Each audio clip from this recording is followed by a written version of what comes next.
general case conditions that we find ourselves in. And I think like just showing that light can refract says really nothing. We all know light can refract. Okay? So you got to look at the actual conditions. Did it refract in this situation? And what do actual measurements and tests of refraction show? Look at the actual measurements that Dr. John did. I can post them if you want. I've got them right here. Mr. Request, I have one point in your carriage test that is wrong, or I have a question for that. You said that in the warm air, it's just not posted the temperature readings of Dr. John, by the way, for people who want to check out them. Sorry, but carry on. Okay, in your carriage test, the laser. I'm sorry, like we said. Oh, my garage test, right? Garage. Yes. Sorry, my English. Garage. The laser starts in warm air. Yeah. Like maybe 20 degrees Celsius in your garage. Yeah. And it goes nearby the ice.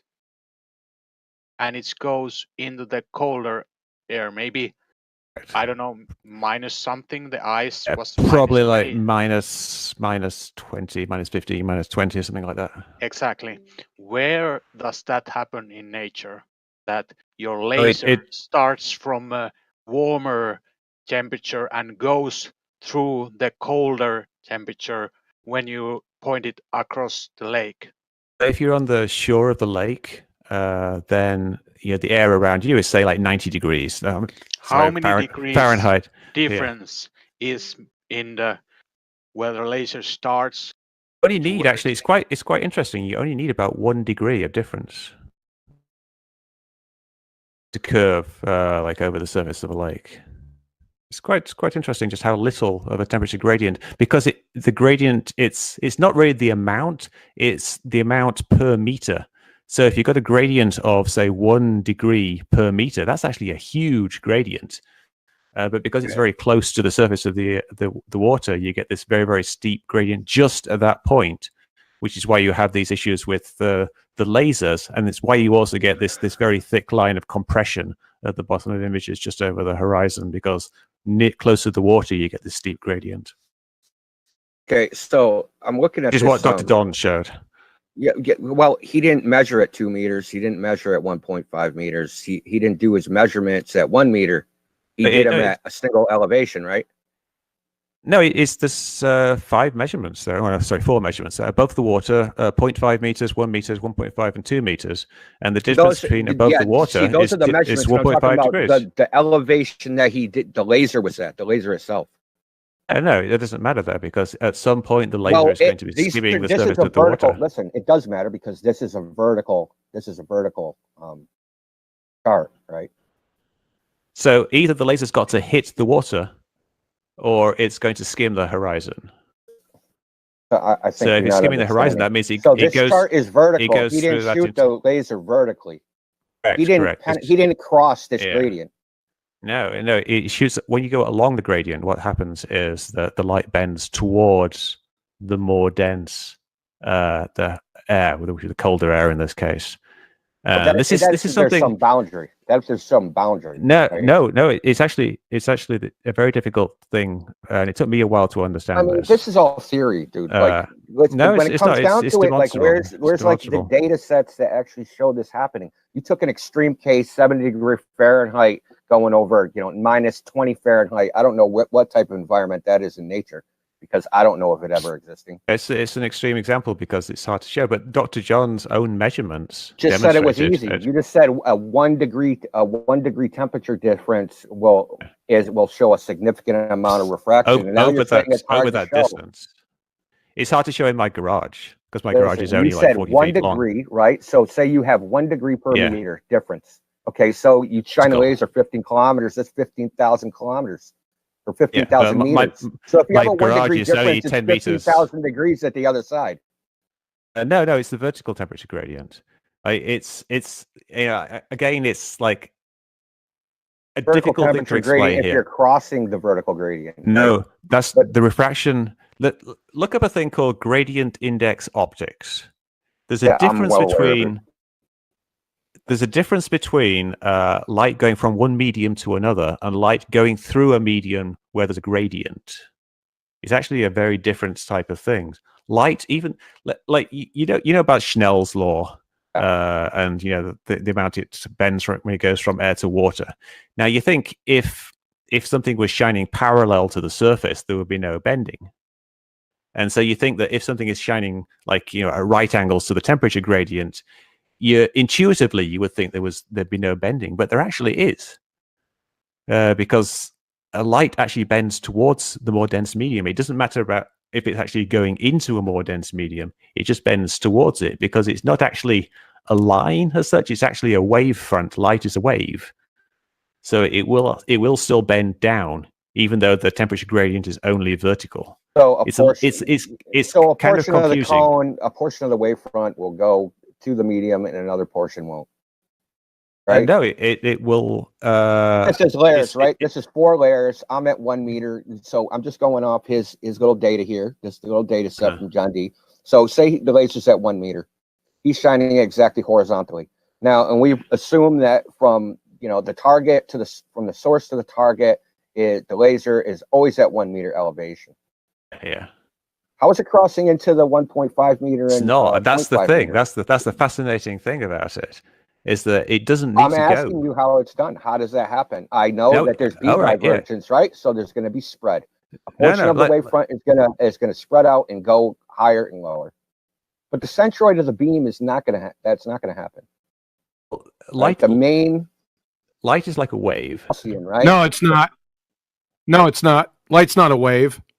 Wait, okay. Light's a particle. Right, it's a particle that acts as a wave. No, it doesn't. Particles don't act like waves. Particles act like particles. Well, water is made of particles, and water but light isn't. Light is made of particles. Light's not water. You false equivalence fallacy, knucklehead. Water is made of molecules, which is light is made of particles. It's not water. And clown show. It acts like a wave. Photons are particles. Act like waves. They don't. Stop screaming. Why do you get like interference and things like that then if they don't act like waves? Yeah, QE, look, dude. Okay, we're talking about something else entirely, dude. And you come in here wanting to talk about waves and particles. Look, dude, you're not going to interrupt the conversation and take this in an entirely different direction. McWest, continue talking about refraction. All right, so, yeah. He was, it is relevant, though. Hold on. Hold on, got something. Mick made a claim. Mick made a claim. From ray optics to wave optics, right? QE is refuting his claim that he made as part of his argument. That light acts like a wave, which it does. No, it doesn't. You can keep on saying it, but you're wrong. To refute light as particles, you have to refute the photoelectric effect, number 1. Number 2, Compton scattering, number 2. Number 3, Heisenberg's uncertainty principle. You ready to do that right now? I don't think any physicist would argue that light does not act you like can't a wave. speak. Objection, Your Honor. You can't speak to any physicist. Dude, QE, if you don't Thank you. Right, so, question and answer. QE is correct. Don't give him that time. Dude, QE, stop yelling. Okay. Hey, who are you? Yeah, you don't moderate. Who's giving me instructions? Exactly. Who are you? Who's giving me instructions?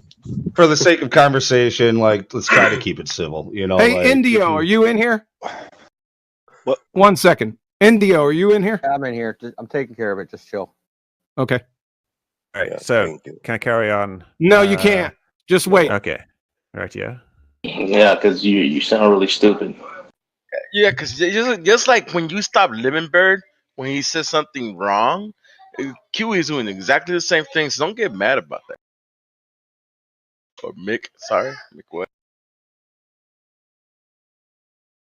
What is a science communicator, Mr. West? Because you are a science communicator, and so is Neil deGrasse Tyson. What is that? Someone who popularizes science and explains it to people, I guess. It's like stupid people, right? You don't even know what science is. Wait a second. Yeah, science you don't even know what lasers are. What the fuck is wrong? Wait a second, folks. He's a science communicator? Do you even know what a scientific hypothesis is? Asking me what a scientific hypothesis? I'm asking you. What is a scientific hypothesis? what is an let's keep it simple. What are the three constituent? Hold on a second. What are the three constituent parts of an experiment? Well, off the top of my head, I don't know.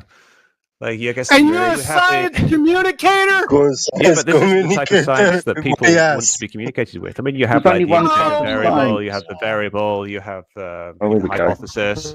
I would wrong. I would argue communicating He's babbling. Principle is different than communicating a scientific experiment.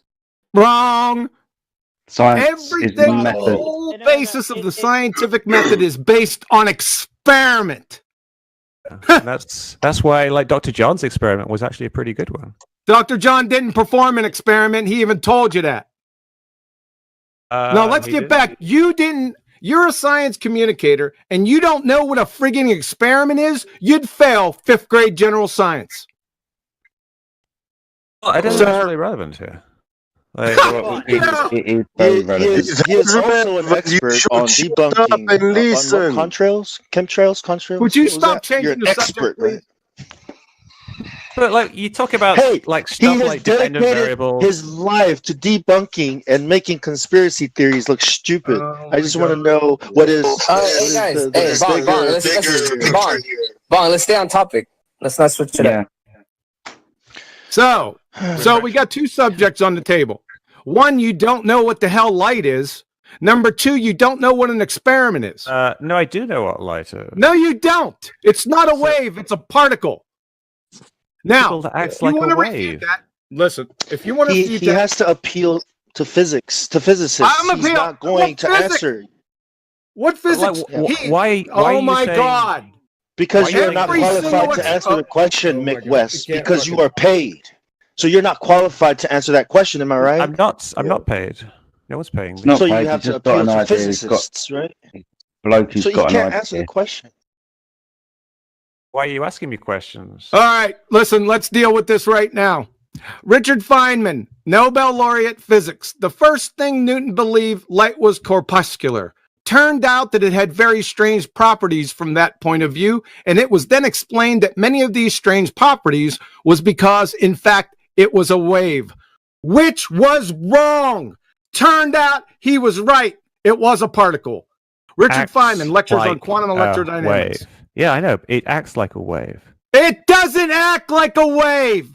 Particles aren't waves. They don't act like waves. Can someone mute him for fuck's sake? Yeah, QE, can you stop yelling like a fucking kid, dude? I'll tell you what, brother, Mr. Kid. Let's meet up, man. Me and you. Who said that? Who said it? I said you should be muted, you fucking. All right, you know what? Hold on, guys. Hold on. Yeah. Hold on, everybody. This is what's going on. Hold on, everybody. Look, we got a bunch of the people that hate QE in here interrupting. All those people are getting muted because literally I'm trying to hear this discussion between Mick West and QE, and everyone else. Kind of let them go at it for a while and stop interrupting. Please. Yeah, I'm going to pull over up here. I'm going to go ahead and ban everyone who's been interrupting QE like that because I know y'all don't like him. Okay, congratulations. From the chair of physics at Yale, Professor Shankar, everything is really particles, all things, electrons, photons, protons, neutrons, they are all particles. So let there be no doubt about that. Of course, yes. Clown show. Agrees with that. I'm not disagreeing with that.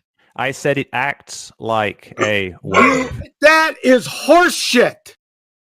It's demonstrably true. It doesn't act. It's okay, act. Demonstrate it. Well, constructive interference, for example. Oh, here we go. A wave. The wave function is not a wave. It's a mathematical construct. You're talking about the wave function, not a physical wave. So Young's slits, the Young splits experiment. Young splits. It's not a split. It's a slit. I know slits. Young slits experiment. Yeah. Demonstrates the wave-particle duality of the nature of light. There is no wave-particle duality. Well, the experiment seems to disagree with you. Oh, really? Professor Shankar, chair of physics at Yale. So we have to play this game in two waves. It is particles, but its future is determined by a wave. But the wave is purely mathematical. You cannot put an instrument to measure the energy due to that wave. It's a construct. You can see the effect. It's a construct. You're mixing up the concept of a wave with the wave function. If you can see it. Misplaced concretism. Correct. You can't understand the wave function. It's not a physical reality. It's a probability amplitude of possible outcomes. That's all it is. Exactly. There's no physical reality. Exactly. But you can see it, though. You can see the effect. You can't see it. Show it. It's visible right now. Someone posted. I can see the green codes falling down like Neo from the Matrix. Okay, but let's not yell and hurl insults, man. Just for the PR. From the University of Tennessee, in one dimension, wave functions are often denoted by the symbol psi. They are functions of the coordinate x and the t time, but psi is not real. But a complex function does not have real. See, don't rumpus me, you clown. You don't even know what an experiment is. You're denying reality. You can actually see. Oh, kiss my ass! I just pummeled you. Pummeled you. Are you denying that you can see the effect of young sluts? Oh my God. But the wave function itself has no physical interpretation. That is a physical interpretation. You can actually see the University of Tennessee, the professor of physics at Yale, Richard Feynman, and now we got Mick Pseudo-fucking-West telling us the opposite. Right. Yeah. Well, if you want to deny the evidence of your own eyes... Deny the evidence. Bullshit. You don't have any evidence. You just got clobbered, and you already denoted... You don't even know what an experiment is, Mick. Wikipedia. You want to know what denying the evidence of your own eyes is, Mick? It's looking at the sun and the moon and thinking that they're different sizes. That's denying your own eyes. This guy doesn't even know what an experiment is. He doesn't even know. It's a little weird. It's a little weird that you don't know what an experiment is, and you just said that you teach it. The thing is, like, science. You don't know the parts of an experiment. The vernacular of an experiment is just something that you do to test or to demonstrate a hypothesis. Yeah, but you need things in this test to conduct it, right? Oh, you don't. You get the idea that you need a dependent variable, an independent variable, and control. Idea that's a scientific method. You should be in that idea scientific method, and we're trying to demonstrate cause and effect relationships without personal bias. No, he said you can demonstrate very simple things, like you say. Does light does it act like a wave? If it acts like a wave, then if you did a double slit experiment, there would be constructive and destructive interference, and you do the experiment. That's a wave function for the 10th time. It's something that actually happens, though. Does it? What's does a it function? happen or not? Happen. What's a function? Hold on a second. What's a function? Hold on a second. What's a function, Mick? In what context? A function is it's basically a mapping of one variable through a mathematical operator to another, it's like a sine. Mathematical construct. It's a function, a complex function. Okay, let me ask you a question. Is this QED? You ain't asking me shit. Hey, you don't even know what a hypothesis is. Hey, Quantum. You don't have to know all that stuff. You can still do some decent experiments. We're on the same side of this fence. But I realize it's like sometimes you have to realize when you're dealing with people that are trying to disprove like concern trolling with just like that. Jedi, you hear me, right? It's like you start to realize, I hear you, mate. Yeah, I get you. But come on, these guys came here to try to prove to us something that we can prove ourselves with math and logic and science. But at the end of the day, we don't have to start to get upset or like get rivaled or triggered by that. Yeah, but they're pretender clowns. Oh, I already know. He's just doing his job. At the moment, what we're doing is we're talking about light and it acting like a mathematical model. But now, a mathematical model isn't real, is it? It doesn't matter if it's real. When you drop an apple, it acts like the mathematical model of gravity. See, that's exactly what I just said. I just said that. I was like, that's like fucking Neil deGrasse Tyson saying, "This is gravity drops the mic." Are you serious? Is that it? Bong, I'm on. Is that all you got, man? But I'm trying to say, like, you know, at the end of the day, like, if we're on this side of the fence, we should be sitting back in our chair and chilling. Like, we don't have to sweat them. Hey, you should be. Like, we have to let them fucking sweat because we already know we've done the math and they haven't done the math. So, done like, the math? I don't give a fuck what done the math. You ain't done the math. Bring Neil deGrasse Tyson here, West. Bring Okay, Neil deGrasse Tyson here. Mick said he doesn't have to have independent and dependent variables in an experiment, right? He just said that. Well, it depends what type of. If you want to have a strict Penn interpretation State of University. Let's go through these. Can we go through them, Mick? So we have Mick that says you don't have to have Mick. Yeah, but can I speak? You don't have to be frustrated by guys that are just talking shit, trying to fucking waste our time. Can I speak, please? I'm gonna refute Mick. Go. Pseudo McWestian 2 space. I'm gonna refute him right now. Are we ready? Space. We live in 3 space. Not according to your friggin' fairy tale gas model, but I digress. We'll get to that in a moment. Experiment. You said you didn't need Mick. You said you didn't need a dependent and independent variable in an experiment, right? That's what you said? For the common understanding of what an experiment is. Yeah, I got you on tape, so that's what you said. Here we go. Yeah.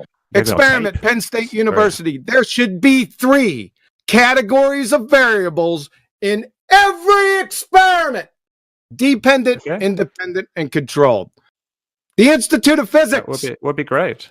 That would be great now, wouldn't it? That's just one definition of. That's okay. Let's get another one. Institute of Physics. When planning an investigation, you're giving the same definition. Please shut up, Mick. When I'm pummeling you, please shut up. You're just going to keep doing the same thing over and over again. Yeah, I'm going to keep refuting your dumb ass. I'm going to take control, John. Going to take control. If you're just going to turn around in a minute and say, no, I'm just going to keep over talking you, then that's not helping the conversation. Just let him finish. I'm sure he'll finish much quicker if you stop interrupting him. Yeah, but I know he's going to do the same. Don't even appeal to me. Next person to speak is going to be John. He's going to finish, and then you're going to answer. Institute of Physics. When planning an investigation, students need to identify the variables that they consider significant and then select the ones they want to look at for cause and effect. If possible, any other variables that will affect the outcome of the experiment will need to be kept constant during the investigation. The variables are independent variable, dependent variable, and controls. Anne-Marie Helmetstein, PhD, Biomedical Sciences. When you design an experiment, you are controlling and measuring variables. There are 3 types of variables in an experiment: controlled, independent, dependent. Is that enough yet? Do we need to go a little further for you, Mick? It's fine by me, because I already said that. That's what well done, Kiwi. I mean, you just showed he brought dishonesty to his name. When people talk about an experiment, they don't necessarily mean that very, very precise thing. Doesn't matter what they mean in the colloquial experiment, just the broad umbrella experiment.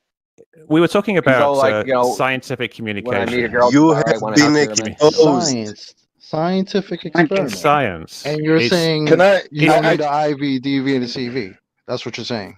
I think that if you're trying to communicate science, those are not useful concepts to discuss with the general public. Because the experiment and breaking it down into a very easily formulated method of where your dependent variable comes from, your naturally observed phenomena, and then how you build your hypothesis, generally you're answering the question of what causes that. So there's your independent variable. And then obviously you've got to control shit. So there's your controlled variables. You then got to take this forward in your experiment and test your hypothesis.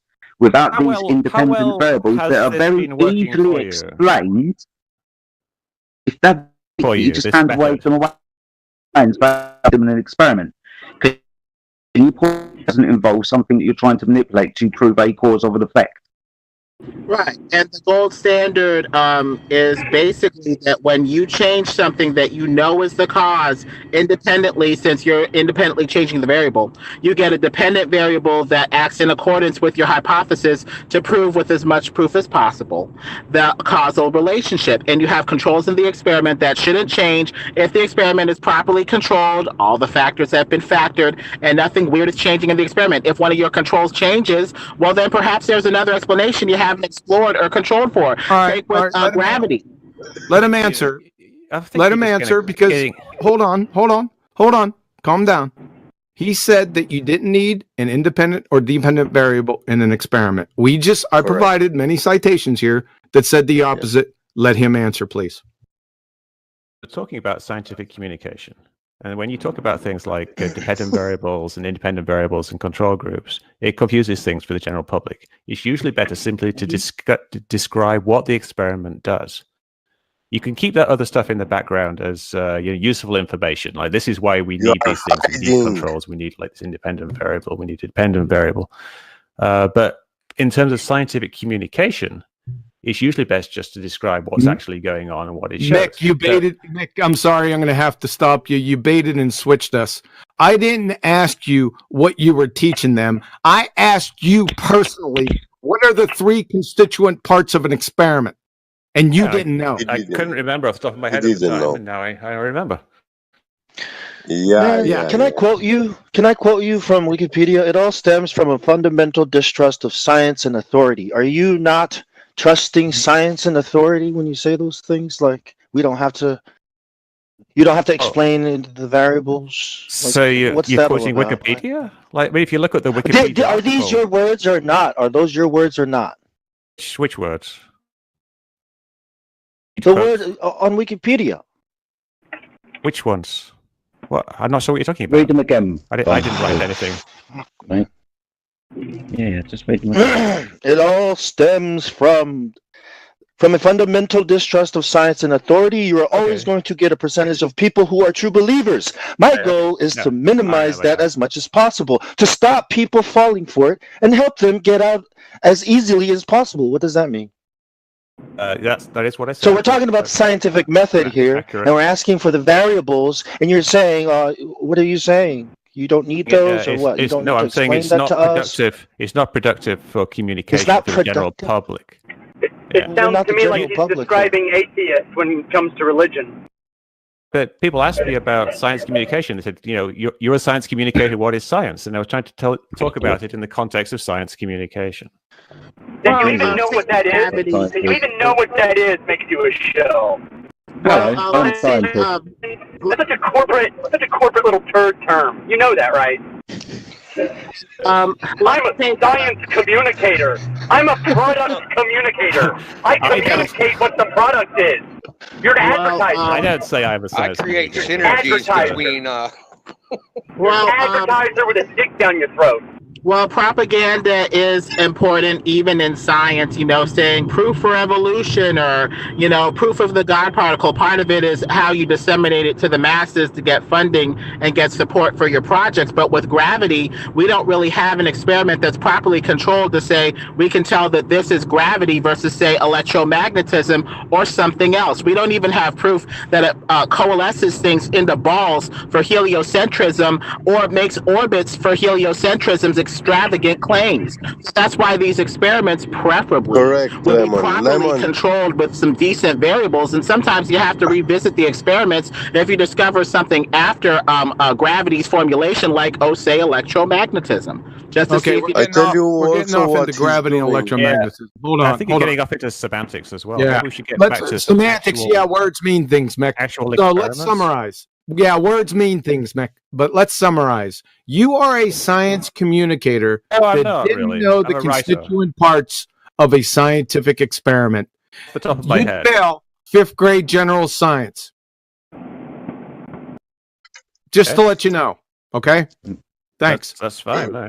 And correct. To be a science communicator, you have to know what we were talking about in general. That's not what's important. What's important is the shape of the Earth and these experiments that are used to undergird gravity. Light appear not to have been very well controlled, and so we may have bad theory, built on top of bad theory, built on top of bad theory, leading us to where we are. You don't have bad theories, Lemon Bird. Just stop. There is no bad scientific theories. Scientific theories are validated, confirmed hypotheses. There's a lot of things that go under the term theory that are not scientific theories. To the general public, the word theory and the word hypothesis are pretty much interchangeable. Sure, not for scientists.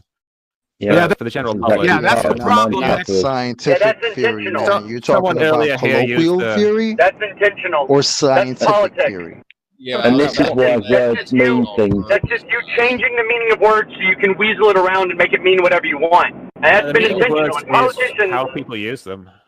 Politicians have been doing that for a long time. Really? What? There's a word that we use quite often, just band it around, hoping it's going to do something that it probably won't because you can't demonstrate it. Refraction. Words do definitely mean things as well.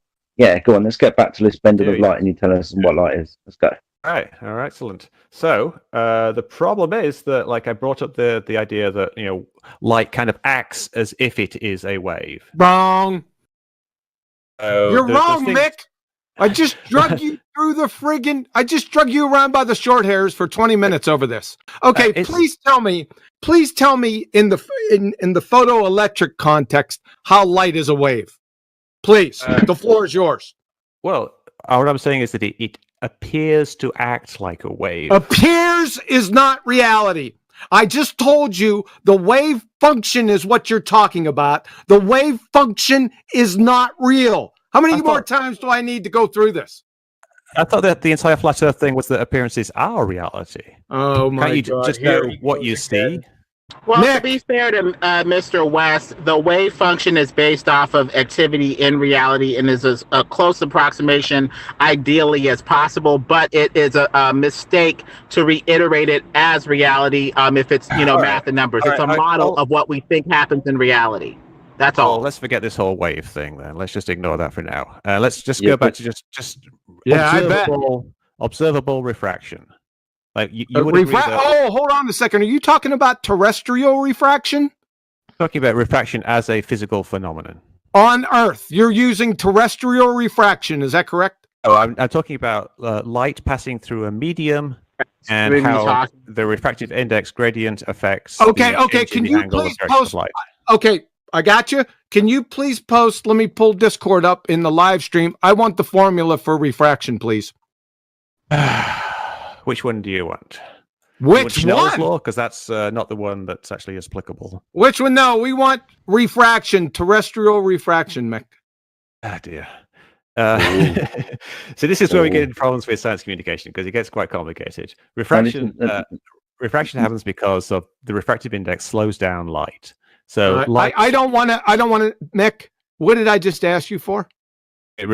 The equation of refraction. But so I guess if you want an equation, I've got to know what are the inputs to that equation and what's the output. You're the one that claimed refraction, Mick. What do you want me? It's not my job to support your claims. So please give me how they compute terrestrial refraction. That's all I want. We're going to evaluate the formula to see if there's any begging the question fallacies in it. Right. So fundamentally, the refraction is governed by the speed of light in a medium. The speed of light in a medium is the speed of light in a vacuum divided by the refractive index. No, it's not. No, it's not. You don't know this. Don't go into the speed of light, Mick. We want the Go to Wiki for fuck's sake. At least that actually is the underlying formula. Oh my God! It's a simplification. Refraction. That's actually a simplification. All right. But we're not seeing light travel through a vacuum. So why would you invoke that? We're talking about here, right? There are no vacuums here on Earth. Do you know what a refractive index is? Well, the refractive index unbelievable travels through a medium, but we've seen 7.6R, we've seen 1/16 of it, R or whatever, or a degree. How about the one that gives the biggest amount of refraction? That'll help hedge in the discussion. How about the equation that gives the highest amount of refraction? Let's go to the limit. How about that? We just want to see the equation they use for refraction. That's all I asked for. That is the equation that you use for refraction. It's the speed of light divided by refractive index. Where do they get the refractive index from, Mick? I want to see every variable in this equation. See, Mick, with equations, right? Every mathematician will tell you that every variable in an equation must be rigorously defined. I want you to post that friggin' equation right now, and I want you to define all the variables. You claimed it, you support it. You're a programmer. You know that. There's only two variables here. which is the speed of light. Well, it's not a variable; it's a constant. The refractive index is the only actual variable. Oh my God! Now, it varies based on the density of the air, which kind of varies based on temperature and pressure. It's the optical density, not the mass density. Humidity. Yeah. The optical density, which defines the refractive index. There's a square root of epsilon times mu. So the refractive index electric curves permittivity around the of free globe space, perfectly. and mu being the magnetic permeability of free space.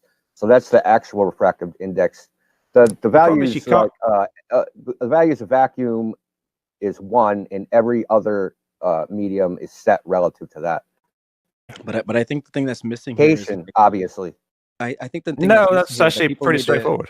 Yeah, hold on a second. I think the thing that's missing here is like people are assuming that the refractive index is perfectly following the curve of the globe. Like over 20, 30, 40, 50 miles is following perfectly. No, like the refractive index within, water or whatever medium that we're talking about is going to be whatever it is. But to assume that it's going to follow the globe perfectly all the way along at whatever distance we're talking about is ludicrous. It's not what anybody's saying. It's laughable. Nobody is saying that. So you can laugh at it all you like, but no one's saying at it. So you're laughing at ghosts. So then at what point does refraction become a moot point? At what point? Well, it never becomes a moot point. 10 miles? Like, give me a number so I know, like, okay, refraction goes up until this point. Refraction is always there because the atmosphere is always there, but usually you get extinction. There's no demonstration. It's actually that it's always there. It goes infinity. Give me some give me some numbers so I can put my numbers to it. Oh yeah, the distance refraction you should have is 7 inches per mile squared. I think the max with 7.6R is like 6.8 inches per mile squared. That's why it helps to put this discussion within certain boundaries. That's a simplification. Yeah, exactly. Like I was explaining earlier.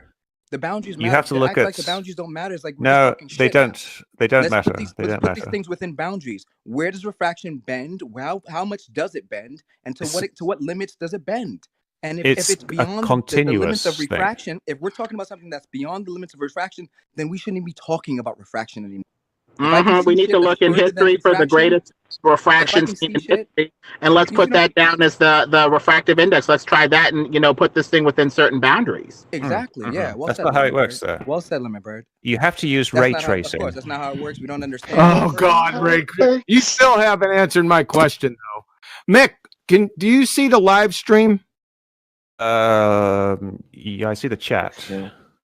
Do you see Quantum Eraser? Do you see my post right in there? Atmosphere is curved, follows the shape of the Earth. Calculations below. Rough value. Of course it does. What are you asking here? Well, I'm not asking anything. I'm showing you that terrestrial refraction takes into account the radius of the Earth. Well, that's because the atmosphere is curved. So it's a beg. You have to prove that the atmosphere is curved. Wow. Listen, can I bring up a point? Well, hold on a second. Let Mick prove that the atmosphere is curved. We know that the surface of the ocean is curved. We can see that. Oh, so wait. We're not using refraction. We're not using refraction to curve the curvature of the Earth. Being here, right? That's the only curvature you're about to find. I don't know. You just said the atmosphere. Now it's the ocean. Let's say it's not curved. Then let's say we don't know if it's curved or not. Sure. Everybody knows that water does not curve. Everybody knows that. What I was saying, Mick. People know that. What I was saying, Mick. It's not actually true. What I was saying, Mick, in the beginning when I said terrestrial refraction, I was trying to lead you to the definition and the equation for terrestrial refraction. As we can see, terrestrial refraction. I'm not done yet, Mick. I know, just one second. I know what you're going to say. So just one second. Oh, yeah, but this is for the audience. Okay, go ahead. What I wanted to say was I was trying to lead you to give us, because you claimed it. I just wanted you to support it. And as we can see, that terrestrial refraction is computed by already assuming the radius, i.e. curvature of the Earth. So to use that, you must first scientifically validate the radius of the Earth, and then we'll let you use your terrestrial refraction. Yeah, okay. So go ahead. That's fine. No, that's not a problem. Is that fair? Is that fair? Yeah. Okay, yeah, so but we're not using refraction to prove the curvature of the Earth. We use Earth. What are we using? Are we using measurements of the lens? Okay, we've been talking about refraction all this time. Yeah. So why were we talking about? So why were we talking about? Hold on. Right, One at a time. Cut that out. Timestamp it. 2019. Nick West. Someone quickly. Well, that's hilarious. Okay, listen. He's under. Listen. He's under great stress. We're all pounding on him. I'm not worried at all. We use observations that are high up that get above like the worst effects of refraction. So you stand on something like a cliff and you look at a distant mountain. So you're not looking too close to the surface of the ocean. Where you need to use refraction is to explain things like these laser tests or these mirror flash tests that go very close to the surface of the ocean. Of course.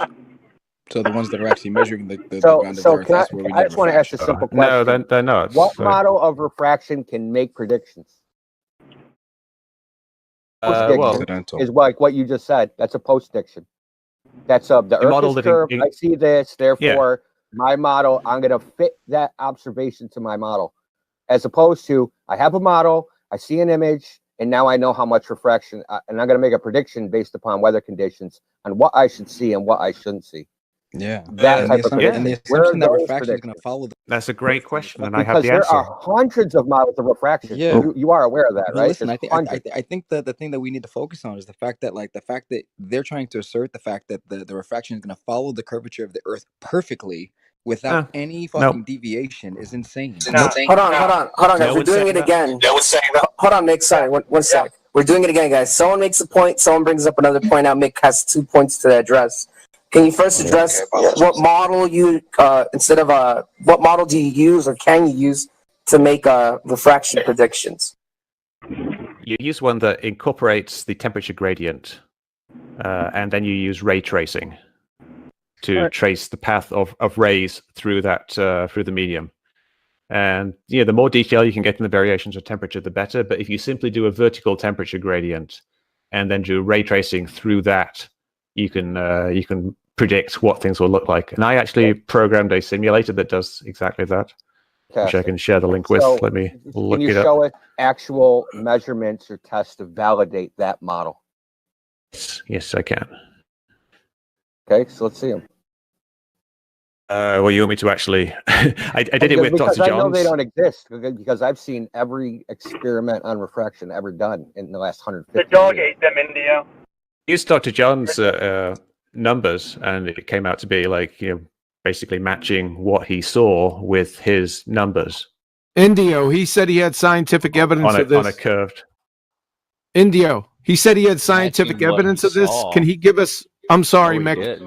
I'm still wondering how it gets sucked. Like it's sucked into other layers. I'm still wondering that. You got a vertical temperature gradient that's what we were talking about earlier. That's a great question, and I love talking about that because it's something that I didn't understand myself at first, and I actually wrote to this famous refraction expert, Andrew Young. He kind of explained it to me, but yeah, it seems like it shouldn't. If something's going kind of between the layers, as you say, it shouldn't actually get bent down, but it does because it does because the math says it does, or because it's observed. No, you can actually demonstrate it. You can demonstrate it. It sounds like we're assuming curvature. I just want to see these demonstrations, dude, of these models. Right? Well, these the problem models is that actually make predictions that are accurate. Yeah. All right. Let me get my refraction simulator link up so you can see it. Wait a second. Wait, you wouldn't even give people data on your calculator, but yet you're gonna expect us to believe that crap? Really? I'm saying sending you models, a link. Right? I've got a link reality, and we validate models by experiment. Right, so where are the experiments validating the models? Yeah, we want the hypothesis. I know who A.T. Young is. I've read everything he's published. Right, so I know who these people are. Where at San Diego State University? Use ray tracing. You're going to get a bend just from the nature of the equation, right? But that's just the equation. But that's fine. That's a model. So where's the actual experimental validations of these models? Dr. John's experiment. Controlled experiments. Dr. John, hold on a second. Hold on a second. We already talked about Dr. John. Dr. John didn't conduct an experiment. He already said as much. You don't know what an experiment is. That's the problem. Hey, Indio, he said scientific evidence. Can you please have him post the natural phenomena? Go through the steps of the scientific method, please, Indio. The natural phenomenon that he observed? There is there isn't one. What's your dependent variable? Let's see, the temperature gradient. The temperature. So the temperature gradient. Hold on a second. Hold on. So I'm going to write this down, Mick, because I want to make sure that I got this correct. Temperature. It's just what changes. Are you doing the changing or is something else changing based off of your changes? That's it. Hold on a second. He said hold on a second. Hold on, people. Relax. That's the dependent variable. Actually, will be the image itself. So we're going from the temperature to the image now. Get them mixed up. But it doesn't matter. Wait, 1 second. So if I manipulate the image, what will I get? No. If the temperature gradient changes and the image changes as predicted by the model, then that validates the model. Mick, you have to have a hypothesis because a hypothesis is a scientific prediction. So we're only at the first step. Mick. 1 second. Now, the dependent variable, your observed phenomena, is now the image? Yes, the image. Okay, what's the independent variable? I don't know. What would you... Give me an example of an independent variable. He doesn't even know. The temperature, oh my God. Mick, thank you. Just want to make sure we've got the right terminology here.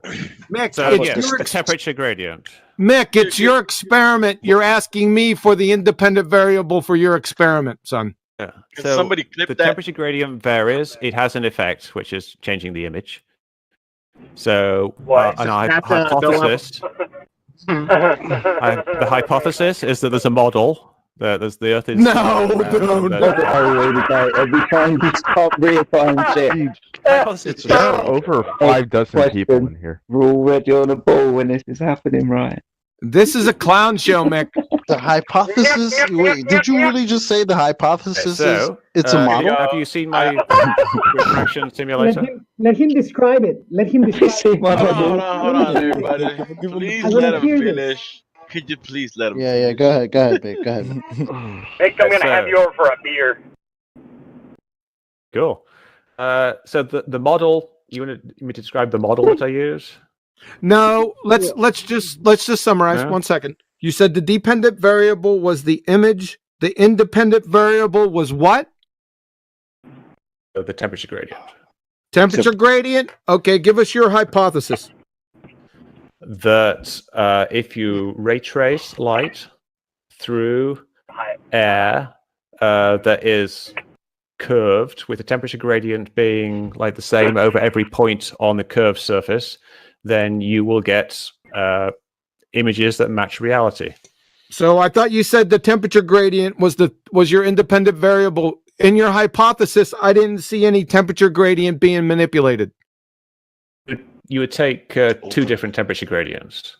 No, you can't manipulate temperature gradients because that's what they are. Then it's not a viable independent variable because your independent variable is number 1, your cause. Number 2, you have to vary and manipulate it. You vary and manipulate it by waiting to a later time in the day.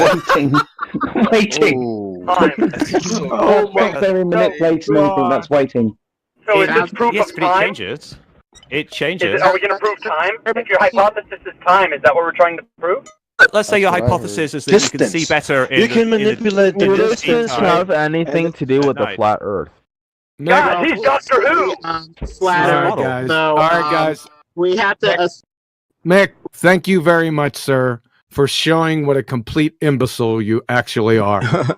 Thank you very much. This isn't That'll be about all for me. Midwest. This is about the flat Earth. But we have to assume curvature. So whether or not there is curvature on the Earth, and so if we do not have reliable sources, say because NASA is lying, or because lenses are adding curvature, we may need to revisit the very basis of our hypotheses that we're, making these experiments off of. Sure. I think my simulator does actually fulfill the criteria for an experiment if you apply it to real-world situations. May I ask a quick question, Mr. West? What caused you to join our server today? Like what? I was invited by somebody. I can't remember his name. It's somebody flat Earth literalist. No, flat Earth level literalist. Horizontal level. Thanks, Ben. I thank you for gracing us with your presence. Yeah. Welcome. I'll no talk about this stuff. Did he it's very interesting. I like the variety of feedback that I've got. And I know that you think that I'm wrong, but I would disagree. And I would encourage you to have a look at the refraction simulator because it's quite detailed and it simulates a number of different things. So it even does lasers. Does this refraction simulator simulate the distance with which refraction starts to divert from the curvature of the Earth, or does it just follow the curvature of the Earth all the way around 360 degrees? Well, when does the refraction stop? Is my question. It doesn't stop. So it goes all the way around 360 degrees. No. So when does look at it? If it doesn't look at it, and you'll see. If it doesn't go 360, it has to stop somewhere, right?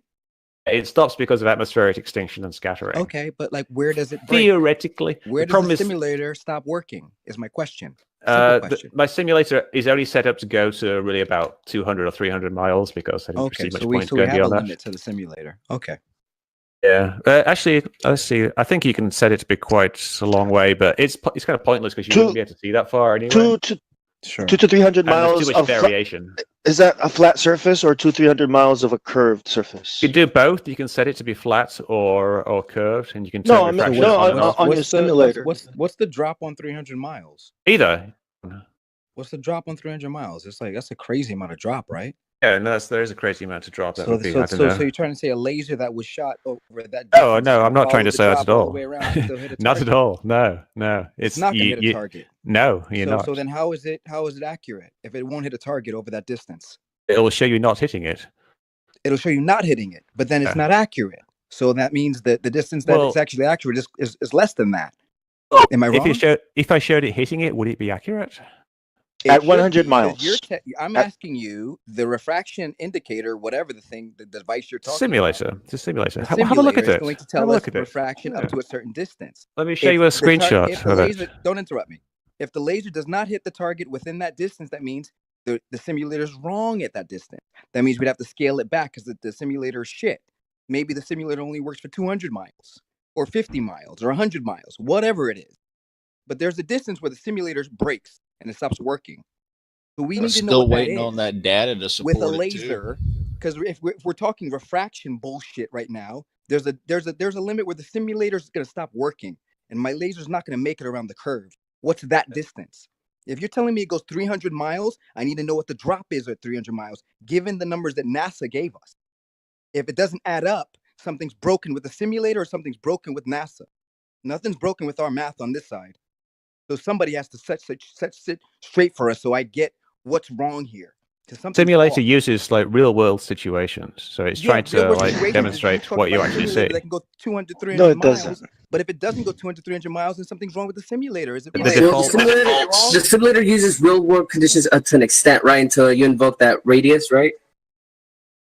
Well, did you account for the temperature of the water, if there's water in there, and the gradient temperature, whatever, of the atmosphere? Did you account for all that? Probably not. Yeah, right. I don't believe because you just spoke about how you did an experiment where you put cold, the hot pushes the laser towards the cold, right? Did you account for that? No, that's not an experiment. It's basically built into the simulator. None of that is in your simulator. Laser shoots straight to my eye. No, it is because you can altogether. I don't give a fuck about a simulator. The temperature gradient. Yeah. He didn't perform something you don't have all the variables for. Refraction is bullshit. Yeah. He didn't perform an experiment. We already established that. Fucking distract us. Refraction is bullshit. Straight up. Yeah, and he has no experiments. He doesn't even know what an experiment is. Hold on a second. I just want to finish up. Mick, friend, sir. Hello? Oh, I'm here. Yep. You have been erased. Thank you very much. Have a nice day. Yeah. Thank you. Terminated. The problem with refraction is usually it's only talked about in one terms going up and down. But if light goes in all directions, we should talk about, the image refracting this way, that way, left, right, up, down, in all directions. So the model appears to be inadequate in some ways theoretically, does it not? Yeah, makes sense. It's pretty much up and down there because of the gradient usually goes vertically. You do get some side to side. If you look at things like the air over a bonfire, you will see all this kind of shimmering, and that's a bit of side to side movement as well. But in the atmosphere over long distances, it's really only up and down. Sure, but by the simulator, 300 miles, it follows the curvature of the Earth flawlessly. It's laughable at this point, man. The fact that they say it out loud is embarrassing. Who's saying that? I don't know who said it. Somebody said it. I don't know. I didn't look at the names, but somebody said out loud, 300 miles. It's a little bit of special pleading because the picture should be unstable, hazy. How is it stable going over the curve of the Earth in one direction, up and down? I mean, this is just too much special pleading, and we haven't even factored in perspective at all and how things can compress to the eye line of the observer based off of the angular resolution of light and the angle that the observer is viewing the object at over possibly flat. It's all built in. It's built in because I do proper projection. What curve of the Earth? I have one quick curve of the Earth measured. The data is two totally different things. Your bullshit claim means nothing without data behind it. Prove your calculator's even worth anything. Where's the data that John D's been asking for months? How dare you? I was using his data. Here. No, he's talking about. Kid. Oh, did you? Wow, you're not even paying attention. I don't need to. I'm talking about your atmospheric refraction simulator. It has not been validated yet. Dr. John D and you had a thing going around about this. All right, you never answered him. You never gave him the data on it yet. So we can't trust that simulator. See what I just posted, and see what I just posted in the chat. What a photo is not proof of anything. Oh, that's what Dr. John uses as evidence of things. What I posted is he's asking for the data for your simulator to validate it, to make sure your simulator is following the proper laws. That's what he's asking for. You're not providing it. You never did. I gave it. No, you did. You can go. You can. Really? Where's the video of him going over it then? Because it's not there. He obviously did not. Let me find it. My email that I sent to him. I have a quick question. I just want to know, Mick, when did you start debunking conspiracy theory? It's about 2005, but it's kind of stuff I've always been interested in since I was young. And don't forget, we can find out if he actually communicated with you or not. We have. Yeah, I've got all his emails here. You a screenshot of my screenshots of what? My exchanges with Dr. John. Screenshot of what? Like I said, it could be anything. It could be, but it doesn't have to be you and him. Literally. Yeah, it could be all lies. We need to validate that you actually made this conversation with him and not through you. I need to hear it from him. All right. Well, you can. I can't trust CC you on an email if you'd like. You kidding me? No, that's true. That's true. I would encourage you not to trust me. I'm just trying to find where I sent him the data. Hey, I just looked at the values in your little calculator here. Is that in degrees? The beam divergence? Which one? Oh, yeah, that's. Let me. I think. Degrees are radians. I'm tired of the math that they're handing us, bro. I'm just tired of the fucking math they're handing us. The only beam divergence for the laser. It's just a bunch of magic tricks. Only math I want to talk about is the curvature of the Earth math. No other math. The laser divergence is the standard laser, which I think is like in degrees per 1,000 meters. I'm not entirely sure though. But whatever, like the standard units of laser divergence. Large. Well, I'm just going by the screenshot. Yeah. So it's or per 1,000 feet or something like. I can't remember what it is. I could look it up, but I was looking up something else. Well, I mean, there's only going to be one angle. Not in that screenshot. It isn't going to like. Listen, if it exits, on the screenshots, 0.5-degree angle, it's going to stay at that. It isn't going to get crazy. Divergence is greatly exaggerated on the screenshots. You can actually turn that off with one of the options, side zoom. It turns it to flat. Yeah, I'm not interested. But anyway, in that. I want to talk about the measured flat Earth and like why that 8 inches per mile squared. At least that parabolic equation doesn't fucking ever come out the way NASA told us it should. Like that's because the only thing I want to focus on. Because of refraction, basically. I'm not even interested in talking about. I don't want to talk about space. I don't want to talk about refraction. I don't want to talk about shit. The problem is 8 inches per mile squared. Why is it found by the people that you've got a big problem there. You've got a big problem.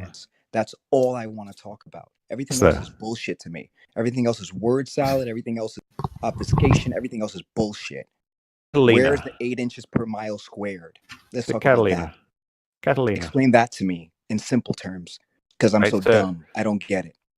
We know how far away Catalina is. We know how high we are off the ocean. We know how far away Catalina is. What do we know? How far away Catalina Island is from Santa Monica. Santa Monica. And what's the distance? I believe it was 35 miles. 35 miles. And what does that equate to in terms of curvature? You mean in terms of how much should be hidden? Droppage. Droppage. Well, droppage isn't the important. No, it is. It's the actual... I should not see how many feet should be obfuscated from my view. That's what I. Well, that's not the same as drop. That's the hidden value, which is different because that depends upon the viewer height. If Let me just go to my that means it's no longer in my view. It's obfuscated from my view because it's past the curvature, right? All right, so 35 miles. How much? How many feet? You should have 682 feet hidden. 682 feet. Or 576 with refraction. Yes. Is that what we observe? Yes, and that's what we do. Mick, I got a picture in the chat for you that shows your point. You can't invoke terrestrial refraction, Mick. In reality, Zanuck, hold on, I'm talking. Hold on a second. He invoked refraction again. Is that we can ignore that if you like. Mick, is that what we observe in reality, or can we actually see Catalina Island? We can see Catalina Island. See what I showed you in the picture. Well, that's a problem. If you can find because Catalina Island is like 1,400 feet high or so. Okay, well, how much of it can we see? I just did a the amount that is expected. Look at the photograph that Zanuck posted. Let me show you what it looks like when you're closer in the shore. I found a video. I just did a quick search, Catalina flat Earth, and here's a video that shows flat Earth and Catalina Island from 48 miles away. So what do you have to say? I've looked at many photos of Catalina. What distance is this? About this guy he has a video. But there's an up close picture. But his video is just showing that you can actually see Catalina. Of course, you can see the top of it. 48 miles away. 48 miles, not 36. 48 miles. Did the observation from not across the water, Catalina Island. This guy order in the court, guys. One at a time. You can see the amount of Catalina Island that you would expect. Useless. We need someone that actually did the entire experiment across the water. I've been there. Measured the shoreline, measured how much we can see. That wasn't an experiment. Right, so do you deny the existence of Catalina Island or just how big it wasn't an experiment is the problem. Not an experiment. Observation. You're taking a picture of like the mountain, like look, Catalina Twin Island. Harbors Like, there. what does that have to do with anything? We're talking about from the shore the curvature of the Earth. What about the video I posted where there's 2 minutes of a guy zooming in from farther away than you guys are saying? And there should be no Catalina Island at all. Look at that real quick. Oh, we could do the math on that. From Santa Monica Pier, how far it was? You can say your little observation, but I just posted a video with the alternative. I got the video. I'm watching it now. What are you saying? See, but here's the thing. It's like you're saying exactly what I showed you. Here's from the thing. 48 miles away. Here's how. Can you hear me? What you would expect to see. Here's the thing. It's showing exactly what I showed you. See that? Hear me out on this one. I'm not even gonna watch the video. Let's be honest. Like, I'm not even gonna waste my time with the video. There's so many observations that people have shown distances that we should not see. So if you post a video that I can see it, I'm like, well, now I'm like, did you doctor it just to fucking make a point? Because like, if we have observations after observation after observation after observation of shit we shouldn't see, why don't you reconcile the shit that is on our side? Don't bring me another video that I've never that I didn't reference, that didn't come from one of us, didn't come from an independent observer. Give me a video that I've seen on my own. You know, make the Chicago skyline disappear, and then we'll have a conversation. Until then, where are you based? Chicago skyline disappear. Do you have a place where you could go? Do you have a and then do you have a place you can go? I mean, I've been to Catalina and done it myself many times. Skyline? That's not you can just disappear. I don't know where your video came from, nor do I trust it. There's lots of videos of the Chicago skyline being I'm going hidden. To trust you. I don't know who you are. No. I don't know. I don't know how you make your money. You think I'm going to trust you? Do an experiment, Mick. Tony Hawk. The Great Lakes. Do an experiment, Mick. Wait a second. He said do an experiment. Mick, you didn't know what an experiment was when we first discussed this. But you're saying that experiment has to have an independent variable, a dependent variable, and a control. Yeah, I'm not saying that. And okay. Penn State, Colorado State, the Institute of Physics, the National Science Teachers Association, they're saying that. Let's say my independent variable here is my height above the ocean. Height is not a viable independent variable because it doesn't cause anything, Mick. But your changing position changes how much you can see of an object. The independent variable is your cause. Height doesn't cause anything, like depth doesn't cause anything. Height changes your view position. No, it will change what you see. It doesn't cause anything, Mick. It's a variable which is tied to a result. There's a direct correlation between the height and what you can see. Correlation is not causation, Mick. And height is not an independent variable, Mick. Seriously? Yeah, height isn't an independent variable.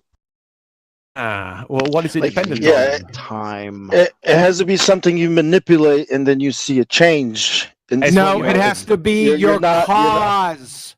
Not only it has to satisfy. Shut up for a second.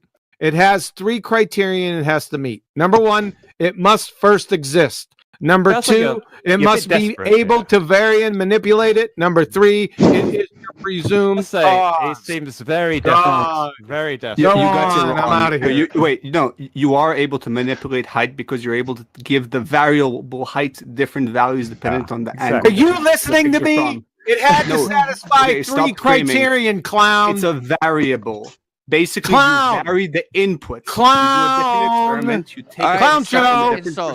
Let's see if it hits all 3 criteria. He just won't shut up. Let's see if it hits all the 3 criteria that we've spoken about. So the first one, height. Is it real? Discuss. Is height real? It's real. It's a real variable. Something you can change. And it has an effect. When you change the height, things change. You clown! Let me ask you a question. Stop calling him a fucking clown. Stop insulting him. The fucking behavior here is goddamn ridiculous. Shut the fuck up. You clown. I'm a fucking mod here, You're a so clown shut the fuck up.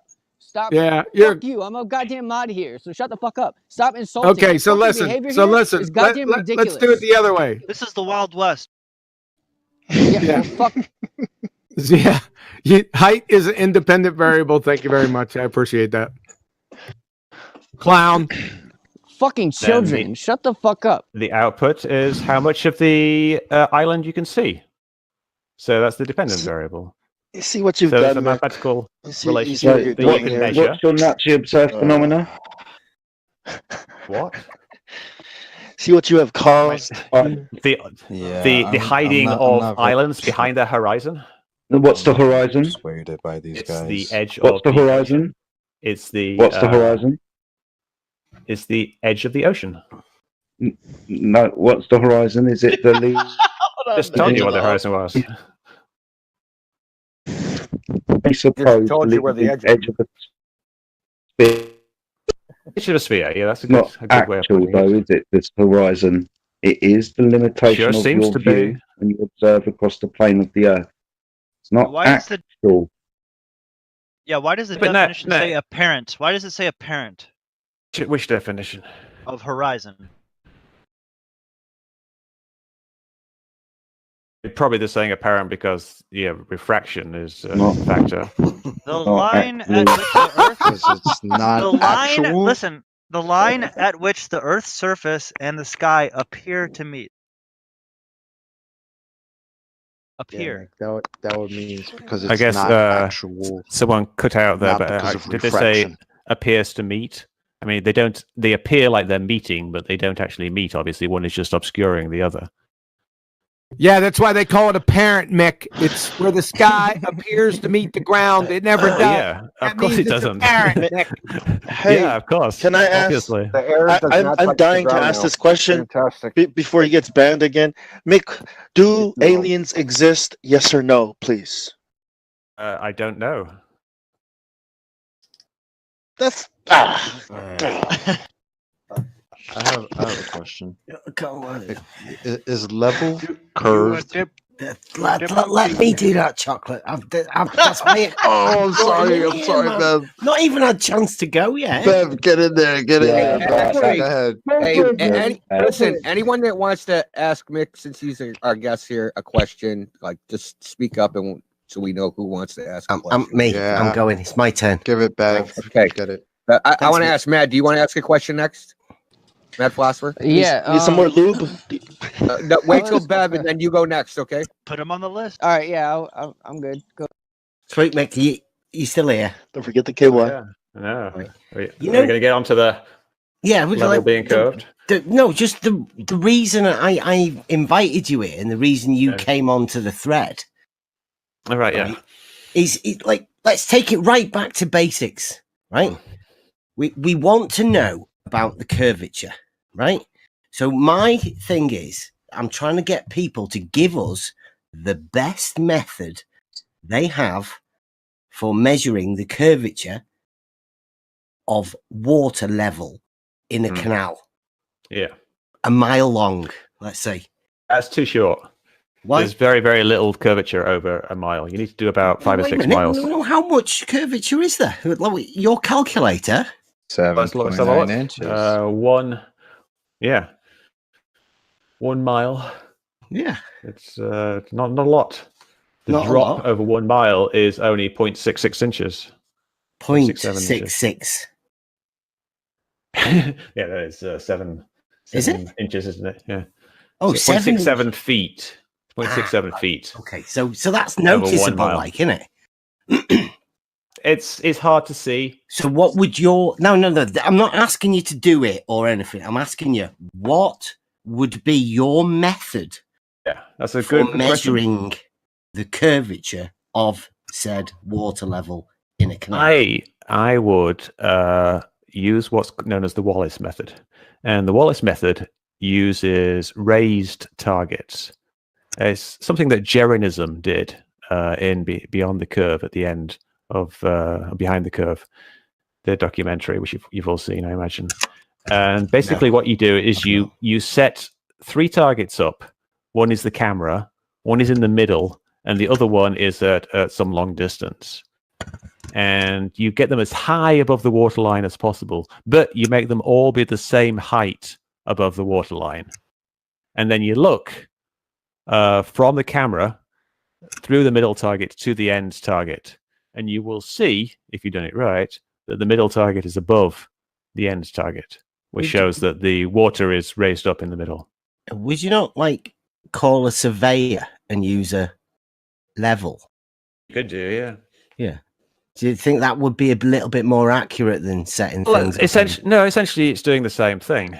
The same thing. Looking or actually measuring. Well, that's what surveyors do. Essentially, they measure stuff really accurately.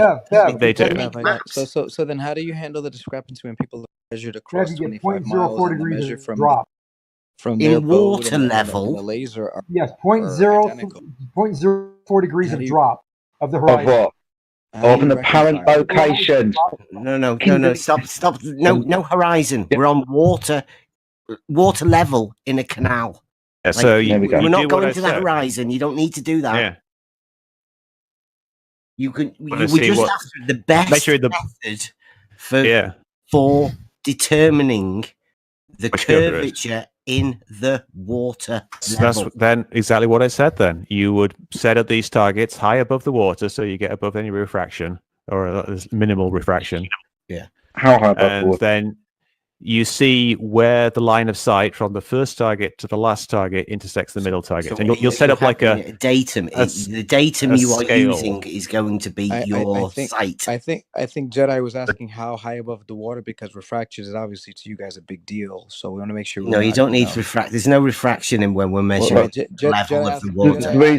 The reason why I'm asking how high is because the higher you get off the surface of the Earth, you're increasing the radius value. So, for example, if you have three lasers, one foot above the surface, pardon?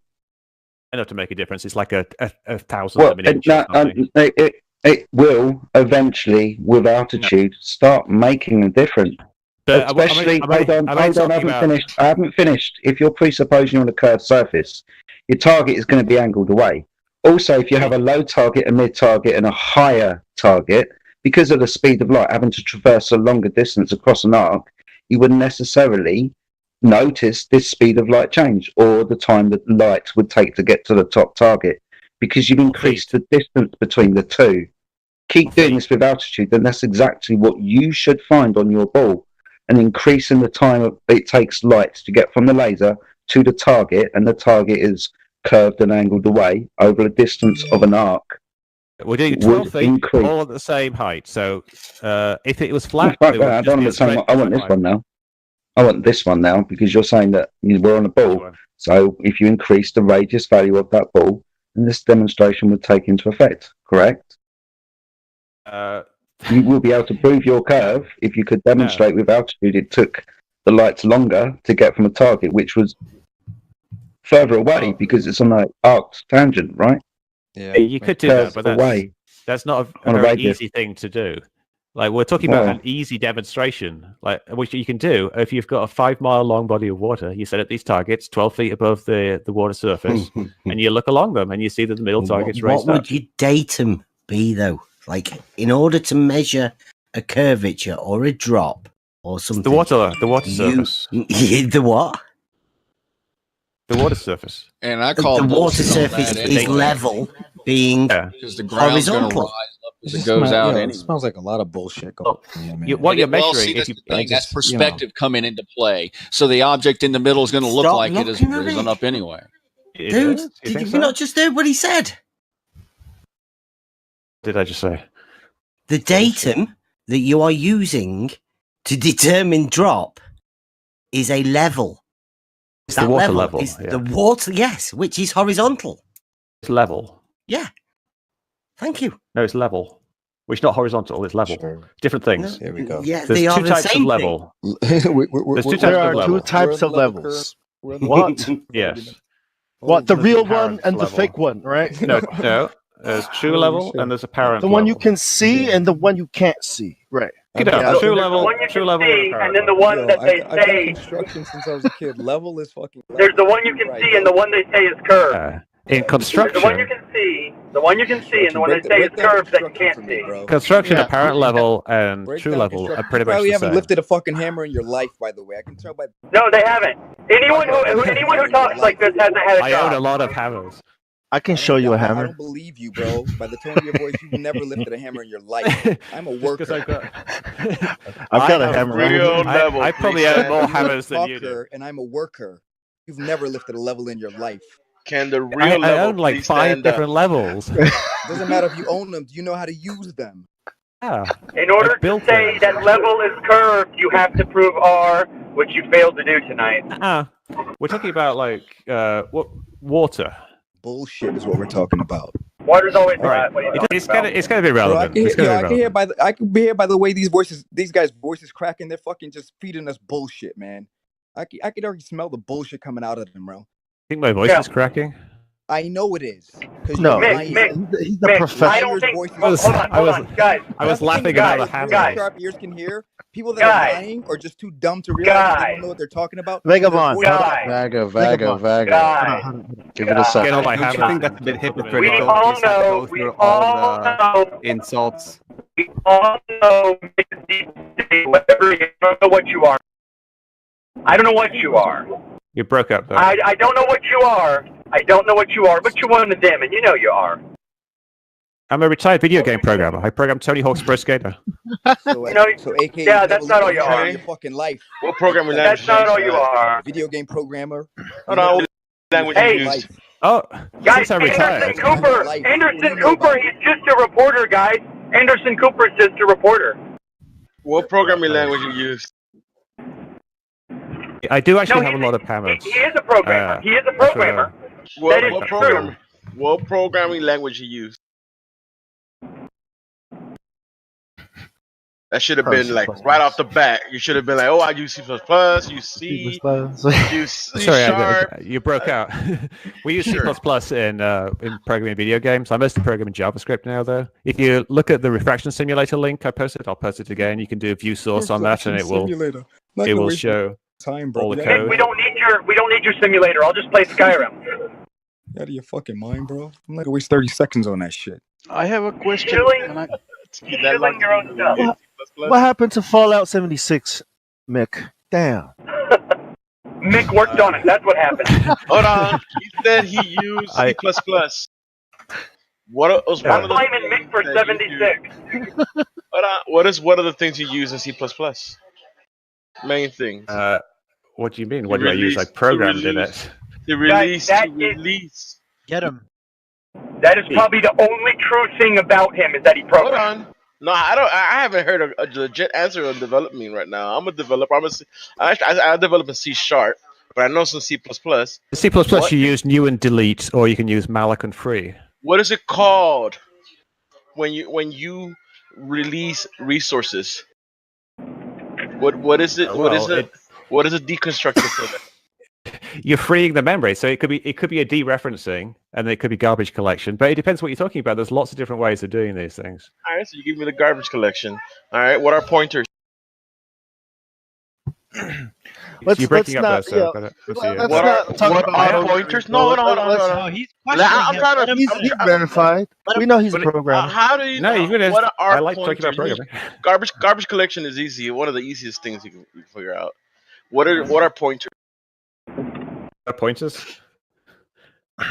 Just ask him what's a stack overflow. That should have been a 2-second answer for you right what's there. Buffer overflows? No, sorry, you're cutting out, so I can't hear the question. So, can you repeat the question? You already repeated a question. I hear everything. You just repeated the question. Pointer? No, I was asking if that was a question. Buying time. Okay. Now you had the time to look for what is pointers. You have the guy in his ear explaining. What? Yeah, your programming skills are very. I can't hear what you're saying. Why don't you type it in the chat or something? Because I have no idea what you just asked me. Yes, because you're gonna search and look it up. I've got a website called Cowboy Programming. It's cowboyprogramming.com, and I've got loads of articles I've written in there about programming, and they're all really complicated and technical. So if you doubt my programming abilities, don't make it real, bro. And if you want, you can go and look at the credits for Tony Hawk's Pro Skater 1, and I'm listed there as the lead programmer. My God, I could hire a fucking writer to write me a fucking article as a fucking neurosurgeon tomorrow, bro. Doesn't make me a neurosurgeon. You could go to. You're asking me I don't know, high school level questions like what is a pointer? Exactly. Exactly. So this should have been like, oh, dude, the pointer is this and that. No, I know what a pointer is. Like I started programming it in Z80 or 68K, well later 68K, and a pointer then was just one of the registers, like one of the address registers in 68K. It's a location of a variable in memory. I'll do this now. Yeah, but where's the address? You finally looked for the answer, did you? Yeah, bro. But where's the curve? I know what it is. He knows what it is. We know that you're good at programming and manipulating stuff, and you can show it on your simulator, but you're not really, because you can't, list the variables. Like you're just gonna give us a simulator? I'm telling you the variables. The variables are they're right there in the simulator. But the temperature gradient would be the one that you'd want for doing an experiment. Yeah, but where's the curve at though, bro? How come water is always flat in video games? It's just the easiest way of programming it. Or is it because that's way more complicated? Yeah, because it's because it's the easiest way of programming. It would be a little weird if you programmed it with curve, right? Because it would be complicated. It would be hard to do because it's not real. Yeah, if you want it to look like it does in real life, when you look at the water. It is actually programmed with curve in things like Microsoft's Flight Simulator or X-Plane. But how does it find its own level? I've been tracking the simulator, and it's not what you think it is. With a lump in the middle. It's like saying, how does a pendulum find like its own level? No, it's not. It's like asking how does a fluid find its equilibrium. That's what they do. Because if it's in disequilibrium, then it moves towards equilibrium. That's just it doesn't have a big lump in the middle, does it? I think that's what it means. It doesn't have a big lump in the middle. It's a sphere. Water curve? How does a body of water at rest curve? By being attracted towards the center of the Earth by gravity. Gravity. Here we go. So how come gravity? So how come no scientists can demonstrate gravity and replicate it? I've heard that word. You can demonstrate the effects of gravity.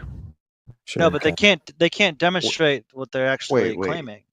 It only works at a planetary level. Excuse me, Hollywood. We really wanted to give Most Mad the opportunity to ask a question as well. We seem to be veering off again. I have to be going soon anyway. So next up. Can I have one question? If Mad doesn't want to go ahead. Are you Mad? You got something? Sorry, he must be AFK. Let's give Mick a little breathing room. How are you doing, Mick? You all right? I'm fine.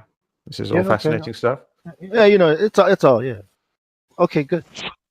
Professional. I understand that people are passionate about their beliefs and they get angry sometimes. Not a problem. Who's getting angry? All right, next. I heard a few raised voices. Cool as a cucumber. Yeah. Yeah, there's some people who just yell all the time, so it doesn't necessarily mean they're angry either. I just don't like liars when I figure I'm them angry. out. Oh yeah, I'm angry. Does someone have a question? Once I figured out this thing was a lie, I'm furious. So anybody that comes in here, they better have their shit correct. Waterball, go ahead and ask your question. Hey, man. sorry, I was my phone got frozen. There he is. You good? If you got a question, go ahead, man. Yeah, are you familiar with the heliocentric? All right, go ahead, James. I have a question, if that's okay. James, hang on a minute. No, James is going. Mad philosopher, Go, James. please. Mad philosopher, please. All right, so Mick, you're obviously aware of everything that happened post 9/11, correct? I wouldn't say everything, but I'm familiar with things. Yes. Right. Sorry, I guess I should have reworded that question. Everything, like the wars that have been fought since then. Yeah. Since we invaded Iraq, Afghanistan, Libya, Syria, all of them. Against it. Right. Well, I'm asking. So, do you know what those countries were doing prior to 9/11? They were just sat there with a bunch of oil. Right. No, that's not actually correct. That's not all they were doing. Each one of these specific countries, the ones that have been invaded post 9/11, all back their money. All of those countries backed their money in gold and silver, and denied central banking in their country. It denied backing their money with the U.S. dollar. Since then, every country that we've invaded, Iraq, Afghanistan, Syria, Libya, all.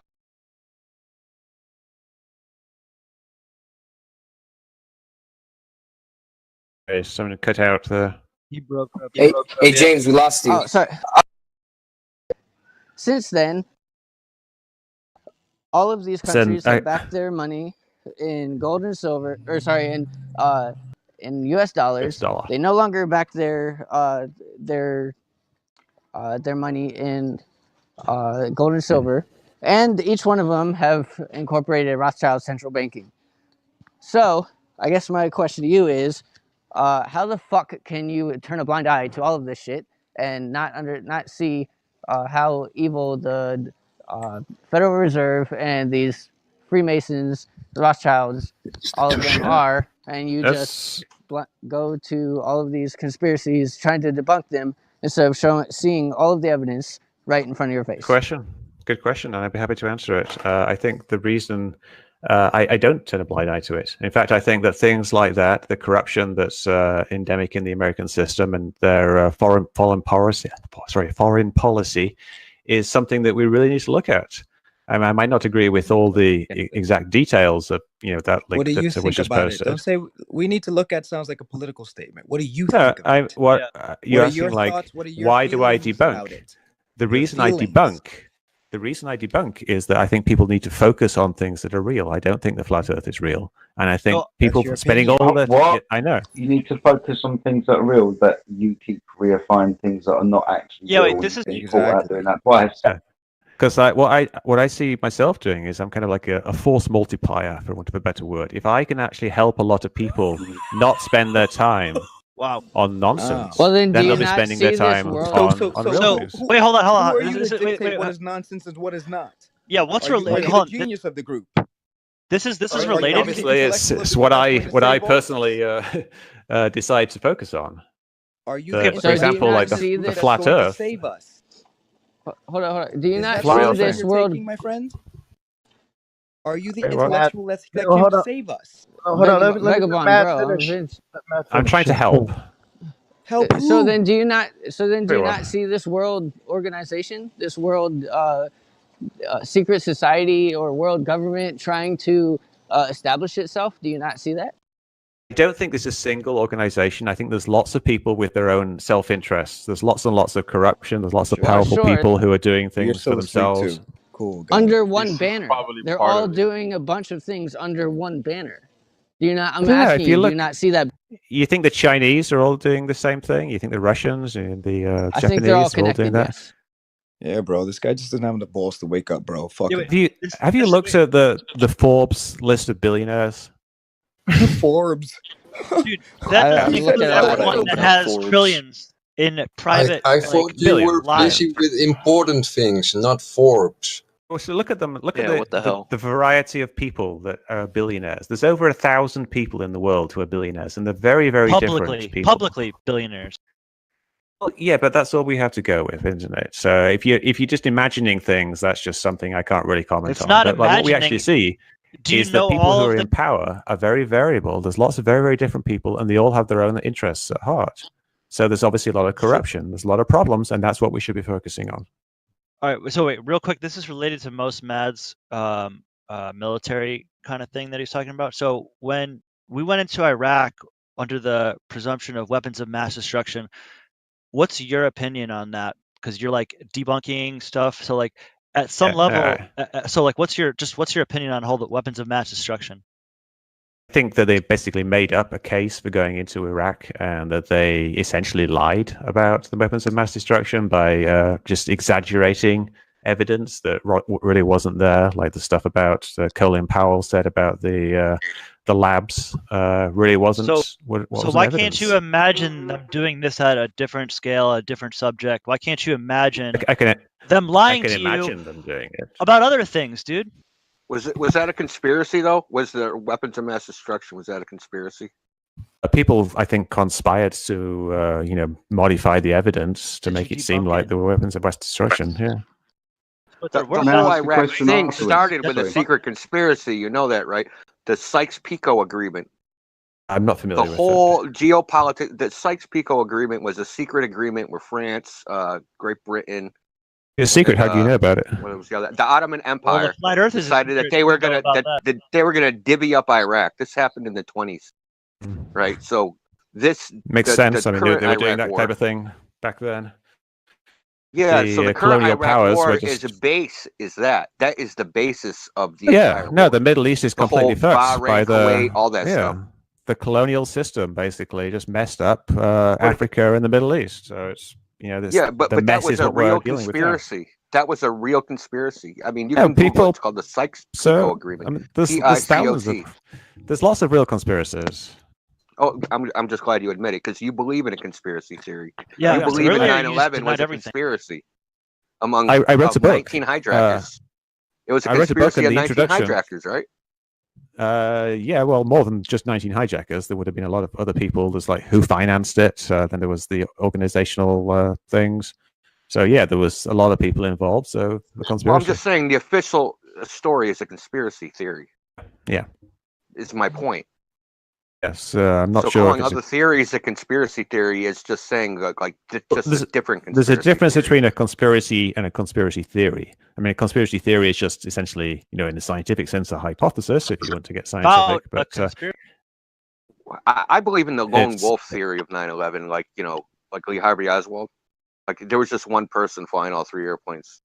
that's just silly. I mean, I know it's silly. That's the point. So why It's are you saying that?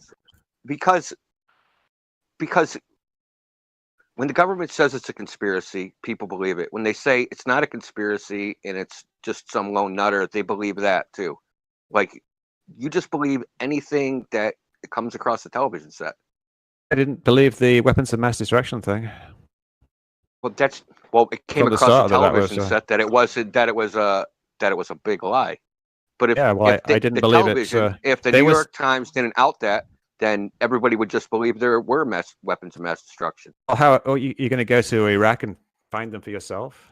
Well, they could just put them there. You can actually find them. You can, yeah, you can that's measure what the they could curve do. of the Earth yourself. It's hard to do things in geopolitics for yourself. May I just ask a question? Earth, May I ask a question quick? it didn't This work out. has come from one of my friends that's just messaged me. What's your opinion on Jeffrey Epstein? Did he kill himself? I mean, considering we're talking about conspiracies. Just Yeah, a quick one.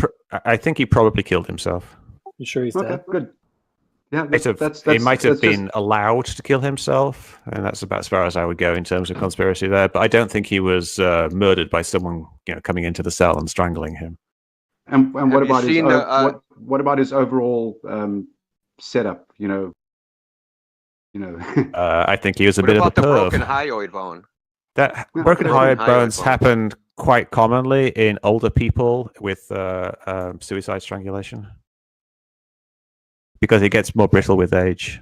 Well, I've seen No, thank you. I got a two message from forensic a friend of mine as well. pathologists with a total of 50,000 autopsies between them say they've never seen it in a suicide. I don't know, but I've looked at a bunch of Unless it's at a actual. unless it's a height, you know what I mean, like 16 feet, something like that, not the 4-foot bunk. There's been scientific studies that predate this by decades that show that the hyoid bone is commonly fractured in suicides, just by regular, like hanging from a bunk bed type suicides. Well, Thank you for your that time, data. Nick. Thank you for answering. Can I have my short question? I should also say the hyoid bone wasn't the only bone that was broken. Well, I'm not familiar with anything other than that right now.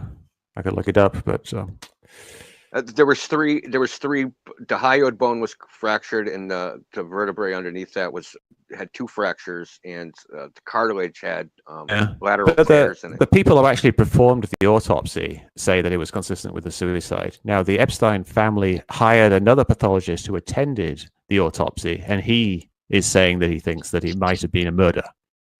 Where's the video? Yeah, Where's the Michael security Baden. footage? Where's Conflicting anything opinions. Real. Any what? Well, the independent one is saying it might have been a murder, but the one that's got paid by the government decides to say, yeah, it was. Well, no, the one who is paid by the family is the one who Said it is was a saying there's murder. something suspicious. The Now, independent the one? family have already said that they think that there's something suspicious going on. So they're paying a pathologist, and he's giving them an answer that conforms to their suspicions. Now, does that mean that they've influenced his opinion? Are they going to fire him and get someone else if he doesn't give them what they want? Who knows? Well, But, Cyril yeah, White, who's a famous forensic pathologist, saw the autopsy report, and he says that it's more consistent with murder than suicide. well, perhaps you should And do he's a not getting survey paid of by all the anybody. different pathologists. But Well, yeah, that's We'll why see. you like We'll when see. something like this happens, you have a coroner's inquest, right? And then you get a jury of, people to judge the evidence to determine whether it's a murder or suicide. Maybe That's that will what we happen. used to do in this country. Well, we'll see if it happens because I seriously doubt it. It seems like the family is kind of heading in that direction, but I don't think they would win such a case because they don't really have the evidence to back that up. Well, it's not really winning. It's getting people Will be to winning. look at the evidence. Well, I mean, from one perspective, I guess, but it's not really a win. That dude's still dead, suicide or murder. Yeah, but then they can sue the government and bring down people in power, which would be pretty impressive. Why was the photo of his body not him? It was somebody else's body. No, it was him. Yeah, So the but photos look very different in different situations. Why did you recognize any birthmarks? You're comparing it tell the to ear. photos from 10 years earlier, and also he's dead. His so left the ear blood was is all showing. flowing. You can compare it to his Guys, left ear from the blood flows down to the lowest point of their body. It's called lividity, I think, because you get all this pooling and purpleness. How And do you when just someone lies on the side, without even questioning it? I'm questioning You're not it. even I've- open. I've- You're not even open-minded. You never thought about it. You just automatically. You're like Well, automatic. no. The reason it seems like I'm not thinking about it is that I've spent an awful lot of time already thinking about it. That's pretty weird. Like I was on. Is your default So, position to you- support the you- official story? Is that your No, default it's not. position? No, it's not. My Okay. default position is to go with whatever I think is best supported by the evidence. I don't think you've actually seen the evidence. Like you haven't seen it. Yeah, like but what I have coroner report. seen is it doesn't really suggest a murder to me. Like there's things like the cameras being switched off or the guards sleeping on the job and things like that. Yeah, you could say that's very suspicious, but that's just something that's been happening constantly at that particular prison for the last 5-10 years or so, because they're grossly understaffed. It's a federal prison, and the federal prison budget has been cut, and they've got more prisoners there than they should have.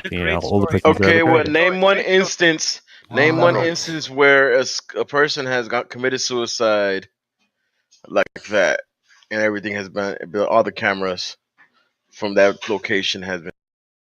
That prison has only had about 3 suicides in the last 30 years, and I think a very small number of actual suicide attempts. So Okay, he wasn't just any normal prisoner, was he? He was an extremely high-profile prisoner. This was an extremely rare case. So I get what you're saying if it was just another bloke coming through the prison system, but it was not. So, I mean, that's why what happened is highly suspicious. I can certainly see that, yeah. And I think with hindsight, he should have been put on some kind of more full-time suicide watch. But then he what if wasn't. those guys fall? But what if he those was- guys fall? But what if those guards fall? He was asleep? essentially.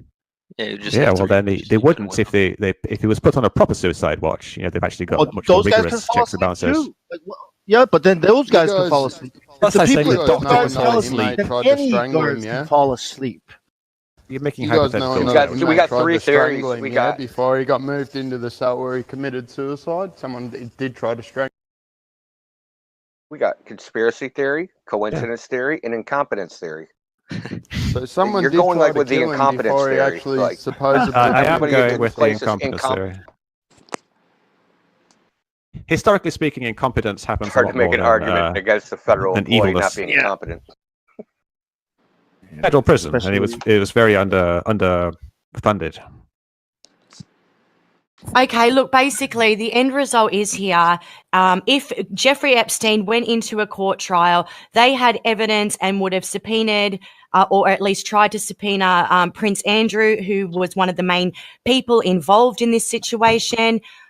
So whether Epstein killed himself, was killed, or was relocated, that's the reason that he's gone now. He couldn't go into the courtroom. It would have opened up too much information on Prince Andrew. Possibly, quite possibly. It's not quite possible. The main woman testifying in this trial is the lady that's living in Australia. She was the one that was in the first initial case that was actually abused by Jeffrey Epstein on his yacht, and they've got the photographs of her with Epstein and Giselle Maxwell or whatever her name was, the co-accused or the co-charged in this case. I mean, it's blatantly obvious why he had to go. Okay, well, I really have nothing more to add on that. I think he probably killed himself. Maybe he was allowed to kill himself. I think it's unlikely that he was murdered, and that's Wait, how did he kill himself? With what? He hung himself with, I believe, a blanket. Or With and you know how thin those blankets are, tissue paper, dude. There was nothing to kill himself with, but you think he killed himself. No, he was in a standard cell at that time. Yeah, no. There was nothing. No, he wasn't in a standard cell. No, there was nothing. They said he tore the blankets into pieces and made a rope. Yeah. So he weaved himself a rope in the cell with the cameras off. You could actually a rope of tissue. Okay, you could do that actually.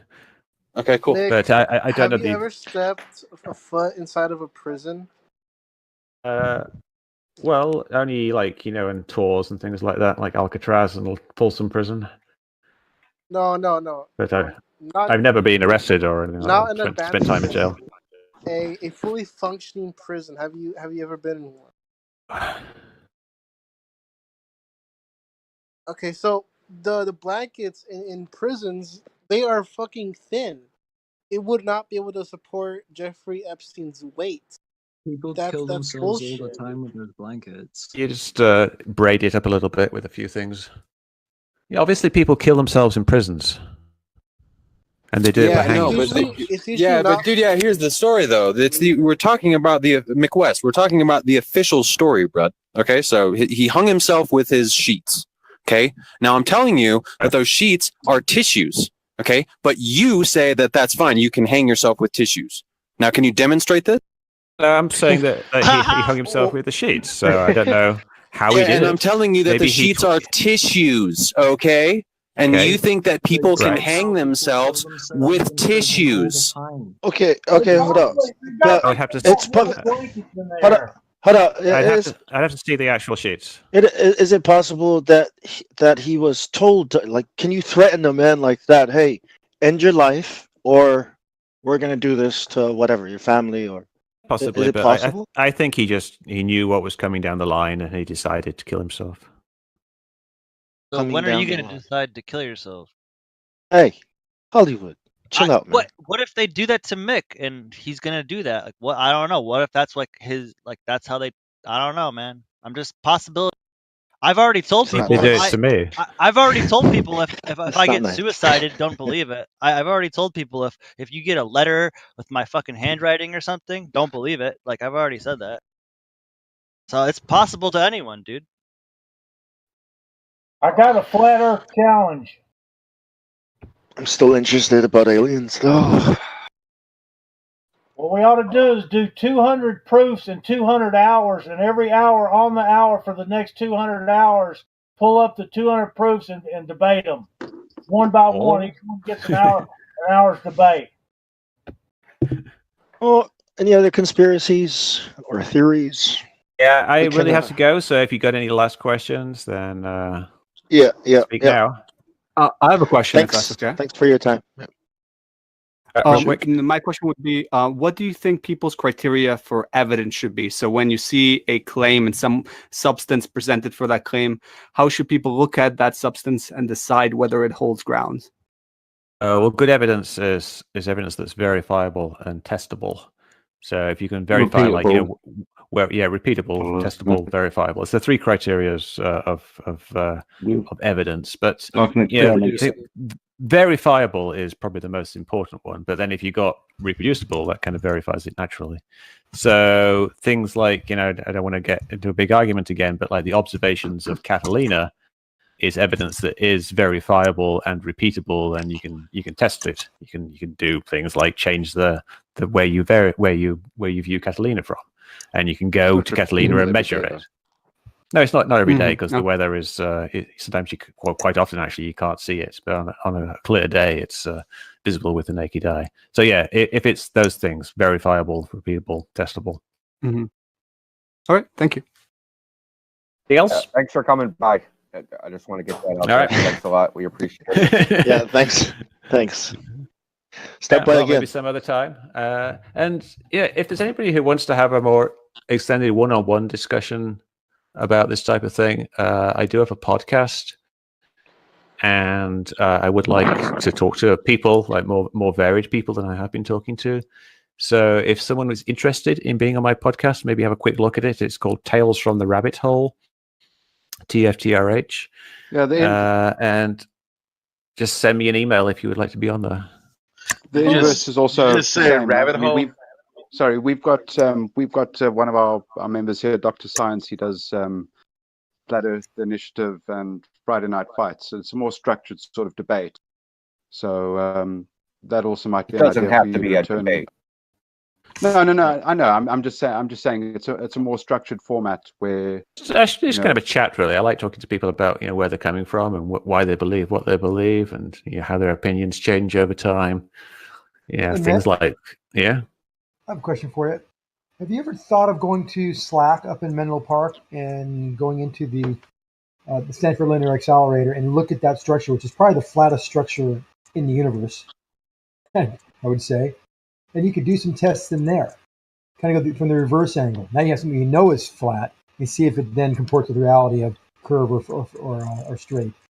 well, I mean, if you know it's flat, then it would be flat. So I'm not But sure then you got the what plumb test line you at could the do. ends. You get the plumb line at the ends that won't be, right? Well, at each end, it would be the same. Well, no, they wouldn't be. They would Right, they it would won't be. diverge from each other. But yeah, you could do that on the They'd be surface. parallel, wouldn't they? Right. And then the other thing, They would. one way, because Yeah, balls, but you don't need to have a flat surface to do that. You just need two lines that are some distance apart. But the problem is, how do you measure this angle? Which you can actually do. You can do it with good surveying equipment on buildings. You can see that Just they're measure the water leaning level. away Just from you. measure the curve in water level. It'd be easy. That's a good point. Let's do that. same Wallace inclination. experiment. It's the same inclination that you'd have for the Nile River, right? We're talking about 8 inches, every Inclination mile. for a river. Well, that's what rivers do, innit? That's what water Yeah. does. Downhill. It finds its own level, doesn't it? It keeps going until it. No, it doesn't find its own level actually. Until it actually flows down to the ocean, Zanuck. Like it finds yeah, stability. and the inclination is the same as that building. It's called sea level. Have you ever heard of it? Yeah, and the sea level is curved all the way around Weird here. that, isn't it? It's not level. Level's horizontal. How can water be curved? How can water be curved? Okay, relax. So Mick, relax. the other Let's question, fight the flat. see, Okay, Mick, the other question. I'm going. The other question. Still there? All right. going now. See you later. All right, Mick, have a good one, Mick. Nice right, try right. though. Zanuck, be quiet. Yeah. Zanuck, he One says more. he's fine. Last question. Let's Zanuck, one Nick's last trying to leave. question. Come then, on, let's dude. say. The last question. You guys have had the whole 2 hours. Last question. Go on, go for it. Well, I haven't said anything personally. Yeah, but we have a little relationship, Nick. We actually worked on your curve calculator and added fixed one little bug on it. Remember that a while back? Yeah, there's a few people who did that, but Anyway, thank so you. what about looking at mountains? We're looking upward, getting away from the water refraction. Again, I like getting away from this refraction element and look at the angle of those peaks versus the horizontal to see if that comports with reality as well, or what they should be for how high they are and how far they are away. You can do that. It does require a little bit of bit more math, for want of a better word, working out the angles and things. There's some very good examples though. I think like the twin sisters or the three sisters. What was it called? In Oregon. Yep. Mount Hood. Mount Baldy, and then what's the other one over there? And there's. I'll just post the link. 11,000 feet, and then you're at sea level at some point, looking up at that mountain, saying, "Okay, does that have the right angle for how far?" It's actually the best thing is to be on the top of a mountain, looking across the tops of other mountains at distant mountains. And I posted a link of that type of thing. Right. But it's essentially a very large-scale version of the Wallace experiment. But you do have to kind of accept what the height of the mountains actually are, right? Which not everyone can accept, I think because some it's all folks based here on numbers. That's a great picture, by the way. Yeah, a lot of people here actually accept the altitude indicators and the air density measurements. They just did the world. They just did the world record. I don't. Event, 326. I don't. Who are you talking for? A lot of Listen, people. I A lot of accept people use their measurements heads. of altitude. I don't accept the model. So when you Because basically in a helicopter and the altimeter says 1,000 feet, you don't think it's correct? I believe there's an error within a certain Pressure. range. All right, so I think I've answered Yeah. that question, but I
You should watch things that challenge your beliefs, right?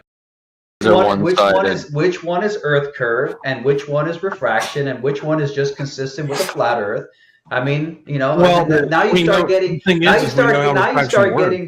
was that, Sally?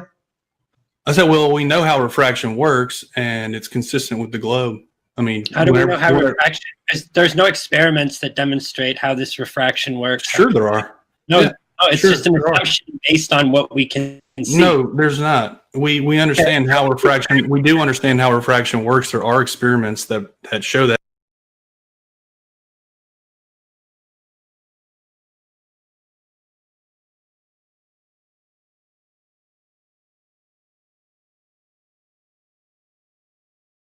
I was watching. With the geometric shape of the curve. Soundly, I was watching that. The observations, but soundly, and the observations match that shape. But soundly, here's the thing: you're using GPS. Isn't that a model that presupposes? Isn't GPS a model that presupposes the Earth is a sphere? I know what you're going to say, and no, it does not. Yes, it does. No, it doesn't. It's global. It's global positioning. You know what I'm saying? Earth curve. Are you going to let me answer and correct your misunderstanding, or?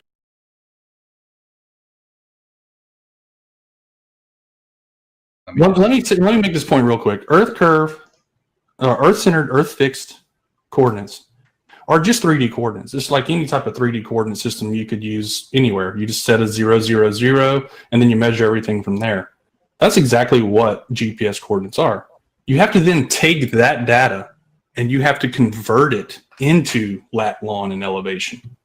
So the actual raw GPS data is X, Y, and Z values.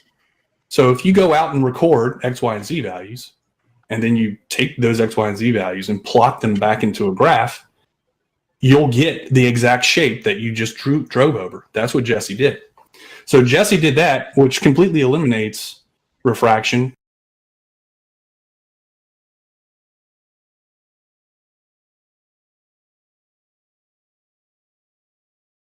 It works by imposing a mathematical model of the globe onto No, the it does not. No, Yes, it does not. No, it does not. Dr. Soundly for a It second does here. not do that. What you're saying is wrong. Excuse me. I'm just trying to clarify. It is flat Earth propaganda. Two links from universities. Nami, did you even watch his Hey, Nami, explanation? what you're Did you even watch saying is factually wrong. It's flat Earth propaganda. No, actually, it's not. I just put two links in the side.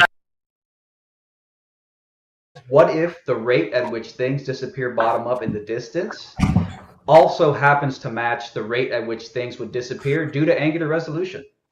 Oh, if only we had Things don't something like a disappear camera due to to zoom resolution. in. Sorry. Zooming does not change the angles and diffraction limits associated It with changes your height the and your angular distance. resolution, you goddamn mongoloid. No, it doesn't.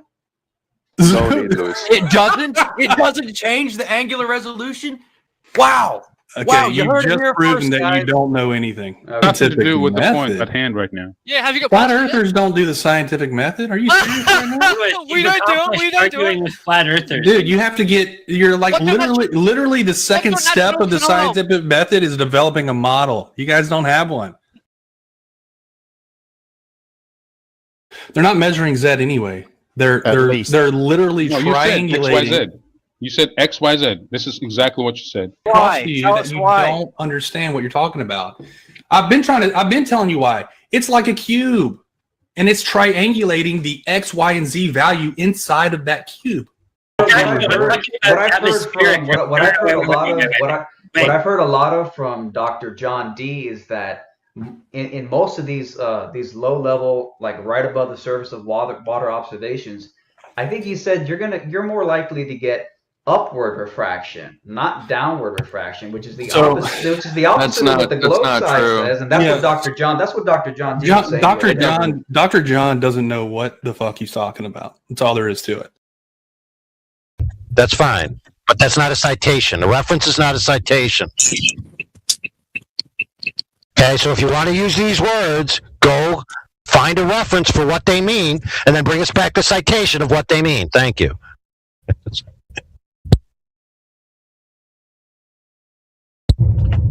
So, can you tell me why relativity says that it would be equal if the sky was moving or the Earth was moving?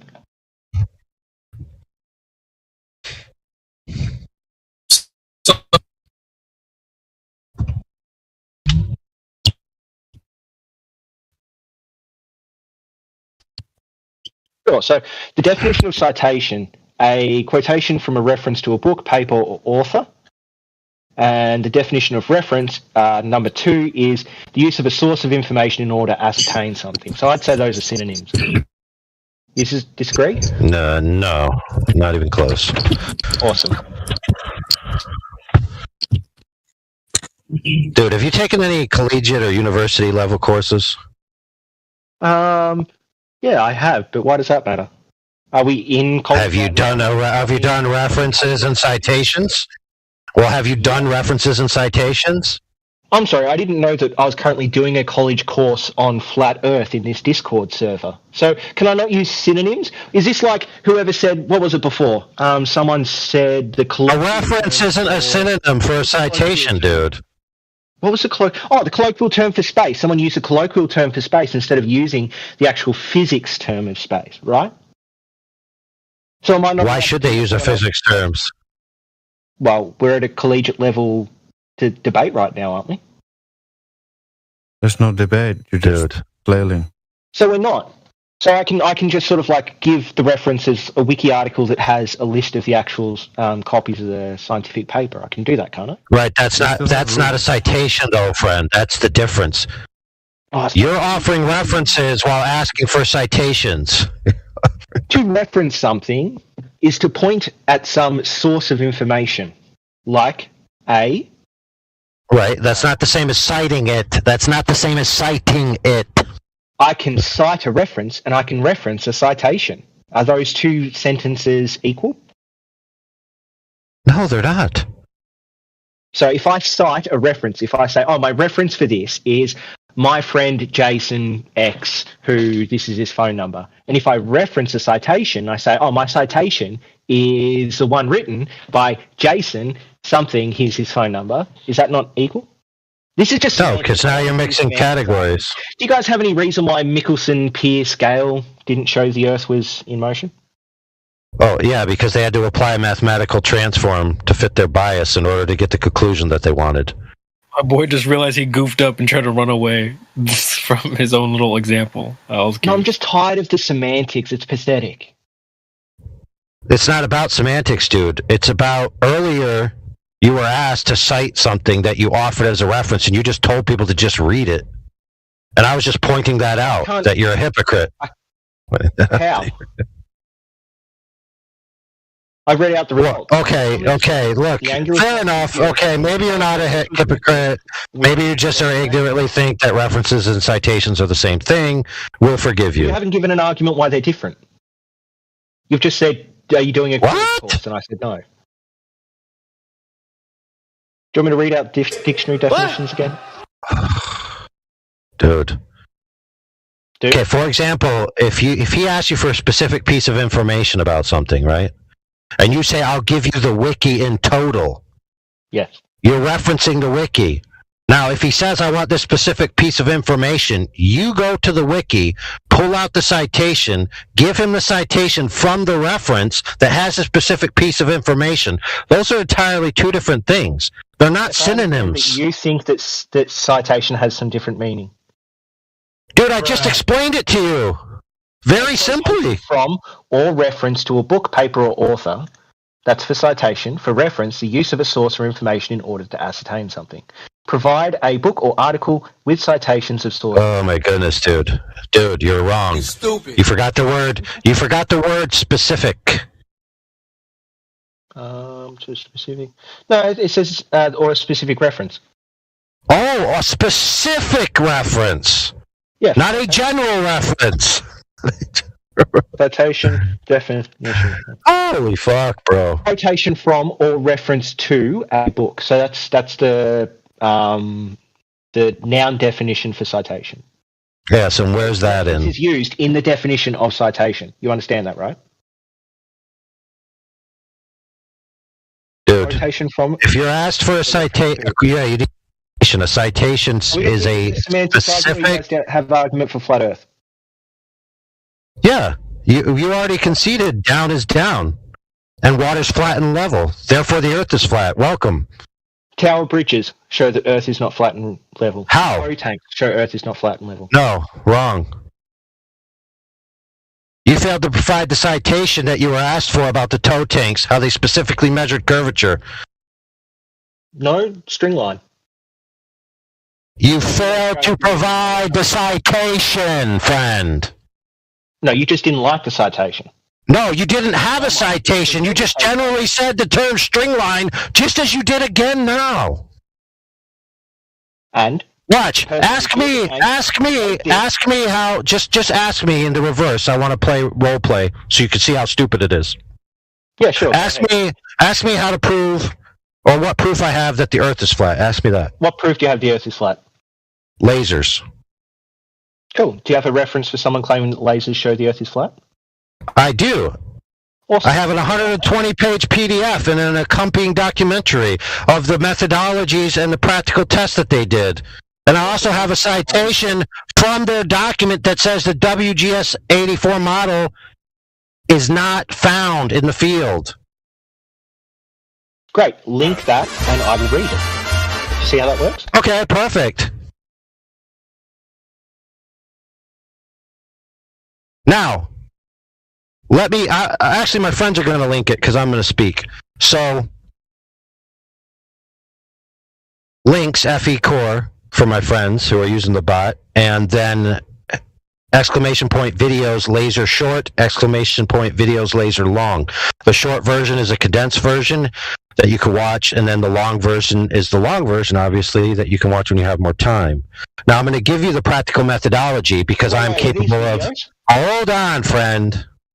I wanted to... Oh, no, it's a PDF. Okay, we're all good. Oh, my fuck, dude. Did I not tell you what was coming down the pike? I said a PDF. But then you spoke about long and short videos, and I wanted the PDF. Yeah. I don't know if that was being linked as well. But someone linked a PDF. Yeah, fair. I do. No, all right, good. Where? Oh, yeah, it's my turn to calm down, bro. Were you not on calm when you began? The answer is yes, so fair is fair. Yeah, anyway, let's move on. When you asked for a citation of the methodology that they used with the string to prove curvature over the distance, you weren't able to provide it. You didn't cite from the text, and you didn't articulate the methodology. You didn't cite it from the text, nor did you articulate the methodology. But I'll tell you the methodology from this laser test, right? If you want to listen, I'll tell it to you. But you can also validate it from the document. So this is actually multiple tests, culminating in the final biggest test of 25-mile sample size over water, right? So there's 14 or 17, I can't remember correctly. But the longest one they shot was 25 miles. So what they did is they set up what's generally known as a laser transit, right, methodology, which is you have a laser, you level the laser, you shoot the laser across, and then you use what's called a storyboard or a receiver that's at the same relative height, and then when it hits, you see where the laser hits, and then you can tell how off it is. We use this in construction all the time to level foundations, excavate, all kinds of stuff. Very practical methodology, very simple. So if you have the laser set up on one side, right, about 2 meters, 6 feet off the ground, and on the other side you have the story or the target, about the same, 2 meters, 6 feet, right? The globe Earth predicts a differential between the off angle that the laser should continue into the sky if it's perfectly level and the target at that distance to be 90 meters, right? So in other words, the big hump of Earth curve water and the level laser, right, can't shoot through the hump of Earth curve water, so it shouldn't hit the target. It should go over the target by 90 meters. Now, when they set this up, right, they took into account the ambient conditions. They took into account the millirad divergence of their laser. They created, which is in the documentary, a very accurate aiming device and leveling system. And if you watch it, you'll see how precise it was, very precise. Type of laser was it? Well, you'll have to look into there. It's a big old laser.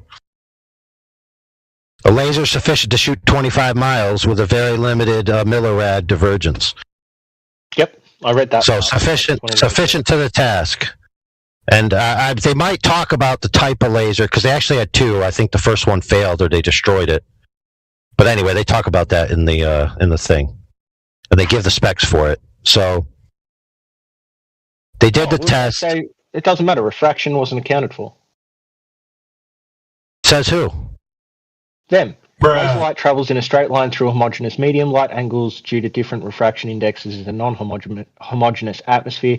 We calculate direction and amount of refraction to show how much laser beam deviation affects the measurement outcome. In a non-homogeneous atmosphere where the index of refraction increases with height, rays of sufficient small initial elevation angle of refraction. Holy crap, dude. Is proportional to the rate of increase of the bidirectional index of refraction. Yeah, you just said they didn't account for refraction, and then they went on to say we accounted for refraction in the very text you just quoted from. Yeah, but they accounted for it wrong. And well, actually, they didn't. So they're saying that it's a homogeneous through a homogeneous medium. We calculate direction amount of refraction in a non-homogeneous atmosphere with the index of refraction. Blah blah blah. This curvature is proportional to the rate of increase of the bidirectional index of refraction.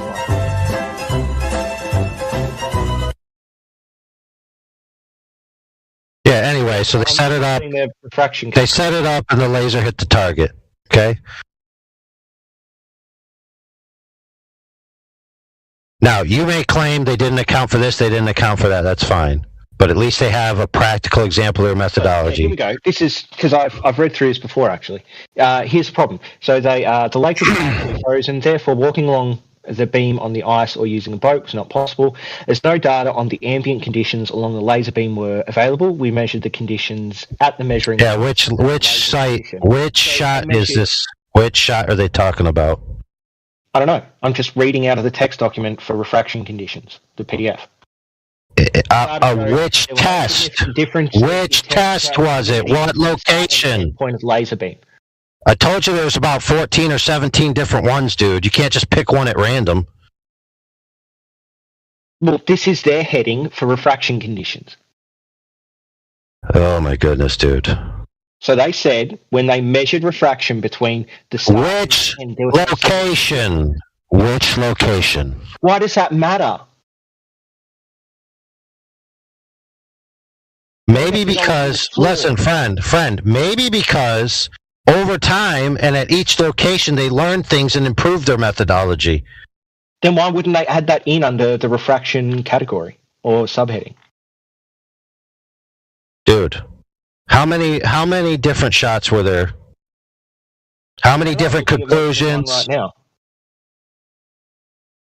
I don't know, dude. How about you read the whole entire thing? How about that? Yeah, I thought so. You'd run away from this discussion because you don't actually... I'm not running away from it. I'm asking you specifics about the thing, and you're not giving them. Bruh. Now, by the way, in the final 25-mile shot... Temperature was 2 degrees, the air at night was 3 degrees. Humidity is always high the closer you are to the lake surface, which indicates a lower refractive index. They just assumed a low refractive index. They didn't actually measure one. The ambient conditions showed that the refractive index... Yeah, which location? ...the two sides of the lake. So it didn't measure the difference across the lake. They just measured one side of the lake, the other side of the lake, and said, yeah, good enough. Am I wrong? Yeah, maybe at that site that's what they did. But which site are you talking about? The refractive, measurement number 1. Measurement number 1. Find the actual spots where like, oh my god, dude. Balanton Villegas observation points. And is it observation laser position? Yeah, is location number 1 the one where they state that the WGS84 model hasn't been sort of upheld? No, that's just their first one they did, dude.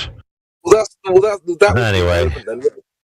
He won't even make it onto the rest, dude. He's just going to look at number 1, say they didn't account for refraction curves, light. It was still at 0 degrees in the air at the night, was down to -11 above the air. Air temperature at the time of the measurement was -6. The ambient conditions showed the refractive index were about the same at the two sides of the lake. So they're just on the same thing, two sides of the lake. Yeah, so the point I was trying to make is that if it's the first measurement that doesn't state that the WGS84 model is invalid, then what they did there isn't relevant to this argument.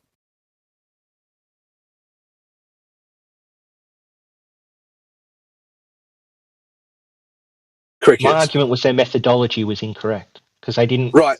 So measure the refraction which across the location- lake. They measured it from 2 points, the start and the finish. And if Yeah, the beam was location to one, curve, yeah? it would curve between the start and the finish, not starting at the start and ending Fantastic. at the So finish. is that location 1? Yeah, and location 2, they use so the in exact same location methodology. Is location 1 the let's just call it Okay, experiment? stop for a second and listen to what I'm saying. No, I'm I not just going to read stop. location 2, and they use the exact same methodology. I'm not going to stop talking, right? So the issue is that if they are not using location 1 as the quote-unquote evidence for the WGS84 model being invalid, then it's a waste of time to analyze the methodology there. The second one did the same thing. All of their measurements, they just measured the temperature at the start and at the finish. They didn't measure the refraction between them. Do you understand that, Crypto? Do you understand what I just said to you? Location 2 being used to invalidate the WGS84 model. It doesn't matter because they use the same. Fantastic. They So the answer is use the no. same. They use So the same way of calculating refraction in all of their experiments. The conversation. You're just wasting everyone's time. What did I just say to you, mate? AI, yeah, I heard what you said, bro. It's irrelevant. AI, can you tell me which location was actually used in this argument in terms of the WGS84 model, and then maybe we can read that. Oh man, the only one I was talking about was IDSIL, the biggest one. Fantastic. Calculation of third measure. So we're going to look at the methodology there, or we're just going to ignore that? Condition shows the refractive indexes were about the same at the two sides of the lake. The same methodology. It's a failure because of that methodology. Which location was that? No, I mean not really, dude. You can interpolate the lake, bro. Lake Isle or whatever that is. I mean, unless you think that there's going to be a dramatic change in the middle. Yeah, of course there will. Okay, let's say that's true. The middle is over water. Do you not understand that? The start and the finish are both land, and the middle is water. No, they're not just like in the middle of land, dude. They're on the coast. You idiot. They're both on land, and the beam goes across water. Those are two completely different, sets of air they're going to be going through. One's going to have a frozen constant. Lake? Sorry? Isn't it a frozen lake? Partially frozen lake, but you understand that, right? So frozen water, exothermic and endothermic effects. Dude, do you really think that you're just going to use 4-syllable words and that's going to frighten anyone here? You know what exothermic and endothermic means? The frozen nature. So the frozen nature of the lake obviously changes the refractive properties of the air above the lake, doesn't it? It does, and they should have measured that, but they didn't. Wonderful. Yeah, but obviously you're saying it's water, which is being dishonest because it's partially frozen. I'm sorry. Also, we don't have the burden of proof. I was wrong. I'm sorry. Also, we don't really have the burden of proof there because your side has never proven that the light is bending around the globe to make it appear flat. That's true, brother. That would happen. What the? Yeah, you do. We say refraction would change it so that any observation we can have a certain deviation. If you take refraction into account, it will always fit the globe. Yes, dude. Did you not just hear the words that were coming out of your mouth? Hold on, friends. What did he just say? He said, no matter what observation you make, it will always fit the globe. Wow, very scientific. You just ceded that any observation that supersedes the globe geometry, you just add the word refraction and it magically cures it. Yeah, sure. It's like when will water boil? If you add pressure, suddenly it'll change, won't it? Yeah, sure. Yeah, sure. We have an unfalsifiable tautology that begs the question and inputs values up into 60 billion mile radius to account for refraction. What question am I begging? What question am I begging? Listen instead of talk. Maybe you would know. What question am I begging? The globe in the first instance, brother. No, we've measured it. How? I just told you there's tow tanks, there's tower bridges. No, stop right there, friend. Stop right there. Stop right there. Stop right there. The tow tanks, you didn't give us the methodology of measurement. The towers, you didn't give us the methodology of measurement. You just claimed them as a positive assertion. And then when I asked you what's the methodology, you simply said the word line. Fishing line, I think, was the actual word. You're choosing to ignore all the times I read it out and just focus on the one time where I said string line. No, I listened to you read it out, and that wasn't a sufficient methodology to see that the entire bar was curved, dude. It was segmented. You didn't even explain to the person who asked you. You didn't even explain to the person who asked you how they did it. As you guys like to make Globers do, you're willing to concede that I didn't just say line in all instances. Can you concede that? No, I'm saying when I asked you. So you're not going to concede something that you just admitted to? Dude, when I asked you, it was correct. You just said line. Previously, you read something out about a line. Listen. Previously, which I already had just said, you read out something about a line. You were asked to clarify how it was done over the entire thing. You were asked to point to it, and you didn't. I didn't what? What was I meant to point to? How they applied the fishing line to prove that the entire structure was curved. I read it out a couple of times. They put it at 2 points with a microscope pointing at the fishing line. Yeah. Right. Yeah. And what did they do then? A reference that they could then move the beam so that it had the correct amount of curvature, according to that reference. Okay, hold on, friend. Pay attention now. If you pull a line taut, without the catenary curve in existence, you'd have a straight line. Yes. Right? So unless you have a benchmark, all you have is a straight line. So if you then... You can have a calculation of the amount of curvature that you want in that thing according to the reference. Bingo. I want everyone to stop right there and notice how if you take a straight line and just calculate how much curve should be there, you can then make the claim that curve exists and that you've measured it. Slow clap. Slow clap, friend. They did correctly. No, friend, stop. You're assuming the water's curved, bro. You have flat water. And then you hold on. The thing that you're making. Right, so my friend, hold on. The previous guy who you asked 30 minutes ago, he critiqued you that you just assumed the water's curved, put the line parallel to the water, and then put the beam parallel to the line that's parallel to the water and assume that all three are curved, and then call that a measurement. That's what you did, brother. No, I never said the line was curved. Remember catenary effect? I said specifically it wasn't curved. I read that out to you multiple times. Okay, so let's be clear. If the line isn't curved and you parallel the metal to it and it's parallel to the water, then that means the water's not curved, and that means that the rail is not curved. A reference didn't parallel it. You ever used a straight line before? I build things, brother.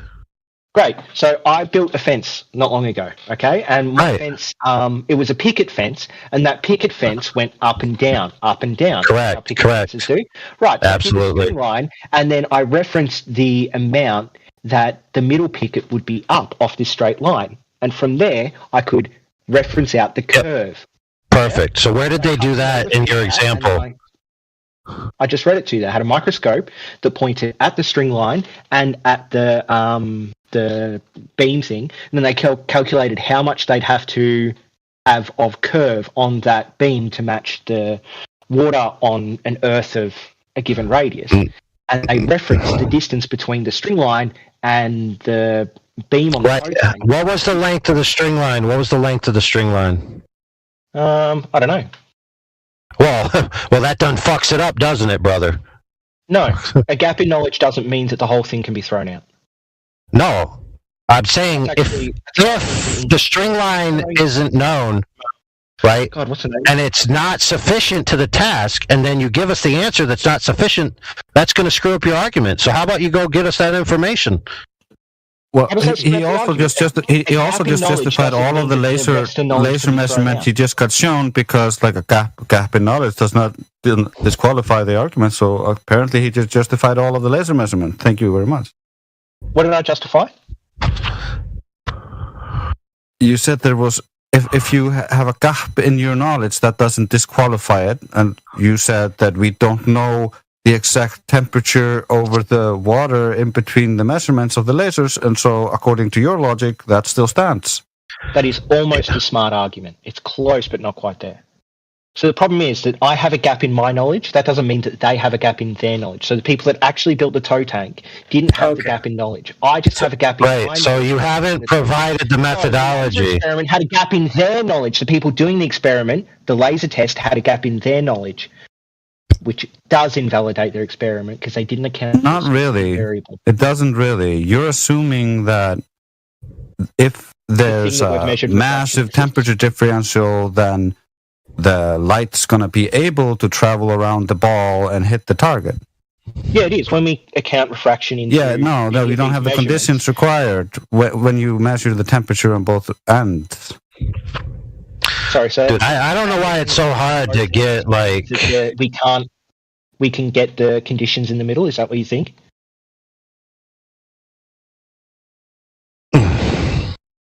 I think you should get us the knowledge that you're gapping on, because that would be the thing that would validate your entire claim.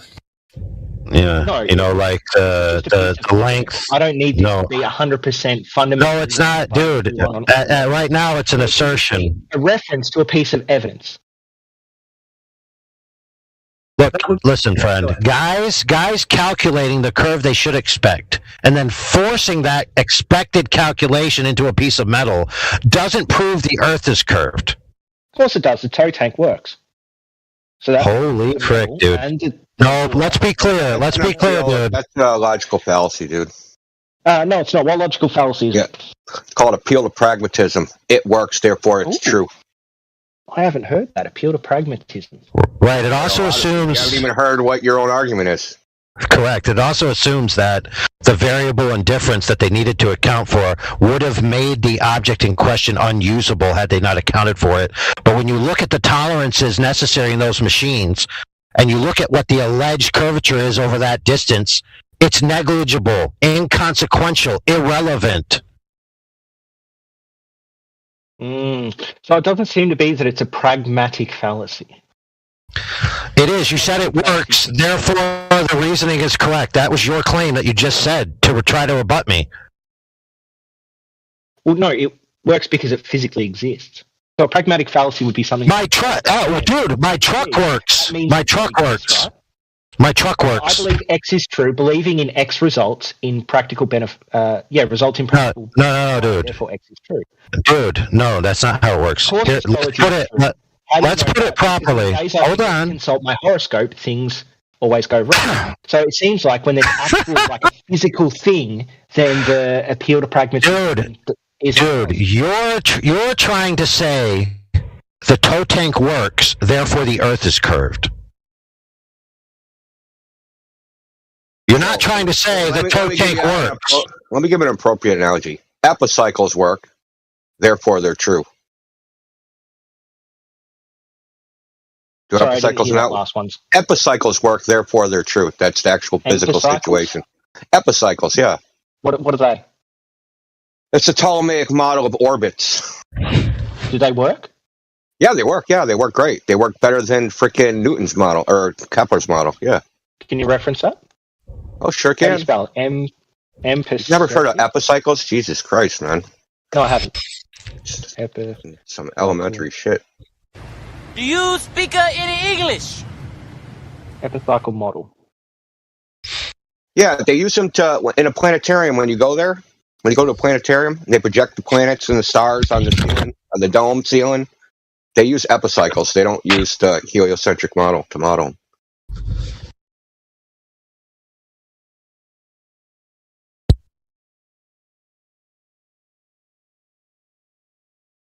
Just because you have a model that works doesn't make the model physically real or have some ultimate reality there. This shit is well known. It's not even an issue.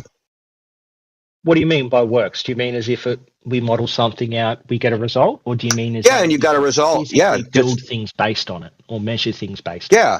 That's called engineering. Yeah. It's awesome. Yeah. What it's called is predictive evidence. Okay. So what they did is they predicted that the water would curve. They predicted in order to get their rail to match the water, they would have to make their rail curve. They then predicted that a string line would have to deviate at certain points by X amount in order to fit that curve prediction, and then it was all true. That's called science, buddy. No. First of all, that's not called. So science. I'm not seeing anywhere that that all would be like post-dictions. Those are all like post-dictions because they had to alter the string. I'm reading it right now. No. They had to adjust the string until it so-called aligned. What part? Where's that? I'm gonna read it. A 0.33 millimeter dynamine fishing line was attached to one bespoke winch at each tail end. The line has a breaking point of about, that sounds precise, about 25 kilograms, and very little stretching. Oh, that's scientific too, man. Very little stretching. It's not even like they have two things here that they didn't even quantify. Sorry, you haven't validated your claim, mate. Go back to your claim. Listen, I'm going to keep going. I'm going to keep going. Don't worry, man. There's more here. So, but I'm just saying, this does not sound like precision. Okay. Anyway, which allowed it to be pulled very tight and reduce the catenary effectively. A microscope was mounted on the rail to look down at the line and perform the adjustment with high precision. Right, so they adjusted the string until they got it to match really where they wanted. That's really sad. So this is your repeated thing I've been listening to over and over again. When you get cornered in this box, you start talking about us and how our argument is and how sad our argument is, and you start talking about us. The way we're talking, the way we're arguing with you. Shut the fuck up.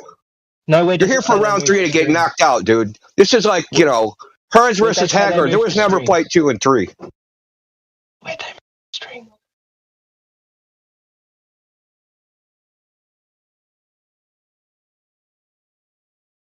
Anyway, this is not a precision measurement. This is garbage, dude. Garbage. Yeah, I'm referencing some experts that built something according to the curvature of the Earth and it worked. What's wrong with that? Yeah. Are they lying? Do you think they're lying? I think it's confirmation bias. That's what I think.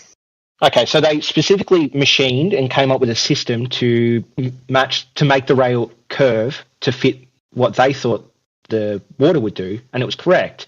And you think that's confirmation bias? How does that work? Yes, I do. So if I was to think something like no, like if you just use like a base iron to make a camshaft, that'll be fine. Like it's great. I believe that. Someone told me it had worked before because I used it in an old steam engine once. And then you do it and it fails because it's not the correct metal to use. Yeah, and how is that analogous to this? So confirmation bias failed in the practical, didn't it? Yeah, because that's why engineering, you do things by trial and error. No, you right. So things are manufactured all the time that fail, break. Engineering is doing things by trial. It is. That's the dumbest thing I've heard. Honestly. Well, then you've never actually made anything. Have you ever made anything in a manufacturing process? Have you ever worked in any manufacturing environment? Yeah, I've worked in a couple of factories. They're shitty jobs, but yeah. No, like an actual manufacturing environment where they actually engineer, design, and make the product, and then have samples, and then the samples are gone through tests, and then you have the production line, and you start making it in production, and then you have to have quality control because not even that is a perfect process. It's called trial and error. Yeah. So you start with an idea, right? You maybe apply some models. And then you engineer some prototypes. Some of those prototypes will work. Some of them won't. Right? So if they could just do it by equations, then they should just be able to fill out the equations, do the math, start pumping out the products without ever testing them. The one I worked in made fire-resistant suits for firemen. Right? Mm-hmm. And it was for firemen working with the army, so it was like armed personnel fire-resistant suits.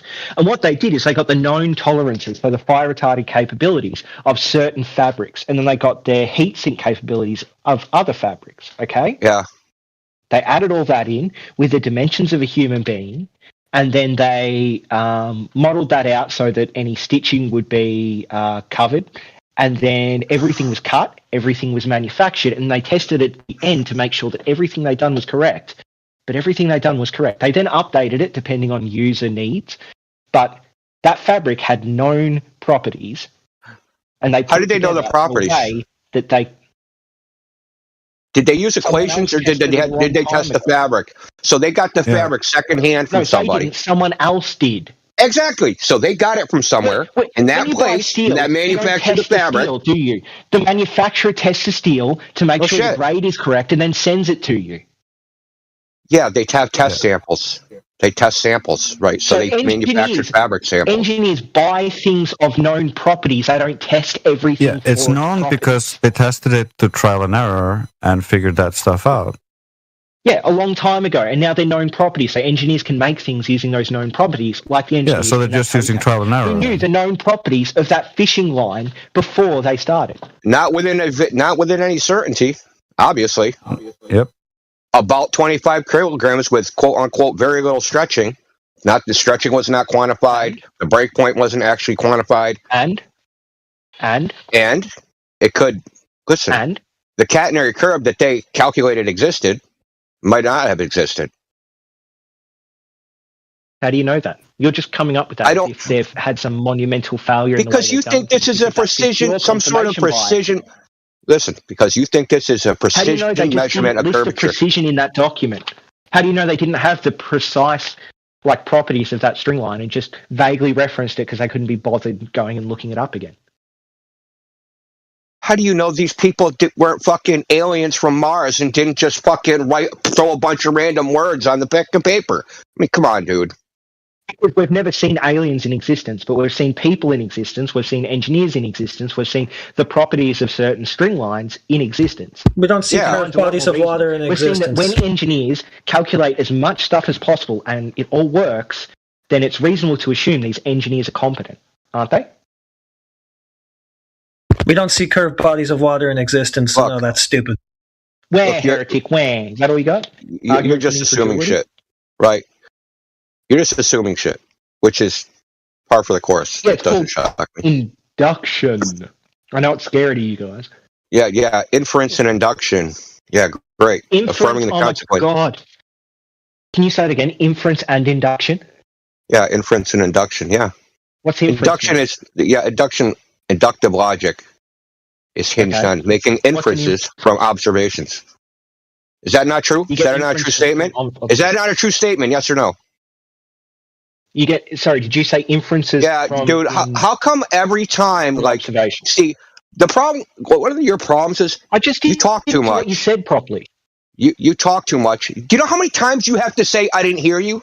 Because you're fucking flapping your gums? People. We're on Discord, mate. Yeah, because you can't listen and talk at the same time. That's why you can't hear people. Induction also doesn't lead to concrete conclusions. It only leads to strong or weak potentials. Well, he didn't even do that. He just assumed his conclusion in the first place. Well, no, I didn't. I gave. Yeah, you did. So what I have no, is you didn't. And you already admitted my it. My hypothesis is either you assumed a curved water level. You matched some railings to the curved water level that you assumed, and then went, "Good, it's all curved." That's all you fucking did. No, I didn't. What they did was they made the railing. You're right. I misspoke. You didn't do that. That's what you think someone else did. So we're at the point now of just muting me all the time? We're finally done? Do you want me to just go now? Are we done? You can do whatever you want. I can leave if you want. If you're just going to mute me anytime I'm halfway through a sentence. Well, you can sit here and cry or you can leave. I don't care. We just told you that, basically that you're over talking. I tried to tell you what the problem was, why it's not a good thing. Because it means you're not listening, right? And we're just wasting our fucking time, which I'd rather not do. Right. So no, I was listening. I just think you're wrong. The reason I couldn't hear some people is because some people are low. So I'm trying to figure out who is talking, whose sound is low, so that I can turn them up so I can hear them better next time. Make sense? Anyways, Linda, feel free to be a beta and leave if you want, but that wasn't what we were trying to do here. Why would I be a beta if I left? And you still haven't proven curvature or anything else. All the stuff you said is crap. Why do you use the word prove? I can't even read evidence, which can never prove anything. It's called the problem of induction.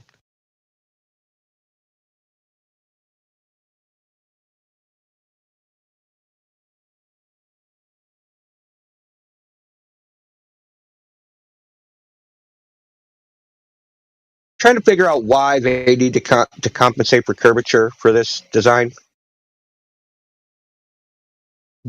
Why the rails must be aligned vertically to follow the curvature of the Earth. Vertically? Vertically? Yeah, the rails must be aligned vertically to follow the curvature of the Earth, horizontally and enroll in Southampton, Saginaw, oriented tank of 138 meters. Yes, that's talking about the is about the rail. 0.6 millimeters. That's talking about the rail in this case has little like jacks under it to move it up and down before they set it. So they have to be aligned vertically. Those jacks have to be aligned vertically so that the horizontal lines up with the horizontal curve of the water. What's wrong with that?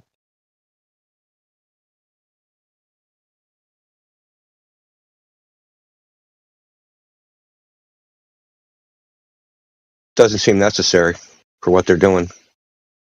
Why? They're trying to do I'm reading it, measurements of different hull shapes. Well, do you know what uncertainty and precision is? Yes. Okay. Uncertainty is an unknown, and precision is to the highest degree of measured known. So for this tow tank, they need to know if there's a deviation in the railing, because that deviation in the railing would cause the hull of whatever thing they're testing to push further down onto the water, causing more drag and changing the results, or to go higher up over the water, which would reduce drag and ruin the results. Okay, and if they didn't do it right, what would happen? Let's say they did all this process and they did something wrong and they didn't know about it and it's not in this document. What would happen? What would happen would be that the boat, when they move it along the railing, would experience more drag in some spots than other spots, which would mean they would. You mean so they're trying to model drag? So this is a tank that's trying to model drag, amongst other things. Yeah.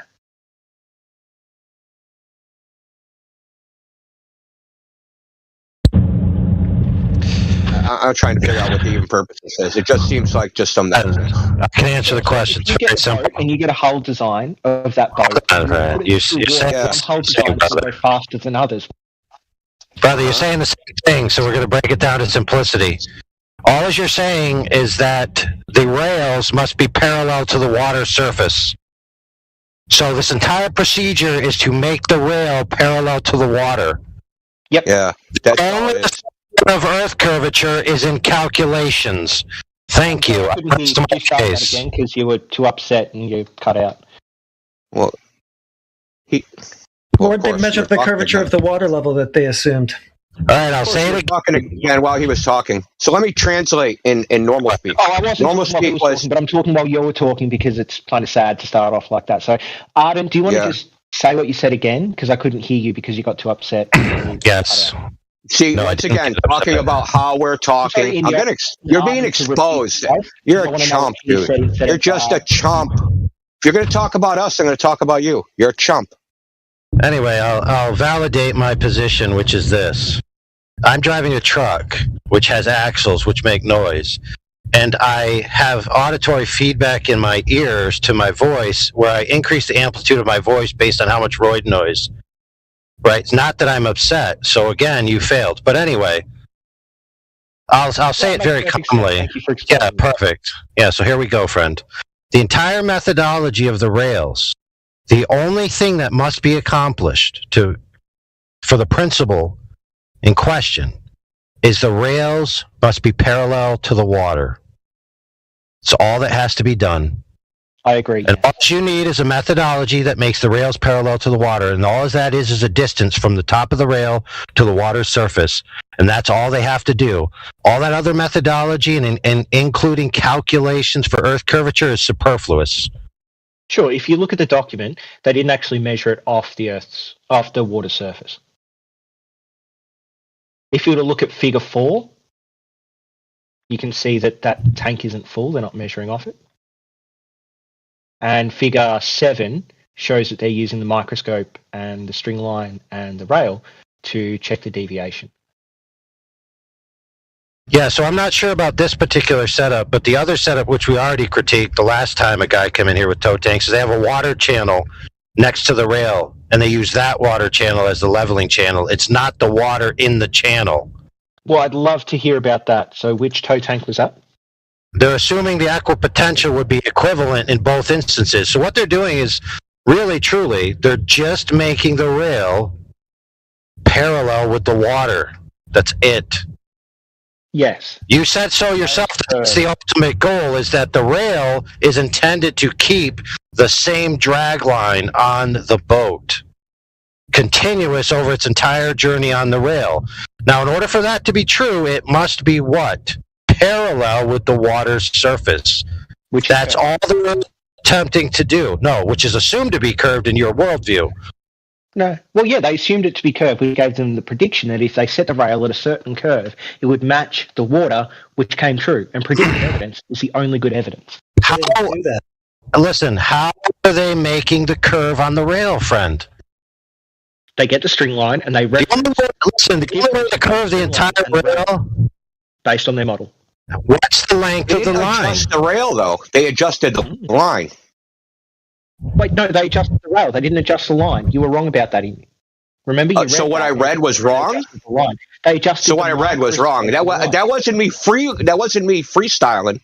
I was reading. What you read didn't say they adjusted the line. If you look at figure 7, you can see that on the rail where they have 2 pins and they have a microscope pointing at the string. Okay? So that means at any given point they can look at their model and they can see how far should the pins be from the string at this point. So they didn't measure it in between the 2 points, right? Just like the laser test? Say again? So they didn't measure between the 2 pins, right? Just like the laser test? They did, yeah. They measured between 2 things. Right, but I still haven't gotten the answer to 2 questions. In between the 2 points, because so if you have a curve, then you need that like the hump in the middle of the curve. So you're supposed to have That's this what the strings for. The strings to measure the hump. Yeah, the string is a reference. It's completely horizontal reference, right? So from 2 points, it will be. Yeah, he also claimed. 2 points. Yeah, before you continue, we got a caveat before you continue. That the allegation is that they. Go ahead. Excuse me, Indio. I'm trying to listen to Arden right now. Yeah, well, no. So they presupposed the. I yielded the floor, brother. Just wait, Indio. Arden. Yeah. Great. Stop moderating our fucking chat, douche. Okay. Yes, if you were paying attention. They took the rail. I yielded the floor to Indio.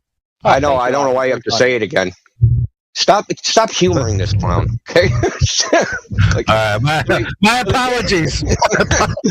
So, listen, I'm not falling for the distractions, man. So they have this beam, right? This rail, and they can adjust the rail, and they pull the string. And so, what are they adjusting both at the same time until they're within Why do you think they're adjusting the string? Because they think the string has to be within a certain distance of the rail, right? No, the string just has to be a reference, a horizontal reference. But they don't know if the string's horizontal. Yes, they do. If you get how do they know that? You pull it taut between 2 points with very little catenary effect. It is a horizontal. It is a straight line. How do you know there's very little catenary effect? That's what I'm asking you. Because that's what they say. Yeah, but very little is also some. They're only seeing a small deviation, which is very little. So they're seeing the very little catenary curve. What are you talking about? How do you know? You're assuming that because you're biased. You just said so. You just assumed that there's very little catenary curve. Your answer was because they said so. Yeah. Yeah, let me ask a question. What is the value for the catenary curve? And then, how did they measure this? Because you're going to have 2 inverted curves, right? You have the curved rail, and then you have the curved string. And the curves are opposite to each other. So one's curving down and one's curving up. And it's a very... Yeah, but I also want to know how long... It's so hard they can't even measure the amount of catenary curve in the string. That's not my problem. That's your problem. Right, no, but also I just want to qualify. Some catenary effect doesn't mean that catenary effect is enough to screw up their model. They have to measure it, brother. Otherwise, they wouldn't know. By the way, also, you were asked, hold on, it doesn't matter, dude. I just said they would have to. I'm trying to get to a different point. The entire problem is that there's a catenary effect. Isn't that your entire problem at the moment? Listen, the catenary effect is a constant in physics, bro. It can't be negated. Yeah, but there are all sorts of problems that anything that you physically do, like there's some form of like tiny 0.0000000001 problem in every single thing you do. But if it's not enough to screw up that thing, then who cares? It's like saying right. So, friend, for goodness sake, stop talking. That thing can still work. We all know that. Okay, what I want is the brass tacks. How long was the string? Doesn't know. How was the? Shut the fuck up, kid. Why? Thanks. All you're going to do is you're going to ask. Because I'm trying to complete it, dude. When the. All right, I'm just, dude. These things matter. So stop frickin' sidelining. For goodness sakes. You were asked how they know it was horizontal. You just said they affixed it to 2 points. Being randomly affixed to 2 random points in free space doesn't prove that anything's horizontal. You then said they got rid of the catenary. That's how they knew it was horizontal. But you didn't prove how they knew it was horizontal. Didn't have a great Dude, I'm speaking. Thank you. You then said that they got rid of the catenary problem somehow for whatever methodology they used, which you didn't quantify. You didn't give us the length of the string, so we can't even calculate any of these problems to even begin to say. So far, all this is a fanciful assertion with no data and no quantification to it. Yeah, the engineers made it. It worked. They referenced they referenced the methodology they used. You just don't have the actual numbers in front of you, so therefore it's wrong. That makes no sense. Dude, you haven't presented them. And your appeal again is just to the pragmatic at work. Dude, listen, the methodology they used got, let's just say for lack of a better term, it got the rail parallel with the water. Great. Right. What does that prove? Nothing. It just proves that the rail is pretty parallel to the water. That's it. Pretty parallel? Yes, because of the sentences that you just talked through, everybody, about error bars and all this other nonsense. You know it's not perfectly parallel. Good grief, dude. So, Heretic, you said it's a pragmatic appeal again, but it isn't actually a pragmatic appeal. It is. You said it works. No, a pragmatic appeal would be for something unknown and unmeasurable. What? Where's the measurement? It's for something unknown and unmeasurable, something abstract, like astrology work. It is unknown. You already told us it was a gap in your knowledge, dude. You already told us the measurements that we needed were a gap in your knowledge, so they are unknown. And you don't have the measurements. Yeah, okay, how do you know? They don't know what they know. You also admitted it was a gap in their knowledge because they didn't add it in there and have it nowhere presented. So... Yeah, so let's link their engineering specs for this whole thing. Do you not understand that? Right, but the other one that we did, bro. Find a flaw that you can exploit in this when you guys don't have a single measurement of straight. Like, I gave a glaring flaw in your laser test. A glaring no, you didn't. Actually, you just showed your ignorance. You actually just showed your ignorance. Did I, Indio? Do you want to talk about that? Do you want to? If I get 2 points across a bay and I just measure what point A and point B's temperature are, does that tell me the refractive index across the bay? 1, 2, 3. No, it does not. I'm thinking about it. I'm thinking about across the bay. It could, because possibility. You could. Could you explain how it could? You could apply modeling, and you could assume it. They didn't apply modeling, though. Yeah, why would you? So they didn't calculate a value? There is refraction. You need to establish that those models are correct. But you can't establish if there's refraction unless you measure a difference across the bay, can you? They did. They did have 2 meteorological stations at each end. Yes, of course there'd be something different, Drace, you fucking idiot. So you do know that the 2 meteorological stations, right?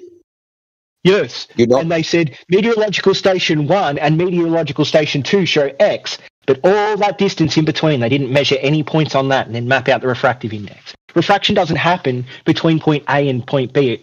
It happens the entire way in between. There's any sort of change. No, that's not how refraction works. That's not how refraction works. Of course it does. No. Light goes from one dense medium to another dense medium. All that has to be is a change in temperature, pressure, or humidity. of that air. No, Any it's change not. at all, It's any called deviation at all will optical cause the speed of density. light to It's move. not just the density of the medium. We covered this with him before. Yeah, we've been over this optical density. He What was about it? furiously Googling or something. Yes, you guys say it's optical density. Optical density can be changed by factors like temperature, the density. Yeah, it can, but you also require the correct boundary conditions to those temperature gradients to be able to refract things, and you don't have those conditions all the time. And it also it depends on those angles and the optical gradients. So you know what, like the light can go up and down. So you know what, like ISIL, not only did they horizontally pan it, they vertically panned the laser, and on top of that, they did it twice. They did it twice, 3 weeks apart, and they got the same result. So when they just have like, what does that mean? So they have to have the same magical refraction conditions, the same 2-3 weeks apart. And in different directions at different ranges. They didn't just horizontally pan the laser. They panned the laser horizontally. Seems like they had different outcomes. See, here you go again. I'm speaking, brother. Okay. AI, please. Yes. They panned the laser to targets at different ranges. So, for example, in the 25-mile shot, the 25 miles was the final target, but they panned it through like a 4-mile target, a 14-mile target, etc. And this was done 3 weeks it seems apart. like they've got different. It seems the firing line is hot. It seems like they have different what? They have different measurements for every single laser test that they did. What does that mean? Well, considering different measurements of what? They say refraction exists. Yeah. And they say that the laser is hitting different points, but it's just within the tolerance that they set based on the refraction that they think, to fit a flat Earth model, right? No, they're tested. They tested the WGS-84, and it's outside those values by 2 orders of magnitude. Because they didn't look at the refractive index between the 2 points. So the 2-week change would cause a small change in refraction in the refractive index, right? It wouldn't be okay. So how much refraction does there have to be to get the result they got? Well, we could look at that if you'd like. Yeah, let's look at that. Give us the model that can make that prediction. Let me know when you're done with the Bislan Advanced Earth Curve Calculator. That doesn't. First of all, there's no predictions in that. I said a model that makes predictions, not post-diction. Yeah, so the Walter Bislan Advanced Earth. Yeah, those are post-dictions. I want predictions. Observation data, and then you just change the refractive index. Yeah, that's a post-diction. That's not a prediction. I just. Yeah, hold on. For a second. Let me know when you're done with this point so I can jump in because I wanted to ask him a question, but I want to mute him. Yeah, but I want to. No, don't unmute him. Amount of time, Miggy. I'll just yield for you. Yeah, I will let AI because I don't know. You guys were in the point right now, but I don't know. AI. Yeah, we can wrap it up very quick. So what he did there is he has an ex post hoc solution because he's going to go to this calculator and just change the dial until the dial fits the observation, which he already said he will do, which is no observation can debunk the globe because you can always input refraction to be sufficient ex post hoc, which is not proper reasoning or proper anything. All right, and basically the calculator doesn't simulate anything. If you look at the Black Swan so-called simulation, okay, if you look at the rays, they invert. So the image that you should be shown should be half inverted. But he doesn't show that, right? So all he's doing is adjusting pixels up or down, but never adjust the orientation. So that calculator doesn't simulate anything. Well, it does simulate one thing, so let me finish up with this, is that it simulates an increase in the radius of the Earth to lower the Sagittar via the circle segment formula. In other words, it models a lower hump between point A and point B, which means it's effectively flattening out the Earth to account for observations that debunk the globe, conceding that the Earth looks flat. I yield. Okay. I'm going to unmute him. Dogs, if you can hear me, I just need to ask you a question before you go on. Or maybe you just want to respond real quick so I can ask you? Yeah, it'll only take me 2 seconds to respond. Yeah, go ahead. The problem is what you said about Walter Bisland's Earth curve calculator flattening out the Earth is that it flattens out the apparent geometric horizon, not the actual one. You get that? And there's no problem with a post hoc falsification of an experiment. The problem is if you have a positive claim and you want evidence for that positive claim, you then need to make it predictive. So I'm not saying the Earth is a curve because I can post hoc use refraction to account for a flat Earth like experiment. Man, I want to respond, but go ahead, Miggy. I'll bite my tongue till later. Yeah, we'll just, I guess you can respond. I just wanted to ask you maybe 2 questions. Can we know 100% sure that the Earth is a globe in any way? No. Okay, second question. Has anyone directly measured surface curvature? Yes. Okay, can you tell me who? Transcontinental arc, the parallel. Who? No, that's not what I'm saying who directly measured it? Was there, what persons were there, or people? Was there a group of people? I could find the people that did it, but No, I know that, but I'm saying, do you know? That's called a genetic fallacy, so it doesn't really matter. No, I'm asking you a question though. Either you know or you don't, right? Not off the top of my head, no. Okay, so you don't know. Yes, it's a problem. It's definitely a problem because the whole topic and the debate surrounds the information of a baseline of knowledge that you do not have, which right now currently seems to be stemming How from does the knowledge of who made the... Okay, so I'm trying to tell you, unless you want to interrupt me and then form your own conclusion. It's up to you. So the knowledge base of what you have right now... You lagged there, so I interrupted while you were lagging. Oh, all right. So can you hear me now? Hello? Can you guys hear me? Yes. Okay, so basically... Go ahead.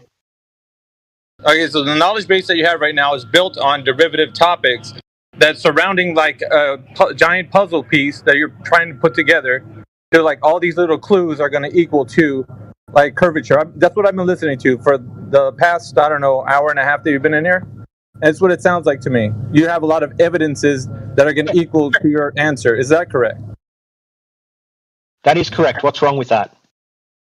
Because it's not one single direct measurement of the thing in question. So let's put it this way. I'm just going to give you an analogy, right? Like the ones you've been using.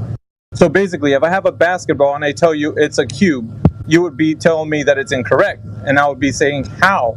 You said, because we can directly measure this thing, which it turns out it's going to be a sphere with a radius, diameter, and circumference. And you can show me how in math, also in principle, how this actually operates in reality. So if I was to tell you to do the same with the geometric shape that you're actually standing on, it would not be the same, and I would ask you why. Because it's the same thing in reality, something tangible, something you can actually look at, and you can actually apply maths and then directly measure the thing that you're in question, right? So in this instance, it feels like it's a bit more obscure, and all these little clues that you're talking about don't seem to add to the single direct understanding that we know that the Earth is curving with the set rate that they're telling us with the diameter and radius. So what we're doing right now is we're going round and round and arguing about derivative topics, never getting to the underlying premise that the Earth is indeed measured curvature. Because we have all the metrics, as you may or may not know, they're made public to everybody, so we can pull those up and we know what they are. So what I'm saying is that it's a fruitless endeavor that you're on right now, this quest to actually try to prove the thing that you're actually trying to prove, but without proving it directly, but indirectly. And so maybe to you that makes sense, but to everybody here, knowledge works. I know, but I'm saying, but to everybody here, it makes more sense to directly measure the thing in question, and that hasn't been done. Can you directly measure something that is as large as the Earth? Yes, absolutely. With the variable. Listen, because I'm going to tell you. Can you do it the same as a basketball in your hand? Yes, absolutely. No, you can't. You can't, because you're big, and you can have bigger things to use as measuring tools for that Earth, right? For that basketball, sorry. But for the Earth, you can only measure a small patch of the Earth at a time. So that's the thing, though. How did we do it in the first place? Because we have these metrics. Transcontinental arc, the parallel. Okay, so is that how we derive the metrics of the Earth? Yes or no? Well, no. What we did is we have tested it many different ways. Some haven't been exclusive to globe Earth. Some could be experienced on a flat Earth, but we have then done some that are conclusively for a globe Earth over a flat. Did you hear what I just said, or did you start talking after you'd rambled for like 4 minutes? We have the metrics. You don't want to look at the metrics. Do you hear what I just said? Do you hear what I just said, buddy? No, because it's not the actual direct measurement of the Earth's curvature by which we have. Do you have a direct measurement of flat Earth? Yes or no? I don't need to directly measure something. Exactly. You're a fucking hypocrite. Okay, so now you're resulting to insults because you're losing. You don't know how to provide evidence for the direct measurement of the Earth's curvature, so you want to spiral. Transcontinental arc of the parallel. What's wrong with that? Is this your out? Because it's not directly measuring the surface curvature. That's why. It and is. I asked you, is it? You said no. You conceded. That's great. No, it is. Transcontinental arc of the parallel directly measures the curvature of the Earth. No, it doesn't. It does. Does it derive? Do we derive the metrics of the Earth's size from that? Yes. Show me where. Great. I will link you the document. It's a document that you didn't read. Yeah, the one I did read that you didn't understand. You thought that dude, you can listen. That they listed as direct measurements. You thought they'd already applied some form of transformation. They did. Read page 47 this time. They did. They didn't, Indio. Remember, you linked it to me and you read it, and it said that they had put the data in and then they put the calculation. Sorry, it's called a horizontal reduction. So, right? like, listen, I asked him for direct measurement. He said no. Now he's saying yes. He's going back and contradicting himself. But what he's going to pose, because we've all seen this document, right? This PDF. I think is it page 19? Is it on the 4th paragraph? He's going to be astounded to know that it's not. They didn't directly measure anything. They actually pulled it off the Clark spheroid model. That's what they're using. So they didn't measure the curvature of the Earth. He's denying that that's what they did. Right, but that's what it directly says on the PDF that he's probably going to post if he hasn't posted it already. He's denying it means that. This dude is infamous, though. In his own meaning. He's infamous for denying his own references. That's all he does here. So the thing that I asked him were 2 questions. Can we know if the Earth is measured to have curvature? He's for 100%. Like, can we know that? He said no. Second one was that has it ever been directly measured? And the answer was still no. It was because he's trying to use all these derivative topics to ruffle feathers and try to make it seem like he has a point when he does not. And he starts to get angry and starts to put out insults because he doesn't have an answer. But that's all I wanted to say, just to expose him that he doesn't have an answer, and he wants to dance around and that's all he knows. And that's all I have to say. And I yield the floor. I did notice he had a lot of direct, pointed personal insults. Now, I did swear at him to say shut up because he was constantly over-talking and through-talking. Okay, can I talk about Mickey for a second? And how he started off with a genetic fallacy? We'll talk about him, or do you want to talk about the arguments? No, his argument. His argument was a genetic fallacy. His argument was, I didn't know who did the measurement, so therefore the measurement is wrong. That's not a genetic fallacy. No, he was talking about you. He wasn't talking about the argument. I don't know who measured the transcontinental. No, he's pointing out that you have a belief. That's what he was pointing out. Yeah, you just have a belief. That's exactly how he started his argument. Is that how you started your argument? Because I wrote it down. Yeah, that's okay. If you think about his first question, I said no because we can't be sure of anything. If you take epistemology, if you knew anything about knowledge, you'd know that. Oh my goodness, dude! You said that because I don't know who did it, I'm lacking some knowledge that makes that an actual like a good argument. When that's that was your interpretation, but he never said any of those words. He specifically said I was lacking some fundamental. Yeah, that's right, but he didn't sources that would make my sources incorrect. No, you're adding that yourself. The incorrect part, you're adding that. He never said that part. Okay, so for everything I've argued so far, what have I done that have made my arguments incorrect? Okay. He wasn't arguing against your arguments. He was illustrating the fact that you have a belief. He was using a genetic fallacy, yeah. No, dude, what don't you understand? He was just illustrating the fact that your claims about whatever measurements exist out there, the results of which that you don't actually know are just a belief. Oh my god, dude.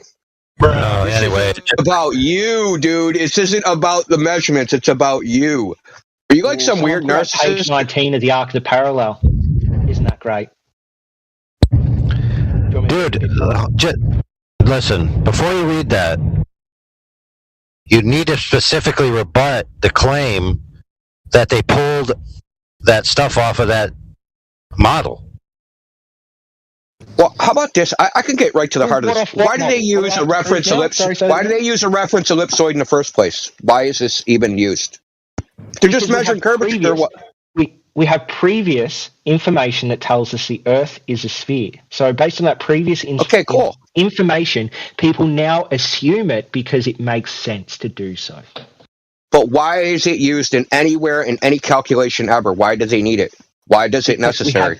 We have previous evidence that the Earth is a globe. Okay, that's awesome. But why do they need it? You're not answering the question. Why do they need it in the equations? Why does it exist? For the why not just use the raw measurements, right, and then just come up with it like that? Why use the measurements and reduce them to an ellipsoid? Why are they doing that? They have the raw measurements and they have the ellipsoid measurements. Okay, so why are they reducing their raw measurements to the ellipsoid surface, the sea level? Why are they doing that? Because they want to fit the measurements that they've made onto one larger, grander set of maps. Or measurements. Okay, that are based upon old measurements. Were they reduced to another ellipsoid? No idea what you're talking about. So you just said the ellipsoid is based upon measurement. Look at it this way, buddy. Don't overtalk me because you know you're fucked now. You're fucked and you know it, dude. Yep, that's right. You're fucked and you know it. You're fucked and you know it, dude. Sorry. You know you're fucked. That's why you're trying to fucking rabble-rouse right now.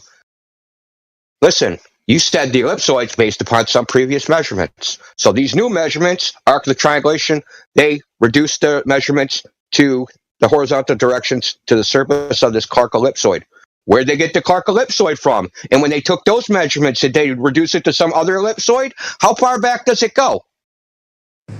Assumption upon assumption upon assumption. To the first measurement of the radius of the Earth, you fucking moron. When was that? Do you When was understand that? how stupid you are? When was that? I don't know. Maybe I don't. Oh, you don't know. That's probably prior to Eratosthenes, but Eratosthenes did the first one, and then we worked out sorry, I missed that. I missed actually that. correct using different styles He's going to talk about Al-Biruni? We've done it Yeah, I dozens missed of different ways. How do you guys not understand? When was this measurement, dude? Okay, the radius of the Earth's never been measured and can't even be measured in your paradigm.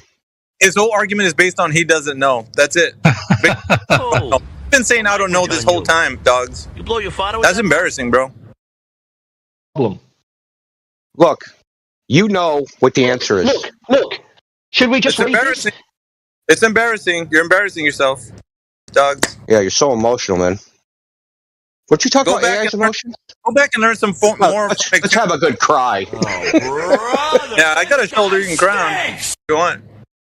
Go back to McToon and go get some more information from him because you're not up to date, bro. This is weak sauce, bro. You guys haven't given a single argument for flat Earth. Bro. You don't know about Eratosthenes. I don't know. Are you 100% sure? No, we can never be. Well, you don't know anything, bro. Dude, it's not. Anyone that knows about epistemology knows you can't be 100% sure about anything except. Well, then you don't know the Earth.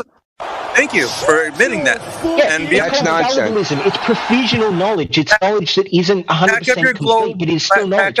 You have two competing hypotheses, and one has over 50% probability of being correct based on predictive evidence, then you should go with the hypothesis that has a greater predictive evidence. This is epistemology 101. It's fallibilism. Dude, you just don't know. Your lack of fundamental knowledge about knowledge is the problem. That's why you're all fucking flat earthers, because you're too dumb to understand. You don't know anything, dude. I love it. I love that you don't know. Please. What he basically said is that if tell me why fallibilism is incorrect. If something has a greater than 50% probability and you have no other alternatives, you should accept it as true until something new comes along. Then it becomes false. Hooray. Great. That's great. So give me something new that comes along that disproves the globe. You don't know. That's all. Nothing's come along that proves the globe. That's all, folks. I just gave you like 4 different things, didn't I? Yeah, 4 different things that don't prove. Yeah, 4 different things that you don't understand. From towers is one. Yeah. No, it isn't. No, it isn't, dude. Towers. bridge towers are not evidence of curvature. You're a clown, dude. Go try to make. We need to find some way to disprove these things instead of just saying. You haven't proved it in the first instance, you weirdo. And I didn't add in this specific number. You haven't proved it in the first instance, dogs. So don't even be saying that you got all this evidence. You got shit, bro. You ain't proved nothing.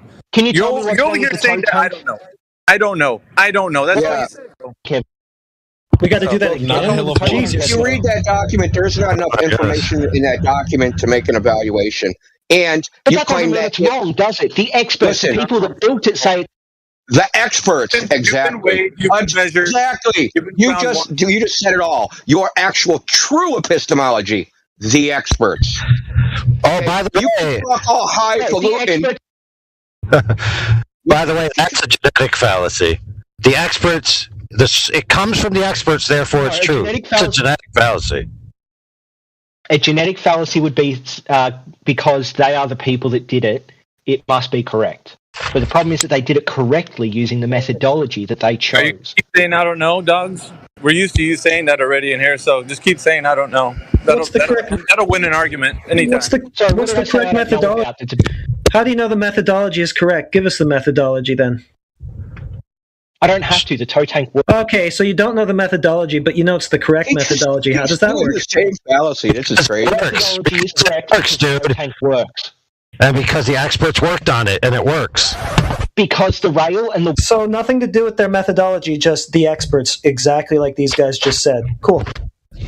No, the thing itself, the toe tank works. That's evidence that the engineering works. Yes. Works because the thing works. That's how engineers work, you idiots. Do you not understand this?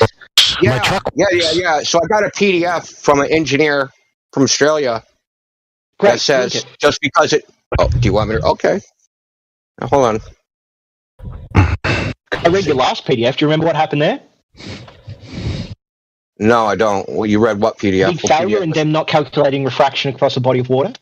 Yeah, they don't. They don't need to because it's an unproven quantity. Gee, that's why I asked you. Let's actually go back to that. Wait, is this a YouTube video? Let's go back to that video. This is the calculus they won't teach. Listen, don't mute him anymore. Let him talk. Right? Don't interrupt me. We're gonna have a real interchange. Fucking interrupt me, I'm just gonna kick you the fuck out of here. Okay? It's gonna be like that. So check this out. I asked you, what model for refraction should we use to make predictions? You are aware that there are probably a dozen to maybe 24 models of refraction going back 150 years. Which model should we use that makes predictions? Snell's law. Which one? Snell's law. Snell's law doesn't work. Why? Because it doesn't preserve the angles. It doesn't preserve the angles. That's the whole point of refraction. Refraction is the angles changing. Okay, so in a gradient index medium, you can't use Snell's law because the angles are not preserved. Okay, so hold on, I'm describing. The angles are not preserved. Can you explain what that means? Because the angles aren't meant to be preserved. The angle is meant to go from A medium to B medium. The angle is to change. The inference angle. Yes, that's right. C medium is meant to change again. Then from C to D, it's meant to change again. Then from D to E, it's meant to change again. So at what point? Sine theta is a conserved quantity in Snell's law. Say again. Right. I didn't hear Sine theta, the angle is a conserved quantity. Okay. So the angle of incidence and the angle of refraction have to sum to 180 degrees. Right? Because they have to be normal. Sine theta has to be 180 degrees. The sum of the angles. The sum of the angle of incidence to the medium's interface, right? Yeah. And the angle of refraction have to sum to 180 degrees. Okay, and? Okay, so in a gradient index medium, that's not the case. If you apply Fermat's principle, I just posted a PDF that runs through the mathematics. I don't expect you to go through it now. Live stream text? Yes, right. I even posted the PDF, right? So it says sine theta conserved along the light path. And it goes on. Snell's law states that the quantity sine theta is not changed in the refraction of light passing from one medium to the other. We inquire whether this is true in a general case where the speed of light varies continuously within a medium. That is a gradient index medium, right? So you have to apply Fermat's principle, right? The principle of least time.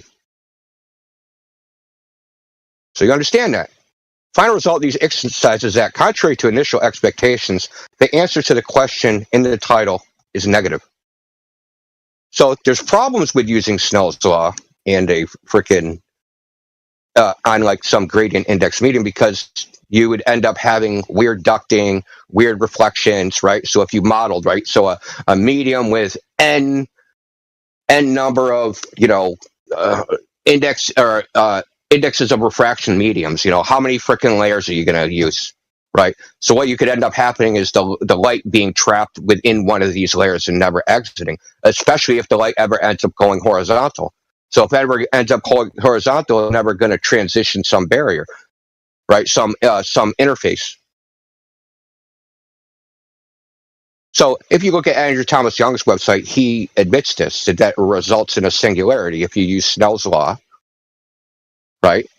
If you use Snell's law and the Earth is flat, right, and you have a medium at that level, so 6 feet, right, and you even have a gradient, right? You can even have a temperature gradient. That light, if it's horizontal, will never transition into any other refractive index medium, because it's horizontal over a flat plane. So if you model out mathematically, yeah, it'll just go on forever, right? The only reason you all say there's bending light, right, is because you have a curving gradient. I'm not gish galloping, but just because you can't comprehend what's being said, because this is above your pay grade, ain't my problem. That's your problem. Well, I'm reading through this, and I'm not seeing the part where they conclude. So, what page is it where they conclude? The conclusion. Scroll down. Yeah. The conclusion is literally in the abstract. You don't even have to read the conclusion. You can scroll down to it. So in the introduction. So you see, you've never read actually any scientific material, so this is just like fucking Chinese to you. Well, the conclusion is usually. Oh, I've been reading this shit for 20 years. It's in the abstract. The conclusion is in the abstract. The answer to the question in the title is negative. Is sine theta conserved along the light path? That means, says, Snell's law states that the quantity and sine theta is unchanged in the refraction of light. Is sine theta conserved along the light path? The answer to the title is negative. The answer is in the abstract. They don't use Snell's law to model in physics, gradient index medium. Abstract, I posted it literally in the chat. It also provides. Look. The final results of the exercise is that, contrary to an initial expectation, let me ask you this: does Walter Bisgund simulator use Snell's law? Yeah. No, it doesn't. It uses Fermat's principle. Okay, if he uses Fermat's principle, who cares? Okay, so does Mick West. What's the difference? What's the applicable difference between the two? Is that there's no boundary in Fermat's principle? Yeah, there's no boundary. You integrate over the light path, basically. No. Yeah. If you use the calculus of variations of integrate over the light path. Whereas one is just simply algebraic or trigonometric, if you want. And? That they're not mathematically equivalent, dude. They are mathematically equivalent. The outcomes are still generally the same. No, Snell's law is a special case of Fermat's principle. They're still... Where you have a well-defined deity. No, they're not. Yes. Snell's law is a special case, right? Snell's law is a special case where you have two well-defined mediums with a well-defined boundary. Based on Snell's law and Fermat's principle, would they be roughly equivalent? In one case, where you have two homogeneous, a medium where you have two mediums with different refractive index that are homogeneous, isotropic, and have a well-defined boundary. That special case, that's what it models. Which is great for designing lenses. Right? You can use the thin lens equation, no problem. Easy peasy. then you Snell's law still can be get to the derived from engineering. Fermat's principle, which states the light travels the path which takes the least time. By taking the derivative of the optical path length, the stationary point is found, giving the path taken by the light. And there are situations of light violating Fermat's principle by not taking the least time path, as in reflection or a spherical mirror. In a classic analogy, the area of lower refractive index is replaced by a beach, the area of higher refractive index by the sea. And the fastest way for a rescuer on the beach to get to the drowning person in the sea is to run along the path that follows Snell's law. Yeah, because you have a well-defined boundary. Sand in the water. You go one speed over the sand and another speed over the water. So you want to find the path which is the most efficient to reach the person. Well, the principle of least time. Which one takes you the least time? Should you run through the sand more? Should you freaking swim more? Which one should you do? Great, so they both use the principle of least time. Fermat's principle, or Snell's law, is a special case of Fermat's principle. Right? Okay, great. So why doesn't Snell's law work? I told you, because it's a gradient. So now you have the sand, right? So the sand is continuously varying. In the water, your speed through the water is also continuously varying. Actually, there is no sand in no water because there's no well-defined boundary. It's just all sand.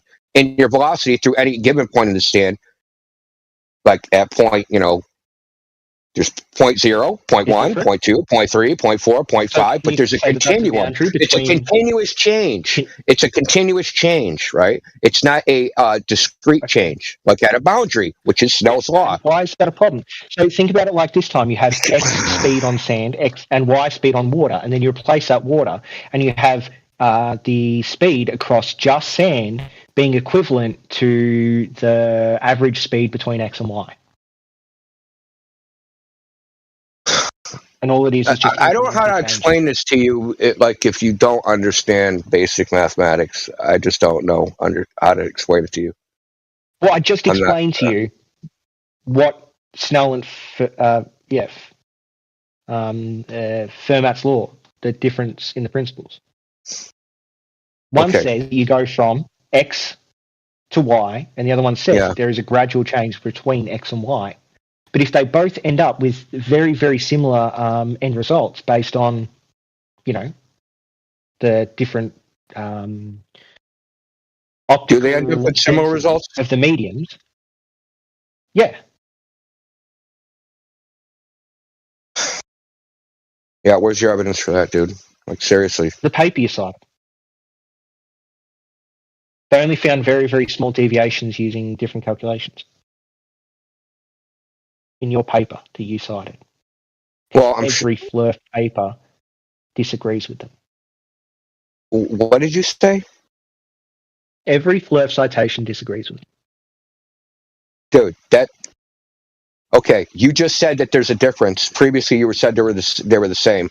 Okay, doesn't disagree with me. It disagrees with you. That's a crazy projection. Now it's close enough. Before you were saying it was the same. I'm waiting for evidence that it isn't. Can you tell me why Snell's law wouldn't work across a lake? Because it's not a well-defined boundary. It's a single medium, so they have to. You can take all the different mediums, and it's not a single medium because the optical density changes depending on the temperature and the amount of air, the amount of water in the air, and the density of the air and the pressure in the air. So you can. So tell me, in reality, how would you model this out? How would you model this out? This gradient, right? This air gradient. How would you model this out? I don't know. I don't have enough knowledge in maths for that, but I understand the concept. Yeah. So you would have to use an infinite amount of to B density, or X density to Y density. How many layers you need? Is that there is a gradual change between A density and B density. That's all it is. How many layers until you approximate Fermat's law? I don't know. I don't care. But that doesn't matter. I know you don't care. And this is amazing. This is amazing. You're doing a reification. Yeah, now you're going to talk about me again. How predictable. You're doing a reification fallacy. No one is reifying it. You know I'm asking you. You say refraction exists. I'm looking for the evidence that it exists. I'm looking for the model that makes a mathematical so that we can. Is it something that exists in reality? Yeah, refraction as a general phenomenon exists. Refraction bending light around the curve of the Earth. Does that exist? That's what we want to determine. Does that exist? What is the evidence for it? Indio, the boundary in Snell's law, does that reference something actual? Like an actual boundary, or does it reference a mathematical? Yes, it's an actual fucking boundary. Yes. No, it's where one medium becomes another medium. And the atoms on one side is. I've ever heard. It doesn't. Oh, so water. No, Elijah, please don't. Please, I'm asking you, please. I want to finish this. He's going to try and get off it. I'm not letting him get off of it. Snell's law calculates the optical density of A and the optical density of B, and then it arbitrarily pops in a boundary between them. Where do you think they would pop in that boundary? What? At the end of A, at the spatial end of A, and at the spatial beginning of B? Do you think that's where the boundary is? So if you have two substances, one's water and one's glass, the water's not the glass, and the glass is not the water, and where they meet is what we call the boundary. They can both be water with two different optical densities. So water can be water, and glass can be water and glass at the same time? No. Indio, listen to me, okay? You can have air, just air, but if the optical density of air is different at 2 points, in Snell's law, you'll take those 2 points of measured optical density, so the different temperature and pressure, and you will put a boundary in the middle of that calculation. And that boundary calculates the deviation, the refraction. That's why I asked you how many layers, going from A to B. Whereas in Fermat's, it will be a gradual change. It won't be a defined boundary they put into the calculation. It will be between A and B, there is this amount of change, not it changes at a defined boundary, okay? It's all abstract, it's all mathematical, and it's called a reification fallacy when you say that there's an actual boundary in spatial reality. No, what I said was there is a continuous change in Fermat's principle, and you just made my argument. Thanks you very much. Snell's law. Snell's law has a boundary. Snell's law has a boundary. I've ever... Dude, Snell's law. Oh my God, the fucking spiral. Snell's law has a boundary. You said that you can make an arbitrary boundary. Where do we make that boundary? How many boundaries? That's why I asked you how many layers. You didn't even understand what that was talking about. Like, how would you model this? How many layers do you have to do?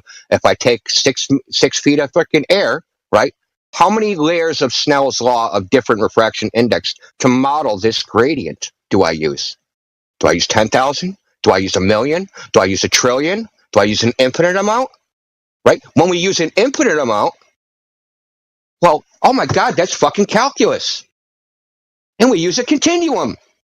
And look, the continuum's more accurate than the so-called simulation of boundaries. I don't know why you don't understand this. Oh, because you don't know anything about mathematics. But your whole idea of refraction is based upon mathematical models, which don't work in reality, which make no predictions in reality. That's why I'm going to ask you again. I know someone muted you. Give me the model of refraction that makes accurate predictions that we can test, so that we know which one to use, so that when we make our post hoc claim, we can be using a model which has some predictive power. You even said we need predictive power to tell us what's likely true. Give us the model with predictive power. Both. Give me the exact model with predictive power. Both. Okay, so those are models. How are they tested? I can find some journal articles if you'd like me to. Yeah, I'm sure I've read them all. Awesome. But are you willing to admit that the boundary is just what they put in? Like it's the maths that they add in to say that there is a defined... They don't use Snell's law for a gradient, you clown.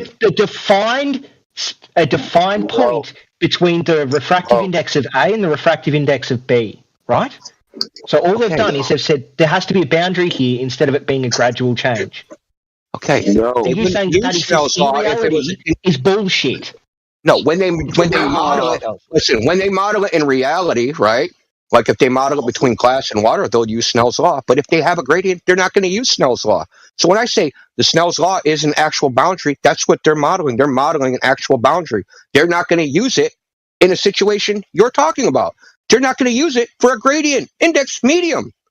They're just not going to use it. So it's like, why not use it? If it's easier, because Snell's law is because it's inaccurate. Principle, isn't it? Because it's inaccurate. To what percentage? To what percentage? It probably depends on the application. Oh, okay. So we can use Snell's law if we want, say, a couple of percentage points of accuracy. And then Fermat's if we want, say, a couple more points of accuracy. It's the same with Newton's and Einstein's, isn't it? Well, it depends on the distance, right? So it depends on how long the light is within the medium, right? So that's the defining factor. How long the light is inside the gradient versus, or how many layers you model. So there's all different. Depends on your model, right? So that you could probably make a situational Snell's law model and use Fermat's principle and get them fairly correct, probably for good enough for practical purposes, and make it quote unquote work, right? But it's not what's used in the common practice. They just use Fermat's principle because it's more accurate. That's just what they do. So they both would work. One's just more accurate. But the fact of the matter is, you can use Snell's law. You can use whatever the fuck you want. You thought that this boundary was a physical boundary, you fucking goose. No, listen, in the use that they model it, it is. Yeah, in the use that they model it, it is. Where they actually use Snell's law to model something, it's real. When they model it, it's an actual boundary. No, listen, they don't model gradients using Snell's law.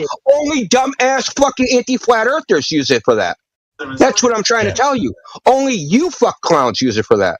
Nobody uses this. If you go read all the literature, no one uses Snell's law for this shit. Nobody.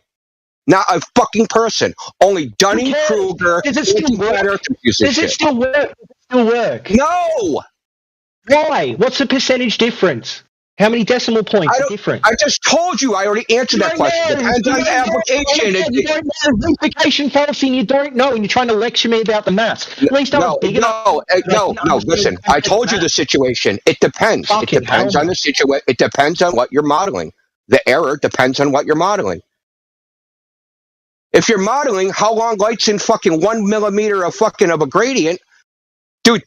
Yeah, they're going to be almost identical. But if you're modeling how far, like if it's going through fucking 1 trillion miles of air, that's something else.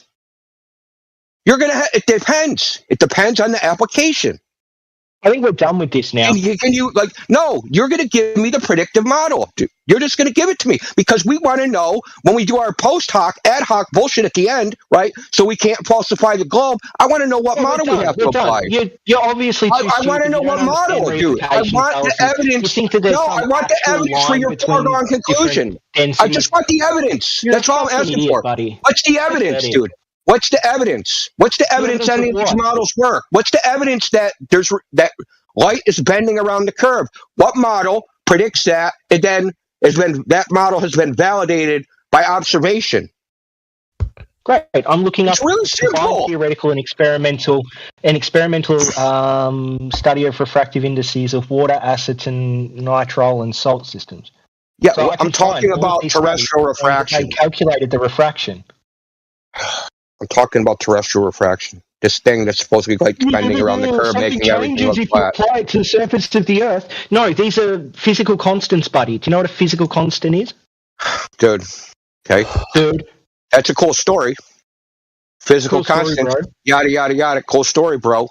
I'm asking for the model that makes predictions that we can apply in real life. I propose a simple theoretical formula for describing the refractive indices in binary liquid mixtures containing salt ions. Our theory is based on the Clausius-Massotti equation. It gives the refraction index of the mixture in terms of the refractive indices of the pure liquid and the polarizability of the ionic species by properly accounting for the volume change upon mixing. The theoretical predictions are tested by extensive experimental measurements of the refractive indices of water, acid, nitrile, salt systems for several liquid compositions, different salt species, and a range of salt concentrations.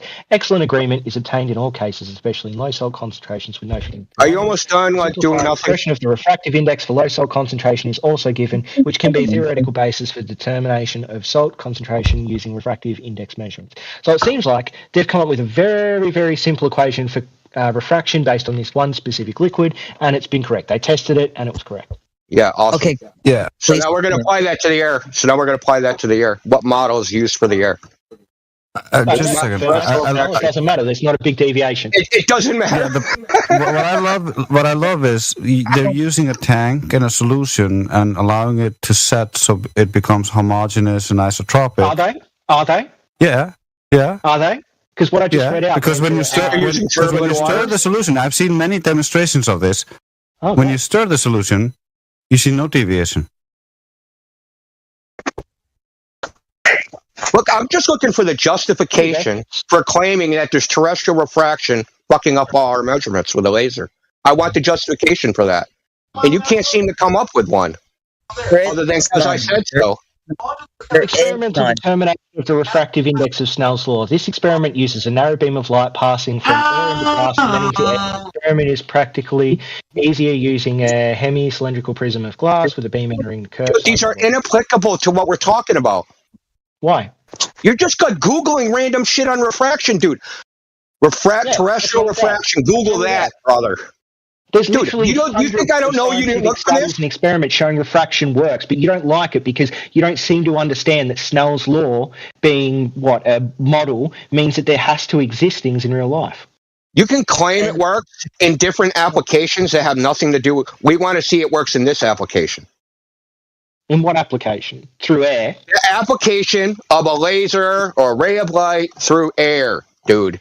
Great. Refraction over water experiment. Have you never typed these things in? Look, dude.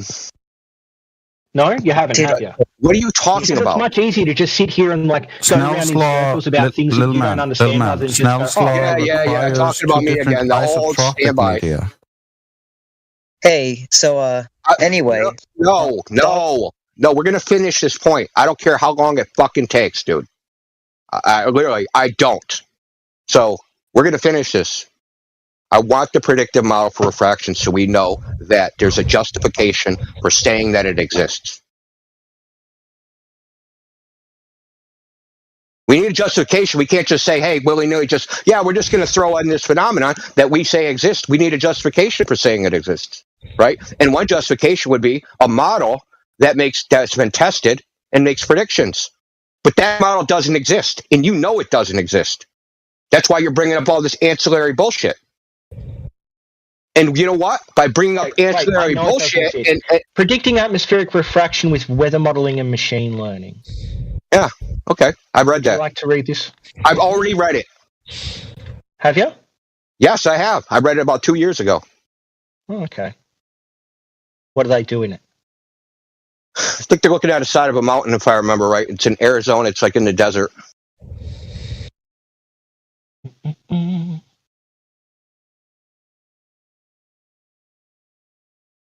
White Sands, New Mexico? Yeah, I got a pretty good memory. Seeing I only freaking skimmed it freaking goddamn 2 years ago, 3 years ago maybe. Yeah, but even if listen, so check this out. I'm pretty sure the AI successfully made predictions, but AIs are black boxes, so we don't know how they actually make predictions. So you've read something that confirms that. No, it doesn't confirm anything. They just. Weather model data results were computed for 10-minute intervals and ray tracing procedure was applied. The data is interpolated in time to align with the time-lapse image frames. Shows results of the experiment as a function of time of day, blah, blah, blah, blah, blah. Where is it? Measurements are only available for daytime. General downward drift through daytime hours is an effect we commonly observe in clear weather, and this corresponds to a reduction in the average refractive index gradient of the atmosphere along our line of sight. Yeah, claiming something and showing the actual mathematics to support it are two different things. Well, they've got the mathematics in this. Not for that specifically. That specific claim you just made, they do not have. I'm looking at it right now. So what model do they use? They have a machine learning model. Well, you said it just matches the gradient of listen, you just said it matches the gradient of the refractive index. What is it matching? What is the machine learning matching? What model is that? So the machine learning takes the image and then the ray tracing, whatever it is, and adds that into the known distances, and then takes all of the weather data and then calculates a refractive index based off that. Okay, so What model is it comparing it against? I mean, I can just link the paper. It's got all the math for it here. Yeah. What model does it compare it against? So what you have is you have a model, and a machine learning looks at the images, right? And then the machine learning goes, if this model existed, how would this image match that model? And now I'm going to make predictions. When I take an image, how does this image fit this model? It doesn't matter. It works. What's the model, dude? Refraction exists, and it's between Fermat's, Snell's, and this model, they would have similar outcomes, right? No. And the deviation doesn't matter because the deviation can be changed by any of the variables changing. So the refractive index should actually just be like a range, okay? So if you have like the black swan image and then you apply refraction to that, you don't just add a set refractive index. You can make that a range of refractive indexes based off the measurements you have and the variables that could change. That's how science and data works. And then from that, you can see whether that image can fit the predictions based off refraction, which would be the range of refraction. What predictions? That's what I'm asking you. How do we make the predictions? What model do we use to make the predictions? It doesn't matter. For math, this machine learning, I'm going to use chicken bones. Be fairly similar, right? No, not really. Not really. Okay, so what's depends on what model you use. They'd actually. They've tested models, in the literature, they've tested these models against each other, Well, then so you actually don't know anything about this topic. I'm asking you this for a very specific literature, champ. Because they're so... Dude, do you want me to link hundreds of PDFs that say, dude, we don't know? I want you to link one. Hold on. Here, look, I'll add this in showing that machine learning can predict refraction. So what? Machine learning is black boxes. We don't even know how it's doing the prediction. If you knew anything about machine learning, no, that's a genetic. The machine learning is at modeling anything. You don't understand how machine learning works. So let's not talk about it until you know how machine learning works. Then there's nothing to talk about. It's a genetic, fellas. No, isn't machine learning where the machine takes in multiple sources of data and then it comes up with an algorithm based off that data that would predict any two sets of data outcomes further on? Okay. Let's look. Machine learning, subfield of artificial intelligence that deals with systems that are able to acquire their own knowledge by extracting patterns. There we go. Extracting patterns to get new data. Great. So, have you found that study yet? Yeah, I'll just read you a whole bunch. How about that? No, just link one. Where should I pick? Have you linked one? Have you dropped one in voice chat yet? Yeah, I'm going to link like 10. Well, I just want one, so link your best one. I'm going to just look at the top one anyway. Top one better be your best one.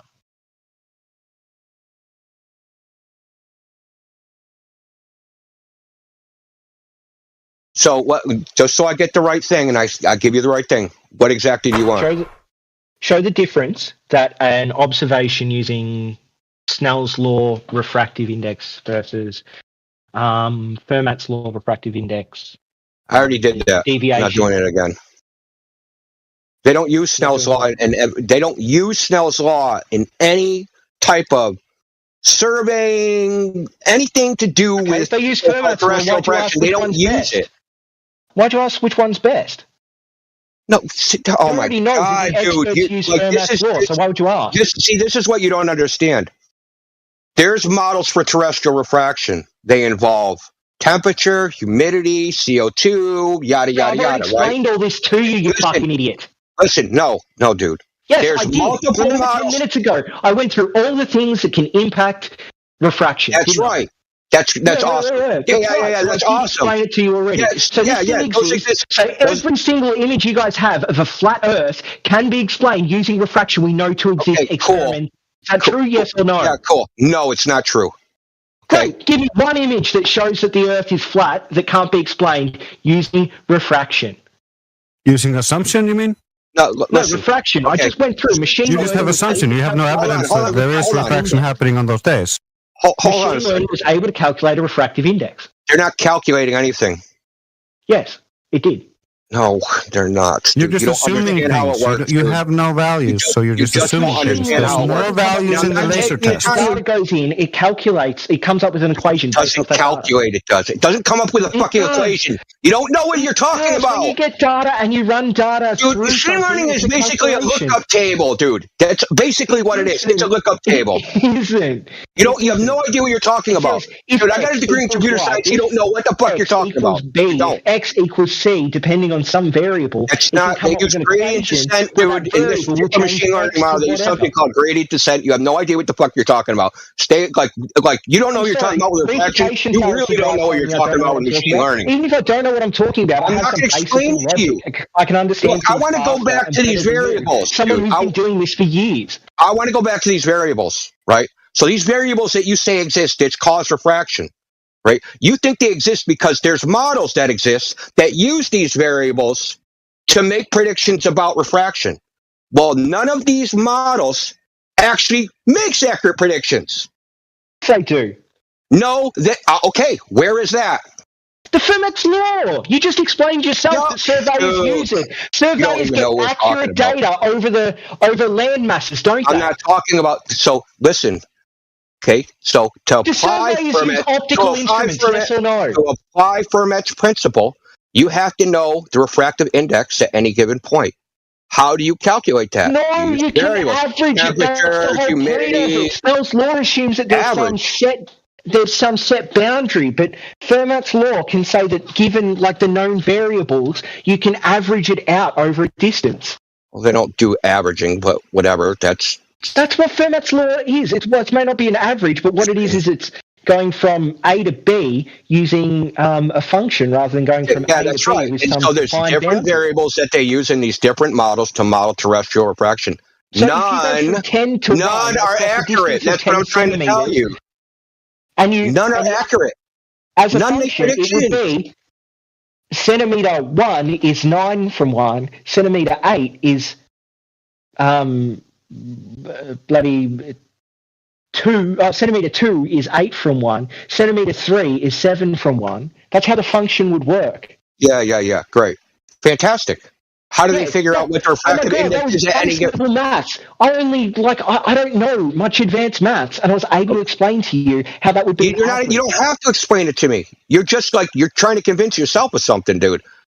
You're not understanding what I'm saying, or you're deliberately being obtuse. This is getting sad, all right? There's a model. There's a model that uses these variables. So you're still going to talk over me again. There's a model that uses these variables, and none of those models make accurate predictions. These variables that you say exist, which cause refraction, to validate whether these models cause refraction, you need a model that makes predictions which are tested and known to be accurate.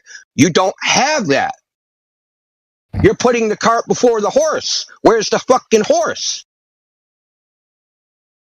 Where's the model of refraction that makes predictions so that we know these are the variables that matter? These are the variables that cause uncertainty in our observation. These are the variables that we need to account for so that we can come up with a refractive index or a change in the refractive index from which we can make predictions with.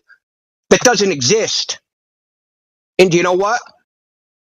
It's been tested. So there was an experiment, this laser experiment across the Hawaiian Islands. And they took 3 lasers. And they went from one Hawaiian island to the other. And they did this experiment. They were measuring turbulence in the air. They picked up all 3 of these laser frequencies through their telescope. Then what did they do? So there was other research students there. So for his master's degree, he tried to model it.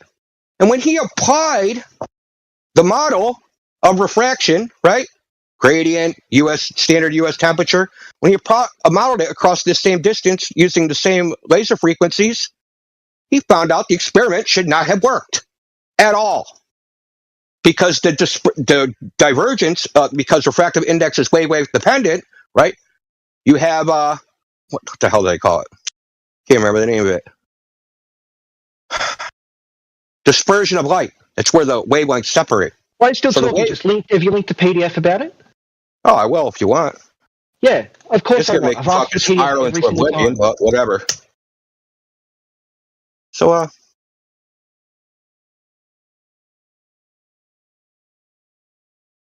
So what happens is the spread of the wavelengths of the laser are greater than the width of the telescope. So when you model it, right, when you model it in this refractive index air, the spread, so you have 3 frequencies of lasers all starting at the same point. They spread out because not all of them refract the same. They refract differently. It's wavelength dependent. So they're spread out by some spatial distance. That spatial distance is greater than the width of the telescope. But somehow they picked up all 3 beams in the telescope at the same time. The only way that can happen is if there's no refraction. How do I find this? How do I find this? Hold on, I'm gonna post. How do I you want find the that? underlying experiment? Yeah, hold on. So I'll find the underlying experiment. So this was there's experiments based upon, it's done by the Air Force. So the person that wrote this master's thesis, he tried to model what the results were. And when he modeled the standard, terrestrial refraction, using the same shit Bisgin uses, using the same shit Mick West uses, found out that, like it says, I'll read it to you. For the 150 kilometer path simulated, the rays are misaligned by about 4 meters. Okay. With respect to the point, the telescope's 3.4 meters wide.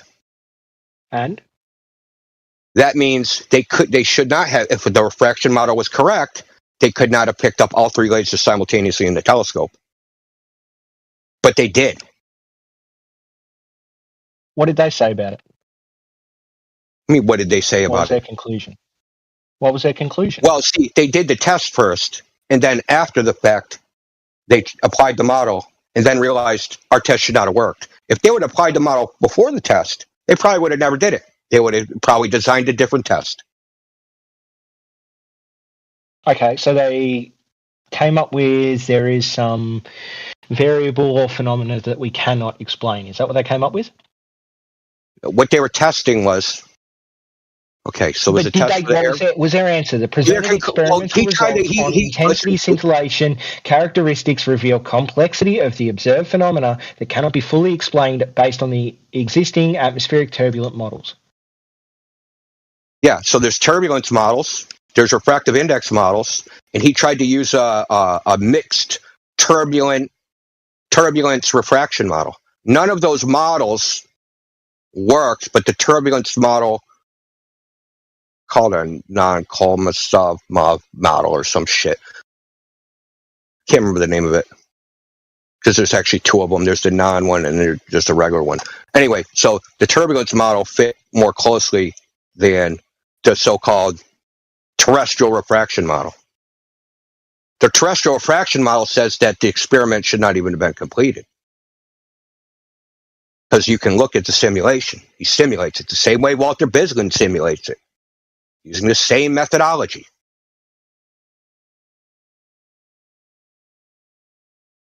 So the fact that, and I have more stuff, right? So I have more. They've done terrestrial laser measurements using 2-frequency LiDAR. I can post that. And? What they measured was the deviation. What's that going to prove? What's that going to show? What's that going to show? It shows that when they so-called measured the refractive index, right, they measured the angle of arrival of a beam of light of 2 different frequencies of light. And then they measure the angles, like how much deflection they are measuring, right? Yes, but the argument. And they're measuring they're measuring a max 4 MGON deflection, which is equivalent to 0.009 degrees. So if you extrapolate out to 25 miles, that's 8 feet. And?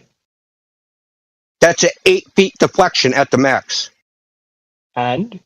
The laser, like ISO laser test, would have to be a 420 foot deflection, a 440 foot deflection. And? You don't understand that the observation at Lake ISO is 2 orders of magnitude off the prediction, right? Even if you say you use 76R, it's 2 orders of magnitude off that prediction. What was their conclusion? What, dude? For FD core? Yeah, that does not fit the WGS84 model. Oh, you're talking about FE core again. They didn't add in any refraction, you fucking idiot. And I'm trying to justify adding it in. So don't you get it? We're trying to justify adding it in. We're not just saying, yeah, it exists. The So surveys use refraction. let's say we use 7.6R. Surveys use refraction. Surveys use refraction. How much refraction Do they use? accurately measure the surface of the Earth in distances? For practical purposes, yes. Great. Do they use optical measurements? Yes. Great. So why didn't FE Core do the fucking same?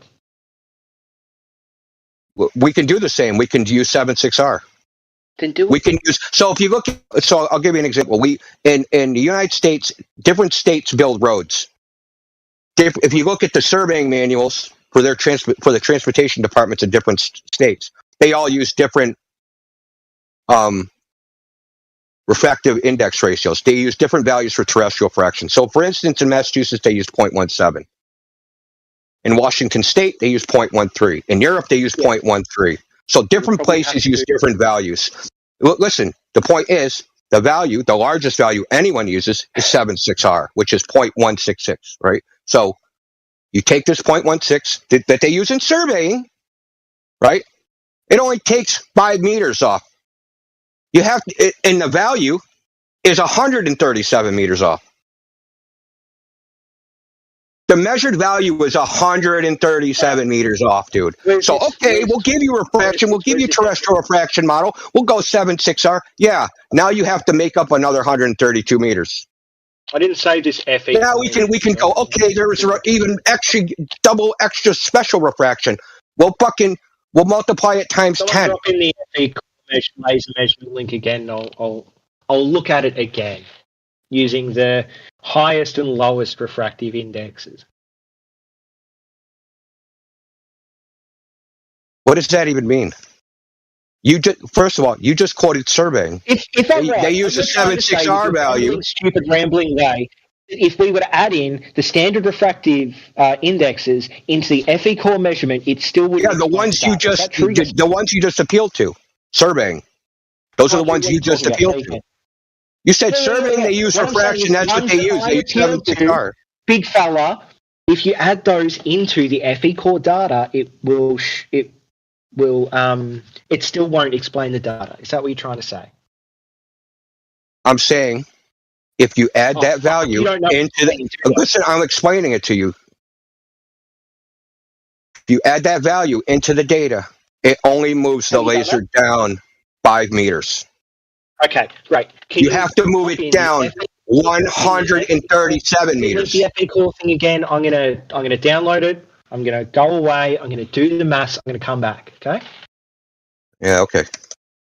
Fine with me.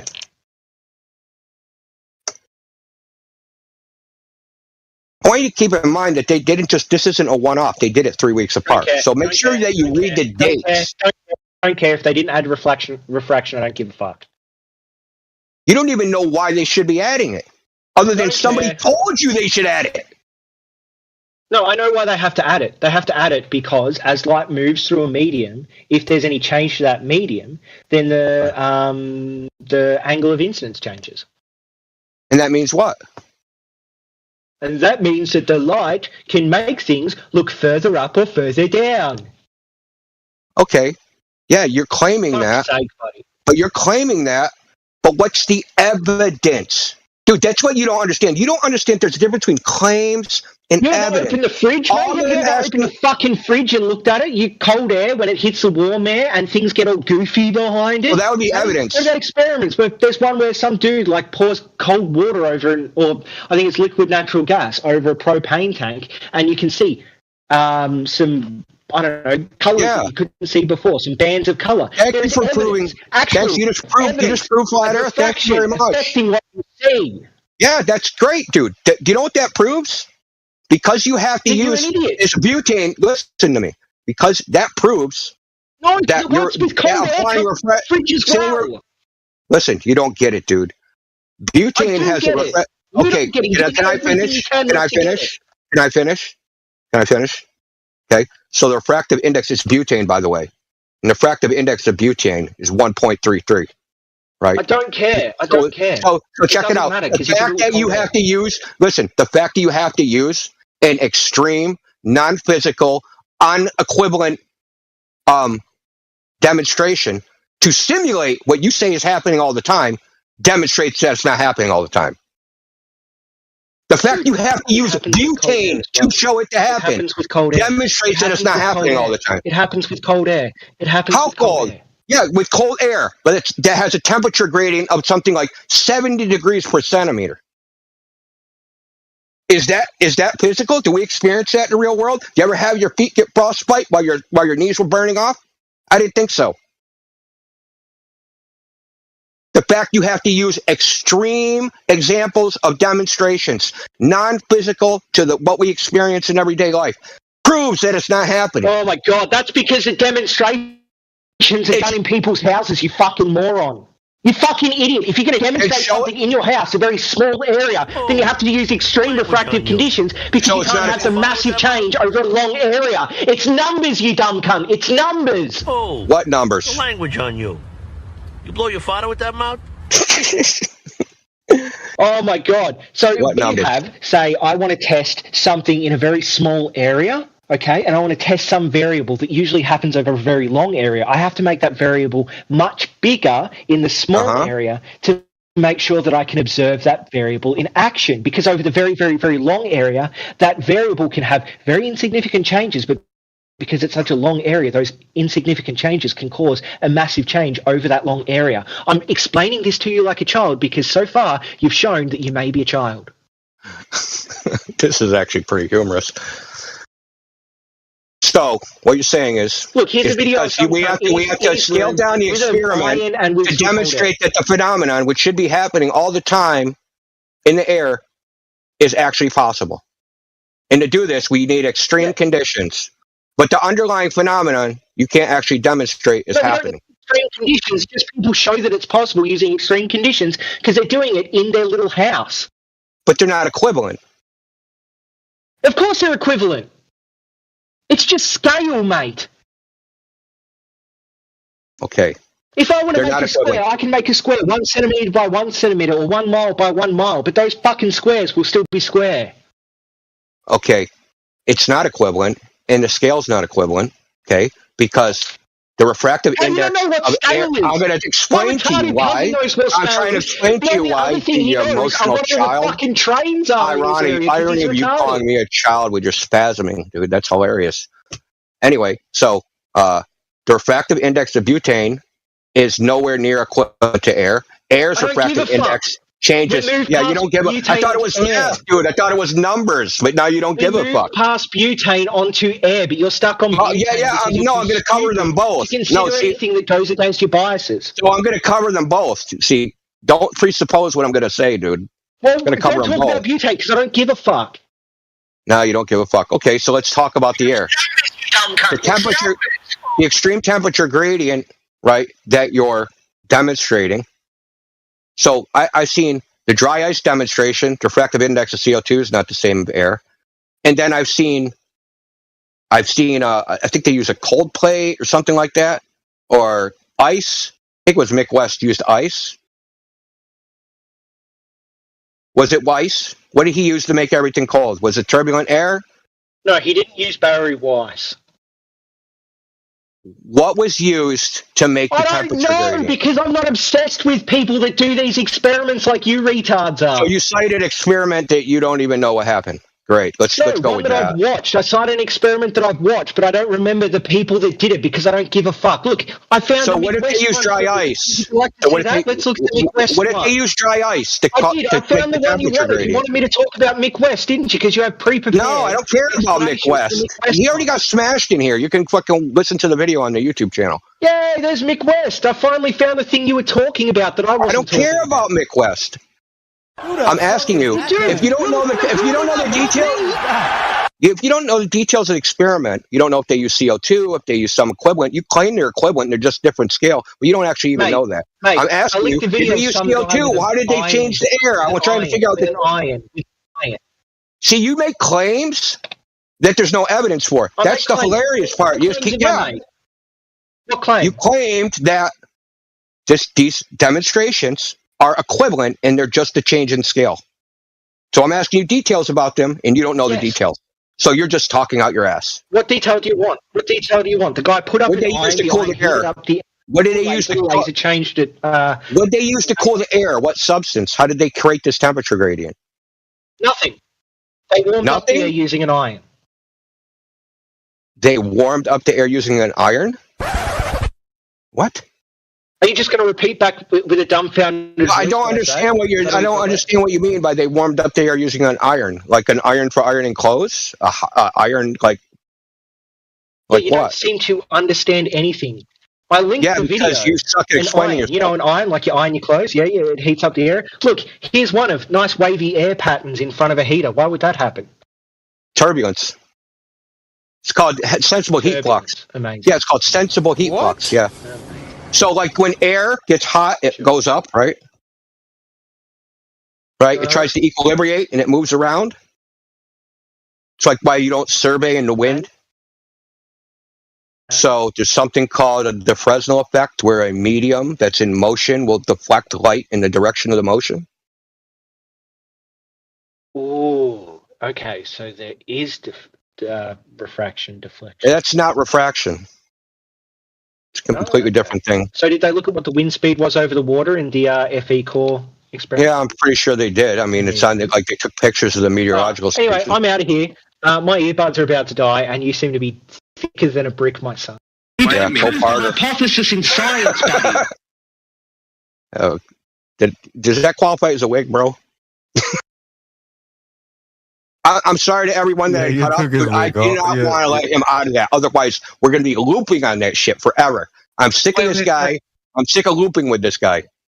That counts as a wig with the earbud still attached. Ew. How about the ear still attached? How much glue did you use on that wig? Listen, this is, to me, these refraction claims, like, I'm so sick of it just being like a foregone conclusion. You didn't include refraction. You didn't account for refraction. Why should we? Give us a reason why we should. Oh, because everybody else is doing it. That's not an argument. Surveyors do it. Yeah, so what? And? They're measuring 50 meters at a time. The uncertainty is like 2 millimeters. Do you think that like if they don't use refraction, it's like, oh my God, now the fucking road's all fucked up. It's a 1,000-mile road and now it's messed up because we didn't account for refraction. I mean, come on, man. Dude. Get serious. Did they account for refraction when they used the microscope on that fishing line? Dude, that's somebody that's like, have you ever done asphalt AI? Not really, no. I Cement, have, though. when I was a kid. So I've done asphalt. I wish Mike was here. Like, you're precise, but you're not that precise. It's fucking asphalt, dude. It's like, yeah, exactly. Fucking not measuring to like, oh my God, we didn't account for refraction of the road, man. Oh my God. Like, no, the road doesn't work. I mean, get real. I've done sidewalks and stuff and foundations. But yeah, same principle. So they only use the geodetic surveying so-called techniques for practical purposes in road work. They don't use them. And it depends. It depends on whether it's an interstate highway versus, state road versus a city road, right? Depends on whether they're going to use a state plane system versus like the geodetic system. And the geodetic system is going to be, has to be long. And like any error of not using refraction is going to be so negligible, it isn't going to matter. They never like built roads and were like, fuck, we built this whole road and didn't account for refraction. No wonder why it's messed up. No one has ever done that. That's never happened. Yeah, you were trying to tell me. I thought that the point that I wanted to jump in that was annoying was that he was trying to say boundary wasn't like the part he was missing was that to Snell's law it's two mediums. Yeah, well, I went over that. That's the boundary. He denied that. And I posted. It's like, because I would have pointed into the screenshots of Snell's law. I'm like, what's that? Look, I really didn't want to go into these rabbit holes with him. I just wanted to point out that there was, like, I was laser focused on one thing. Point out that he has no justification for including refraction in any calculation of anything, ever. That there's no actual justification for it. There's no, like, there's like, oh, we have a model, and this model requires refraction to make it unfalsifiable, but other than that, there's no reason to have it. Yeah. Well, there you go. That's the rationale. Oh, you got him so hard, AI, dude. You got him to admit we're making our model all falsifiable. Like, that's pretty much what he admitted. That is just perfect. It's like that day when me and Kiwi were going through, and I was teaching him how to use the Bislins, and the refraction slider. I thought it went up to 60 million radius, but it actually goes up to 60 billion radius. Oh shit! He's like, "Oh, dude, what's these extra 3 zeros here?" And I'm like, "Hold on a second. I resized my screen, because sometimes it cuts it off if you have like 20%, 70%, whatever." Yeah. And then I saw the rest of the numbers, the rest of the zeros. I'm like, "Damn!" Oh my God, Earth's the size of the solar system. Actually, one of our galaxy, right? Yeah, so one of our friends asked a question, which is, how does he explain the Canigou shot? Well, lo and behold, this is what me and Kiwi were looking at. So we went and we did the slider, right? And we did this calculation for how much we would need to get to the Canigou shot. Now, check this out. The number of that value was only like 0.003 different than the category that you can click that just pre-calculates what's called extreme refraction. So let that sink in. And Walter Bislin's calculator, when we did it, and by the way, it's recorded, so if it was changed, there's proof still there. He literally labeled extreme refraction the exact amount of refraction needed to defeat the Canigou shot, proving the point that it's just an unfalsifiable ex post hoc excuse. Yeah, that's the same thing he did with the Black Swan. That's why I brought it up, right? So he created this piece of software, and then he manipulates the variables until the piece of software looks similar to the image, and it doesn't matter what the values say. The values can be non-physical. It doesn't matter. So in the Black Swan, unlike all the other simulations, he tilts the camera up a tenth of a degree. I don't know why. If you put it at regular degrees, it doesn't match. So he takes the camera. So he's got all, he's got the tabs of different like observations. You mean level? Yeah. So he tilts it up 1 degree from level, or right. Yeah. From level. Makes perfect sense. Yeah, but he doesn't do that for any other observation in his little, his little tabs of like, Soundleach Bridge, like Pontchartrain, like he's got all these little tabs, right? So like This is the only one where he does this, the Black Swan. He tilts it up. And then when you look at the ray trace, the rays flipped it over. That should make an inverted image. When you have ray tracing path, right, and then the rays cross over, like the top rays become the bottom rays, and then the bottom rays become the top rays, that's an inverted image. But when you look at it, it doesn't invert the image. I don't know if he did this intentionally, or it's an error in the software, or a combination of both. It's not a bug, it's a feature. You know what I'm saying? Well, if there's a point of inversion, your lens would have to be there in order for it to be an upright image. At least he has a little graph where it shows it has the variables, and then it shows like this crazy it has a graph of like the variables for like the temperature, altitude, that right. So that is just insanely all over the place.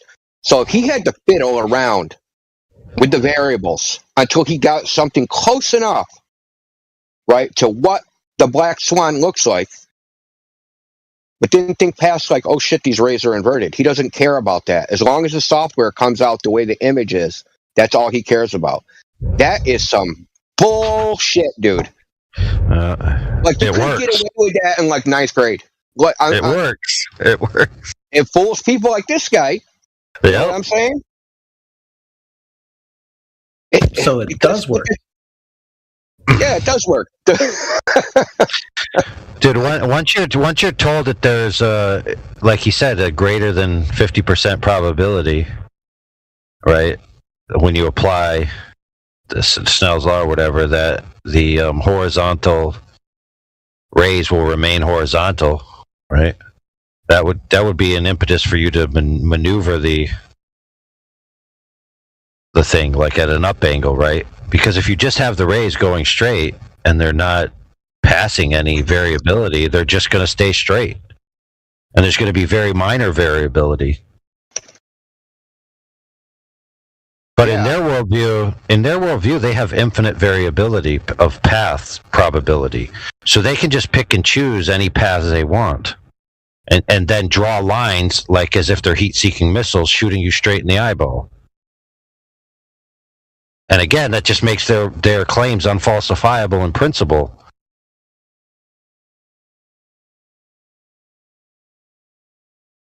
So I'm going to take a screenshot of this shit. But by the way, all his claims also backfire on all optical observations that the globe makes, because the scrutiny that he demanded of the flat Earth side was not applied to any of the globe Earth observations. Yeah, like, did you measure in the middle? Remember that? We got to measure in the middle. He don't. But Yeah, the middle is where you're going to actually have to measure it, right? You're not going to measure it at the edges. Yeah, all the models, all the refraction models are based on measurements that were taken at some point, not current measurements of the current conditions, anything like that. And then it's like you can stretch those boundaries, so it's just used to fill in the gaps to make things match. Yeah. Well, the IDSIL test, they did measure in the middle by hitting the panned targets. And they demonstrated the variableness of whatever alleged refraction would have been there.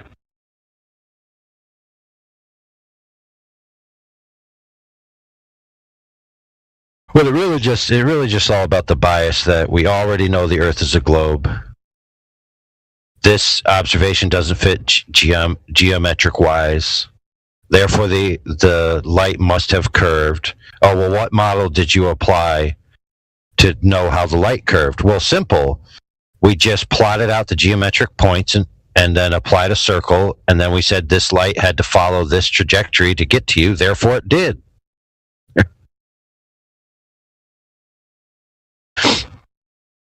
It's the most ex post hoc bologna sandwich of rationale.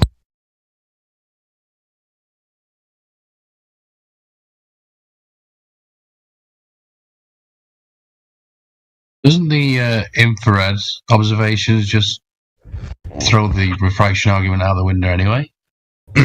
Yeah.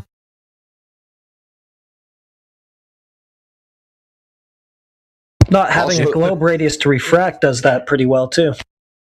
Yeah, it's just they make the claim that all the light is bending around the globe, so it appears flat, and so we can see 10 times further than the geometry in the Black Swan, and they just bend everything to make it match. But if that were true, then we would be able to just use infrared and be able to see that the horizon is always closer in infrared. Do we see that in real life? I don't think so. All long-distance photographs in infrared that I've seen taken close or with short duration between a visible light picture show the infrared actually seeing further. So I don't see how they can get away from that.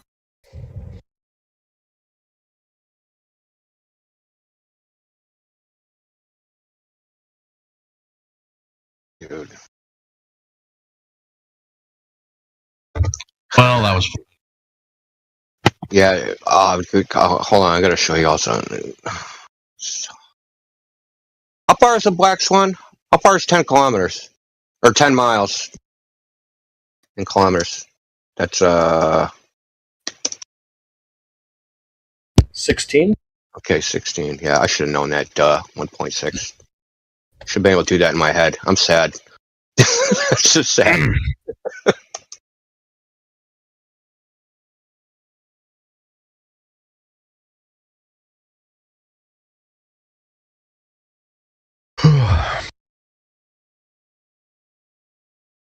Well, that's just the next greatest whole number after the demarcation point of the rig. It could be much further than that.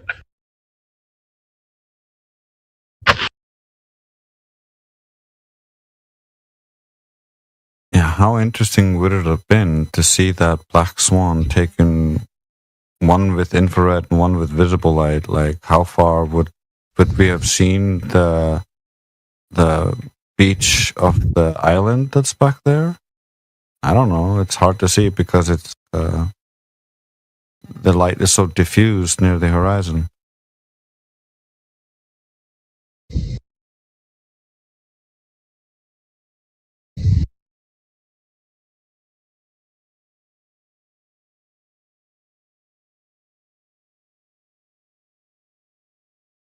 Look how insane this is.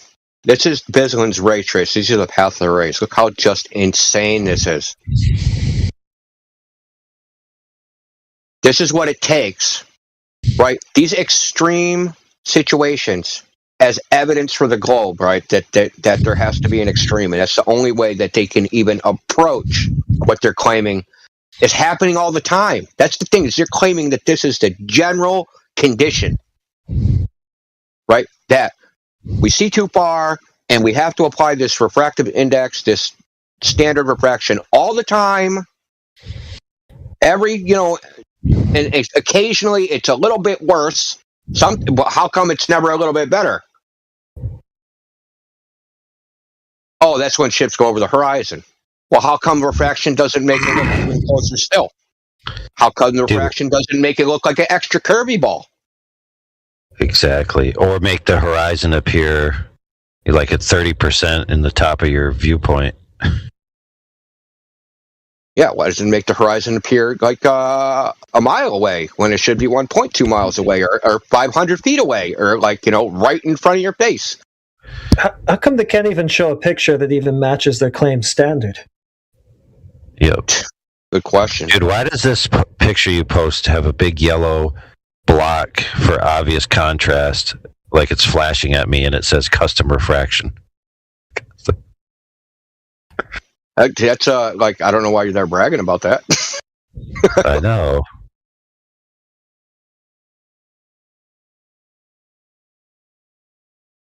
So the way I figured out that this was tilted, right? These rays are tilted up.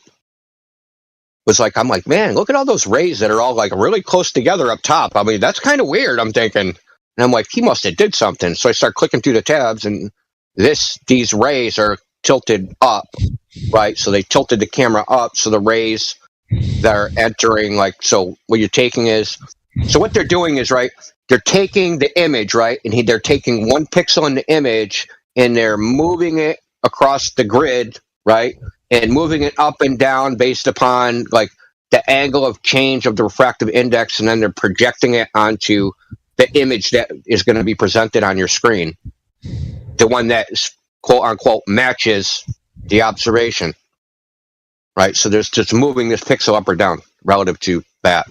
But apparently that must be clamped because they're not moving it into their correct actual location. But in order to do this, they had to tilt the projection plane, this is being projected on. He had to tilt it back to get the geometry, the shifting to match the so-called black swan, and it still isn't even a match. You know what I mean? Yeah. It's A for effort, but not quite. It's also, if you look at your image at 2 minutes after the hour, if you follow those rays, why on the globe, you'd be seeing the ground up in the air. Really high up in the air. Yeah, it's all messed up. This is I just use this as an example of post hoc, right? It's just completely post hoc. We're going to sit here and fiddle with the dials until we get it to match, right? And we're going to make refractive indexes that are absurd and not seen in nature, Dogs Are Gods was citing, right? We're going to do tests that aren't seen in nature to prove that these phenomena exist in nature. No, dude, that's not how it works. If you have to do an absurd test, then that phenomenon does not exist in nature because you're going outside the natural order to demonstrate that it can happen at all. Yes, a roided, jacked up, serum-induced,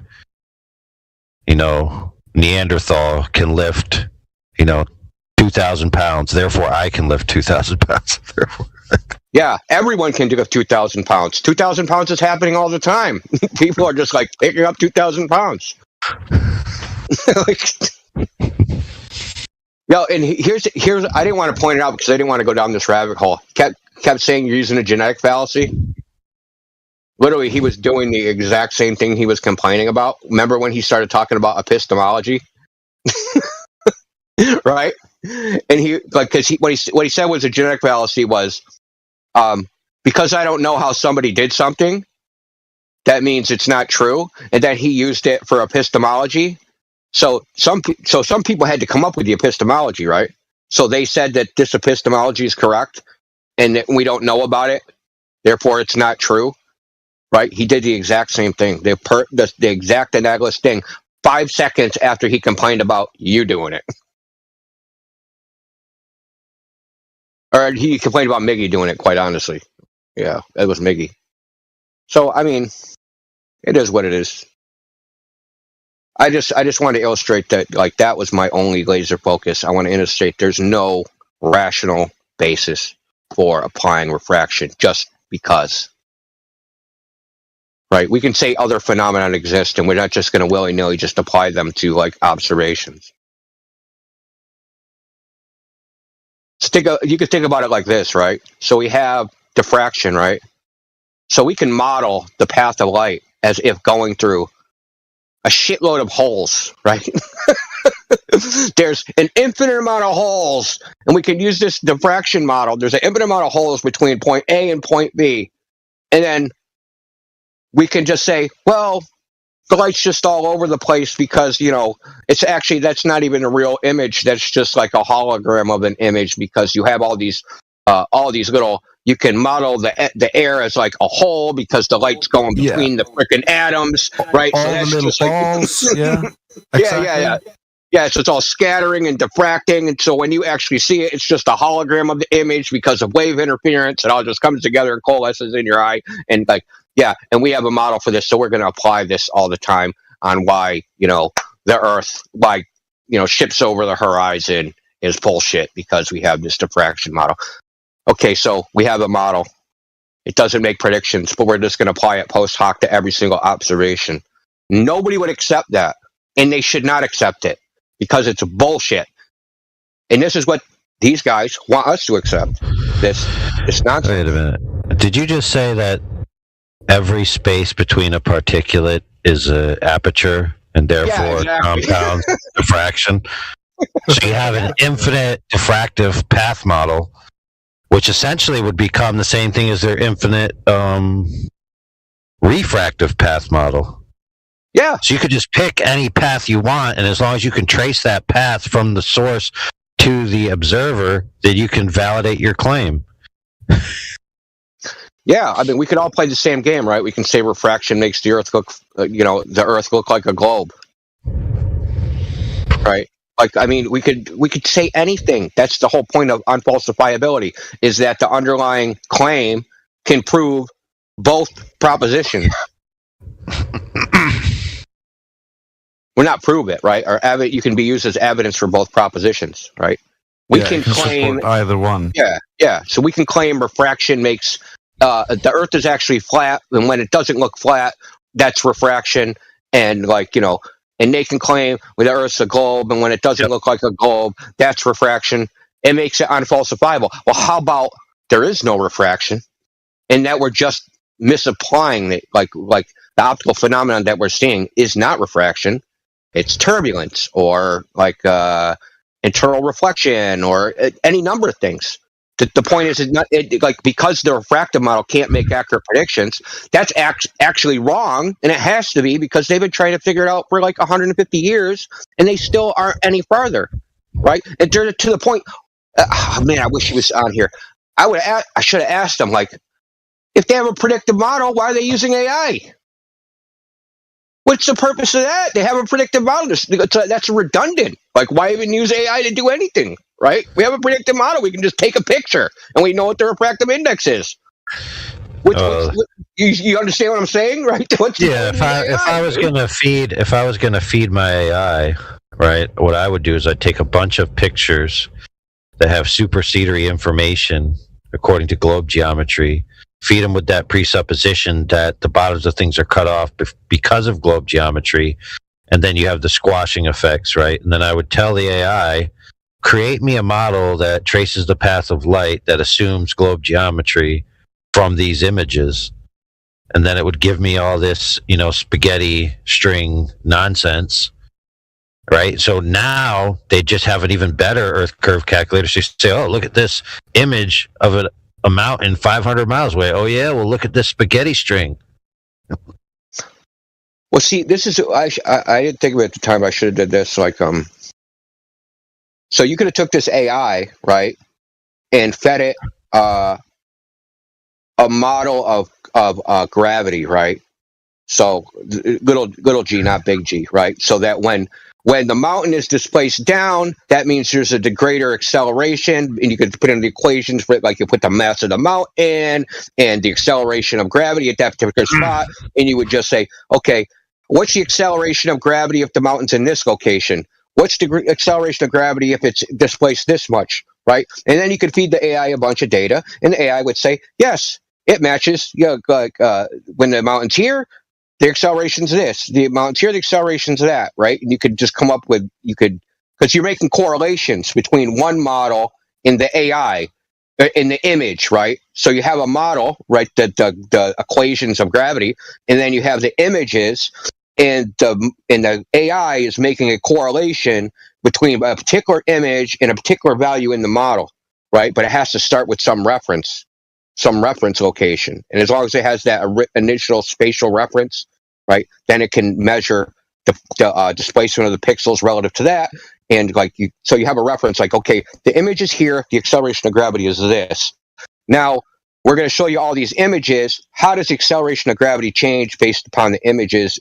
And you apply the vertical displacement is because acceleration increases. And the AI just figures out what's the correlation between those two.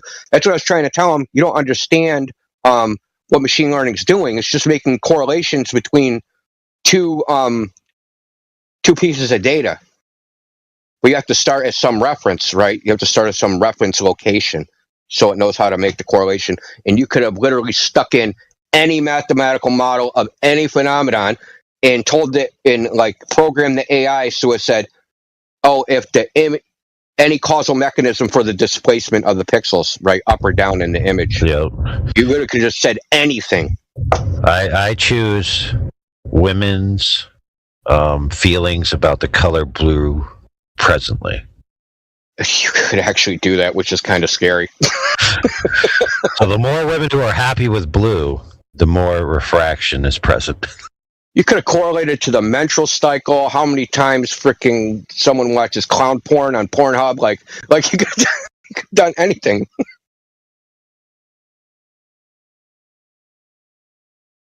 The people don't understand like an AI, they're caught up in the hype, like this thing's thinking. It's not thinking. It's not doing anything. It's just like making a correlation and giving a probability on how two particular data points are correlated within their data set, right? Within the data set that it was fed. Because when you start increasing the size of the data set, values change, right? Or if you decrease the size of the data set. So it reaches different quote unquote conclusions. It's not reaching a conclusion. It's just, it's just a giant fucking lookup table. So long story short, how this all works is you have a distance between point A and point B. You have the assumption of straight line rays, right? Yeah. You can't see the bottom of something, so you shift the rays down. You then assume a curved Earth horizon is blocking it. And after that, when you see any observation in the real world that supersedes that, you then say, oh, well, maybe these straight line rays aren't straight, they're curved. And then you just draw curved lines. And you notice how all of this just occurred on a piece of paper and not actually out in the real world. Yeah, amazing, man. It's amazing what you can make up in fiction. I mean, there's no difference between writing down a bunch of refraction equations and saying that's terrestrial refraction and that's evidence of it, than me like writing a book of fiction about wizards and elves. There's no difference. It has no relation in the real world. What always got me is this idea of curvilinear graduations, right? And how they would apply these apparent straight line redirections of the light, because it seems like they would just be driven off rather quickly if you assume any kind of curved boundary. So you almost have to go into this infinite boundary. Do you remember that refraction model where it was vertical gradations from the target point to the observation point? And that's how you could get it to the light to go with I think with Snell's law, maybe. Yeah, well, yeah, what they use, like, yeah, it's like a graphic. I mean, there's the best way to just show it in images. Wherever the hell it is. Yeah, so I got,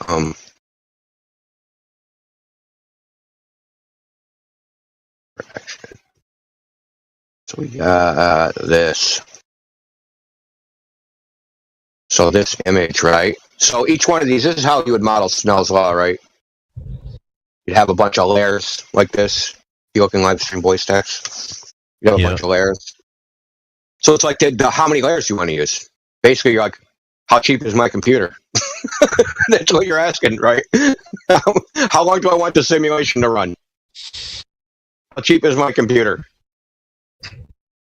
And as you start adding layers, right? Like, it deflects more because it has like this set value. It's not like a smooth curve. And like, it'll approximate a curve, but that curve isn't going to look like the curve of the Fermat's principle. And like, I don't know what he didn't understand. Like, it's a divergent value, right? So say you compare them at like 110 kilometers distance, the divergence is going to be small. But if you have a longer and longer and longer optical path, the divergence becomes larger and larger and larger, obviously. It's not like a ratio. It's not like they stay like in this ratio. It's only 10% different forever. No, it's like the difference like increases over time. The divergence becomes greater. Right, but because those the are... error accumulates, right? So the error, like if you were going like, okay, this ray would hit at 10 feet versus 15 feet. Well, as you move down, right, because that angle is continuously changing, right, and they're not continuously changing the same, that difference compounds over time. Right, so now one ray is like shooting up at a 45-degree angle, and the other one's only going up at a 10-degree angle after some distance. Well, now when it starts like curving some more, it's going fucking straight up, and the other one's going up at 45 degrees. That's a huge difference. That difference went from 30 degrees to freaking 45 degrees. Right, so like I don't like he just didn't. I don't know if he don't understand or what the issue is. I don't think he wanted to understand quite honestly. Probably how I should have characterized it. He didn't want to know. Yeah, well, he did call you a cunt, so... Yeah, well, he could be right about that. Right, but those are still horizontal gradations, not curvilinear gradations. Yeah, yes, exactly. So what they're saying, like, with calculus, like, if you take an infinitesimally small straight line, it'll approximate a curve and yada, yada, yada. For what? You're hot. Wave Mixer, you're hot, dude. Your mic's hot. Also note that, like, there's a specific angle here. They would require all these specific angles and boundaries to get things around the ball. See, in Snell's law, you have to calculate where the light intersects, the angle that it intersects the boundary, and then it bends towards the normal. So you need to know 90 degrees from that. That's what the normal is. The normal is in mathematics is called it's 90 degrees from a boundary, right? So that's the intersection point. So that normal in a gradient keeps shifting, right? So you have to keep calculating that over and over and over again, and then like to get the angle of incidence at the boundary, and right, like one location isn't going to be the same as some other location, which is why they just use Fermat's principle, because it's just simpler. It's simpler, more accurate. It's just like, why would you use? They just don't use it. So like saying it's this whole shit about like whether the boundary is physically real, not in the application you're using it for. Well, look at my picture there, man. Look at that picture. You see what I'm saying? Yeah, man. See where I'm going with this? Yeah. If you got curvilinear gradients, bro, your little 180 degree summation is going to take all that light and just drive it into the ground. Yeah, man. It just ends up a mess. That's why they don't use, like I said, that sound redundant. Why they don't use it. Like, they don't even think about using it. They know it doesn't work. They know it, like, you know. Right, but for a long time. And does nobody remember that vertical gradient thing where it says this is the way it would have to be, and it shows like it's black and white, and then it's got vertical columns, but they're splayed out in radials, and then it shows the path of the light going through? Yes, oh, right that, there. yes, yeah, Trace, you're the man. Yeah, like that's what you need to chart it out nicely and spicely. Otherwise, you get my picture. This is wrong. Cobra say this is wrong because the gradient is radial, right? It goes up from the center. Right, but if you have a radial, like curvilinear gradient parallel to the alleged curved surface of the Earth, then in my opinion, you get the nonsense that I drew. Yeah, but your nonsense supports the globe, so it's obviously correct. Actually, it doesn't support the globe. I don't know what that supports. That supports insanity, I guess. Concave Earth, welcome. Oh, fuck, dude. banning you right now, man. This was an elaborate troll to get you all set to the concave side. Gandalf has entered the chat. Wait, what's concave Earth? Exactly. It's a mental illness, man. It's a joke.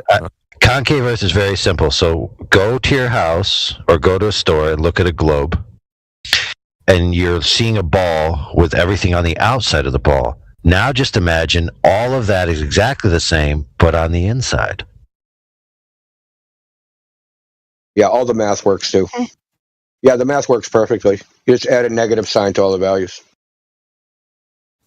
I was imagining like a bowl. It is a ball, but you're inside the ball on the inner surface. A bowl, like we a bowl? Oh, no. Oh, I mean, it's two bowls upside down touching each other, and you're inside each bowl. Well, there is a model of like that. It's what is it called? It's what the Brazilians did. Oh, what's the difference between hollow Earth and concave Earth? Hollow Earth is Earth's the globe, but it's hollow on the inside, right? So there's like lizard people or whatever's in there, and then like concave Earth is where you're like, I don't know, held to the inner surface of a hollow sphere. Yeah, it's basically concave Earth is you're on the inside of the sphere right now. Hollow Earth is like there's like a concave Earth on the inside of the sphere. Although there's also hollow Earth conceptions under like many different other conceptions. It's just there's a bunch of hollow Earth ideas. Like they're pretty varied. Some think there's subterranean, right? So that there's subterranean stuff. Some think there's there's a whole land, like a different complete ecosystem. You know, so like the concave also has different conceptions. Some of them are just like our ball wrapped on the inside, so we're just the same sphere, but just we're on the inside of that sphere. Others are just like it's a flat spot on a gigantic sphere, and there's a ton of them. Yeah. So concave Earth versus globe Earth is globe Earth thinks your feet. Someone is antipode to you. Your feet are pointing at them, and then hollow or concave Earth. If you're antipode to somebody, your head is pointing at them. Your heads are pointing at each other. They're at the top of the inner sphere, and you're at the bottom. And what's in the center, the thing called the stars, right? The night sky, is also a giant sphere that is too big, that it's so big that you can't see that it's a sphere, right? So it goes all the way to the horizon. And that, like, when you travel, right? So if I, quote unquote, fly... do they even have a word for it? I can't say fly around because you're not going around anything. So what happens when you go quote unquote around the world in a concave Earth? What do you call it? Is there a word for that? Like, is there like a mathematical term? Okay, so so you can't you go around a ball, but if you're inside the ball and you go like you're on the inner surface and you like trace a path on the inside, that can't be going around. Yeah. It's called centrifugal navigation. Going within? Just like skimming the crust. We call it in-round. We call it in-round. You go in-round or in-round? I don't know, man. I'm grasping at straws here, man. So the Brazilians called theirs convex Earth. Yes, that was it, convex Earth. Yeah. I'll show you the picture. Since you're since you're gonna love it. So also about the concave Earthers, they're led by someone. Did he pass away, Lord Stephen Christ? Well, if he did, he certainly didn't rise again. Well, I mean, he's like a paranoid schizophrenic perennial jail inhabitant that kind of like it's like cell Earth, concave Earth. So what they think is that the sky is a big giant ball that you can't see the edges of, but like when you walk around the Earth, you are basically walking around this ball thing. But the sky is projected from the Great Pyramids in Egypt. It's called the Black Sun, right? So the sky is the black sun, and the sun and the stars and everything are within it. So when you look at the stars, you're not looking out, you're looking in. Everything is backwards. Like I said, all the math is the same, just add a negative sign to all the values. Yeah, but there's a big problem with negative curvature. What's that? I'll show you. 1 second. Oh my God, that image is so cringe, man. Dude. That really is, man. That image is mad Dude, cringe. it's mashed potato Earth with blue gravy and a little parsley. I know, man. There's some chives in there. Is that chives or parsley? So a sphere with negative curvature. What is it going to look like? You guys ready? Hold on. I got to get the photo.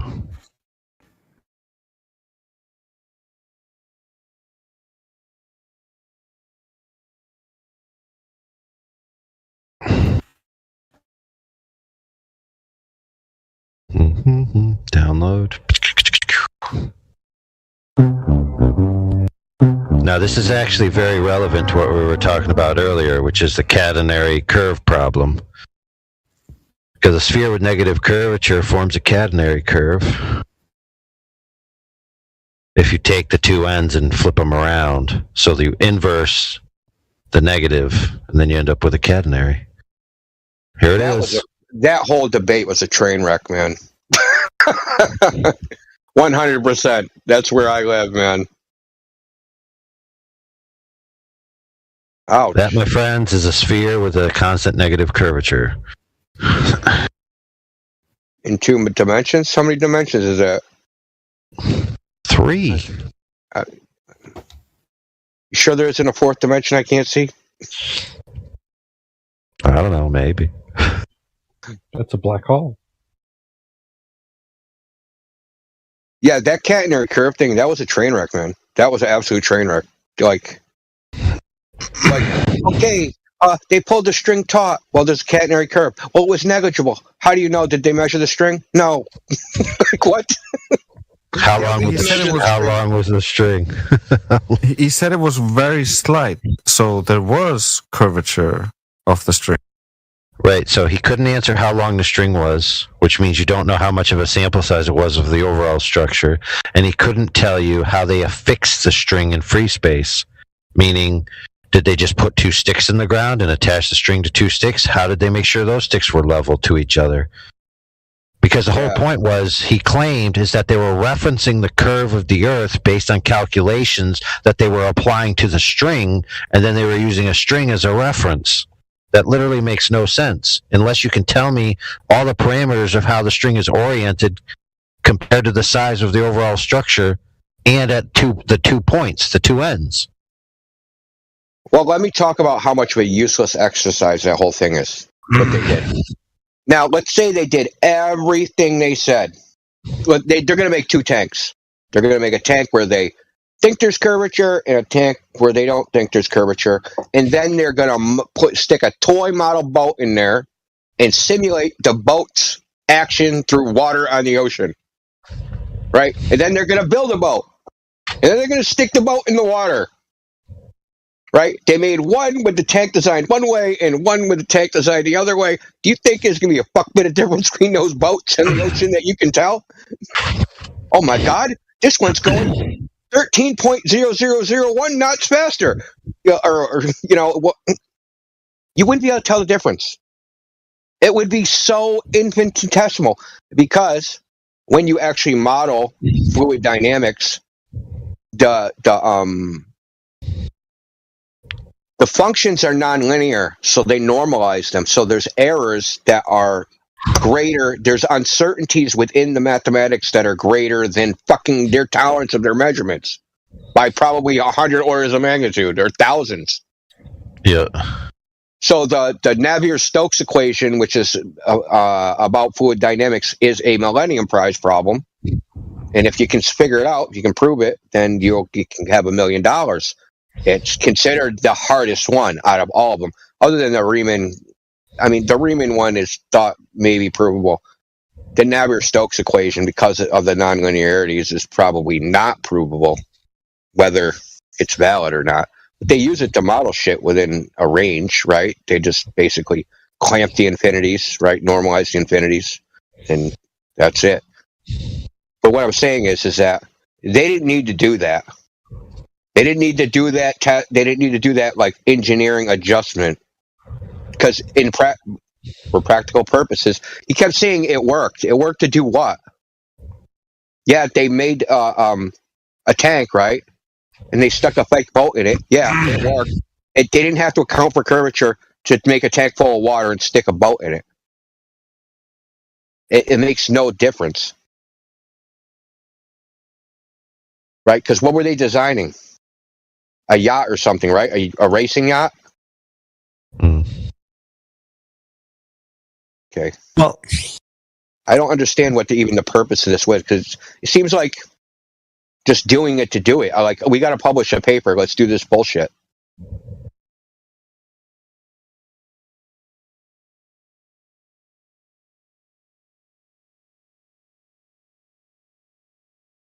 Assuming a curved water level and lining stuff up to it worked. Would it not have worked if they hadn't assumed the curve that they never measured or verified? What's his point? Yeah, that's what I'm saying, man. That's exactly what I'm saying.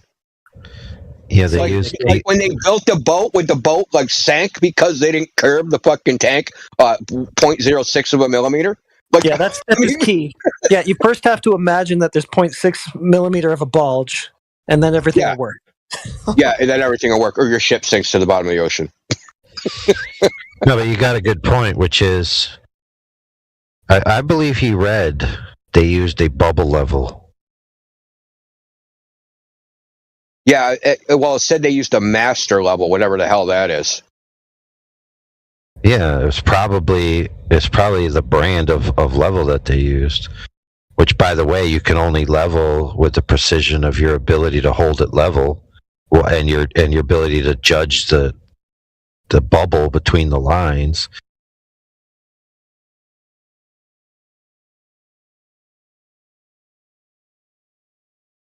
Okay.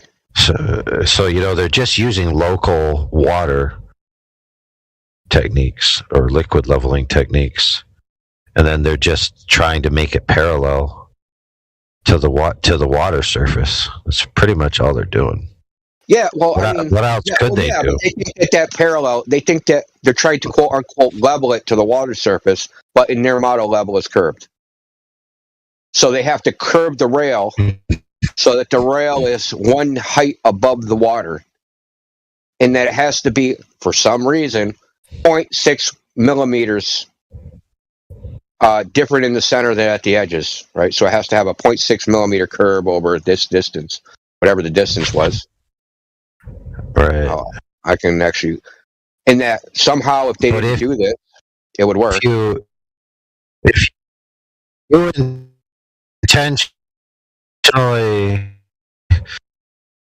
If you intentionally put a curve that's higher than the base with the water, it'd be arced in the center. Yo, what's up, Bills? I'm just trying to figure out why they would even do this. Like, what was the purpose? I really don't get it. Like, if you have a 170 foot long piece of metal and you just go to the middle and jack the middle up, dude. The tank is, so just to tell you, AI, the tank is 138 meters long and 3.5 meters deep, which corresponds to 3,000 cubic meters of fresh water. Despite appearances, the bottom of the tank is flat. And the maximum carriage speed was fixed at 12 meters per second, which is high for a facility of this size, but gives the ability to run a wide range of experiments. The dimensions were selected based upon the experience of university staff, past recommendations, and the site's physical limitations. Yo, what are you talking about? Yeah, we're talking about some corny ass dude that came in here earlier saying. Yeah. So there's a tow tank, like it's a tank to model boats. It's like I was just describing its dimensions. And they claimed that they measured that they had to account for curvature to make this tank because there was 0.6 millimeters of curvature higher in the center than at the edges on some rail. And the rail had to be exactly the same height above the water. So they took a string and then they pulled the string tight, and then they measured and adjusted this railing to make sure that it was curved exactly with the water. It's a bunch of horse shit. Anyway, we had someone come in, we're just like laughing at it basically at this point. Yeah. Well, it is that, a joke. Well, it is a joke because his argument was it works, right? So their design of their tank to test boats, it worked. Like, what if you didn't account for 0.6 millimeters of curvature and 153 meter rail? What would the result have been? Like, you wouldn't be able to design boats anymore, and like your boat would sink to the bottom of the ocean now because you didn't account for curvature in your little tow tank. Like, you're being dumb. Just shut up. You're embarrassing. You know what's weird is the last guy who came in and argued that, which by the way we have recorded, and you guys could go watch that if you want. It was much more technical, but his argument, I believe, was that the sled or whatever that pulls the boat wouldn't be able to ride correctly on the rails if they weren't perfectly, in tune with the curve of the Earth, to the degree of a 0.6 millimeter or 0.06 millimeter or some nonsense. Less than a credit card thickness, supposedly. I'm reading what was the justification for doing this? I can't find anything. I just can't believe that people still in 2023 people still think we live on a spinning ball. It's just crazy to me. Dude, it's worse than that, man. The last week, man, we had 3 people coming in. I think it's a ball because of the authorities. After what just happened with that Mexican beer germ, why you're trusting the authorities is beyond me. And they call us, conspiracy theorists and nut jobs. And no, they're the nut jobs for, they're just brainwashed. Like zombies. like the Night of the Living Dead. Safety, man. They think there's safety in numbers, right? Yeah. So you ever seen the penguins in Australia? They like all huddle together, and like birds do the same thing when they flock. They all flock together because if they flock together, there's a probability you won't be the bird that gets eaten. It'll be some other bird. Because I've seen it, right? And, like where I live, there's pigeons that fly around in flocks. But when there's a hawk around, they go mad, but they stay in the flock. And you're the bird in the flock. You're hoping I'm not the pigeon that gets like snatched by the hawk. Some other bird that's right next to me. So that's kind of like a defense mechanism that they have, right? Stay in the herd, right? And they do it with antelope, elks, bulls, you name it. Go ahead, Trace. Sorry. It's all good. I've been listening on YouTube all morning. I couldn't get in here, but I tell you what, it'd be more productive to shit in your hands and clap than listen to dogs all day. Yeah, that's how I feel. I mean, thank you. Yeah, that's I like listening to India though. Man. But the thing is, they're the conspiracy theorists. They're the ones saying like, you shouldn't believe your eyes. Like you see the sun moving, it's not moving. It's trying to fool you. It's actually you that's moving. Like the Earth looks flat. It's just the light is all trying to fool you. The world is all just out there, out to get you. It's actually a globe. I really don't understand this tow tank argument because all that rail is doing is towing a model boat. What is that boat going to? Not float on top of the water? Is it? What's going to be the I don't under. Yeah, oh that's what I'm trying to figure out by reading the document is what. Like, why did they do this? Why did they go to all this effort? Because one way or another, it doesn't make any difference in what they're doing.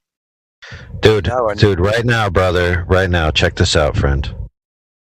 I specifically told him because I said they parallel this with the water. Did I not say that multiple times? He said the tank is empty when they do this. I told him they have a leveling trough that runs along the sidewall. And they use that to level against the rail. Okay, he said, "Oh no," I said, "I know that we did that in the other one that we did, right?" He said, "Well, I don't know about this one." Now, keep in mind, this is something he posted as proof. So let's read from it right here. The tanks are fitted with a small trough in the concrete. This trough was filled with water. 2 steel pins were precisely machined. A datum bracket was installed at one end of the tank to adjust the length of the pins, so their pointy end just broke the surface tension of the water. Another bracket was then moved along the tank to the desired alignment location. Each pin was checked and readjusted.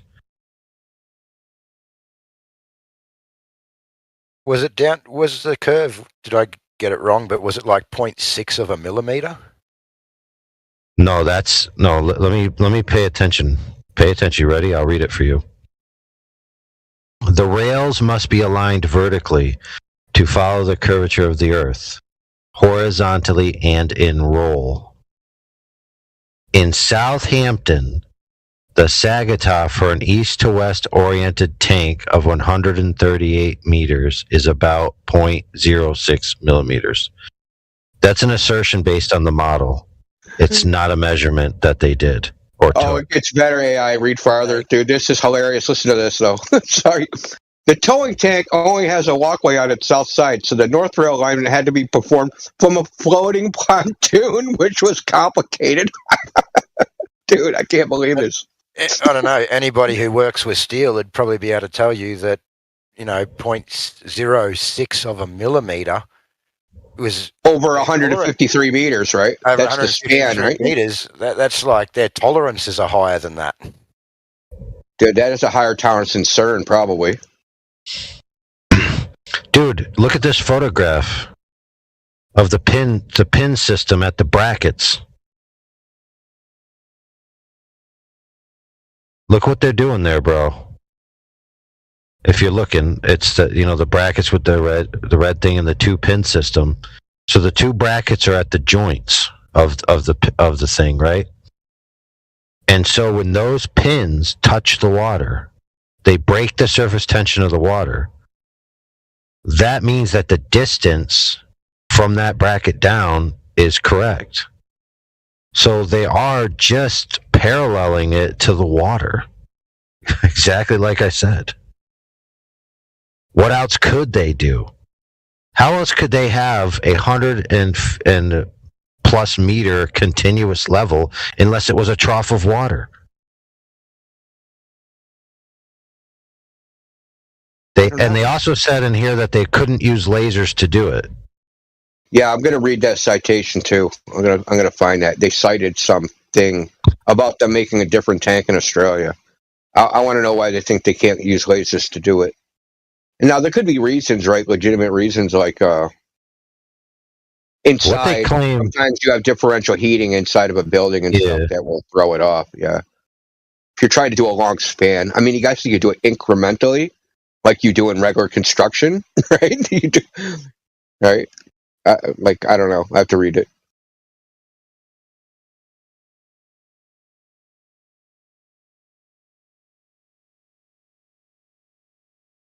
My God, dude. This is what passed us for a Glober citation. I swear to God, that dude was just Googling furiously.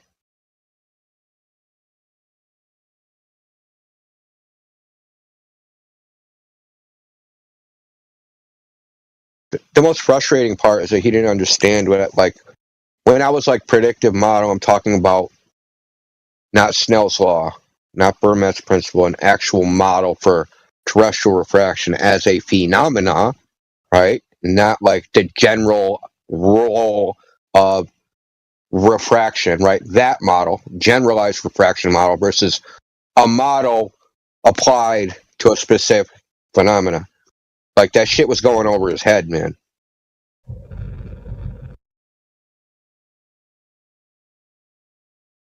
They just try to talk big so that they sound important and they know what they're talking about. And then, as Miggy would say, they get their wig snatched.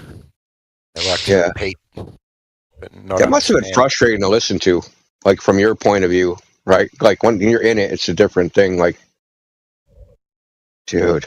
I just want to get in there and tell him what a fool he is. That's all. I've had some experiences with this guy before, as well as heard a fair few debates that he's had, and I just can't stand him, to be honest. Yeah, his debate techniques are like transparent, dude. Whenever he gets cornered, he starts talking about you or talking about flat earthers or start calling you dumb, right? So he just does this all the time. Or he postures and pretends like you don't know something and he did, or you're freaking like, but it's a pretend, it's a freaking ruse, right? It's a diversion, right? To take eyes off the topic. Look over here. No, look over here. Look over here. Just don't, like, how long did I talk to him? I never got an admission that there's no predictive model. I had to go through every goddamn iteration, right? Of just, like, you know, I call it like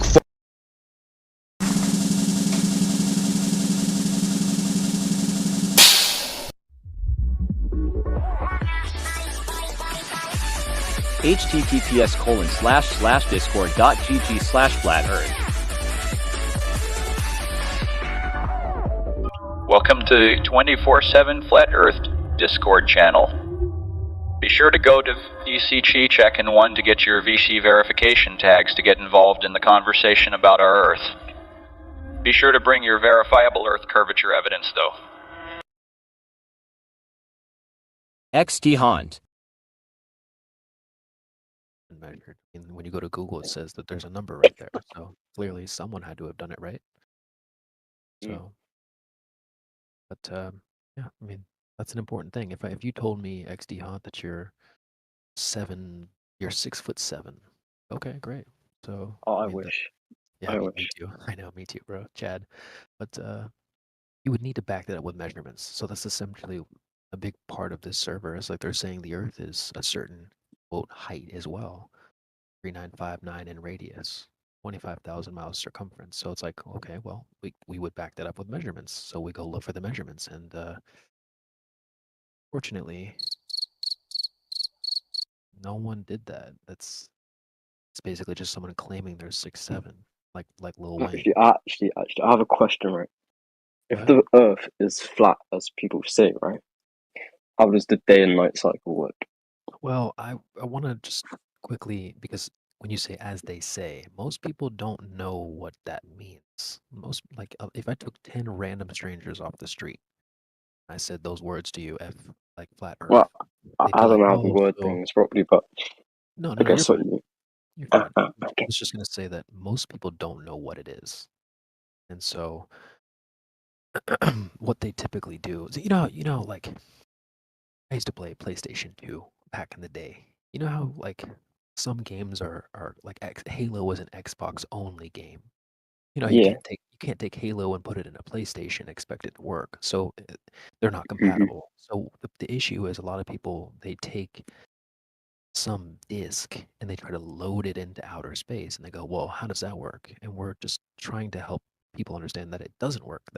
That's what most people think. If I took 10 random strangers off the street and said flat Earth, they're going to try and insert a disk into outer space and then ask questions based off of that. Oh, well, how can I go jump off the edge and how does day and night work?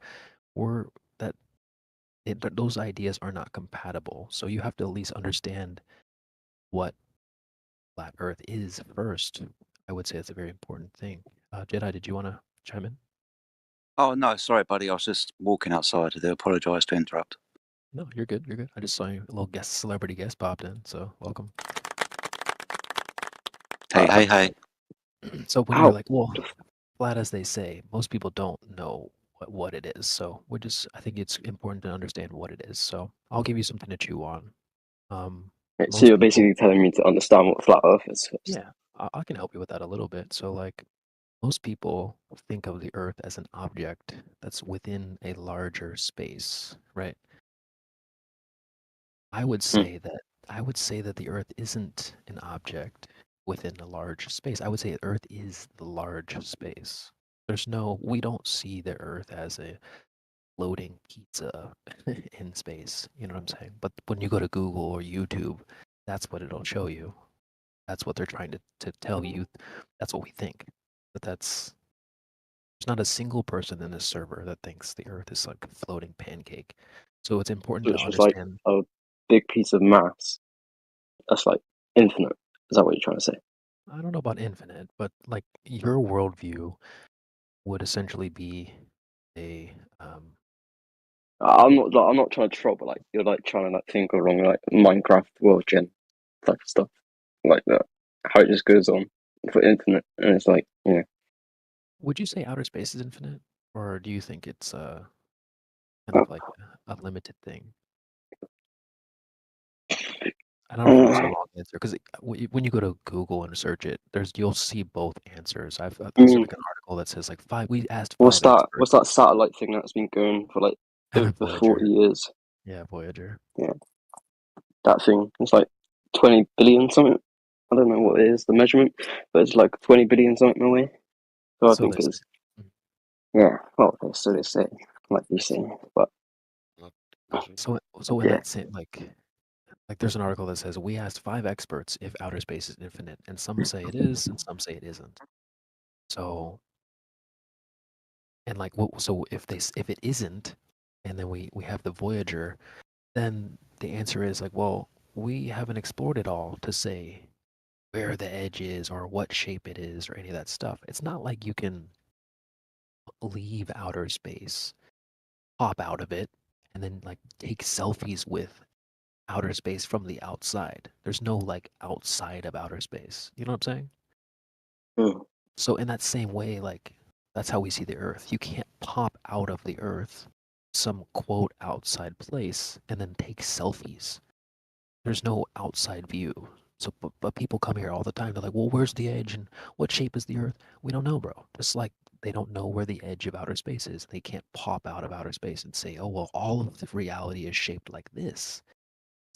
You don't have that POV. You know what I'm saying? So just like the Voyager hasn't explored everything, we haven't explored the whole Earth either. Go ahead, Jedi. All I was going to say is that's why we are called flat earthers, because flat is a description of a surface. It's not a claim to the shape of the Earth. The Earth's surface, the waters of it, for example, apart from the hills and topography, the Earth is flat. Now, we don't know how big it is, its expanse, for example. But the idea is you've only got 2 choices. It either goes on infinitely or it is finite and stops somewhere. So understanding that flat is a description of a surface, and we're not making a claim to the shape of the Earth because we couldn't make a claim to the claim to the shape of the Earth, because like CB just said, we don't have that God's eye view, for example. Yep, and I would say there's another two options as well that's really important. XD, I want you to just take like 30 seconds wherever you are. Just look around you at everything. Everything has a surface, right? So look at all the surfaces. I've got a cup here. What, right now? Yeah. I'm inside of the It's library. nighttime. Let me Oh, turn okay. on the light. Well, I mean, you can kind of think about it too, picture it. But like, I've got a computer here, my keyboard, there's a mouse, Yeah, the yeah. table, a cup. So what I'm saying is, I'll present to you a dichotomy. I would say there's only two options for the surface. Things can either be rounded or curved in some way, or they're not. So like my mouse, for example, it's curved, right? It's rounded. The cup, my water bottle here, is rounded. Hold on, let me get something so I can understand better, like an object. So then, like, you have my screen, my computer screen. The front of the screen it's flat, but the back is rounded. Oh, So I'm presenting to you that those are the only two options. There's no third option here. So I would say that that dichotomy also applies when you go out into reality. It can only be doing one or two of those things. It can't be doing both, right? My mouse isn't, flat curved. It's, the top of it's curved, all of it. So I would say that there's only two options here. So the same thing applies to the water, for example. When you go to the ocean, it's either doing the curved thing or it's not. So that's what we're saying. It's not a claim to the shape; it's a claim to the surface. We're saying the surface is flat, just like your table. It doesn't matter if there's bumps or either as well. Like some people get confused. They're thinking we're asking about like a smooth earth or whatever. No, if you have a floor, and I take like a lion rug or a zebra rug or a bumpy rug, and I put it down on the floor, well, that doesn't make the floor now curved. It's still a flat floor. So the same thing applies with like mountains, trees, hills, and valleys. It's just like the bumpy rug. Essentially, okay, so you're like trying to say like bedrock is flat, but then the stuff like on top of it makes it different, like elevation or something. Sure, you can think of it like that, I think. So, but then again, like you look at that's why we go do tests over the water, because obviously the water doesn't have those features. It doesn't have mountains and valleys. So we're essentially going to the water. Because look, bro, we look at the space selfies, right? They show you a curved water, curved oceans, curved lakes. Okay, great. Well, let's go into reality and see if the water's really doing that. Well, I don't know if you live by the ocean or a lake, or maybe one day you'll take a vacation and you can try out some tests. But that's what a lot of people here do is we try to go out to the field, into the reality, and test to see whether the Earth is doing one of those two things. So I spent a month in San Diego, California, at the beach doing long distance observations, looking for this quote curved water. And I mean, newsflash, it's not there. We're saying that it's flat. So I mean, I would encourage at some point, you don't have to like leave this Discord call and say, oh, well, these guys said it, so it must be true. Maybe one day you can go to a lake trip or a beach trip. You can do your own little tests and find out for yourself. I mean, sure. Really doing. So when I went to a beach, I mean, when you look out into the horizon, it does look flat, but yeah.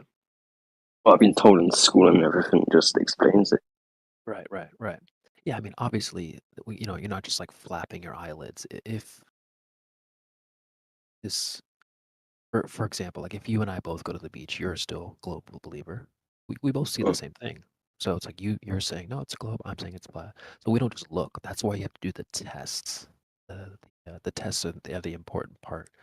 Because obviously we all observe the same Earth. We just have different conclusions, essentially. So yeah, you want to set up a test. And there's ways to do that. People have done laser tests. So think of like for example, think of like a hood of a car. I don't know if you drive, but I'm sure you can understand that most hoods or bonnet, if you're Jedi, they generally are curved. I would say, unless you drive like an old Cadillac or something. I think most hoods are curved. So let's take that hood and let's blow it up to the size of a state or a country. Let's make it huge.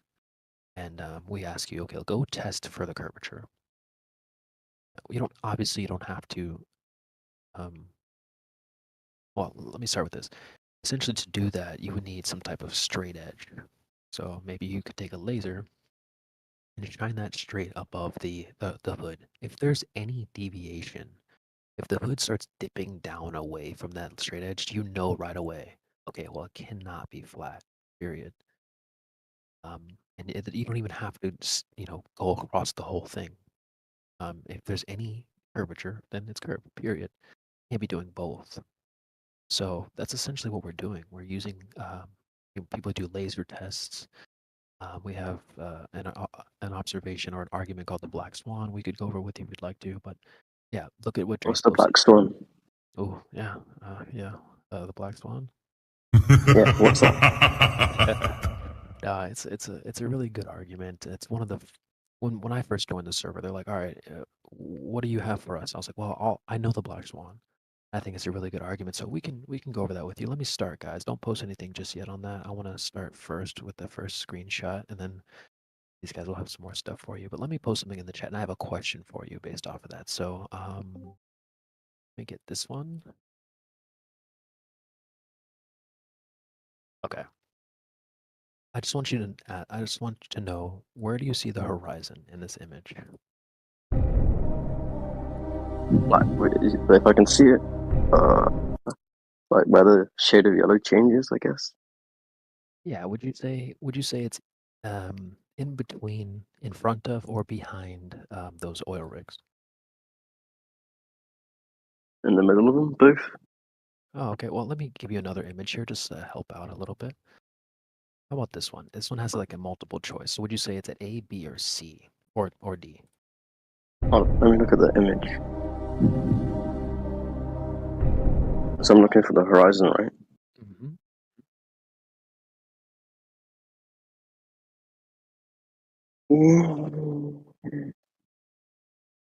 A. There you go. There you go. Exactly. All right. Well, now let's go to the argument. So this is an observation just off the coast of California, I believe in Santa Monica. I can give you a screenshot here if I pull up Google Maps, but let me just not get distracted. Let me get the argument first. Here. All right. So remember earlier I said Santa Barbara. Apologies.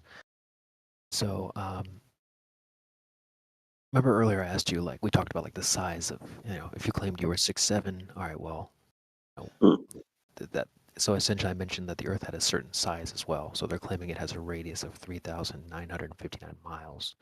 That's how the argument starts off. So if the Earth is a sphere with a radius of 3,959 miles, as they claim, then every horizon distance measurement must be no more than 1.22 miles, or 1.225 times the square root of the observer's height in feet. Now let's go over that. I know that sounds a little complicated. So this is based off of an Earth curve calculator that I will post here. Get a screenshot for you. And I'll give you a screenshot and a link. There's a screenshot. Let me get the link here. You can play around with this a little bit if you want to, but essentially I want you to look at... Does it work on phone? Sorry? Yeah. Does it work on the phone? It should. But is it that link there? Yeah, at the bottom, the DISIB GitHub.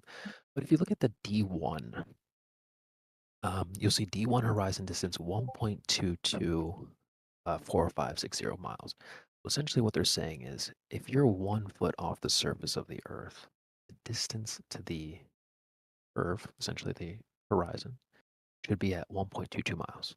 Just like if you were 6 foot tall, then there has to be 72 inches there. It's a requirement based off of the size. So it's kind of the same thing. It's just a breakdown of the claimed size of the Earth. So they're saying that, 1.22 miles is the distance to the horizon at 1 foot off the ground. So we go back to the observation. This image was taken. There's the video there if you want to. So he's got his camera about 1 foot off the surface. So those oil rigs, they're obviously not like floating on the water. They're drilled into the ground, so they're not moving anything. So let me actually go to Google Maps and I'll get you a screenshot. You can kind of see how they look off the coast here. But we know the distance. We know their distance from the shore. The first one's at like 6.1. Wait, have those oil rigs been like confirmed to be ones that are being drilled into the ground, or? Yeah. Yes, it's quite established. They're very when they built those rigs, they were cemented to the sea floor. So yes, they're quite. You can know exactly where they are from the distance in Santa Barbara. You can actually know where they are from the seashore. Yes. So yep. So the reason why we use them, it's important because obviously if you just go to the ocean and you're just blindly looking out at the water, you don't really have a way to gauge how far you're looking. So that's what the rigs are only there to tell you how far you're looking. So the first one's at 6.21 miles. The second one's at 9.41 miles. And I did say I was going to get you a screenshot from Google Maps. So let me just take this really quickly. Wait, the second one's 9 miles. That doesn't look that far away. Yep. The screenshot has some of the numbers on there, but if you want to play around on Google Earth or Google Maps or something, you can definitely do that too. Take this screenshot really quickly. It's really not going to change anything about the argument, though, because it's not right. Exactly. So it's just, these oil platforms are that distance, and they're dormant now. They're not even extracting oil anymore. They're just still out there, but they're not even being used. Nobody's working there. Nobody's standing on those platforms utilizing them. They're and at the same time, they're just a node of demarcation from the shore at Santa Barbara, from one to the other. And when you put the camera at 1 foot observer height, you see the horizon behind them. So simple. Yep. Why are people making this more than it should be?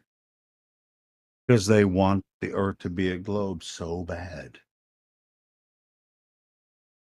Yep. I don't know why they want the Earth to be a globe when it's obviously not, but that's their fault. It's not in contention at the moment. CB just running through the observation, mate. Yep. Sorry, I was trying to go to. I have Google Earth Pro on this computer, so I was trying to get some fancy extra screenshots. But yeah, essentially, as long as you can agree, those are the distances. So clearly, the horizon's past that 1.2 mile mark. I'm a bit lost right now. Yeah, we can bring it back full circle. No worries. So sure, yeah. So they're saying that the horizon, the Earth curve, is supposed to be at 1.22 miles. If you look at that screenshot I posted on, I can post it here. What, the one with the circles, like the red ones? This one here. Take a look at D1 horizon distance. Oh, you see that? There's loads of screenshots being posted right now. I know. Sorry about that. 3 minutes past the hour from Creation Bear is the Earth curve. Okay. Yeah. The website one. Okay. Yeah. Mm-hmm. So you've got that D1 horizon distance, right? So you've got your 1.22 there. So they're saying that that's where the horizon is required to be at 1.22 miles, right? So let's go back to the observation. Again, another for you. And again, you could tell, obviously, the horizon is behind that second oil rig at 9.41 miles. So essentially, what we're doing is debunking the idea that there is a geometric or a physical curve of the Earth. We're saying that the water essentially is flat, bro. There is no curve. Sure. Is the argument. Right. And the idea, if the Earth is the size that they say it is, right? 3,959 miles in, with radius, and the circumference 27,501 or 29,501 or whatever. So there should be a drop value. So when you're looking across so are you looking up over? Something should be blocking these oil rigs, but now you see the horizon behind it. I've got another screenshot for you that might be helpful to wrap up this point. Let me drop it in the screenshot. So what we're seeing in reality is that green line. If you take a look at that screenshot, right? I drew a circle. We're seeing that green line there behind that H1. Do you see the red arrow with H1? It says target with the red arrow. Wait. So if I'm understanding correctly, the image you just posted about the green circle is what is claimed is happening. Correct. But the above image of the oil rigs is reality. Yes. And so in with the green circle, right? How is it that you're seeing that green line if there's supposed to be essentially a hump or a hill or whatever, a curve in the way? How are you seeing this green line? Well, we're saying there is no hump, essentially. That's kind of our argument. But if you want to hear... and I would say what you actually see is what you actually see. So when you see something, you can believe it. You can believe your own eyes right in front of your face. When you... Thank you. Sorry about that, Helio. We'll get back to you in just a second. I just want to give him a quick... this is what our opponents essentially are saying, XD. This is me talking to a guy who dubs himself Bob the Science Guy. This is what he had to say about the argument. There's also horizon way beyond where it's supposed to be, so there's that too. Yeah, what's blocking the bottom of the oil rig there? Not a hill of water. So yeah, actually, that's exactly what it is. Okay, and if you look at how much is actually hidden. Okay, buddy. Right. So he's essentially saying that, like with the green circle, that screenshot from the website, he's saying that there is a hill of water there. That's not possible. I would agree. So what the hell? Why is that Mario shit playing? Sorry, that was me, bro. But sorry, XD, sorry, CB. Have you ever heard the claim or the argument? I can't see the bottom of that boat because the curvature of the Earth was in the way. We've had it for the Greeks from a few thousand years. They can't see the bottom of the boat because the curve of the Earth is in the way. Have you ever heard that before? Don't think I have. Okay, well, this is primarily the claim that we're dealing with. With distance over the surface of the Earth, if the surface of the Earth was curved, we wouldn't be able to see beyond that curvature. So boats that sailed off into the distance would disappear from the bottom up, and eventually the curve of the Earth would get in the way. What CB has demonstrated to you is if the horizon was physical and was to get in the way from an observer height of 1 foot, the physical geometric horizon should be at 1.2 miles away. CB's demonstrated to you that the horizon is beyond that limitation of the geometric host. You're lagging. Horizon is not physical.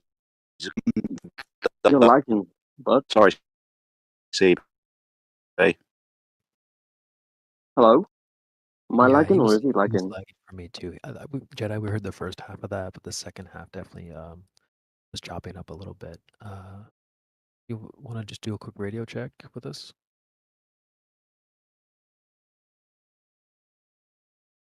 Can you hear me any better now? That came through. Awesome stuff. So all I'm pointing out is that the horizon is beyond those two oil rigs and beyond the physical limitation of a curved surface at 1.2 miles away. We're showing you that the curvature of the Earth isn't there and isn't able to obstruct things in the distance. Sorry for my robot and my lagging, mate. I do apologise. No worries. I'm glad it worked out the second time. No worries at all. So that's, and I'll say, XD, I know it sounds really complicated, but when I It first is very joined, complicated. I mean, honestly, at the end of the day, you'll come to realize it isn't that complicated. At the end of the day, it's just like if you said that you were 6 foot. When we meet up, well, there has to be 72 inches there, or that claim is cap. What we're saying is, they're saying the Earth is a certain height as well. So we has to have certain. It's required to have a certain, the horizon is supposed to be at a certain distance. So what we're saying is that claim is cap. You can you can go and test that claim just like you can go and test how tall you are. So it's just not that complicated. I know there's a lot of numbers and it sounds a little crazy, but when I first joined the whole conversation, like 2017, this is what this was what the argument was. The horizon. What is the horizon? Is it a physical curve, a hill? Is it the thing that boats go over? Or is it not that? We're just saying it's not that. But if you go to, any website or whatever, I'll post a screenshot again. They're telling you that the surface between you and the ship is not flat. They're saying the water bulges up, just like the guy. All right, somebody muted me, and that's okay. Hold on. This wasn't quite finished. But what they're essentially is just like that clip I played. They're saying there's a hill of water. Go ahead, Helio. The horizon is or isn't the curvature of the Get your Earth. mouth away from the Bottom line. Bottom line, horizon is or is not the curvature of the Earth. Yes or no? Shut up, bitch!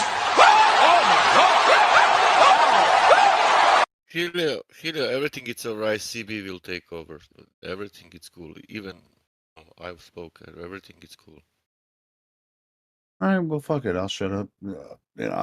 I can take a hint. No, you won't. No, you won't. Shut up. No, you won't. It's like 6 o'clock. No, you won't. You already drunk. You making it awkward, bro. Y'all a bunch of bitches anyway, so whatever. Fuck. It doesn't matter what you think. Does anybody remember what the last thing CB asked this guy was? No, I don't. I'm lost. Yep. I think we all are. I haven't understood one thing about this whole conversation yet. So for the interruptions. Do you understand the words that are coming out of my mouth? I feel really stupid. Don't worry about that. This last minute. Stupid.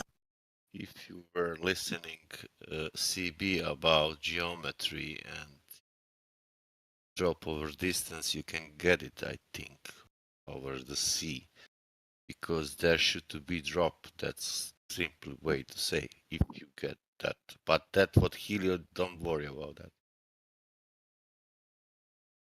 Alright. Oh, well, bro, if it's too complicated, just know there's no hills of water, all right? You remember that? Yeah, I know there's no hills of water because of like the level stuff. Yeah, well, welcome to the dark side.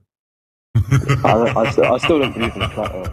I'm sorry. Well, there's nothing to believe in. Just like you don't believe in your height, you just go measure how tall you are, and then you know. You know what I mean. I think. Hold on. Sorry. If there's no curvature to the surface of the Earth, then how can the Earth be a ball? I don't know. I can't really explain it myself because I'm not like bloody Harvard person, whatever the fuck it is. You don't have to be a Harvard person. But yeah, I know.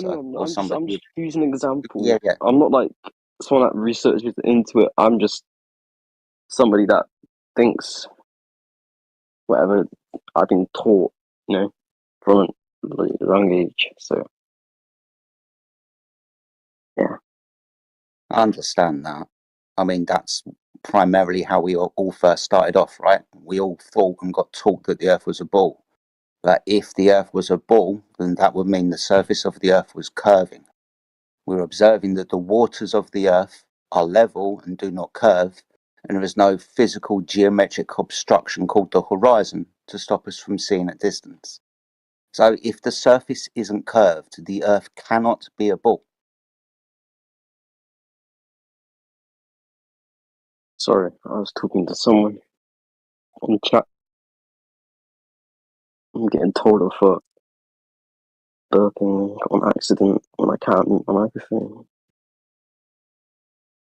It's alright, brother. Just remember we're live on air, so we try to treat it like a little bit like a radio show. So just keep that in mind. Wait, we're live? Yeah, baby, we're live, son.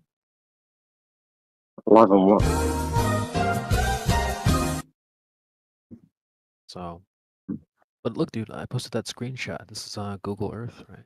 You see that big hump of water right there? That's what? Yeah, I see that. Okay. I see Well, it. when we say there's no hills of water, we're saying it's not doing that. So if you're saying, yeah, that there is no hills, then you're kind of agreeing with. Yeah, but that's not a real image, is it? What? That's not a real image. If that's what you're on about. No, but either way, that's what people are saying the water is doing. And so you can either agree with us or you can go back to your hills of water.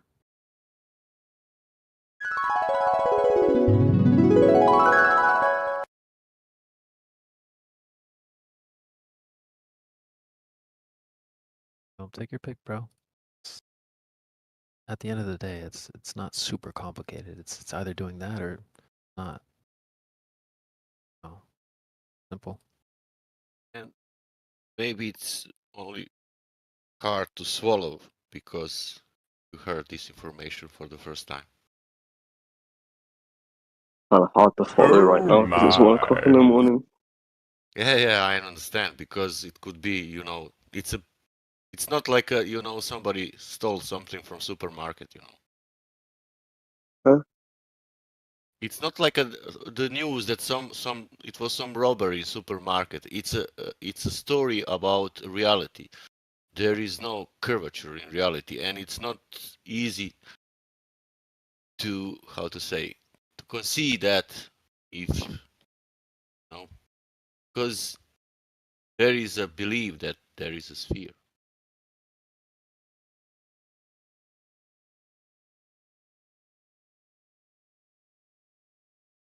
But you can look into that. You can ask more questions if you're. Yeah, I mean, bro, we people are already in this like autopilot, auto believe mode. We're trying to get people out of that. So you don't want to just leave this call and be like, oh, okay, well, what they said is true. You eventually want to go and test to see if what we're saying is true. Just like you should go test to see what they're saying about the earth and the water is true. So it doesn't have to be tonight. You don't have to like leave tonight, rush to the lake. But maybe one day, I'm sure one day you'll have a trip to the beach or whatever. There's your chance. You can say you actually went to the field and did something, regardless of what you quote believe in. You don't have to believe in anything. But yeah, that's what the goal is, man. Go into the field. Go do some tests. Go find out for yourself. You don't have to just believe us. Don't believe You don't anyone. have to buy stuff like measuring equipment and stuff. I got a starter pack for you. Here, check the chat. Starter pack requires one $20 large door mirror, one friend, 2 camera phones, body of water. I'm sure you can make it happen. For me, And what does I live. to do with that? Okay, I got you. So for me, the closest lake, I live in Ohio, so there's not too many big bodies of water nearby. But I go on Google Maps. There's like a 5-mile lake. It's like 5 miles wide at least. It's like maybe 2 hours north from here. So essentially, you could have, say, a friend on one side, you're on the other side. They're saying that if you're 1 foot off the ground, there should be a hump in the middle at 1.22 miles. So if the lake is 5 miles wide and your friend is on the other side, and don't pay too much attention to the chat, but make sure you they are trying to keep this show running. But anyway, so if your friend is on the other side, maybe he's got a mirror, he's flashing some, maybe the sun is hitting the mirror, you're seeing a flash, right, from the other side. Well, there's your test right there. If there's a big hump in the middle, number one, you probably shouldn't even be seeing your friend to begin with. But if you're seeing this light flashing across the water, well, that's how you would essentially test to see if there's a big hump in the middle of it. Yeah, I don't think I can do that anywhere near me. I don't think there's any big enough lakes for that. Yeah, I mean, I'm kind of in the same situation. So I didn't actually go to the lake. I spent some time in California, so I went to the beach. You know, and then there's things in the water just like those rigs, right? There's things. There's Would a boats you can reservoir count? A reservoir. What do you mean by that? Like a big body of water? Like, I don't know what reservoirs are. But Okay, I see what you're saying. Yeah, as long as it's big enough, right? If they're saying that, again, if they're saying at 1 foot off the ground, the distance is 1.22 miles, then actually, let me get a quick clip for you. Because most, I think average person is around maybe 5-6 feet, hold right? on. So they're Let saying me just search up how big the reservoir is that's near me. And I'll see if it's big enough. while you're searching that up, I'm just gonna put a 90-second clip on in the background. We'll take a listen.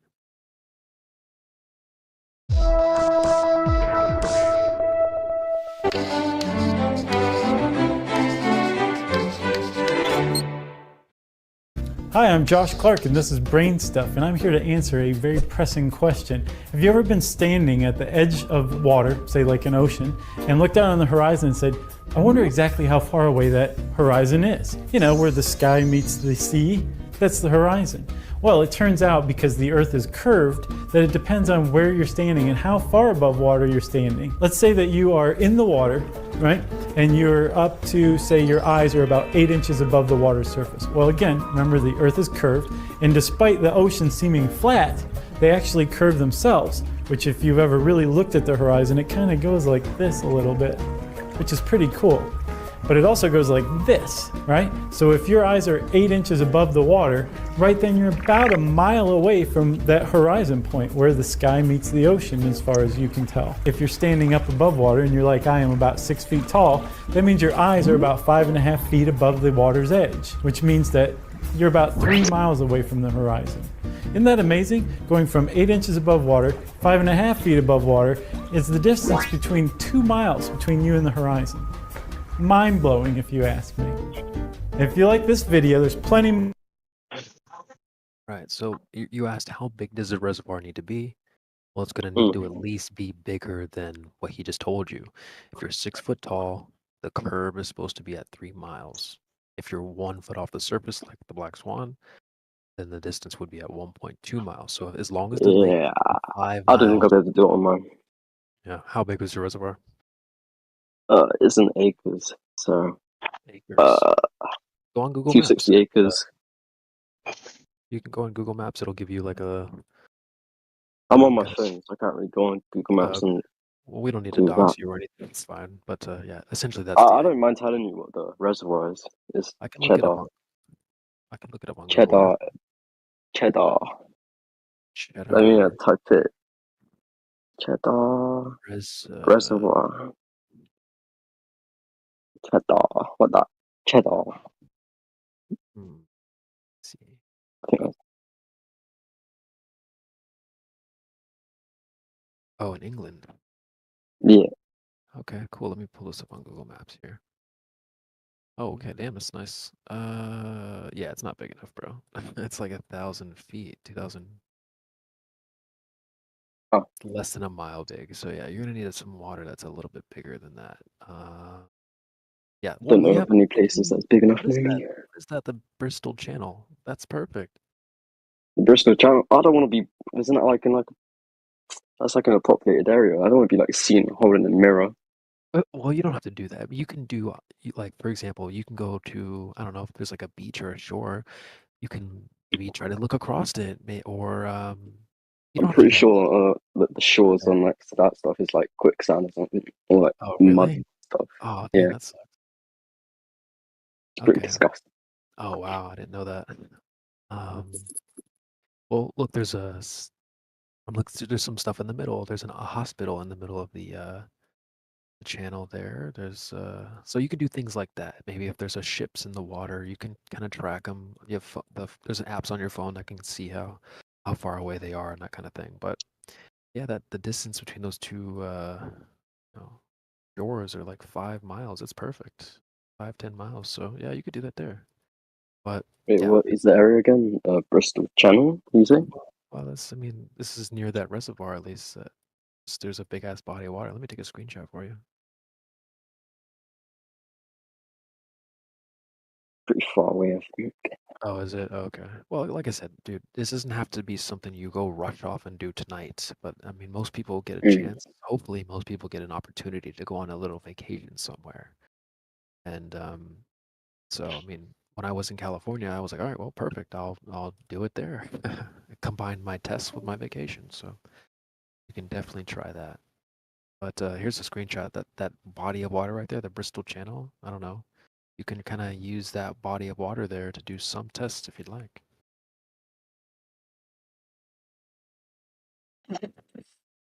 But Yeah, that's that's what we do, like man. super duper far away. Really? Oh, okay, gotcha. Yeah. And I No don't worries. think I'll be like going anywhere like that anytime soon.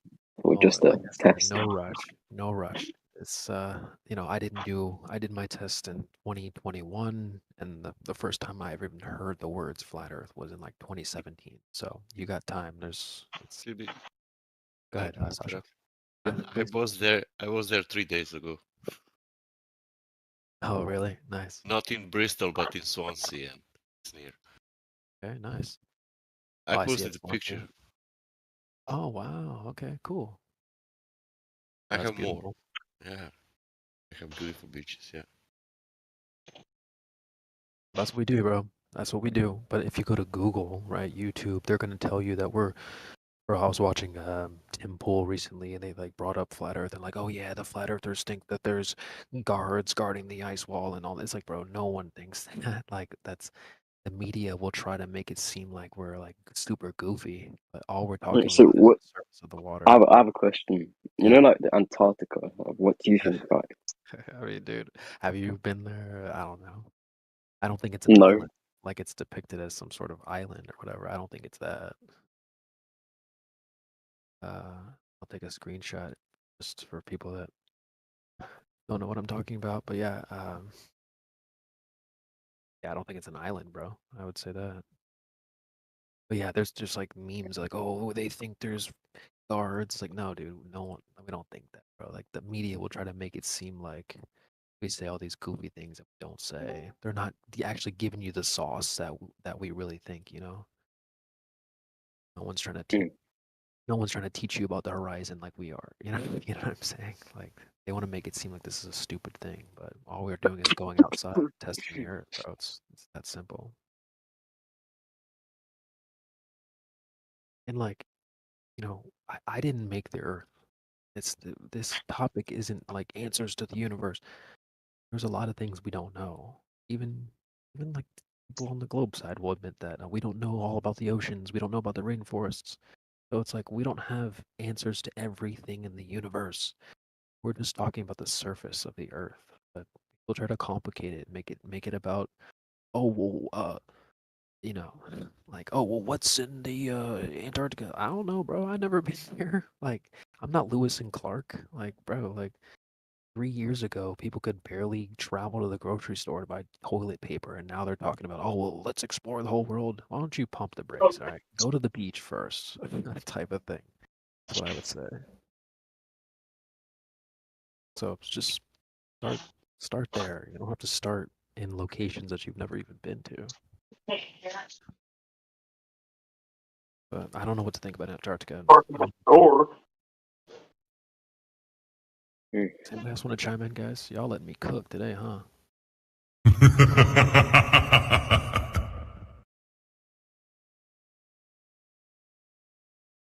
gonna have to go here in like 15 minutes or so. So, guys, get in while it's hot. Y'all shy today, huh? Yeah, that's one of the big arguments, bro. Surface of the Earth. I asked you if you thought buildings move earlier. That's another thing we talk about.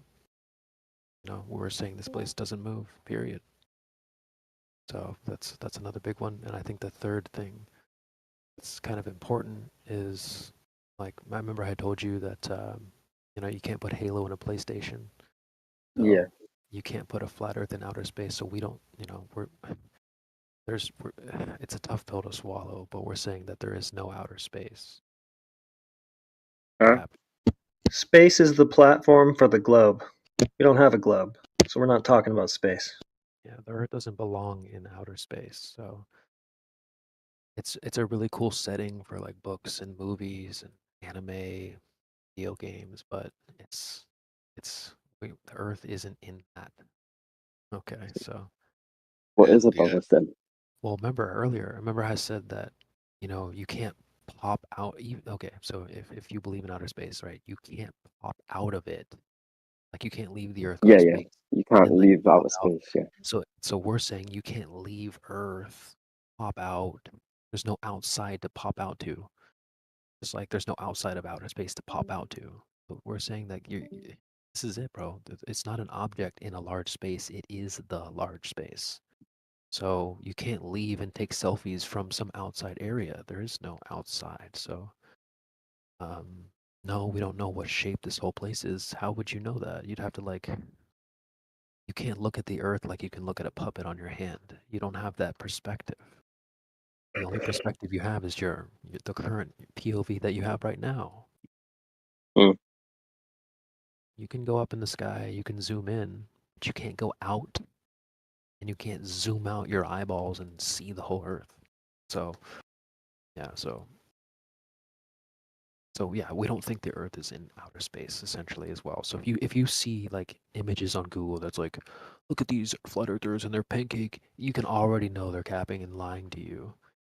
None of us think that. There's not a single person in this panel that thinks that there's a floating disc in space or whatever. It's a straw man. It's sloppy.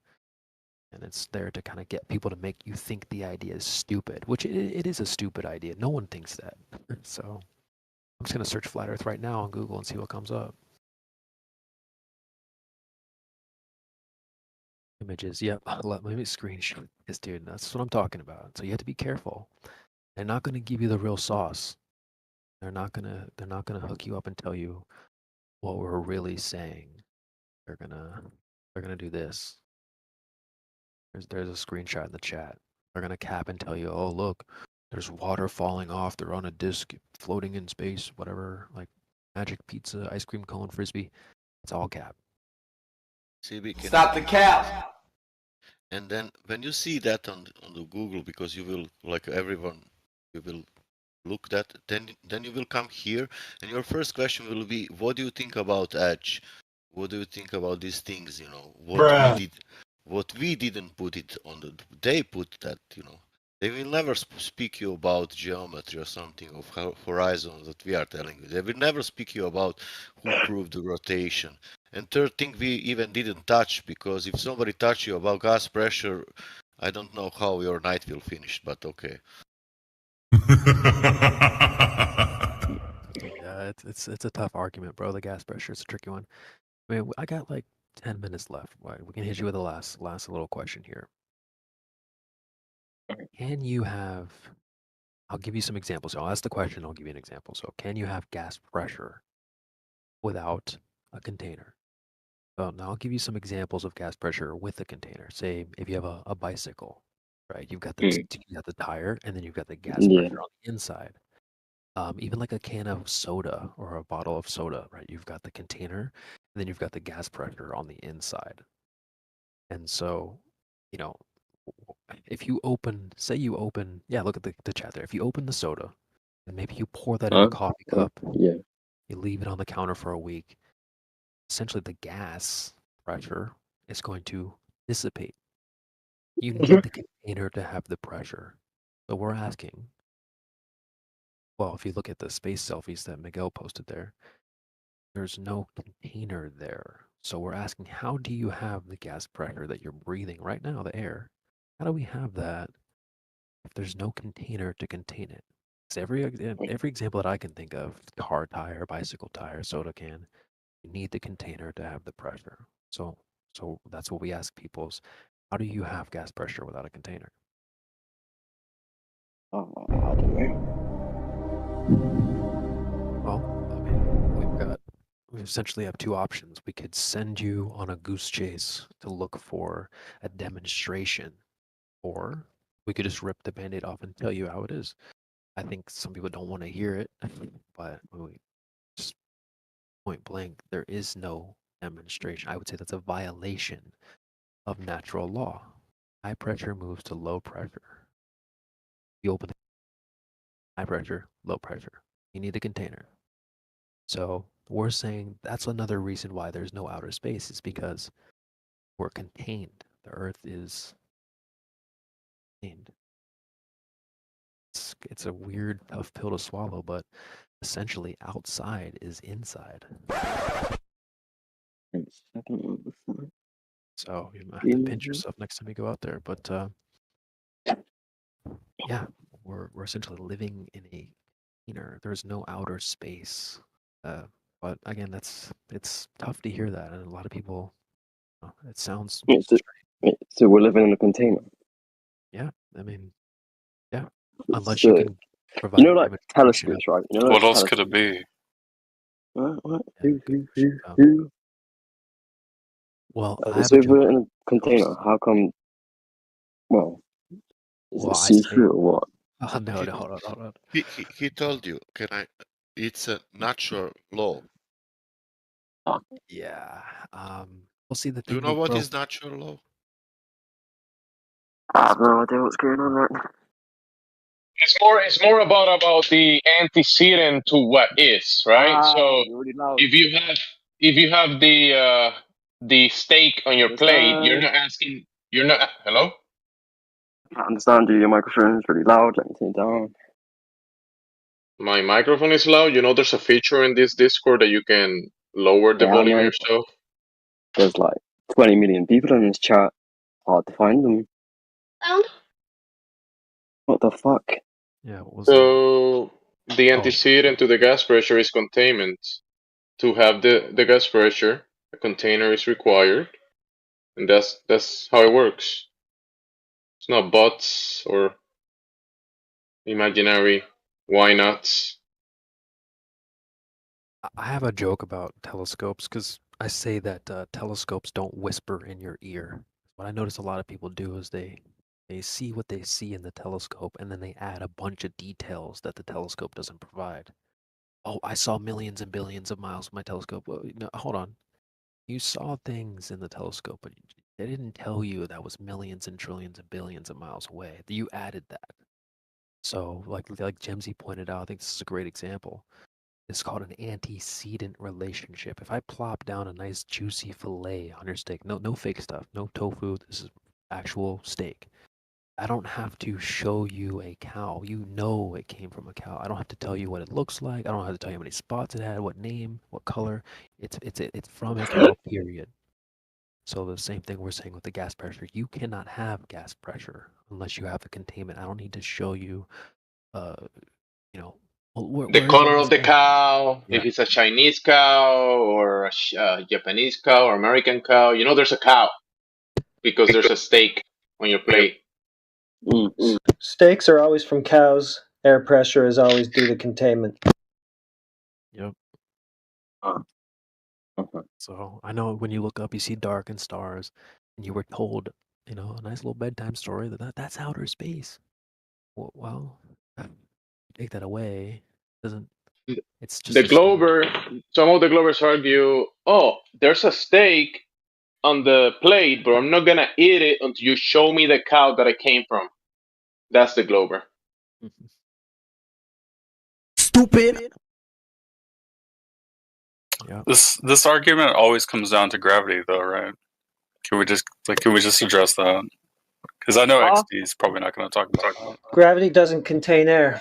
That's just a claim. That's the claim. That's the claim, of course, of Globers. They'll claim it's gravity, but I threw out a place in it. Just like steaks don't hatch from eggs, and gravity doesn't contain air. That's a good one, Central. Steaks don't hatch from eggs. I'm gonna remember that.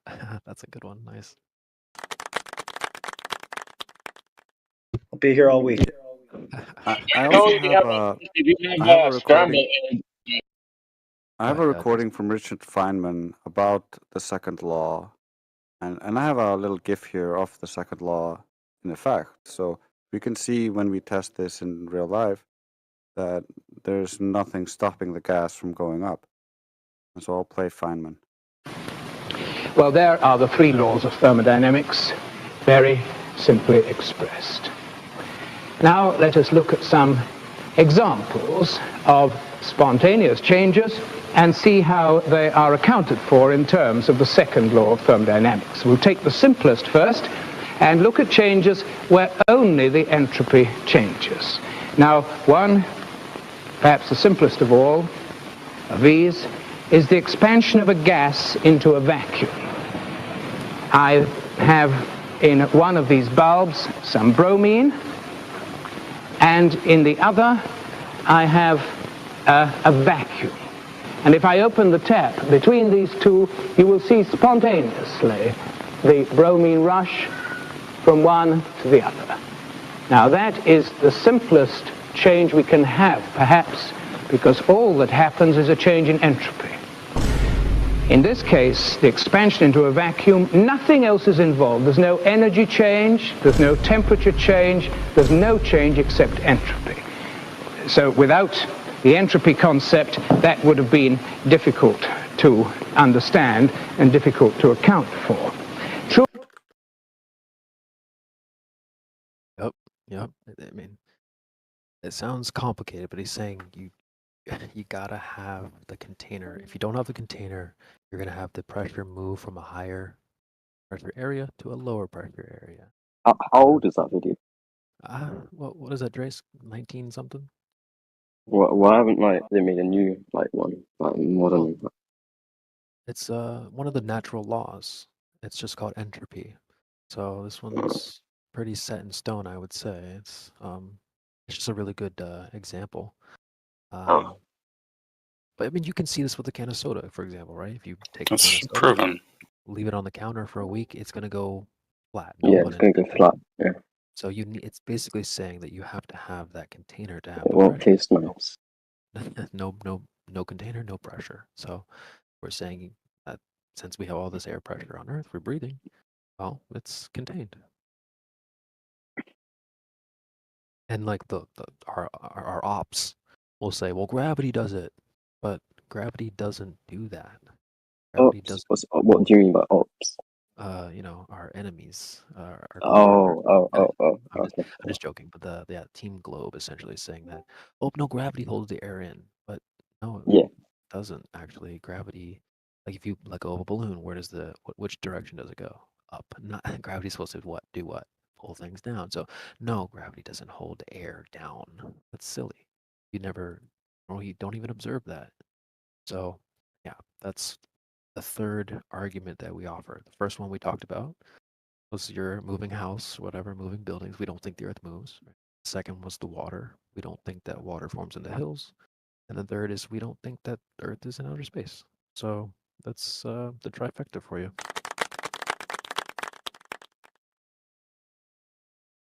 Very cool.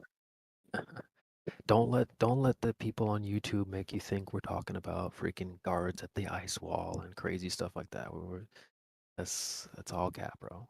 So that's what we get down about: gas pressure, rotation, or movement, and then the surface of the Earth. It's really that simple. So, and again, you're more than welcome to come by anytime. I might have to leave here in a few minutes, so I see some other legends in the panel, guys. Don't be shy. You have questions? I came originally to listen, but hey, I know. Hey, got dragged in. This is like Dancing with the Stars, bro. We'll teach you how to do the. I even got warned about it, but I didn't listen really. I got dragged right in. So, we'll show you how to rock back and forth, man. We've done this rodeo a lot, so we can show you how it's done. But yeah. I think other people appreciate you being here, honestly. I agree. You've been a good sport, XD. So we appreciate you. A lot of people come in and have their emotions. They get triggered. No. It's like, well, it's gonna be okay. Like, you can disagree and still understand our point. It's like a game of catch. We're just gonna throw a point out to you and see if you can catch it, and then maybe you can return it and throw it back.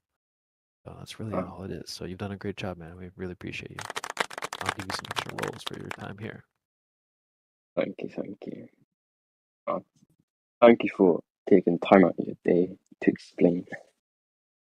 Hey, we're here 24/7, man, and you're the one who took time out of your day to come here. So It's night time for me. I had nothing to do, so I just came on, just to listen. all right, nice. Well, like I said, this place is we're open 24/7, and there's a lot of people who are willing and happy to answer your questions. So if you do think of something like, hey, I heard this, or maybe someone DMs you and you're like, hey, they're all stupid, don't listen to what they're saying, say this, let us know. Hit us, bro. We got you. What is your profession?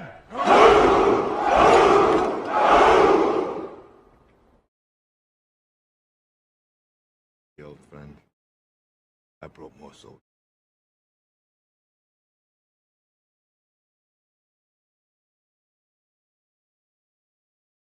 Number 6, axial tilt contradicts Newton's theory of centripetal force. Remember, the stone in Newton's sling was neither rotating nor was it tilting. Newton's sling? What in the world are you talking about? You're not talking about Newton's cradle, are you? No, I don't think anyone's that stupid to call it a sling. Welp, no idea what you're on about here, buddy. Let me just ask my live audience of this premiere if they know what it is. Yes, very interesting. Oh, there, Farhago says it's made up bullshit. Okay, yeah, that confirms it. There's no such thing as Newton's sling as far as I'm concerned. I mean, this is absolutely pathetic, dude. Oh my god. Dude, I can't believe I'm having to do this. I can't believe this, man.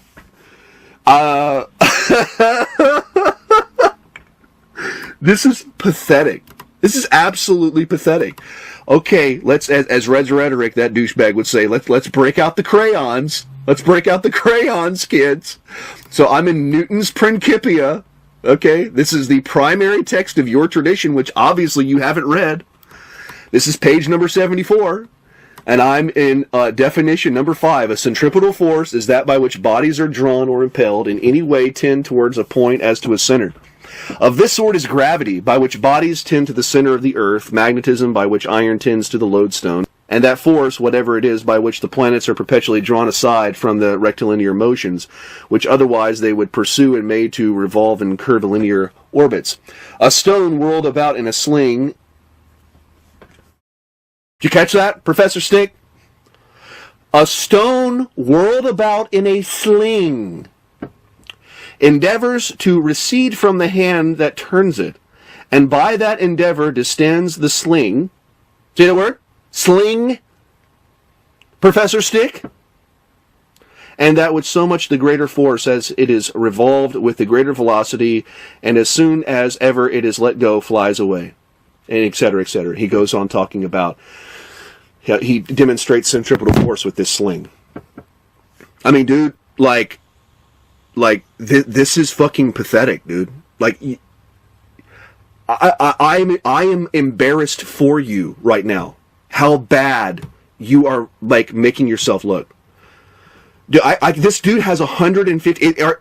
Professor Stick, are you an actual academic? Are you an actual professor? Because seriously, every single person that has paid you to teach them needs to, like, sue you for their money back.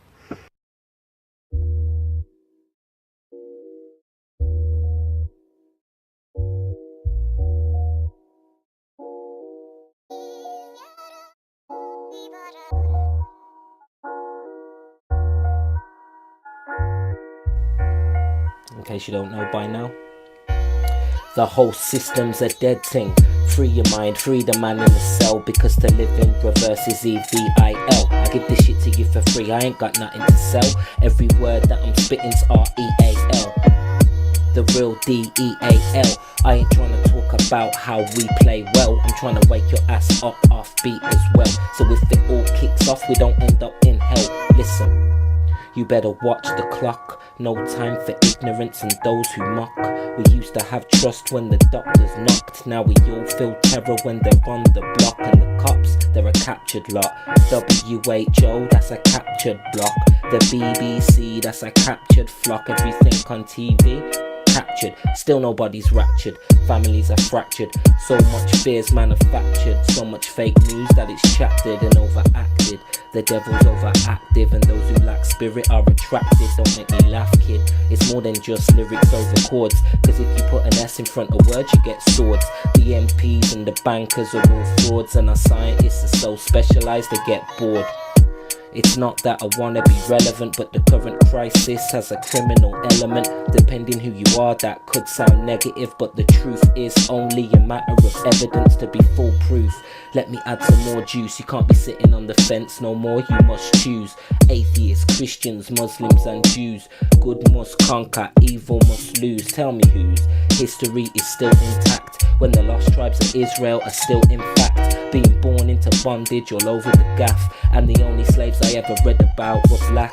I'ma tell it how it is, I ain't taking it back. I'm taking you back to King James, remember that king's name. This is a big plane, and it's a big shame how the truth gets hidden with a bad name. It's a sad game, stuck up in the rap race, trying to live your best life. This ain't fucking Westlife, but me and you ain't enemies. I'm trying to wake you up and hook you up with some herbal remedies. Everybody wants to go back to before, but before caused the problems we chose to ignore. So from here forth there's no more ear talk. We're kicking down your door hardcore with sincere and clear thought. You are what you eat, they ain't keeping it quiet. Seems they forgot about this in science. I ain't trying to cause a borderline riot, but the cure to disease is an alkaline diet. Try it, better yet, grow it, don't buy it. Can't get a drug if the government don't supply it. Quiet, you can see the harm in harmony. We need the farm, not the pharmacy.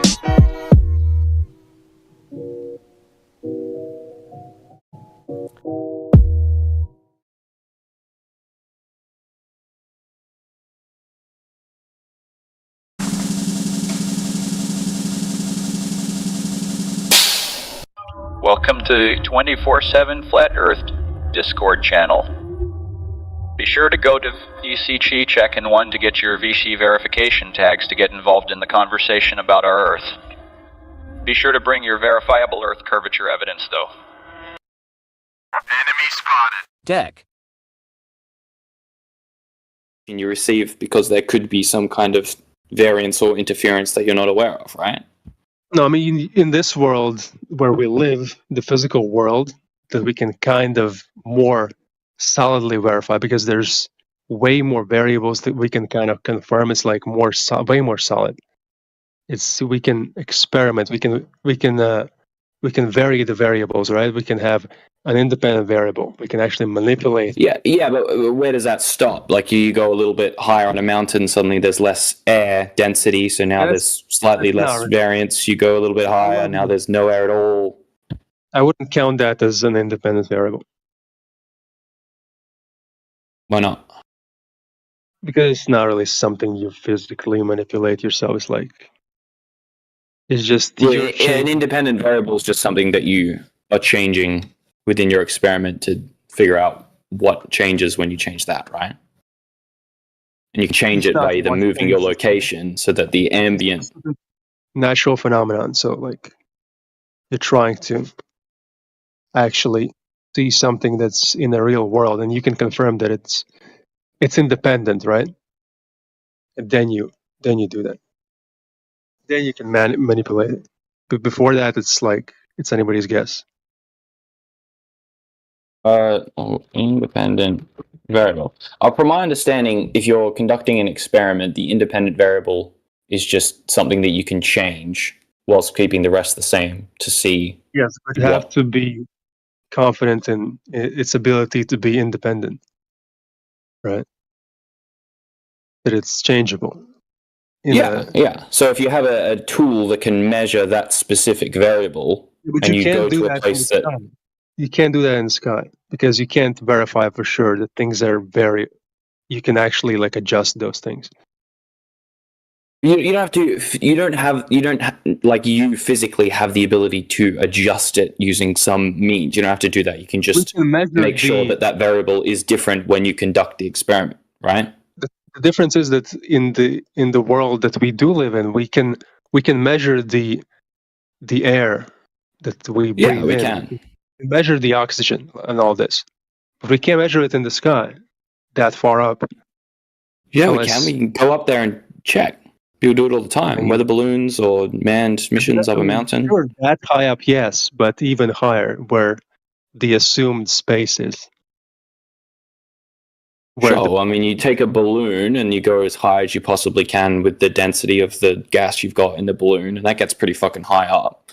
And then if you want to go higher than that, you won't go to Jupiter with your balloon. You won't go to Jupiter. That's true. That's true. That's what we're trying you need to. Some other technology, such as some kind of solid fueled, liquid fueled rocket to blast your way out. Fair enough. And you're assuming that it's a place you can go to in the first place. You're assuming it's a place you can actually land on. You are making that assumption, and some would argue that people have made that assumption and then checked, and that assumption turned out to be true because their data came back. Yes. But you choose not to trust that. That's fair. Yeah. Yeah, that's what I say. I try not to base my things on trust, but yeah, and that's up to you how much you decide is worth trusting, etc. I just it feels like there's a lot of like how do you say trust the fact that this Discord app is working without the back end of knowledge and technical development and this, that, and half the technology comes from, NASA's space agencies and that's forwarded civilian tech, blah, blah, blah. All that is documented, recorded, historical and scientific knowledge that you can trace back and see, well, this developed from that, and then that developed from this, and this developed from that, et cetera, et cetera, et cetera. If you can trace that back, I don't see where. Nobody's arguing that you can't develop things on the Earth. You can still have technology on the Earth, so it doesn't mean it stops working once it leaves the Earth. I don't get it. Okay, but first you have to say that something left the Earth. I mean, but that's actually a claim, so you have to prove it. Sure, but if we have a rocket and that rocket goes up well within the bounds of the Earth and the sky, do we assume that it stops going up once it crosses that boundary? I mean, and if we can maintain radio communication with that rocket and see it and bounce radar off it the whole way up, and then we can continue doing that past where we can see, we can assume, okay, we can't see it anymore, but the radar's still working. There's no reason it would suddenly stop working, or it's now imaginary or something. We can continue to do that until it goes past our vision. I would prefer not to assume those things. I would prefer just to know that. So that doesn't mean that technology can still exist on the Earth that we have. So just because there's... Yeah, but where is the bound between know and assume? If you use any kind of technology, you're assuming it works, right? I'm not assuming it works. I know it works. I have a phone. I'm using it right now. I know this shit works. Exactly. So if I have a radar that I know works, and then it keeps working for higher and higher up, it's the same thing. Then nothing's changed. This is such a jump in conclusion, going from phones work, therefore you can go to space. This is not the argument I'm making. You're deliberately misrepresenting it. What I'm saying is, if you have a radar device that works on Earth, you can point it at something and it says 30 meters, 50 meters, or it makes a scan of that thing, which we definitely can do with sonar or radar or whatever you want to do. Okay, and then you point have no idea what you're measuring. You have no idea which thing you measured to build upon it, right? No, you do. Yeah. You can have an idea for sure. You can point it at something and then you stand in front of it, suddenly the number changes to the distance that you are away from it, and you go, oh, this is measuring the distance. You don't know the distance, though. You don't know the distance, how far it is. So you don't know if you measured the thing in between or the thing that's actually there. You don't know. You're just making up. You do know. I feel you're deliberately limiting your amount of RAM or memory to be able to keep multiple things in your mind. But the point is that... What are you measuring? What are you measuring? What are you measuring? He's measuring things in the sky. He doesn't know how far they are. We're measuring the time it takes for a sound wave or a electromagnetic wave to extend out and then bounce from a physical object that it can bounce off of and come back. And if you time that and you know the speed of that thing, then you can measure the time it takes. How are you doing this? You don't know the medium. You don't know the medium which through it travels through. So you don't know how it alters those things. We breathe the medium. and we know that the rate at which that medium changes by you don't know what medium is in the space part. You don't know what medium is there, so you don't know if it's going to travel. And who's doing this? It's the. Can you explain What do you mean? how you're doing it and who's doing it? This is a hypothetical situation. I haven't done this, so Why are you just using to a be clear. hypothetical? He's using because hypotheticals are very useful ways to construct But what do they scenarios in prove? which you can explore What do ideas. hypotheticals prove? What do hypotheticals prove? They can prove anything depending on what the hypothetical is, for sure. Because you're using a hypothetical. They work with ideas, for sure. It's not a real life situation, is it? What do you think a hypothesis is? I mean, obviously that doesn't prove anything, but it not a outlines it. Yes, Hypothesis of is course not a it is. It's in, bro. It's in the name. Hypothesis. It means something that isn't tested or verified yet, but is You're an. just making it up. Hypothesis is something you've observed and you're trying to work out. But there's a reason they both start with hypo. Hypothetical means involving or being based on a suggested idea or theory. A definition of hypo. Bro, I've googled hypothetical, and the definition that's come up from Merriam-Webster Dictionary says involving or being based on a suggested idea or theory, being or involving a hypothesis. That is its definition. What's so the that's what it is. What's the hypothesis for rockets flying into space? So the hypothesis is that the Earth has a force that acts downwards on all things. In order to overcome that, so you don't come back down, you need to eject and generate enough force to have enough velocity to escape that without being pulled down. And it takes a lot of fucking juice to do that. Don't you? You know it takes a lot of juice to do that. Have you tried jumping in the air? I have tried jumping in the air. I haven't tried jumping out of orbit, though. Oh, okay. So you're talking about hypotheticals, right, bro? We were talking briefly about hypotheticals and their relationship to hypothesis and how they're basically the same fucking word, but yeah. Okay. So. Okay, do you know what a hypothesis is then? Yes, I do. What's a scientific hypothesis? A hypothesis is a supposition or proposed explanation made on the basis of limited evidence as a starting point for further investigation. So how is that basically the same word as a hypothetical? Because a hypothetical, by definition, is something that is being or involved in a hypothesis. That is what that word means. You can look this up for yourself. Yeah, dude. I'm looking at it.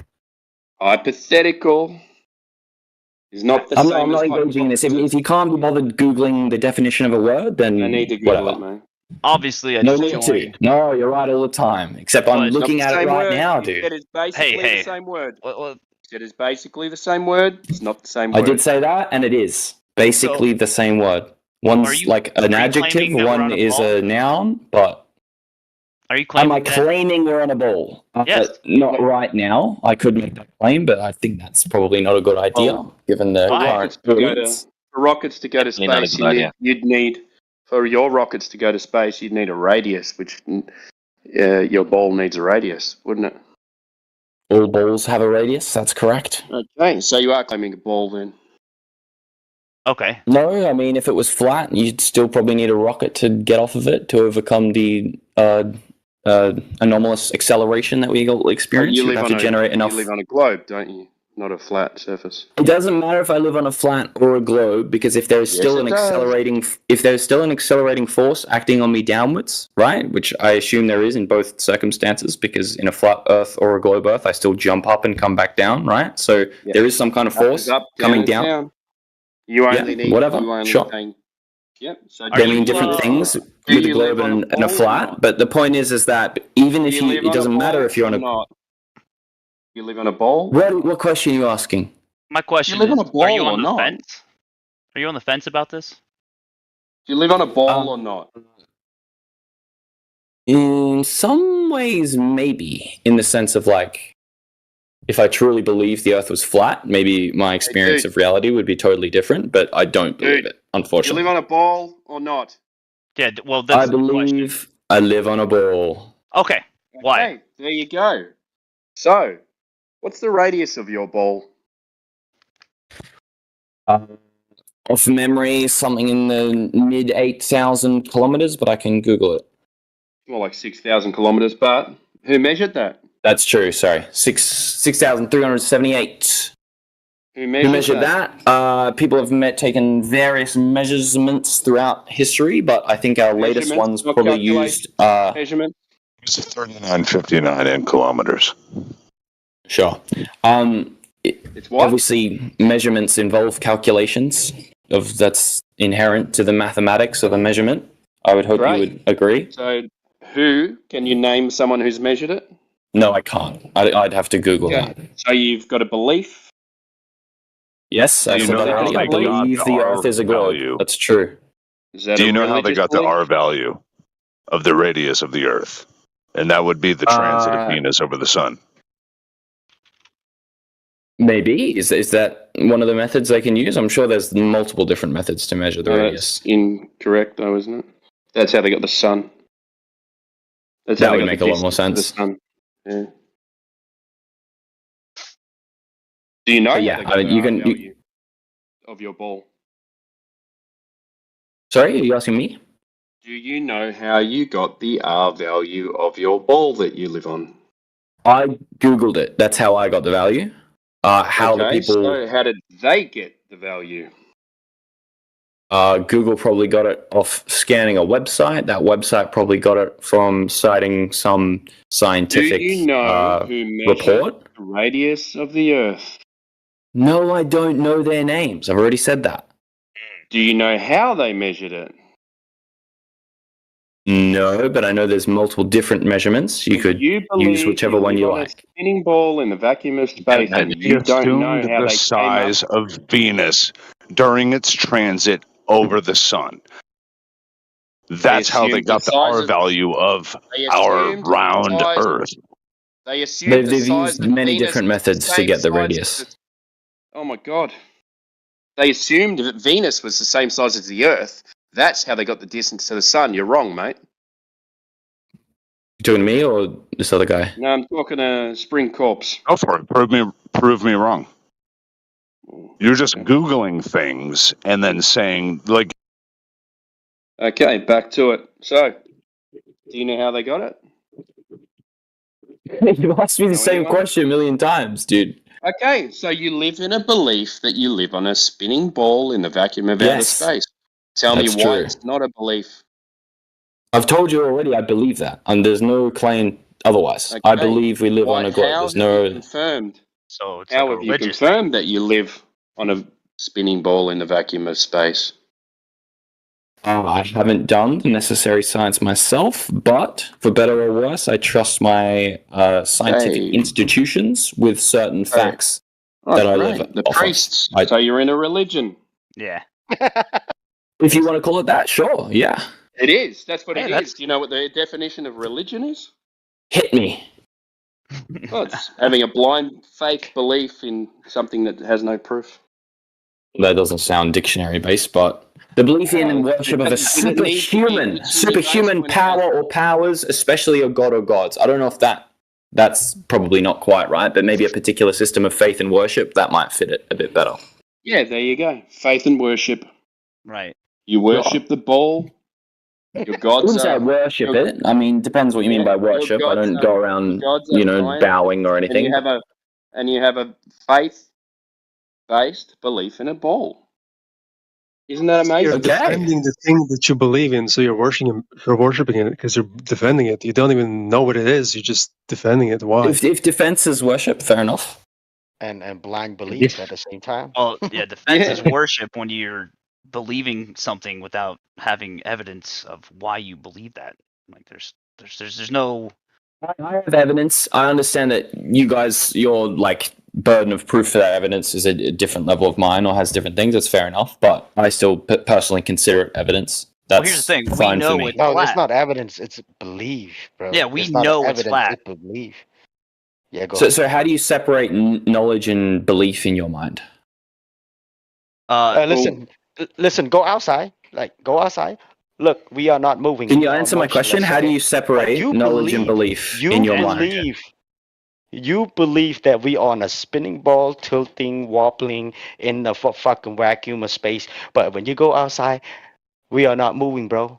Motionless. And water, bro. Water. Listen. Okay. If you put water in a cup, I say this so many times. If you put water in a cup, right, the cup become the container, and water is flat, is level when it at rest. You move the same water into a swimming pool. Guess what? The shore around it is the container, and water is flat and level. Now we put the You're same dead water right so far. no, listen. When we put the same water in a lake, right? The shore around it, it's the container, and water is flat, is level when it's at rest, right? Now you put the same Yep. fucking water in the ocean. What's gonna happen? It turn into a ball? No. If you take a similar size measurement, if you take a cup size like circumference of the ocean, it will definitely appear as flat as the cup does. No disagreements there. So But when you start zooming where out did to you get the like ball from? thousands and thousands of kilometers, a curvature starts to appear because it's a matter of scale. But So there's Yeah. bumps in the ocean, water bumps. there what is you're actually, they're called tides. But yeah, Okay. Could you? yeah, show that's what a us tide water is. bumps? It's just a bump. Yeah, dude, like watch the water rise up and down. It's a bump. That's how that works. I don't It's know very about you, but fascinating. when I actually. look at the beach, I see waves that are crashing on the shore of the container, right? Yeah. Because But you'll also notice over like an 8-hour period that flat level will rise and fall. And if you zoom out enough, you can see the actual gradient of that rising and fall. And you'll notice that coincides with the moon. And then you realize, oh, they're tides and the gravity is being shifted and they're actually little balls. It's very interesting how water moves. well, keep it simple, right? Does water always find level? As best it can with the forces it's being subjected to, yeah. It's always going to try and find level, right?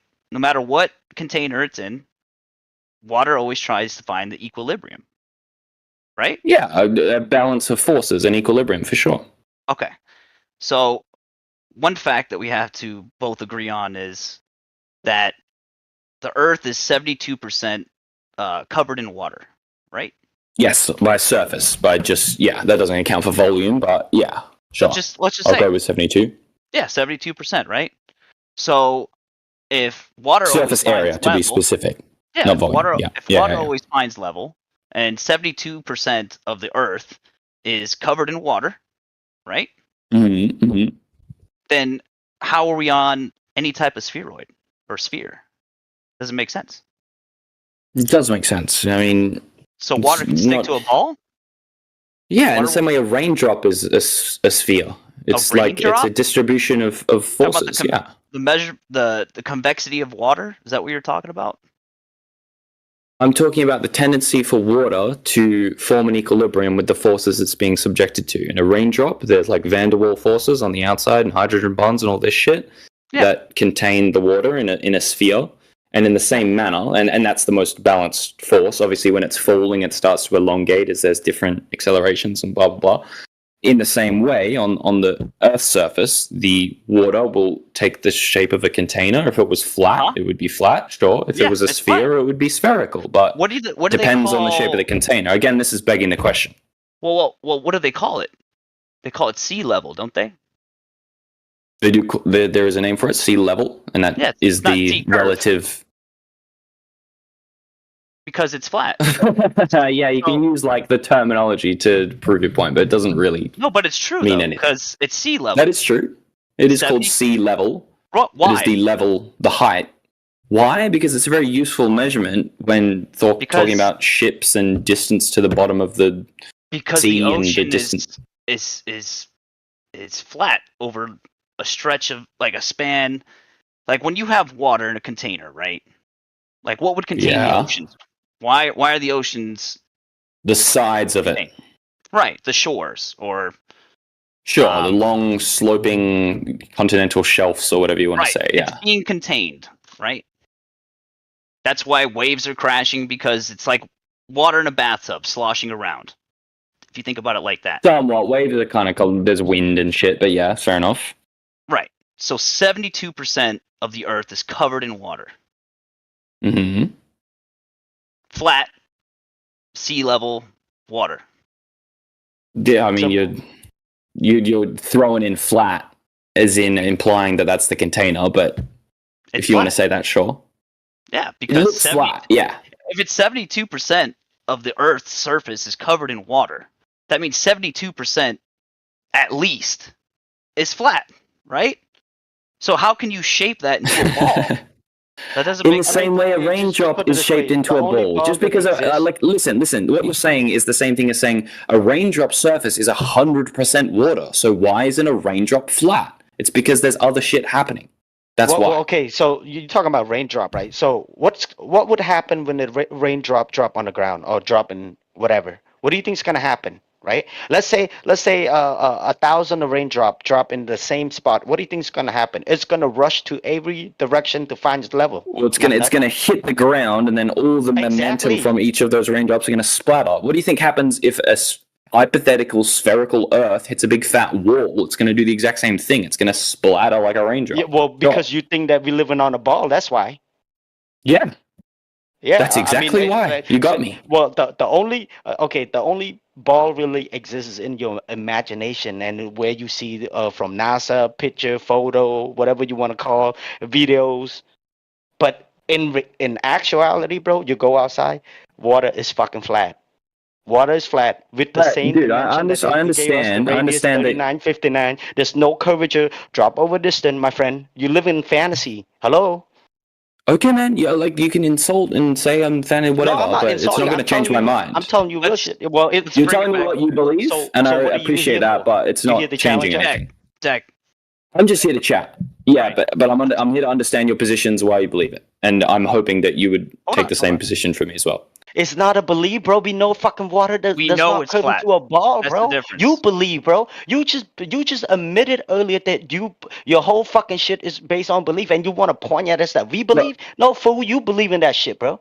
Yeah, no one's actually told me what the difference in their personal definitions between belief and knowledge is. How you separate those two things. I would like to hear that. Timbo said it pretty well earlier, right, Timbo? Kembo, he just said go outside, it's flat. That's all I heard. I'm not sure really. I'll reiterate what he said as best I can. But belief in something, the difference between knowing something and believing something is belief is having faith in a subject without having any evidence to back up that belief. That's why it's called a belief. That's why it's religious.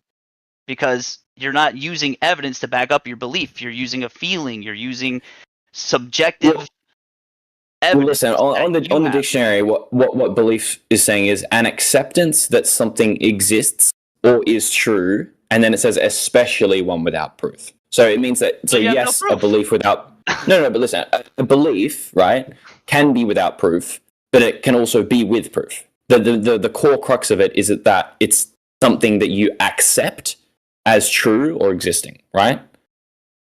That's the core of it. Whether there's evidence or not, the point is that you believe it, or that you accept it to be true and that it exists. That's the definition of belief, or the one that I use at least. Well, let me ask him a question. Hold on, let me clear that up, Kel. One sec. You can't believe something and know it. Yeah, you either know something or you believe it, but you can't believe. You can. Something. Why not? No, they're not. They're not antonyms. No. So no. The verb in the dictionary says be aware of through observation, inquiry, or information. Okay, and then a belief is an acceptance that something exists or is true. So I don't see any reason why you can't both believe and know something to be true. They're very similar words in definition. No, forget. It's a contradiction. If you know something to be true, no, let me finish. If you know something to be true, yeah, I don't believe I'm speaking to you now. I know I'm speaking to you now 100%, okay? There's no belief here. What are you defining as belief? So belief is, well, as explained to you several times, is a faith, okay? It's a faith. That's what your definition of belief is, okay? Sure, we can use that one. But the one in the dictionary is different. Everybody has the same understanding here. No, that is wrong. To know something is to have some sort of direct experience, okay, where you know 100%, right? I know 100% I'm talking to you now, Dec, and I can't believe it because I know it. You can't hold both positions at the same time. You can. I don't know why you think you can't, but if you look at the definitions of the exact words and their meanings, they're not contradictory in nature. They just aren't. You can look at the words and see for yourself, they're not contradictory. If you want to make your own definition, then they might very well be contradictory. But in my mind and in the English dictionary's mind, that I can both believe and know something. Right? You're even quoting the dictionary wrong. To have a knowing is not the same as a belief, and if you think that it is, then you need to scratch up a little bit. You need to, tighten up a little bit with your definitions. I'm reading them to you right now. How much more scratched up can I be? Okay. I mean, you're holding a contradictory position, okay? To have a belief is a faith. To have a faith, is not to know something, it is to believe, okay? But to know something includes direct experience of some sort. Hence why we do not like to believe that the stars are anything more than what we can see they are as lights in the sky. You believe that they are something else, but we know, we don't believe, we know you can't prove that. So there is a difference, and science is a good marker for this, because when you've got a method like the scientific method, that can take you from belief, i.e. a hypothesis, to knowing. And this is the main difference between you and us here. We understand you can know something, and science does prove things. You seem to think it's every opinion for themselves, and that's not how we work here. That's not what I'm saying, and that's fine if we can hold different beliefs. That's not a reason to arc up, all right? That's cool. If that's the way you do things here, fair enough. And I'm happy to adopt your personal definition of belief and know, then, in that case. Not a personal definition. It's not a personal definition. If it's not in... Bro, the actual dictionary, the Oxford Dictionary, is different to what you're saying the word means. Therefore, it's a different definition. Makes a distinction between the word belief and the word knowledge. Otherwise, we wouldn't have two separate words to detail the difference. It makes a distinction between grab and hold. It doesn't mean that they mean different things necessarily. They're just two different words. So are they synonymous? Are they synonymous? They can be, depending on how you use it. Personally, I've been using it quite synonymously. So it is contextual for sure. Yeah, it is contextual for sure. So, but obviously, in this context, we are separating belief in terms of like something without evidence. So that's right. If that's what we want to accept as the definition of belief, then I'll say I don't actually believe the Earth is round. Then I know. In that case, so it's not a personal definition. So it's not our personal definition, correct? It's in that context that it's being used, right? Well, yeah, because it's the contextual definition of this. It's built to be used in that context. Well, just the most important thing is that we can come built to be used in any context. It just is. But what did you say? Sorry, Flying? As long as we can come to an agreement how he sees the word, that's all that matters. If he can say exactly. So I'm happy to accept that. I'll use belief now to mean without evidence. Okay, so in that case, or at least believe. I mean, for me personally, when I say I believe something, what I mean is that like when I talk honestly and what I truly think is reality, that's what I mean by believe. So like when I say I believe my hair is blonde, what I mean is my true, actual, by best to my knowledge, ability to describe the world, I believe it's blonde. And in the same way, I believe the Earth is that would be something that's based on experience, but it sounds like you can verify. That's something that's verifiable. No, he's still using. Listen. I'm just talking about definitions right now. We don't have to go into verification all that. But point being is that what I use belief meaning as in I know it and feel it and accept it to be true in my mind. I act as if this fact is true. That's what I mean by belief. So when I say that, I mean I believe the Earth is round. But if we're talking about no in terms of having evidence that you personally feel is enough evidence, which supports your belief of having knowledge that the Earth is round. Why do you believe the Earth is round? Many reasons, right? Okay. I mean, the fact that one. Fallacies name is the a reason. single one. I'm sure you can pick to holes any single one I use, right? Using your own methodology. But if I can just throw out like a number of them, right? So like, obviously we have pictures and satellite observations. They get pretty iffy and, you know, could all be graphical, whatever. We have like mathematical observations. We have observations of different planetary objects using telescopes that are purely mechanical. What is There's no something electronic that we can do for involved. ourselves? What is that? We're looking for something that we can do ourselves to verify it for ourselves. Okay, I mean, to me, and your burden of proof may be different, for better or worse, but to me, if I can go out, buy a telescope that's purely mechanical, doesn't have any electronic things that could maybe affect the image and generate things, right, that aren't there, whatever. If I can buy a telescope, point it at a different planet, and see that it acts as if it's a sphere, it spins, its face changes. Whoa, slow down. Why are we looking at the sky? We're trying to determine the surface quality of what we're living on. Yeah. So a good way to determine things that aren't directly observable, right, in terms of scale and things like this, is to look at similar objects and then extrapolate that information. Obviously, you don't. So looks like a good enough standard for you? Not usually, but looks like flat seems to be a good enough standard for you guys. So I'm using that one. But if that's let's just clear this up. Let's just clear this up before we go any further, okay? You seem to think that we have our own personal definitions for stuff, okay? We have scientific Everyone method, does. okay? No, listen, no, this is where you're wrong, right? We have something called the scientific method, okay? We do. Yeah. Now that differentiates that will help you to find the cause to phenomena, okay? So we don't have to believe things, yeah? If it is if it happens in nature, if it's an observable phenomena, then we can use science. So we don't have to pre-assume, we don't have to we don't have to make assumptions or have beliefs, yeah? We can take assumptions happen in science all the time, but sure.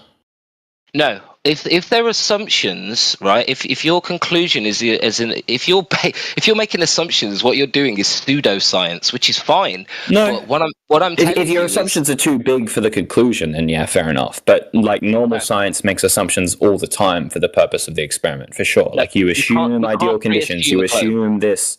You can't pre-assume a globe when the question is a globe. You can't pre-assume the planets are spheres. That's fair enough, yeah. When what is in question is the actual sphericity of the lights in the sky. So what I'm saying is you are jumping into these mistakes and you are scattergunning all over the place because you're not keeping it to the scientific standards. It is not our standards. Okay, it needs to be observable and repeatable within nature. We can call it science, and then it goes. 100%. It leaves belief and enters the realm of knowing. And that's the difference. Sure. So let's say that. Well, like let's create a hypothetical experiment in which we're using the scientific method to determine the shape of a light in the sky, and one that happens to cross very regularly and in the same way across our sky for hundreds of years. You've made a mistake. How the hell are you going to be able to manipulate any independent variables in the sky? Listen, you can't do space. You can't do science on lights in the sky, which is why we will tell you again and again, the lights in the sky are no way to prove the ground that you're walking on. Right. Because there is no science involved here. This is all pseudoscience based on your assumptions. Based on your assumptions of what the lights in the sky are. The lights in the sky are not. You cannot do any science here. So just recognize that. I will not recognize that because I completely disagree. To the surface quality of what you're living on. We haven't even drawn any conclusions to what we're living on at all. I'm just talking about. You're pre-assuming the lights are planets. You're pre-assuming the lights are planets, and then you're comparing. I'm just saying they're lights, right? So far, I'm just saying I see some lights up in the sky. I want to know what they are. Are we good so far? That's great and dandy, but that wasn't the question, man. The question was, well, I'm getting there. I'll get there. I'll get there. Right? Why do you believe that you were on a globe? That's the simple question. Why do you believe? What would you do? Your top three reasons why you believe you're on a globe. Keep it simple. Because of, well, listen, everything I say, you're going to say it's not scientific, even though I believe it's scientific. And then you're going to ask, well, why do you believe it's scientific? Well, hold on. And you say, well, I believe it's scientific as well. You're assuming what we're going to do. We're giving I'm you the making spotlight. a very valid assumption because every time I've tried to do it thus far, you've done this. I doubt you're not going to do it this time. But okay, sure, I'll try. I'll mute myself. I'll ask the question one more time, and I'm going to mute myself. Okay, why do you believe that you were on a globe? Your top 3 reasons. So here's a big one, right? And I'm going to go on the planet thing, and if you'll let me finish, just so you can see my whole point in entirety, and then you can say where it falls down or where the fundamentals are wrong or whatever. But I believe that you can conduct scientific inquiry and observations on basically anything, right?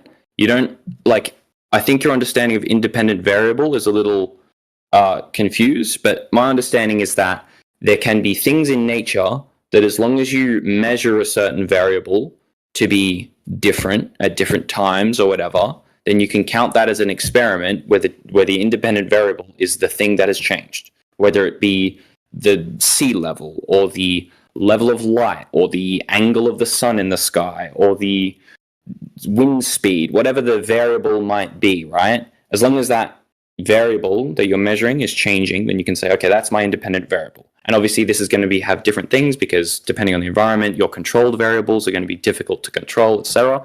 But whatever, I digress. So let's say we can conduct scientific inquiry. Yeah. Let's start with number 1. Go ahead. So scientific inquiry, I see a light in the sky, and I notice that it moves in the exact same way relative to all the other lights. They seem to stay the exact same position. This one moves. I go, what the hell? Moves in the same way. So then I build a device that can take in light and then magnify that image so I can look further. And I point it there and I go, oh shit, it's not just like a little tiny light generation. It's actually like what looks to be a circle in the sky that has colors and it has a shape and whatever. And then I build a better one and then suddenly it's a lot more clearer. I can see detailed colors. I can see other circles cross in front of that, etc. And I can now, real quick, if I can finish, and then you can ask at the end. And then after I do that, and I make lots of observations, detailed, with my very detailed light magnifying device, I can then track the positions and see where they go relative to me all the time. And I plot these things out, and I notice they repeat every single year. Interesting. So then I look at these different things, understand how these movements can rectify against each other, and realize, oh, well, if they move relative to each other and we, again, assume some forces, which we're obviously going to assume, we can not assume anything, but we don't get very far in science if we don't assume anything at all. But if we assume that the forces acting on all these things are the same and there's not just random things acting on random other things, which wouldn't make sense because there's patterns that we can clearly see, which usually indicates some kind of underlying common variable across them all, we develop some laws that these things tend to follow, etc. Is what does anything in the sky have to do with the measurable, observable Earth that we're living on? What does anything have to do with? Like, it has nothing to do with Earth, man. We're trying to so we can make Earth is flat. How do you know it's round? So we can make 2 assumptions. We can either make the assumption that the Earth is separate from the sky and the lights in the sky and everything. We can assume that they're separate, or we can make the assumption that there are a continuous kind of continuum and there's nothing really separating it, right? Those are both assumptions we can make, and those will lead us on 2 different paths. We're not making assumptions here, my dude. You always have to make an assumption. You always do. Yeah, it's inescapable. You know what an assumption is? It's a hypothesis. No, it's a fact taken to be true. That's not a fact. When you assume something to be true, you're assuming without evidence. You know what that's called? That's called a hypothesis until you prove it with evidence. That's not called a hypothesis. Is different from a belief. A hypothesis is an outline of what you think's going to happen that you haven't verified yet, right? So that's you haven't verified that we're on a ball. An assumption is something that you accept as true without question or proof. You have to do that as humans. You can't operate having 100% scientific inquiry and method over every single fact in your brain. It's not a thing that happens. Let's simplify the conversation, please. Like, seriously. Can you not follow, or what? Oh, I can follow pretty easily. Then why do we need to simplify it? Because that's not... You're beating around the bush to the question that I asked, which was... Why give us a reason or some type of measurable experiment or some type of anything, any reason that you believe that you're on a ball. Like, why do you believe you're on a ball? Give me the number 1, number 2, and number 3 reasons. It's very simple. There's got to be something there, right? There's so many things you can point to, but you're not pointing to one of them. I've pointed to several, but I was currently pointing to a planet thing. Yeah. So the point is, you can make the assumption that either the Earth is separated from the sky and the heavens and the lights, or you can assume they're continuous. If you make the assumption that they're continuous, which I'm going to do, then we assume that the Earth is probably very similar to other things that we see outside. It makes no sense to assume that the Earth has a completely separate set of laws and rules. And why? Listen, I'll tell you why, instead of just repeating it. When we talk about rules and like laws of nature in science, the point of them is that they are continuous, they act on everything without discrimination. So the idea that the Earth would somehow be different and above or separate from all the rest of the laws that govern everything else we observe, but that's what you observe. To me, doesn't make any sense. But that's what you observe. That's what you experience. It isn't what I observe, not at all. Yeah, it is. It is what you observe and experience.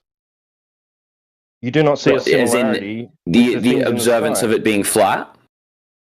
Yeah, you don't see any observable similarities. Sure, I do. It's it's illogical. Show me a tree on Mars. Okay, there's no trees on Mars. Good one. You got me. Well, what's they have rocks. They have forces that you don't see that. You do not. No, you don't. You don't observe that. You don't observe that. Yeah, I can look with my telescope, see moons and rotating around around Mars. See rocks. You do not see rocks. You do not see rotation. Hey, dude, when you can see the movement of objects on there. Okay. When you look in your telescope at Mars, what do you see? A red planet. Don't lie to me. A red planet. Okay. Red planet. So, do you see rocks? My telescope isn't quite that good. So you just said you see rocks when you look at Mars. T-Dub said, "What do you observe?" And you said rocks. Okay, well, let me be more specific. I don't observe any rocks with my telescope. You're right. I observe light in the sky. Yeah. I observe a circle. I've got one. I've got a telescope. Okay, our telescopes might be different. What do you see in the sky? Man. A red light. Correct. Red object. It's definitely very objective in my telescope. Okay, so is that object spherical? It sure looks like a circle. It looks like a circle. A circle. Great. Right. But sure. But I don't really encounter many. I don't encounter many objects in my day-to-day that is a 2D plane. Doesn't happen very often unless it's like paper or something like this. Get into reality. 2D does not exist. All right? Yeah, 100% agree. Yeah, I agree. Great. So why are you bringing up 2D? Well, it was more colloquial. I was saying it like it's more flat than it is deep, but we can. Okay. Sure, it's 3D, but its depth dimension is much smaller than its length and width. Is what I meant. You look up in the sky, you see a red light, and it looks like a circle. And a red circular object, 3D object. How do you know it's 3D? You're looking through a uni lens. Right. You just have a fucking rage that everything is 3D and there's no such thing as 2D? No. Yes. Yeah, how do you know it's 3D? Yeah. Yeah, so if I'm looking at something, right, then I know it exists in three-dimensional. You don't know it's physical, do you? I'm looking at it. Yep. How do you know that's something you can land on? I don't yet. Okay. Okay. So why are you saying it's got rocks on it? Progress. This is great progress. Okay, I will rescind the rock comment. We don't know enough about Mars with our telescope yet to understand the rocks. Everything, or lack thereof. Okay. Everything that you see in space is from a third-hand party that you cannot get any evidence by yourself to confirm. No. You're assuming stuff. I've got my telescope and I can see it, right? I know it's You see there. a red light. That's what you see. A red. Exactly. You light. just admitted red. Not a light. It's not a light anymore. If it's a light with my naked eye, it's a point, right? With a telescope, it is a thing that has dimensions, bro, and is circular. It does have light reflecting off of it, obviously. Are you talking about 3 dimensions? Of course, you can see. You can't see I can see dimensions with a telescope.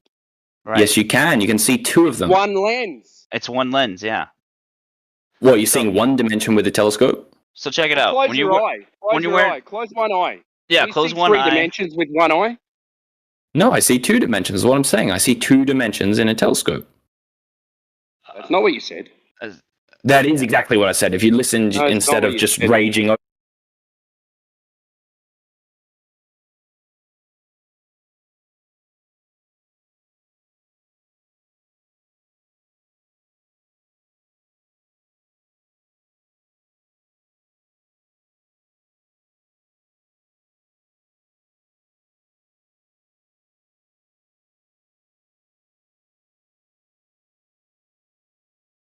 Me, you would have heard that I said I can see dimensions in a telescope. I can see 2 of them. I'm not calling you stupid. I'm saying you misheard me because you were talking over me. I said I'm not stupid. Sure, and you only said I'm not stupid because you assumed that I'm assuming you're stupid. I'm not, right? Okay, let's back up a second. Yes, let's please back up because he's very aggressive. I don't know why. Yeah, I am. Because you're a fucking moron the whole time. Oh, you're assuming I'm stupid now. Listen, dude, just chill out. All right, Deck. All right. Yeah, Beastocles. Hold on. Beastocles or Beastocles? Well, whatever you prefer, man. It's okay. Beastocles is a traditional Greek pronunciation, and it sounds cooler. I'll go with that. Thanks. Let's get back to the conversation at hand real quick, man. And it's still the Deck, conversation. I just muted you, right? So I'm just going to give you a warning. The whole time I've been listening, making dinner, and all as you've done is begged the question and brought up fallacies. All right? You've got no proof of anything, and you can't prove anything that you're saying. So who's the moron? Well, there you go. Yeah. The moron is the person that forcefully mutes people that they disagree with, I would say, but that's just me. But did you listen to what I actually said, though? I did. Are you going to bring any evidence to the table or not? I mean, I've been trying to. You just keep getting angry. I'm trying my best. The evidence that you can confirm that you live on a ball. That's all we're asking from you, brother. Yeah, I know. I'm trying. I know you're trying to stick on his side, Beastocles, but I think you should probably distance yourself from what I know to be true.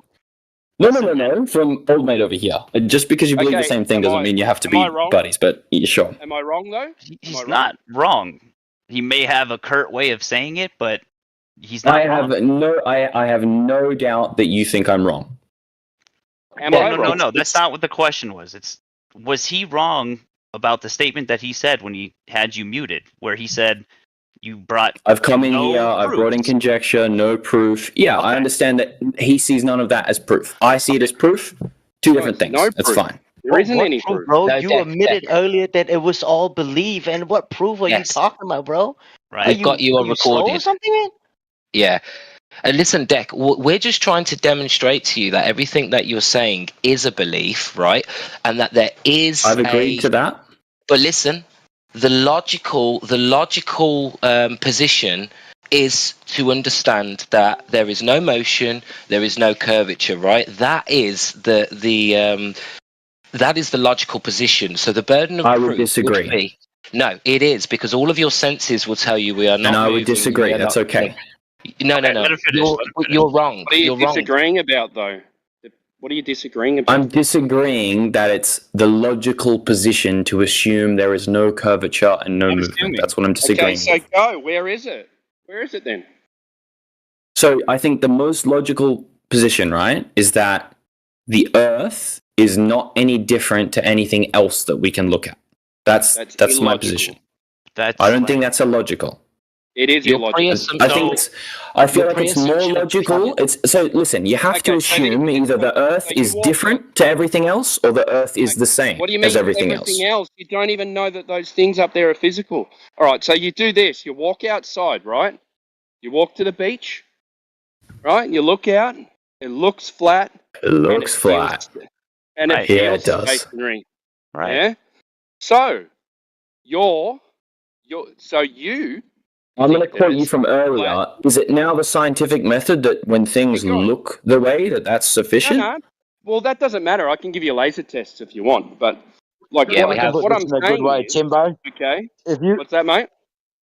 I can put this in a different way that you might understand, would be that when you're a child, if you were never taught that you were living on a spinning space ball, when you walked outside, you would never have made that assumption on your own.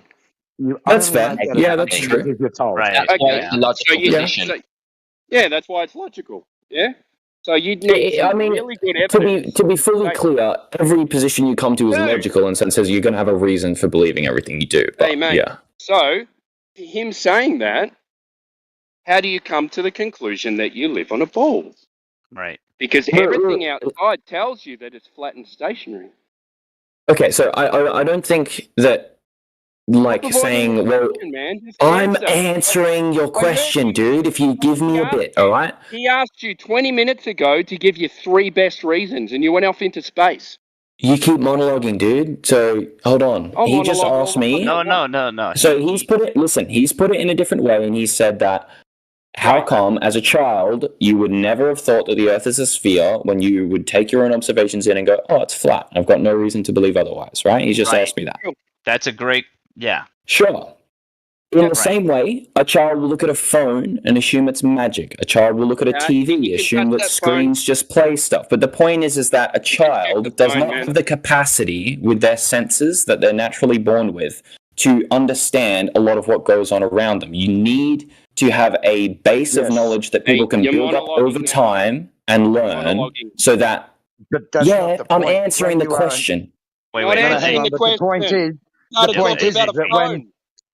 point is that when you grew up from a child and you were an adult, you would still be looking out over the flat Earth and not assuming that you're on a spinning ball. The only reason you've got that assumption is because you've been told that. So you're believing what the authorities tell us to be true. Yeah, sure. You can look at it that way. Okay, an alternative question now. But listen, what you're saying about that is true for any kind of knowledge that is like multi-generational, right? Like if I was a child and no one taught me how to make fire, I would grow to an adult and assume fire just comes from lightning, right? But the thing is, I need to be taught that from someone that's figured it out. And then you extrapolate that for 2,000 years, and suddenly you can't only make fire, you can also make phones, you can make laptops, and you can make rockets, and you can look into space. Deck, let me throw you a bone. Flat is an observation, man. Burn me, man. Burn me. Observation. I'm going to throw you a bone because you're almost there. And what I mean by almost there, I'm saying like... nowhere near it. Well, the thing is... I won't be offended by the deliberate talking down, but sure, I'm almost there. Help me along. What you said earlier, right? Yeah. Or what AJ said earlier about if you were a child or all the way up to an adult, if you've never been told you were on a spinning ball, right? Then you would trust your senses. Your natural senses tell you that it's flat, there is no curvature. So that means that your only reason for believing that the Earth is round is from authoritative sources. Now, having that in mind, do you agree with that, right? It comes from authoritative sources. Okay. Authoritative in the sense of like the institutional, a lot of people. Someone that has not in the sense of the enforcing the belief, like at threat of violence or something. No, my question not for scientific, so yeah, but Kimbo, just like let Beasticles go for it this time. I'm just reiterating that shape is not scientific. So my question for you, Deck, is Yeah. have you ever felt that authority figures, such scientists, anybody with credentials, has ever lied to you personally? Have you felt like someone was lying? Politician, president, Lied? anybody? Yes, and The also last 3 mistakenly years, told me something that they believe to be true but is actually wrong. Both of those things have happened from authority figures, 100%. Okay. Now, knowing that, and knowing that humans have the capacity to lie and deceive for their own ends, right? Yes. Man is evil. Why do you trust these authoritative figures, right, so wholeheartedly as like a religious belief that you're willing to deny the science about observable, measurable phenomenon and go with the authoritative narrative? When you know that they lied to you, you've seen it. Have you ever thought about that? Like, what if they are actually lying to you? Of course I have, and I'm sure they lie about a bunch of shit. There's probably aliens, there's probably fucking this and that, God knows what else, yeah. So my next question is why would they tell you the truth about you being on a spinning ball? Like, why would that be true? Like, why do you believe that's true? If you know that the sources of information you're getting is capable of lying and probably has reason to lie because they don't want what's best for you. They want what's best for them. Yeah, Well, okay, the fact but is like that what they do reason? lie, because I think that everyone would agree that they tell you that the theory of gravity is science and that there's science behind this gravity. Would you agree with that? There is a lot of science behind the idea of gravity for sure. No, there's not. Actually, well, there's a lot of scientific papers behind it. If you count that as science, then yeah, but sure. Then let's go through that. Let's go through that. Yeah, let's then, go through that for real. You know, we can show 100% that it's not science. So, can you define science? What is the definition of science? All right, let me get a proper one up. He's going to Google. We're looking at natural science because we're looking at the world. The science definition: the systematic study of the structure and behavior of the physical and natural world through observation, experimentation, and the testing of theories against the evidence obtained. Are we happy with that? Beautiful. Well done. The dictionary does very well. Yeah. Let's have a look at It's actually not correct from someone. Okay, dude. Anyway, AJ, go. Can everyone let AJ take this? Can you let AJ Wait a second, though. Can we just wait? I just want to clarify one thing, that the last statement in that definition is incorrect. And the testing of theories against the evidence obtained, you're saying that's wrong? Yeah, it stops at observation and experiment. That's where it stops. No, well, it doesn't. Not according to the Oxford Dictionary. I don't know if you're a much the Oxford better Dictionary source than that.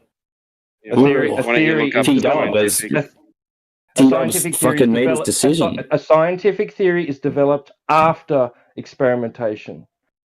Yeah, but a scientific theory is inclusive of science as a whole, and scientific theories need to be tested against evidence. No?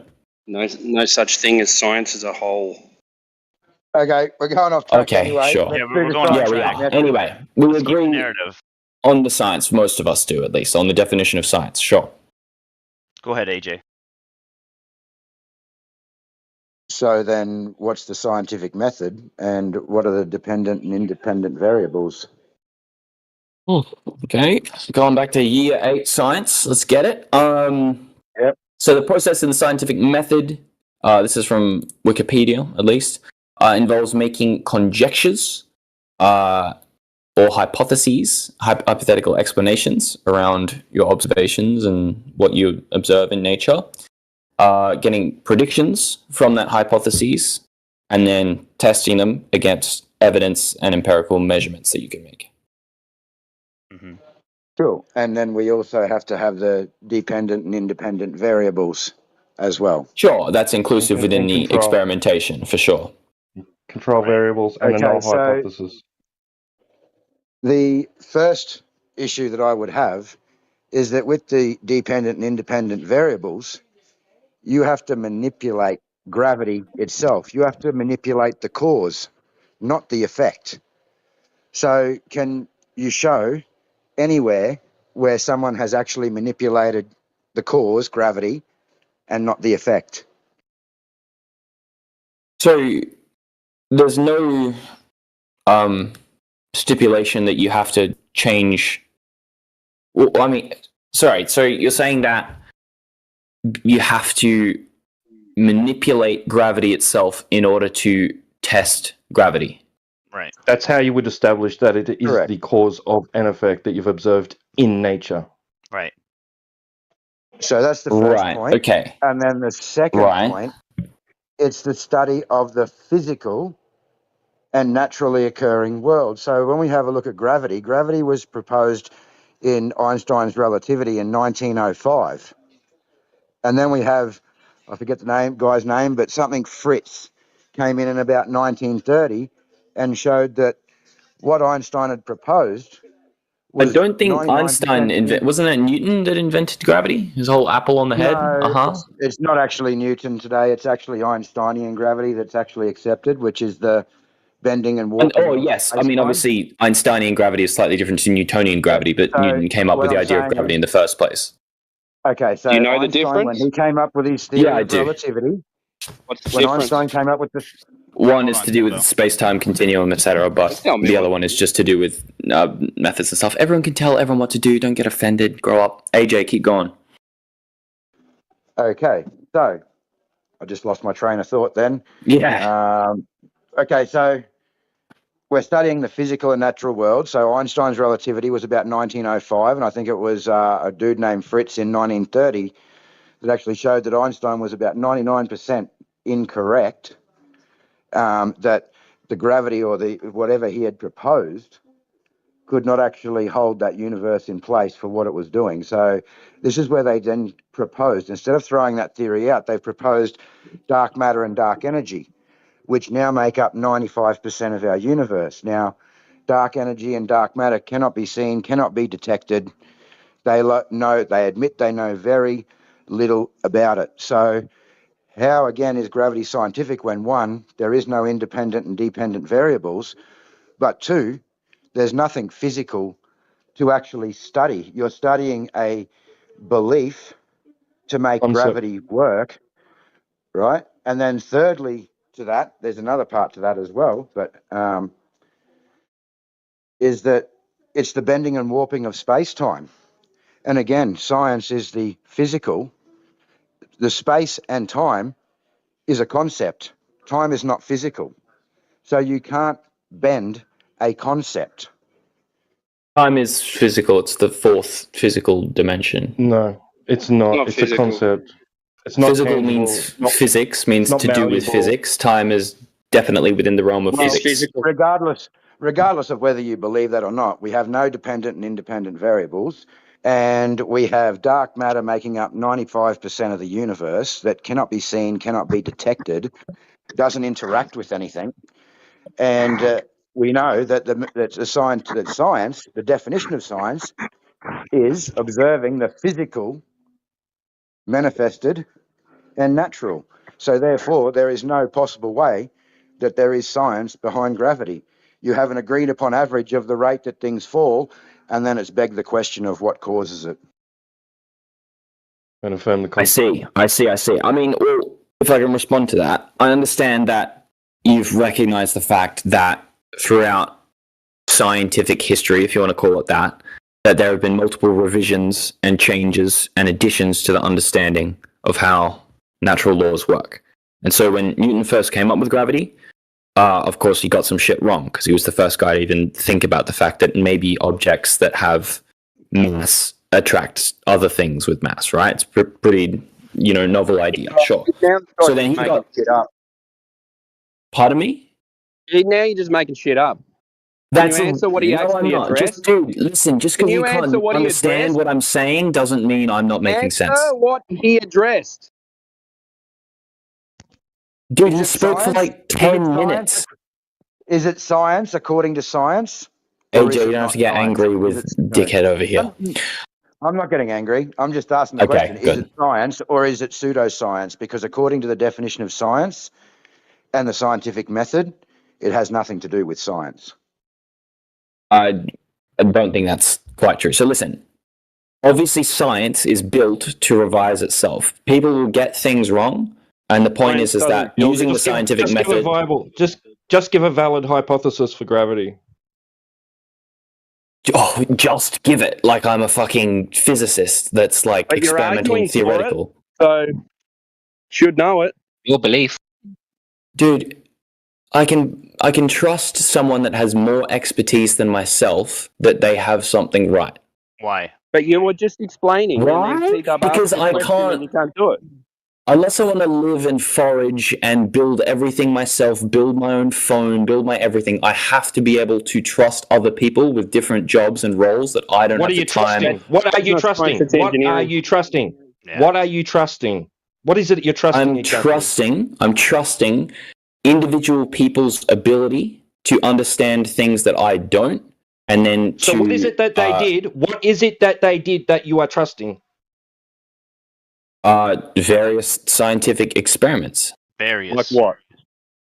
Dude, like thousands and thousands of scientific papers, not only by just Einstein. You don't even know what you're trusting in. You just have a blind faith. Like Einstein's general theory of relativity and special theory of relativity. That's two names of papers. Define it. Define it? Define a scientific paper? Yeah, define the theory of relativity. The theory of general relativity is like a multiple 100-page document about the science. Like it's very complicated. You don't know it. That's the point of it. Right. I'm not saying I know the entire paper word for word off by heart. Of course I don't know it, and it's ridiculous that you would think that I would, right? But there are scientists in the field of physics who have studied this for decades. Believe this shit. Who have said, "Oh, trust us. We've read it. We understand it. You don't. That's okay. Just believe us." Yeah. Just okay. And you don't believe them, and I do. That's we can. You think it's ever been proven? You don't have to get angry about it. It's not. You think it's ever been proven? What I'd like to do is just rewind a little bit because you've said that you don't agree that. Yeah, go AJ. Sorry, science, but we have just. Yeah, I keep getting distracted from these guys jumping in. Sorry, it wasn't meant to be between you and I. No, but we have just gone over the definition of science and the scientific method, and then we can clearly see that it's not manifest. So in that case, and we can't use. So let me respond what I was trying to respond. How do you believe that is science? Sure. So let me try and respond what I was saying before. So yeah, you outlined Newton, and then this other guy, Fritz. I think Einstein's middle name is Fritz, but I don't know if there's a different guy. Newton, Einstein, fucking Kepler, Hubble, whatever, dark energy, etc. But this is a building over multiple decades of understanding. But what you miss is that from Newton, when he first thought about this idea of gravity and mass and stuff, and came up with his not calculations, formulas for calculating different accelerations and movement of different stuff. That worked to a large degree. And people would go, oh my God, these calculations actually predict things and they can, they work. So then they use them for a while and they build a bunch of machinery and technology and stuff that work until they go, hold on, this one's not working anymore. This should work, but it's not. And so then someone has to go, well, listen, it's worked up until this point. Why isn't it fully explaining it? And so then they change it a bit, and they come up with different ideas to explain more and more things. Theory of relativity to them making shit. We need to go right back to where you began, because again, you said, this science is continuing on. It's growing. They're growing in knowledge. It's progressive, yeah. But the problem is from the beginning, from the scientific definition and from the scientific method, we can clear that it's not even science to begin with. So whatever they're assuming or whatever they're doing still has nothing to do with science, regardless of what they're progressing with. It's not physical. Yeah, it can't be seen. Therefore, it's not science. There is no dependent and independent variables. So therefore, it does not meet the definition of science. So from the beginning. What do you mean? What exactly doesn't have a dependent and independent variable? Because if you haven't read the actual Principia Mathematica and the actual scientific papers, you're not going to be able to see any experiments and see which ones have variables and not. Manipulated gravity. Read it and tell me. But if you're just arguing from ignorance, it doesn't really. Hold on, Dick. Hold on. Time out. read it and answer it for me, right? That's what you just said to AJ. We know this shit, dude. We know. You don't, clearly, or you wouldn't ask me. What's true. No, man. Listen, you're the one that's coming in here with your belief about the globe, about you living on a ball. That's your belief, not ours. Sure, we're talking about gravity right now, right? Yes, but do you understand how you're like proceeding with this conversation? Well, listen. My point being is that you're asking me. There's no independent variable. There's no dependent variable. I'm telling you, if you look in the scientific paper, you will find the experiment, and you will see all these things. Find no listed, hypothesis. Right? There's no hypothesis. You'll find no hypothesis. Yeah. Of course you will. Of course you will. Why do you say that? Because you need it for some.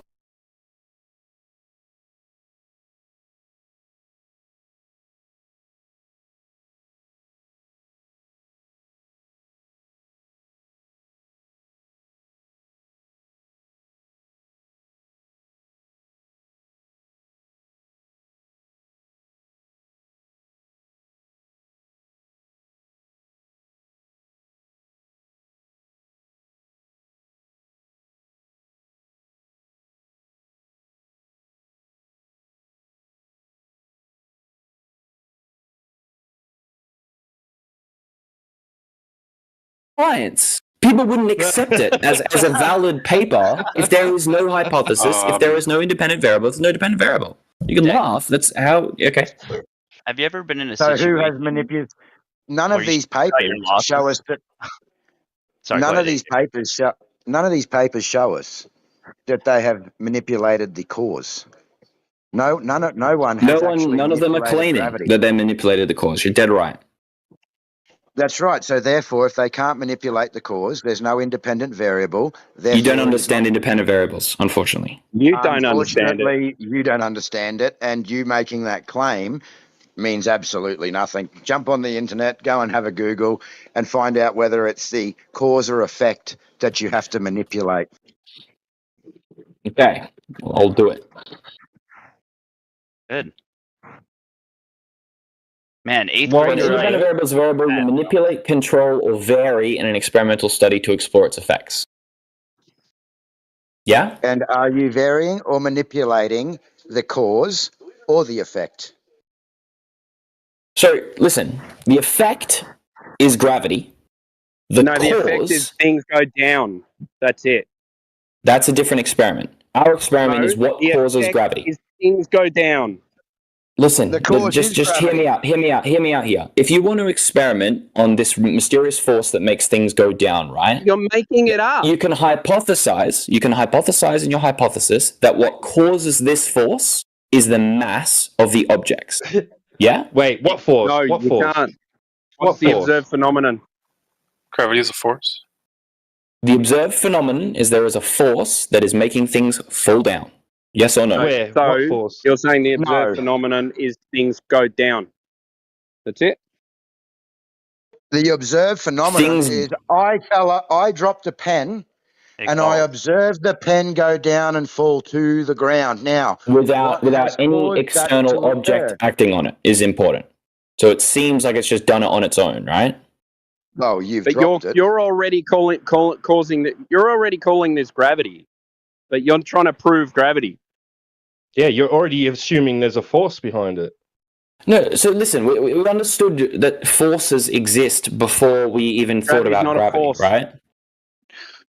No, Deck. We don't have to say it is. What we're saying is that forces exist that make things move, and we understand that if something is two separate issues. Hang on, now you're conflating two separate issues because gravity today is not a force; it's the bending and warping of space-time. So if we're discussing gravity, then we're not discussing a force. So there's no point in bringing up. We're discussing what Newton thought gravity was. Are we not? But we're in Einstein. We're talking about Einsteinian. Yeah. I thought we hadn't even got to Einstein yet. We're still talking about Newtonian. You said go back to the very start. I thought that's where we were starting from. Newtonian gravity was thrown out the window. Okay. Well, listen. The cause of whatever we want to call gravity, whether it's a force, whether it's a bending of space-time itself, whatever you want to say it, the cause of that phenomenon. We haven't established that to exist. Can we establish... Okay, well, listen. So, let me get it straight. What you're saying is the initial... Let's make it real Can simple. I try and make it more simple pen, so that you can say yes or no if I'm right? Whoa, Deck, let him talk. Okay, go for it. No, Pen. We'll make it real simple. I'm holding my pen. I drop it. It goes to the floor. Then go down. You've now observed something. So from that point now, what do? We investigate how other things move when they're dropped. I would say is a good starting point. They all go down. Great. Hold on. I see what AJ is trying to say. Yep, AJ is they all saying go down. we observe and see the effect, and what we're trying to figure out is the cause. That's what gravity is. It's a hypothesis, a theory about the cause that's never been proven. Okay, sure. So we're trying to find the cause of why things go down. Correct. Yep, not all Okay, things cool. go down though. So here's what happens. You drop it and you go, oh, it goes down. So then you go, I'm going to drop it from slightly higher up. And then you notice, oh, as it falls, the longer it falls for, it goes faster. Right? Okay, I Interesting. dropped a helium balloon. Velocity. I dropped a helium balloon. Yeah, it goes up. Okay, sure. So it goes faster up until a point. It goes faster up until a point. And it rises quite linearly, and then it kind of plateaus. And you're like, okay, interesting. That's a weird phenomenon. So then you test other things. You test different shapes of objects, and you go, okay, things with a wider surface area fall slower, and they. Yeah, we're fucking getting there. Just chill out. So then you go, okay, obviously air is like getting in the way of this thing. So now we'll do it in a vacuum chamber. We'll suck all the air out, and now we'll drop stuff there. We'll get air out of the equation. And now we notice without air, things just speed up indefinitely. Gas in a vacuum chamber. We've just missed a shit ton of steps here. We're starting here at the beginning. So we've witnessed the occurrence. So what is the next step after we witness the occurrence according to the scientific method? Oh, we can write it down. I mean, we are skipping a few things, but you tell me what you would do then. Check the live stream chat real quick. Just check it. Look at what Donato just put. What's the first part? The picture, the scientific evidence of gravity thing. Mm-hmm. What's A? A sunset, apparently. The naturally observed phenomenon. What we observe. What's B? Yeah, he's observing a sunset. Aren't we? No, don't worry What's this got to do with the pen? No, don't worry about what's in yellow. Just look at the scientific method right there. A. What do? We observe something. Okay, sure. So, observe phenomenon, hypothesis, independent variable, dependent variable, physical test, results. Okay. Slow down. We're going step by step here. We observe I was just reading it all out. Okay. We observe something, right? What's the next step? We hypothesize about why it happened. Right. Then what's the next step? Independent variable. We change something about what happened and see what that changes. Right. And then the dependent variable is what we're measuring to see. The control. No. The control is different. The dependent variable is the thing you observed. The controlled is separate, is the things you're maintaining the same so that you can just change the independent variable so that you can observe the dependent variable. Okay. Yeah. So when has gravity been tested? Okay, let's use the pen example, right? So natural observed phenomenon, pen drops. Yeah, that's a man-made object. Let's try an apple from a tree. Okay, apple, rock, sure. Right. You understand naturally just means things in nature. We're a part of nature. Everything we make is kind of natural. Yeah, it means not man-made. It means not man-made. No, it doesn't. That's not what it means. Yes, it does. It means not in science. Man-made. Yeah, no. Look up the definition. It means not man-made. It can. You're thinking about like synthetic versus natural. That's science, fair, but hang on. Natural science is the naturally occurring world. However, there are other divisions of science, but we're not looking at those. We're looking at the naturally occurring world. Yeah, so when you drop a man-made object and then something happens to that within the natural world, then the natural laws are underlying. Whatever, semantics. So, naturally observed phenomenon. A rock falls when it's dropped. The hypothesis. The heavier it feels in my hand, the faster it drops. Do we like that? Yep. Oh, I love it. Oof. Cool. All right. variable, the thing that we want to change, the heaviness of the Wait, object your I'm dropping. hypothesis. No, sorry, I've got to stop you there. Your hypothesis must include your supposition of what's causing the thing to fall. No, it doesn't. Absolutely not. It doesn't. Yes, it does.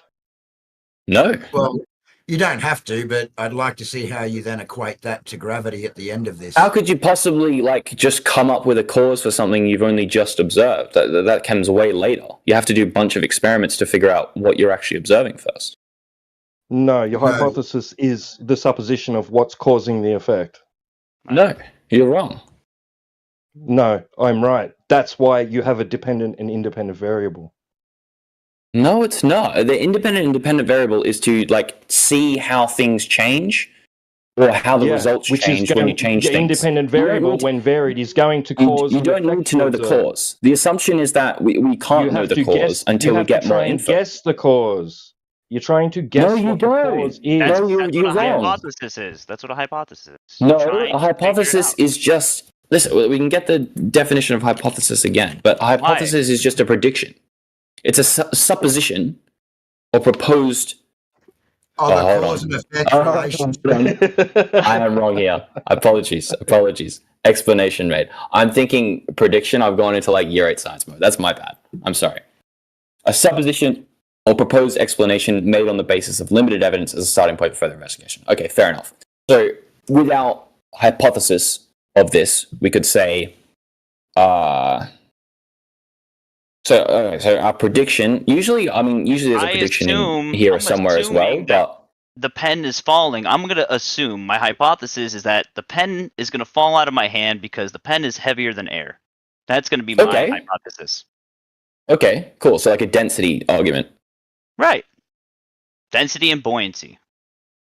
You don't need gravity to explain that. That's why things go up and why things go down.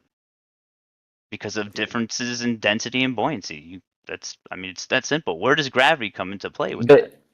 Well, you can't really separate buoyancy from downward forces. If there were if things didn't fall to the ground, then things wouldn't be buoyant. If I drop an or differently anvil buoyant made of iron, if I drop an anvil made of iron in a vat of mercury, is it going to float or is it going to sink? A good question. Is mercury denser than iron or no? It will float. That's right. Okay, it will float. Okay, cool. Right. But that is presupposing the idea that it will fall. And in this experiment, we don't want to do that, right? Because of whatever object that you're testing, right? And whatever medium you're using to test that, basically, this is the hypothesis. But this is circular. Do you understand? Because if we're talking about buoyancy in terms of, buoyancy happens because things fall, and the heavier the thing will fall more than the lighter thing. Sure, but that's presupposing the falling. If we're talking about why things fall, you can't bring buoyancy into it because buoyancy presupposes the fall. Why do air bubbles float up? Why is it going against so-called gravity? Why do balloons... It's a great question. I would say buoyancy difference in density. But again, that doesn't address the underlying problem with this, is that we can't use buoyancy to explain something falling because buoyancy itself inherently has things falling built into it. So then let's continue on with this scientific method and show us where gravity then comes into play. That's okay. The proof right there. Sure. So, scientific hypothesis. There is a force that acts on the pen and its direction is down. Do we accept that or no? That could be a hypothesis, right? Well, if that's your hypothesis, yeah, I suppose. Cool. Okay. So let's make that my hypothesis. There is a force acting on the pen, makes it go down. And let's build into that hypothesis as well that the heavier the thing is, the more the force affects it, and the more it falls, right? We're cool with that? So weight is the cause? Is your proposed cause? No, I'm just saying, so the hypothesis is that there is a force acting on the object, and that weight plays into the effect of that force, obviously. Like F equals ma type thing, force equals... You need to have identified, so your independent variable is a force? No, we haven't identified any variables yet. We're just doing the hypothesis. You're supposed to be proposing the presumed cause, the supposed cause in your hypothesis. Yeah, so the explanation is there is a force acting on the pen downwards. Independent variable. So independent variable is force? No, because we're not changing. But you have to, because you're proposing that's what's the cause of the effect that you've just witnessed. So now you need to manipulate that cause to see whether it is that. But again, independent variable doesn't mean that you don't need to change the cause. You just need it's just a variable. Correct. You're 100% incorrect, and everybody here listening knows you're 100% incorrect. You have to manipulate the cause, not the effect.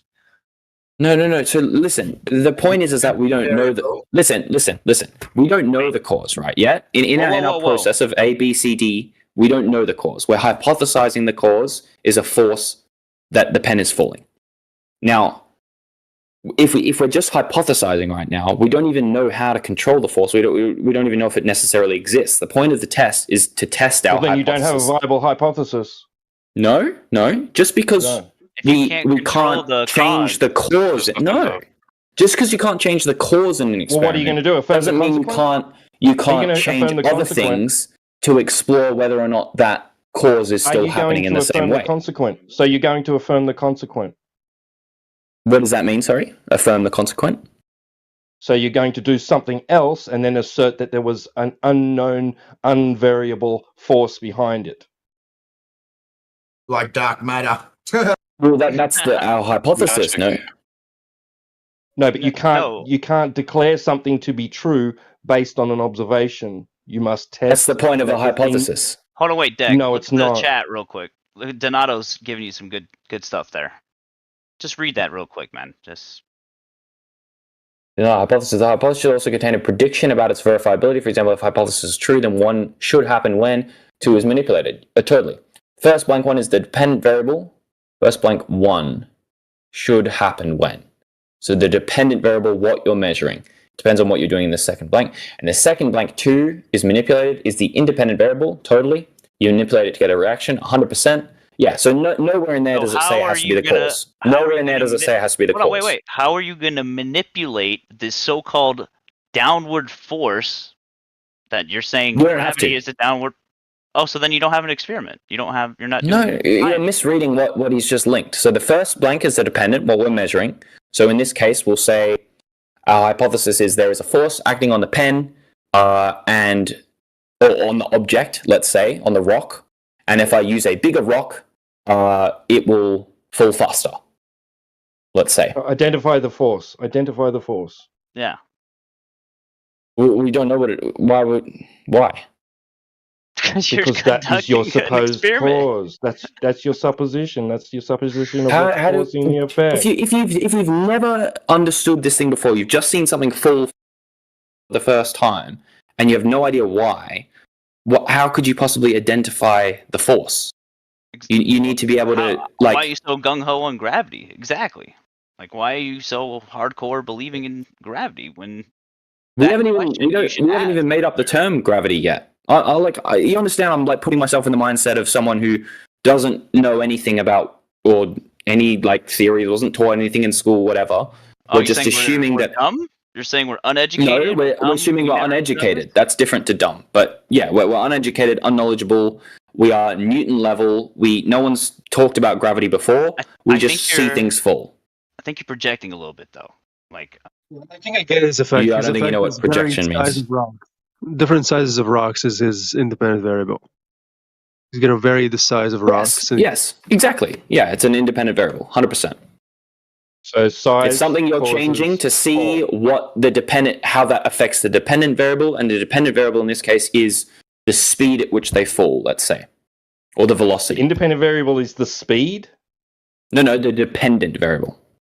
Oh, so size. So the independent variable is the size, or let's say the weight of the rock. You should say weight. You could say weight. Yeah. Okay, weight's a better expression. So we'll say weight of rock is independent, and then dependent variable is velocity increase or acceleration increase, I guess. Weight causes velocity or acceleration increase. Wow. Well, probably acceleration increase is better rather than velocity. Okay, so weight causes acceleration increase. Well, an increase in weight will increase the rate at which the object accelerates. Right, so you're going So to we've- vary so we've the got- weight. You're going to vary the weight of something. Yeah. So we'll get a light rock and a heavy rock. And to make sure they're controlled, we'll say we'll get a... Let's not make them rocks. Let's make it a ball of steel and a ball of titanium, let's say. So that they're the same size, the same volume. So that's a controlled variable. We're making sure that that's not coming into the equation. But we're just changing the weight of it. Makes sense so far? No. So weight causes acceleration. Right. Okay. What does it make sense? So we've got a dependent variable. We've got an independent variable. Right? And now we just need to do our test. Correct? To see if our prediction is true. Our hypothesis. Okay, what is the test? What is the test? Okay, so we drop both an iron ball and a titanium ball from the same height, and we them at the same time. Our prediction is that because the titanium is heavier, I think titanium's heavier, maybe it's lighter. Because the iron is heavier, the iron will fall faster than the titanium. And cool, so we're changing the mass, we're measuring the speed at which they hit the ground. Which one hits first? You've changed the weight. Are you defining Of the object weight we're as dropping, mass? yeah. Yeah, Defining yeah. weight as We're mass? equating them in this instance because we don't even know gravity exists yet, right? So we're just saying, I hold this in my hand, I put it on a scale, this one is more than this one, right? It pushes weight. down on everything. Yeah, we'll say weight. So weight. Sure. So, we drop those two things from the same height and we measure the results of the test. Now, our prediction was that because one was heavier, it would fall faster. Interestingly, it didn't. So they both hit the ground at the same time. That's our result. And we go, interesting. Our hypothesis was wrong. That is a good observation. You proved your null hypothesis. It wasn't a null hypothesis. It was an actual hypothesis. In a scientific experiment, there must be a null hypothesis. Oh, apologies. What's the null hypothesis? That it doesn't affect it. It's the antithesis of your prediction. Sure. So the null hypothesis was proved to be true. That weight doesn't affect the rate at which things drop. So weight doesn't call acceleration of a falling object. An increase in weight doesn't increase the acceleration. Yes. So that's our conclusion from that experiment. Sound good? Yeah? No? Yes? No? You're doing the experiment, man. We finished the experiment. We're done. Ta-da! Conclusion. So are we happy that was a valid scientific method and experiment that we just did? How old are you, Jack? I'll say yes. Let's just move on to using. Someone say yes or no. Is that a good experiment to do? Or like a valid one that we can trust the results of? No. So why not? Why doesn't that experiment work? What experiment? The one we just meticulously described step by step. About dropping an iron and a titanium ball. I don't know why you're playing dumb. Dude, just like, you know what experiment I'm talking about. Okay, so now let's then move on to that same. Why are we moving on? Like, tell me yes or no. Is that gravity? You've proved density and buoyancy. You've proved that something. We're not proving anything. My question is, is that a valid scientific experiment? Yes or no? Okay, so you've proven that weight doesn't call acceleration of yes metal. Or no? That's just two options. I want to know, does that experiment sit right with you? Concede? Is that what you're yelling about? You want us to concede? There's no concession. I'm asking this experiment that we constructed together and just did, yes. that we could replicate. Yes. Okay, cool. So that experiment is fine, valid. We accept the results of it. So just then, what we've established, right, is that if there is a force that is acting on this object, any object, the weight of that object doesn't affect the rate at which it accelerates to the ground. That's a good piece of data when we're trying to investigate this natural phenomenon of things falling, right? No. What are you conclude? Why are you concluding that? All you've done is just said that weight doesn't. Well, any information is good information relating to the thing, and I think it's a very innate intuition that we have as humans that heavy thing should fall faster. So it's exactly, we do, and that's interesting. So now we've got to go back, change what we said, or at least we've got to go back and use a different hypothesis that has a different independent variable in order to test different aspects of it.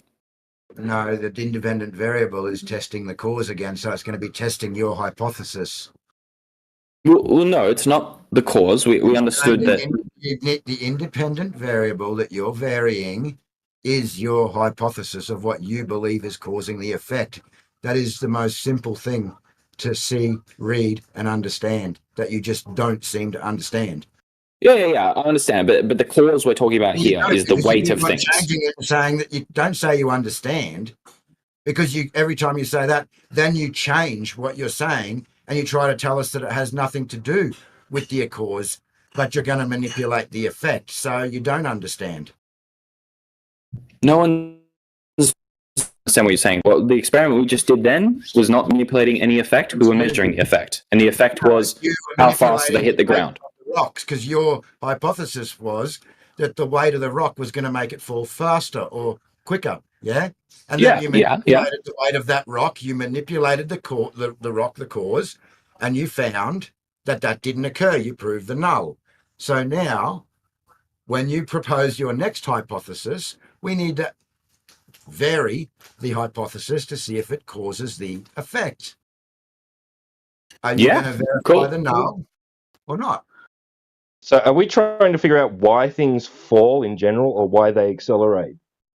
Well, he was trying to show us gravity, but he was just starting in the beginning with his showing. What he was just trying to establish a scientific method. You guys brought it up first. Donovar or whatever his name is posted the thing in with a scientific method, A, B, C, D, G. I was asked to go through it, and we did. We created an experiment. So you understand that. You understand that things that that solid objects falling through a medium is what's on the table here, because not everything goes down, not everything falls. Great point. Very true. Some things remain at equilibrium. Some things go up. Some things go down. Some things go in all directions. Well, so far we've only talked about rocks. So this is where we need to move on to the next hypothesis. Well, we're talking about metal balls or different dead things, but balls, not rocks, metal balls. But okay, your metal ball example, yep, no worries. So now we need to. The whole point of this conversation is for you to show us the science and how gravity, the cause, is varied. Well, we haven't even named gravity yet, but we're assuming that there's a force acting on it, right? Yeah, man, we understand this, man. You drag at something shocking, eh? I have to, because otherwise you don't understand what I'm saying, and then you assume I'm committing fallacies and frauds and stuff. I haven't pulled you up on any fallacies. I know exactly what you're saying.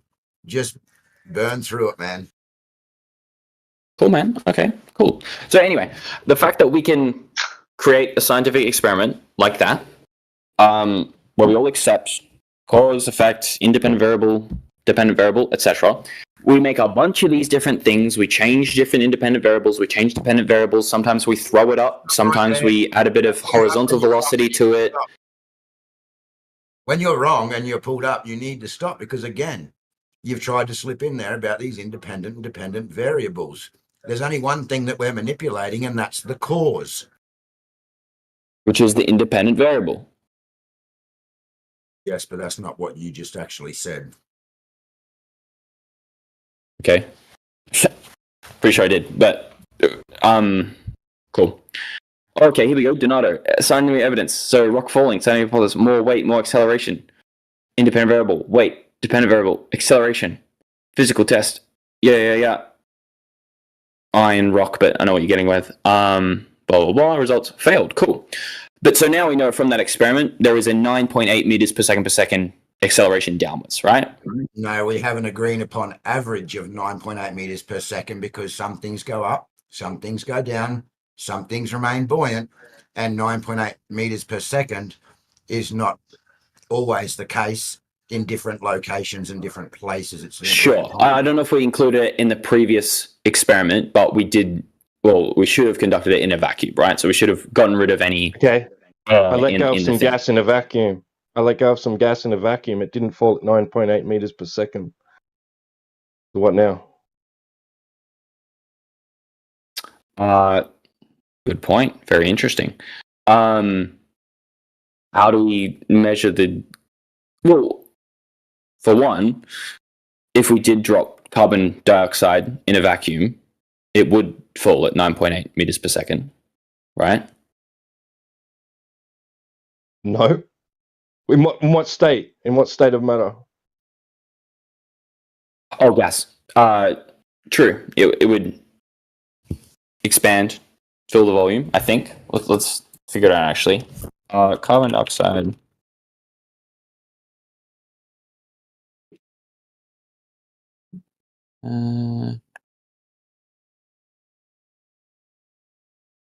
Got all these results are about greenhouse gases and things.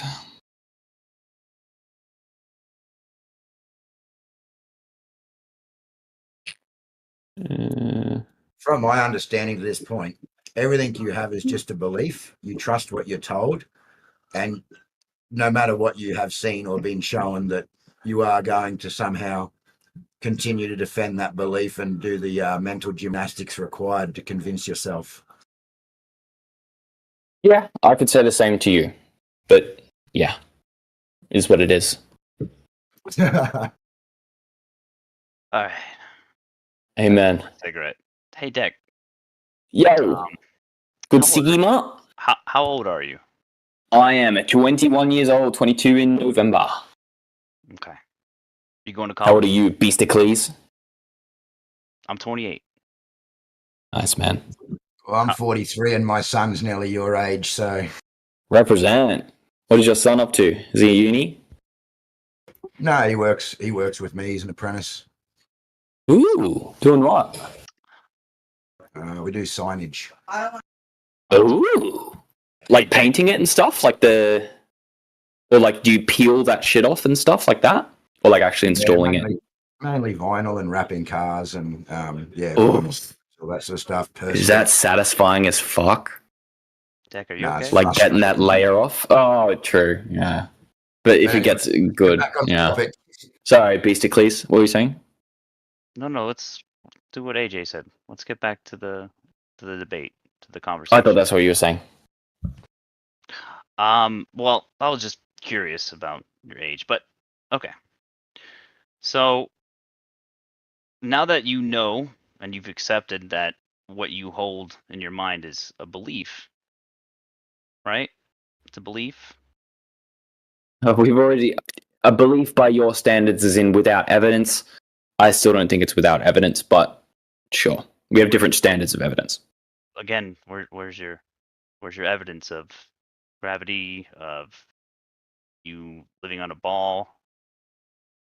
We're not going to go over this again. I've given it all. I count that as evidence. I understand that you don't. We have different levels of proof. You need to do it firsthand, be able to measure it with your own devices, etc. You cannot trust other people or institutions to combine and create scientific that's not in your mind valid enough. That's fair enough. In my mind, it is. That's where we diverge. That is what it is. Listen, if institutions, so-called institutions, or anybody that is actually using the scientific method to take an observable phenomenon, a natural and observable phenomenon that we experience, right? Form a hypothesis about that, of why that phenomenon was caused, have an independent variable, basically control the cause, and the dependent variable to measure the effect and see if you can repeat that test. That's like fundamentals. That's you kind of have to have that in a discussion like this. And I'm just like I love all of your guys' patience, including yours too, Deck. Like, but I think thanks, man. You're very patient as well. Well, I'm honestly new here. So, but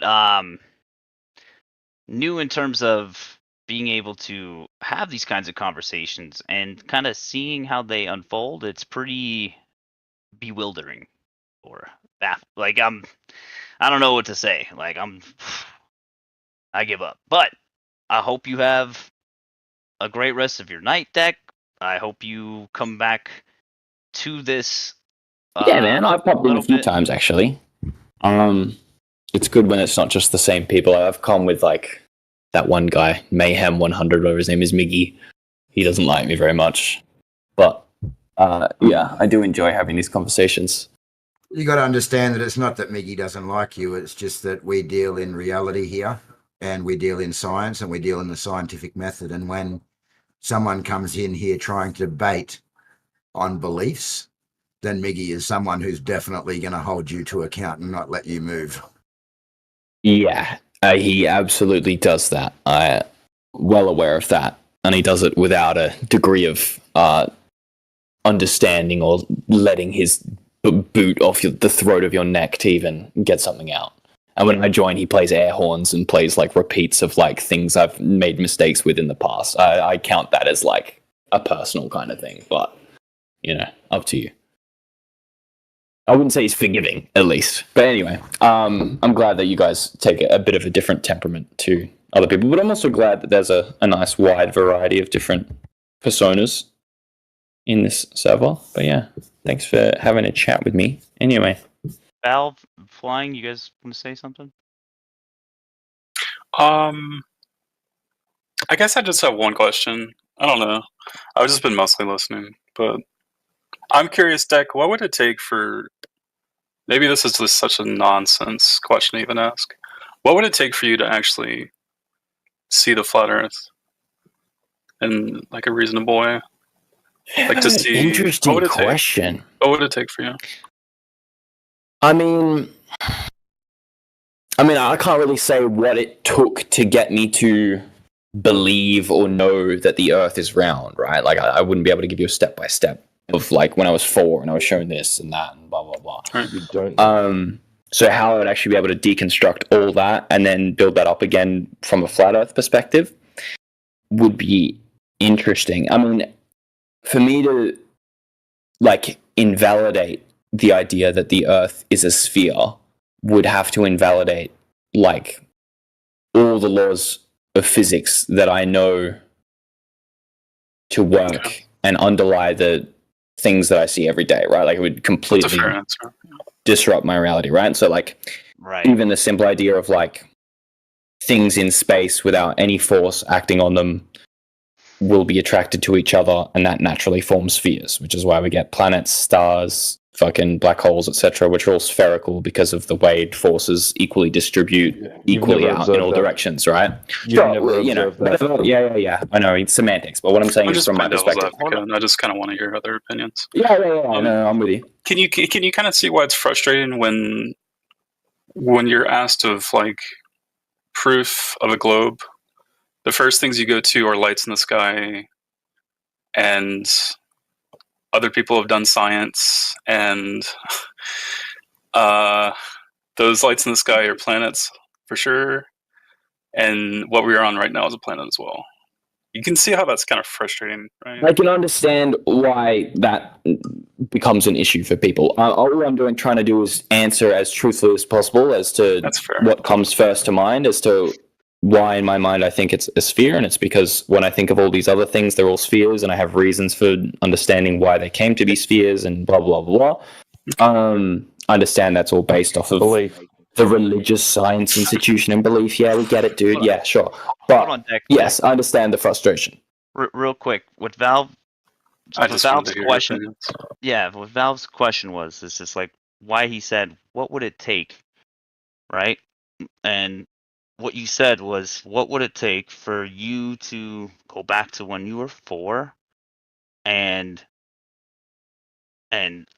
essentially unlearn, like it, you're not saying it, but it's, you know what I'm talking about. Like, you have to unlearn everything. I think about it in terms of like you build like a Jenga block of ideas and like a belief system as you live throughout your life. Each idea connects and builds off the other as foundations, blah blah blah. In order to think that the Earth is flat and everything I've been told is a lie and all the physics I've been taught is a lie, is like pulling the bottom Jenga piece out and then going, oh fuck, right? Well, the thing is, it's not about the physics part.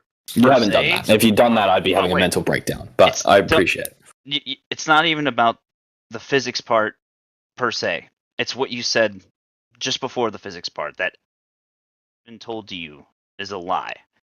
That's the reconciliation that you need, especially if you've been here already, that you really need to focus on. It's not about why would they lie. When I say that, I mean more everything that I've been taught in the way I think about natural phenomena and how they interact. I understand that most of the shit I hear from media and the government is complete garbage. How they garbage. connect. You don't even know how they connect. You admitted that it's all just a faith that you have in some guy that said something. I'm saying that because I know that's what you believe, and we don't need to go into the viscera of the conversation. We understand we disagree. We're talking about something else. You admitted it. I said it doesn't mean I believe it. Okay. I said it for the sake of you guys, but anyway, basically, you said it because you didn't have a fucking answer. Like, do you see why they're being curt though, Deck? Yeah, because everyone they meet every single day tells them they're a fucking idiot and that they're, of course. There was at I least like 6 understand. or 7 people today. I just fucking reading through it every like 30 minutes. It was pretty funny, actually. For me, it's frustrating, and it's got nothing to do with people calling me an idiot, because I really couldn't give 2 fucks what anyone thinks about me. But yeah, well, that's good. Yeah, that's good. That's a good It's one. very frustrating when I'm reading the scientific method and I'm reading about independent variables, and you're just not accepting that, and you're just putting your own spin on it that suits your belief. That's frustrating. And the thing is, like, it's just as frustrating for me to hear you guys do the exact same thing. Like, to me, it seems like you read all this stuff and you put your own spin on it in the exact same way that it seems to you. I read it and put my own spin on it. That's just how stuff works. How do we put our spin on it? How do we put a spin on it? What do we put a spin on? Yeah, there's no spin. We're reading directly from what it says it is. You're arguing with you guys. Listen, you're currently arguing with the idea that every single human being doesn't put their own spin on every single thing they do, which they absolutely do, including yourself. What we were just speaking about, because we were talking about reading out the scientific method step by step, and you not accepting that scientific method. I accepted it, and we created a scientific experiment that we both accepted, so we can understand that we both accept the same scientific method of inquiry. And then we tried to move on, and you changed again the meaning of that independent and dependent variable, and we still didn't actually get to the whole point or crux of the conversation, which was you were going to show us how we could use this scientific method to prove gravity, well, to confirm gravity, yeah? And we never got there either. So that's what's very frustrating when you continually change what. Well, that's fair enough. And I'll concede on this that the idea of creating a physical experiment where we can manipulate all the variables involved with it and have complete control over controlled, independent, dependent, etc., isn't going to work. Well, this is my issue. What are all the variables? Because the variable is, again, your hypothesis. So yeah, exactly. The variable is dependent on the hypothesis. Exactly. You're right. No, you're testing the hypothesis. And therefore the variables are dependent on what you choose to be the hypothesis, because then you have to change the variables that you're measuring. You said you've been here multiple times, right? With 3 or 4 maybe. Okay. Yeah.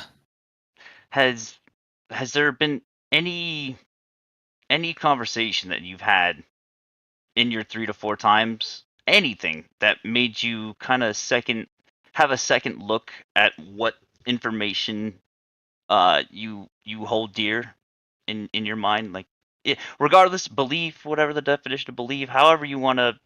I'm just saying, has there been anything that you're like, maybe these guys are onto something? anything like that?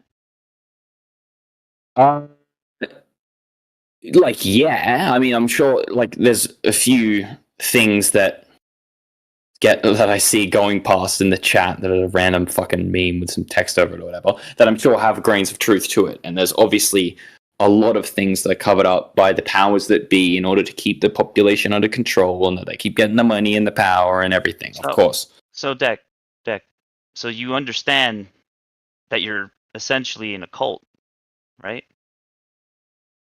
Yeah, but you like, if you don't understand that Flat Earth is somewhat cult-like as well, you know, like, we're all in kind of cults of different things, personality, ideas, etc. Like, we're all going to be subject to different things. I would say this Discord in particular is a lot more culty than other places you'll go to, only because if someone speaks out with a different idea, 5 people speak up and say, no, you're wrong, here's why, blah, blah, blah, spamming. That's somewhat culty, all right, in nature, but sure. Hold on, man. Hold on. Okay, so... being right is in being in a cult. Oh, okay. Yeah, I mean, people in a cult would say the same thing, is my point. Like, you can't really tell the difference when you're in it. And again, you're just assuming all this stuff, you know. I had nothing to do with it. I'm saying I'm victim to that as well. If I'm in the cult of science, then I'm blind to why it's a cult. And if you're in the cult of Flat Earth, you're blind to why that's a cult as well. I'm just saying. Hang on, so why is Flat Earth a cult? Yeah, why is the truth a cult? And again, I don't believe I'm in any cult because, like I said, I'm 43 years old. I've believed or known this for a very long time. And I came to that conclusion through my own observations being out on the ocean for a long time and seeing different things. I won't go into that, but please do. And then further looking into it and doing these things. I've been on Discord here, if you check my profile, for about 6 months, and I really had nothing to do with any flat earth groups prior to this. So, Same. you know, to say that I'm hanging out in this cult of beliefs of flat earthers, I was on my own with everyone telling me I was a fucking dickhead. Well said. No, I'm sure you are. Yeah. Well said. And Deck, the same for me. I've been a flat earther since 2014, and it had nothing to do with this room. In fact, every flat earther who comes to this room is very excited to find a place where other flat earthers hang out. I have no doubt at all. There is absolutely nothing that we talk about here that isn't just repeatable and testable in nature. So we're just observing reality. How is that a cult? You need to be indoctrinated to be in a cult. There is no indoctrination here. Yeah, you don't necessarily need to be. My cult leader, right, is observable, objective, measurable reality. Well said. Okay. Yeah. Whereas what you believe is very cultish, because like we said earlier, you have to be taught all of this stuff to build your belief system. Whereas in Flat Earth, you have to strip away. Honestly, What we do is we actually try and get you to get rid of this indoctrination and use your God-given senses to determine where you are. That is not a cult. That is called science and scientific. Yeah, sure, but you've also got to see it from the perspective. Anybody out there listening in YouTube land, if you want to come over to 24/7, we've got Bombi the Groot. Like, you're there just now, but if anybody wants to come and join the conversation, please come down, jump in VC check-in. I'll drag you down here. We'll quickly check you in. So, Bombi the Groot, you're unmuted, bro, if you want to speak, my friend.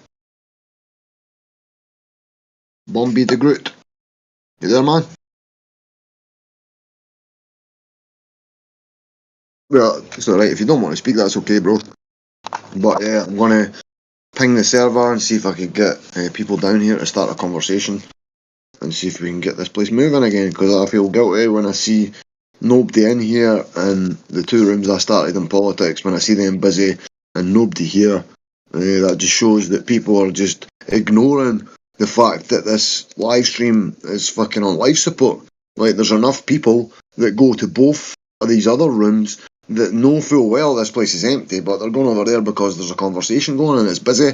But surely you should, at least if you're out there, folks, like 24/7 needs you guys that are loyal to the cause to make sure this place has got people in it, and people talking, people having a convo about the shape and motion of the earth that we find ourselves in. There's somebody just joined. Welcome. I don't know who that was, but I'm in the middle of pinging the server. So if you want to speak, you're more than welcome, my friend.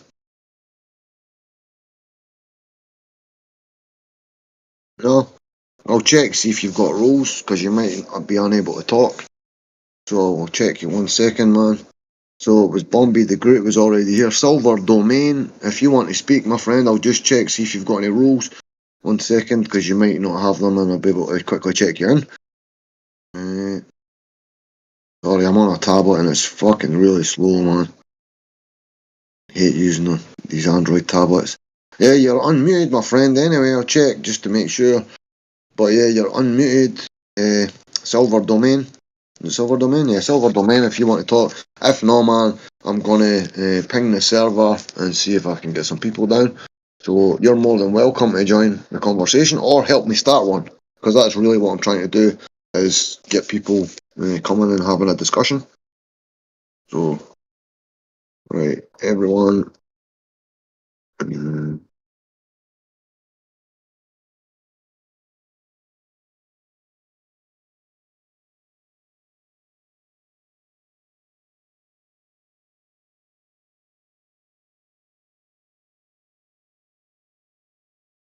So anyway, back to the convo that we're going to start. Right, so we find ourselves what appears to be a stationary Earth. There doesn't appear to be any kind of motion, unless it's an earthquake before some glober says that. So we don't experience motion. We look at the constellations. They remain constant. Like that's part of the word where it's derived from, or the etymology. I'd have to speak to Ether for that, possibly. But yeah, so we see 8 to 8 constellations. They are constant. They remain fixed, and they rotate in concentric circles, like they always have done.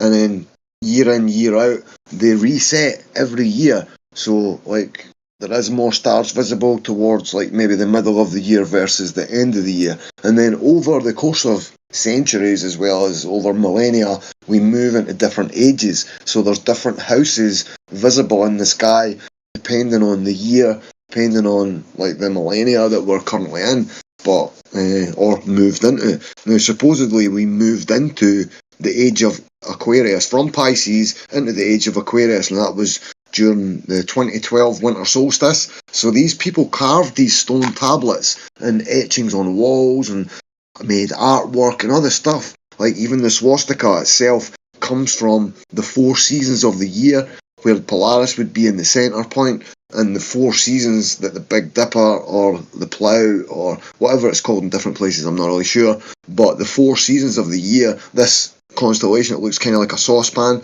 with a handle and stuff. It's like they've got a little pot and then there's a handle coming off it. So this has been seen for thousands of years in each of these ancient civilizations that we talk about, that like the Babylonians, the Egyptians. Like you'd have to like go through them, because I couldn't even name all these different civilizations. But I've got multiple GIF memes sort of thing, with screenshots that show these ancient civilizations artwork, and it does kind of look like that they all knew that the swastika was like a sign or a symbol used to possibly unite people, to have everybody knowing so they could pass it down through the generations. So this has been a staple sort of thing in the sky that everybody's saw, everybody's made stories about for millennia.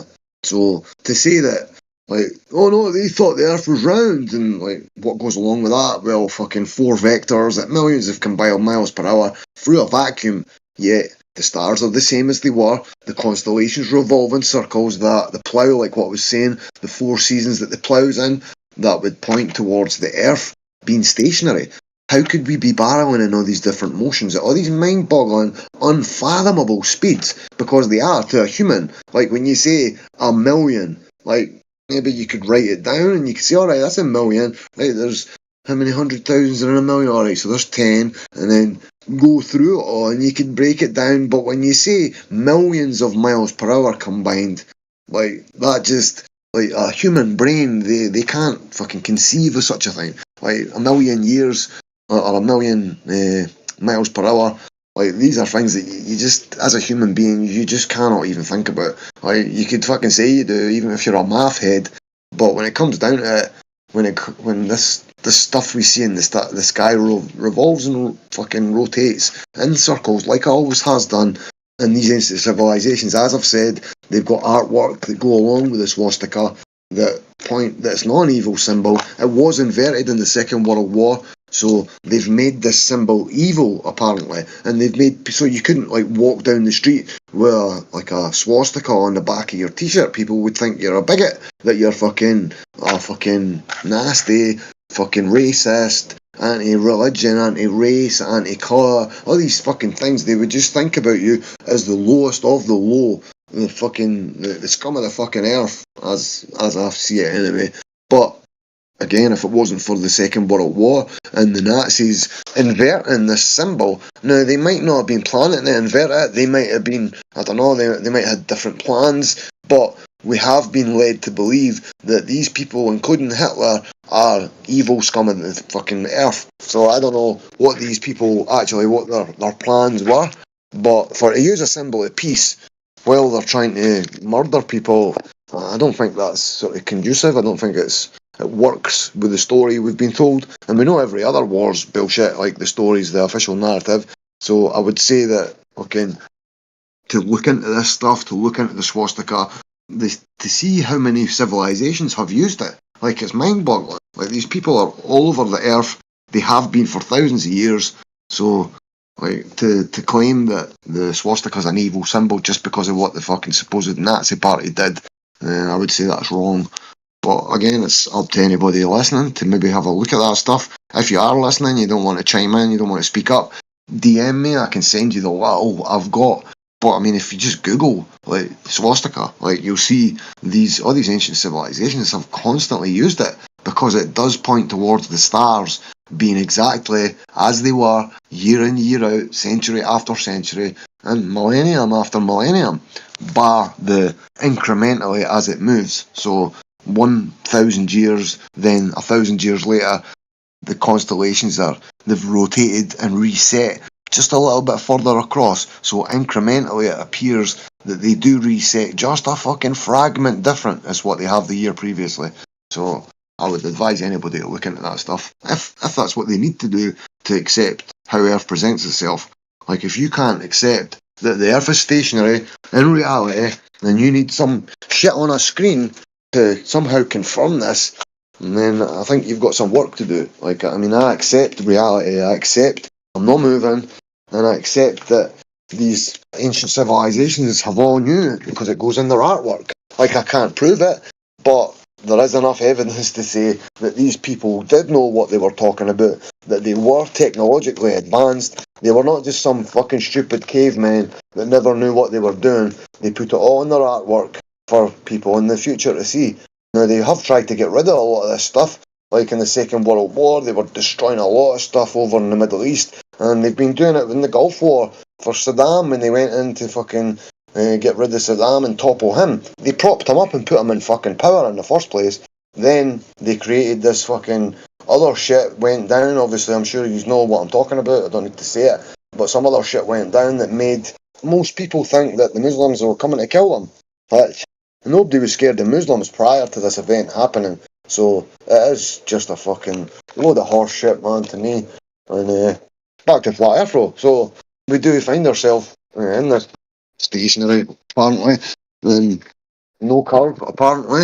Like, that has to be admitted by anybody, being honest. Like, unless you're fucking, like, delusional or you're deliberately being dishonest, you've got to accept that Earth presents itself fucking stationary. Then you've got to accept you've never seen convexity in your entire life unless it's on a TV screen. So if you can be honest with yourself and you can come here and have an honest discussion about it, then we'd be happy to have you. We'd be more than glad to have this discussion regardless of your belief system. If you believe in the globe, that's fine. You're welcome in 24/7. Like, we're just here, basically, they claimed us to be an echo chamber, but, I mean, how can an echo chamber constantly be allowing discussions of these nature? So, one sec. To make a fucking app, man.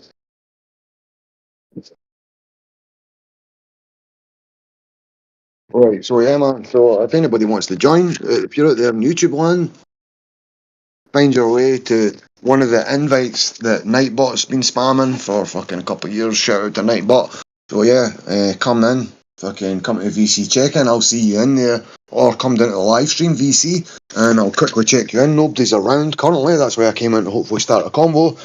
So if you want, you're more than welcome, and I will come check you in, give you a roll. We'll go through a couple of little bits of information, and then I'll give you a roll, and then you'll be sorted. We do have a vast amount of information in here, so you'll be able to get access to all of that. You don't even need VC verified. If you feel like you just want to come in and you don't want to talk, you just want to listen, or you want to look at the tech stuff, I'm happy to give you a listening pass. That should give you access to most of the rooms, and then in the future, if you do want unmuted, or if you want a fucking VC role, that's really a verified role that allows you to access all the other rooms, then you're more than welcome, man. Just say hi to me, DM me, give me a shout anytime. I'm happy to come and sort you out anytime. So, we find ourselves, as I said to you previously, the Earth doesn't appear to move, and we've never seen convexity before. Now, anybody honest, as I said previously, they have to accept this. They might have reasons that the Earth is, oh well, it's because it's moving so fast, which is dumb. They say, because the Earth is so big, which is dumb. Because the Earth is this, because the Earth is that. Oh, because the Earth's moving constant and it doesn't change speeds. Well, just so you know, like, might be knowledge to you, but according to the globe model, we are supposedly on an Earth that's accelerating and decelerating. It's on an elliptical orbit, but even if it was on a total, like, perfect circle, like, if you're turning constantly in a circle, that is constant velocity change. So people saying, oh, but it's constant. Well, it's constantly changing velocity if it's turning in a circle and it's on an elliptical orbit, dictating that it slows down and speeds up twice over the ellipse. It has to. It dictates it. Right? So that's a bit of a fucking conundrum for the globe earther in their mind, whether they just want to ignore it and carry on their belief. That would be up to them. But what we try and do as flat earthers, we're trying to get down to the bottom of some of this information. And as a flat earther, personally, I'm sure I can speak for us all to say that nobody in reality that claims to be a flat earther has ever experienced any kind of motion. So it's the same for globe earthers. They've got their reasons. But I'm just speaking for all flat earthers when I say the Earth doesn't appear to be moved, and no one's ever seen convexity with their own eyes. So with your eyes alone, you never see curvature, unless maybe when you're up at a really extreme height, and then the fact your eyes got a lens, it is a convex lens. So when you look up at the stars at night, it does look kind of like a dome above us. So due to just the way we see, then that might be translated into how you're looking out as well, if you're looking over a vast distance from a high altitude. So that's why these flat earthers are going out there with lasers, high-powered cameras, and they're going out and doing long-range observation tests. Sorry, I'm fucking a bit stoned. I just got a joint there. I'm kind of stoned. So when it comes down to it, we all experience the same thing, flat and globe alike. We're not trying to be the nasty people here. We are trying to just host a discussion area. So if you come to 24/7, you'll hear that. So what we're trying to do is just have the discussion, ask the questions, answer some of the questions Globe Earth people have. So if you can be honest and if you can be civil, you're more than welcome in 24/7 Flat Earth Discord. We have kind of branched out. There are a lot of people going over to the politics servers, both of those two server rooms that I started up. It kind of killed the live stream over here, which I kind of feel bad for. And shout out to Helio if you're fucking listening, bro. I'm sorry I killed the live stream. And I know it ebbs and flows, but the fact that I've done this and the fact that everybody's just fucked off and just forgot all about us down here. So I'm not going to do that. So I don't care what anybody says. I fucking try my damnedest to bring people to the server, to the live stream, to Helio's YouTube channel, to my own YouTube channel. I'm constantly speaking to people in the streets. Just random people. I just spoke to a guy on the train there, and he's like, when I asked him, like, no, we were talking about the subject that's been going on for a couple of years now, and he agreed full well with me, my standpoint on it. I don't have to get into my standpoint on it. Anybody who knows me knows, and they know what I'm talking about, but I'm going to stay as far away from it as possible. But yeah, so I started talking about the Earth, and he's like, what, you believe in a flat Earth? I'm like, no, bro. He's like, well, I thought that's what you meant. I was like, no, I accept the Earth is flat and stationary, but I don't believe it. Versus a glober that has to believe they live on a moving shape. So this is a belief. Multiple beliefs are involved in this one belief system. You've got to accept almost everything that comes out of these assholes' mouths. Like, you've just got to go along with it. And I would say most people do, until you get the honest person that is not going to just go along with the crowd, and is not just going to bow down to peer pressure or, like, I don't know, feel embarrassed from their family or whatever. You get the genuine 100% honest people who say, hold it, wait a fucking minute here, this stinks. And it does. The globe earth stories, they fucking stink to high heaven. It's a fucking complete joke. And it's a joke on humanity, the people who believe it. And it's disgraceful that all these kids are having to go to school and listen to this fucking garbage, and they're being told, forget your fucking senses. Forget your eyes. Forget experience and reality. Believe that you're moving in all these different motions, and they don't even get told that when they're young. They just get told we're spinning at 1,000 miles per hour in orbit in the sun. So that's all really you get told. I never got told any different for fucking decades. Like, when I first found flat Earth, then I found the other motions that the Earth supposedly does. So it's spinning at 1,000 miles per hour at the equator, supposedly, orbiting the sun at 60,000 miles per hour. So that's elliptical, as I said, dictating acceleration and deceleration. So spinning at 1,000 miles per hour, orbiting the sun at 66.6 thousand miles per hour, 66,600. Then the sun is on its own elliptical orbit going round the galaxy. So going round the galaxy at almost 500,000 miles an hour, 430,000 or something to that effect, over 400,000 anyway. Then the whole entire galaxy is blown away from an explosion called the Big Bang, and it's moving towards the Great Attractor, whatever the fuck that is. So you've got to accept those motions when you believe in the globe. So I don't know if anybody out there's listening thinking to themselves, he's talking shit. We're not moving all those motions, because I get it. It sounds fucking ridiculous. I understand. But no one really gets taught about these different motions. They get told a couple, but that's it. Because you're getting drilled into your mind to forget reality, forget personal experience, forget observation of the constellations remaining constant, and then just go along with the belief system. So I don't accept any of that anymore. Sort of my mind's been freed from that. But then now I've got to deal with, well, what is the Earth?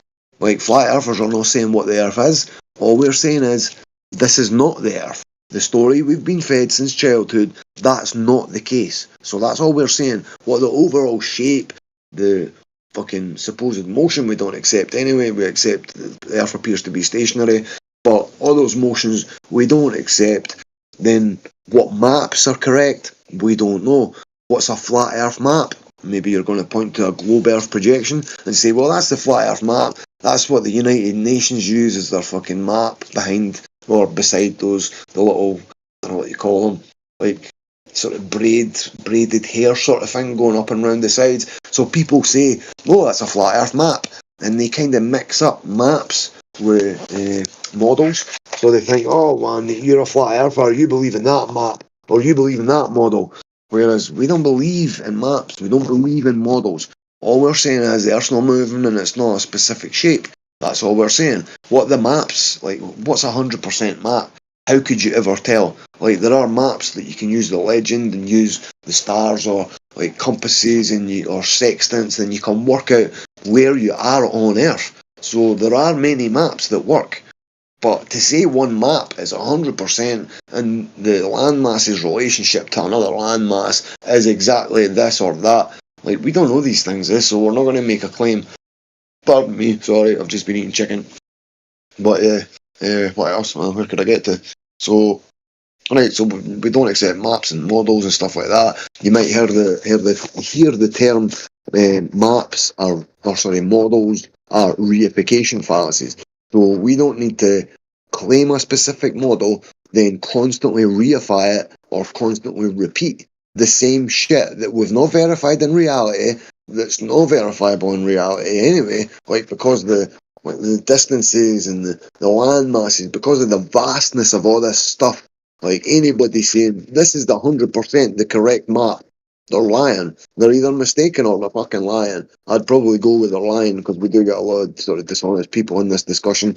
Then I would say most of the people that are being dishonest, sadly, are the globe earthers, because they kind of have to. They have to go along with what they believe, and then if they come up against a flat earther, they have to argue. Like, they can't just accept what a flat earther says. Like, that would then make them sort of wrong, proved wrong by a flat earther.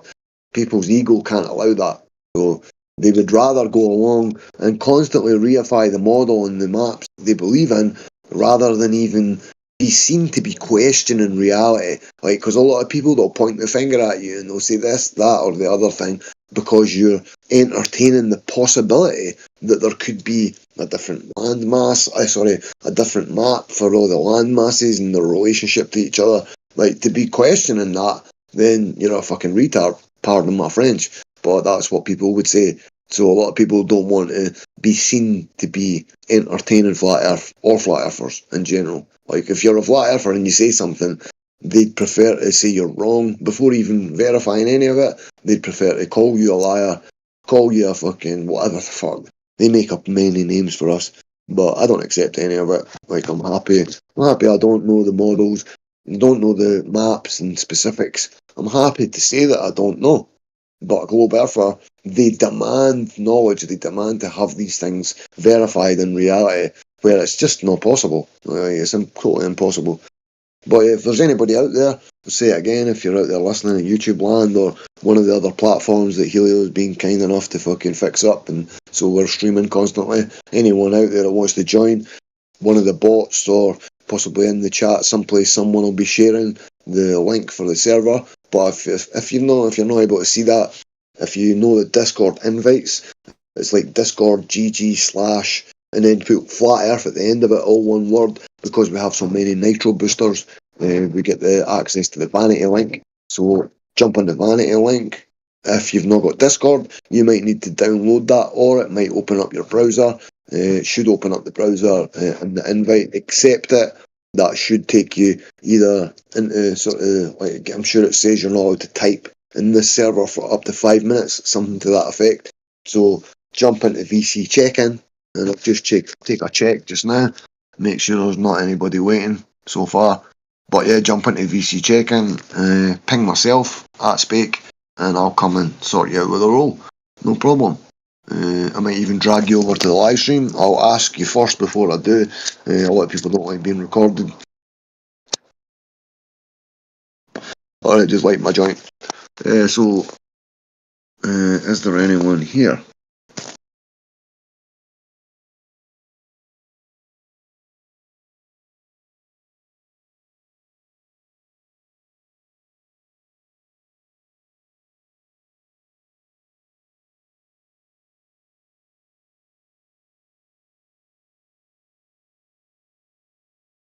I'm sorry, I'm just typing.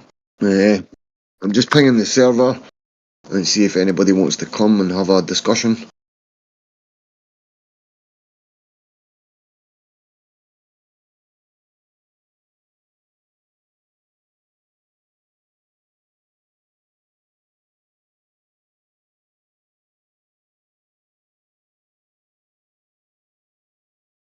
Hello! Hello, my friend.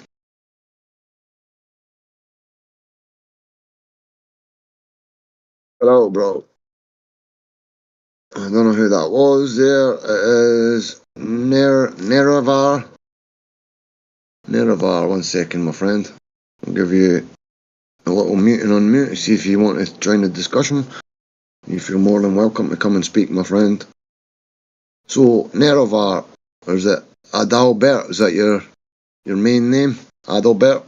Oh, you've got VC verified anyway, so you don't need a role to access the VC chat, but do you want do you want access to FE or GE roles, the Globe Earth or Flat Earth? Not sure what your stance is, but yeah, if you want, I could quickly give you a little test.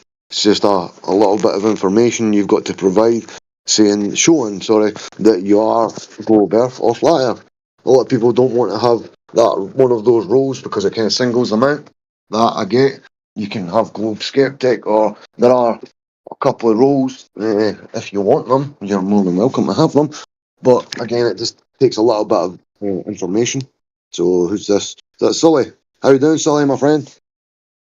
I'm good, bro. How are you?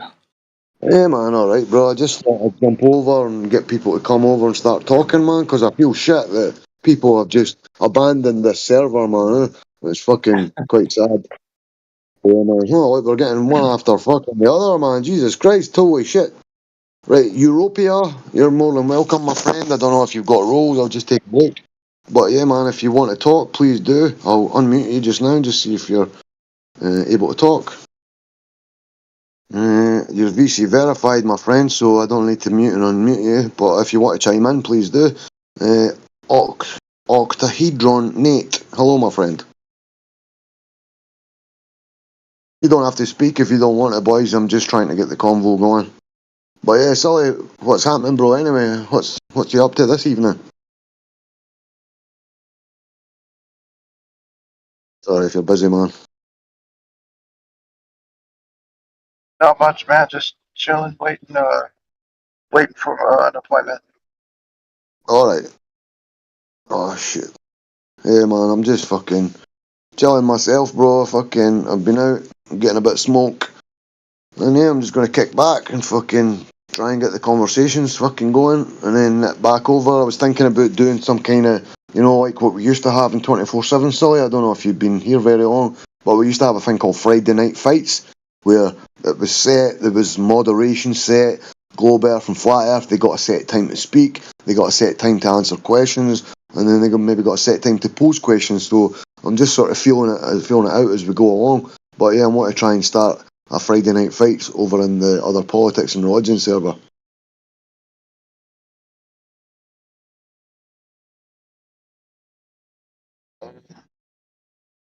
How you doing, mate? Looking at the room every now and then, and I haven't seen it as busy as it used to be. Yeah, man, I started the room on politics. That's really busy, man. It's like 26,000 hours a week these people are spending talking about Flat Earth. And then I branched out to another server, and I've started a Flat Earth room in there as well. We've been given a permanent room. So I'm happy to give you the invites for there if you want them. But I'm here to try and get this server, get this fucking stream going again. Because people have just fucked off and left this fucking stream. They used to spend all their time in here. Now they've decided just to abandon 24/7, bruv. And like some people are doing their damnedest. Like we are doing our damnedest collectively to try and get this room back going again. So that's Wait what a we're minute, trying did you to say do. there was another server? Yeah, there's 2 other rooms that I started, one in the politics server and one in the politics and religion server, and I was given like permission, mods, a permanent room and stuff. Yeah, man. So it's just channels in this server, or it's a completely different server? Oh no, totally different servers. 1 second, I'll get the invites for you. Yeah, please. Are you gonna put it in the comments? I'll DM it to one of you rather than leave it in the comments. I'm not really wanting people. I've come over here to get people to start talking. I'm not wanting them to fuck off there. Sounds like we have at least 2 people that want invites. Alright, cool. 1 second, man, I'll just get it. But over on the first politics server, they're really butthurt that we're so big. There's even one called themselves 24/7 Queer Earth server. So they're just taking the fucking piss, bro. 1 sec, I'll get both of the server invites before I send them, man.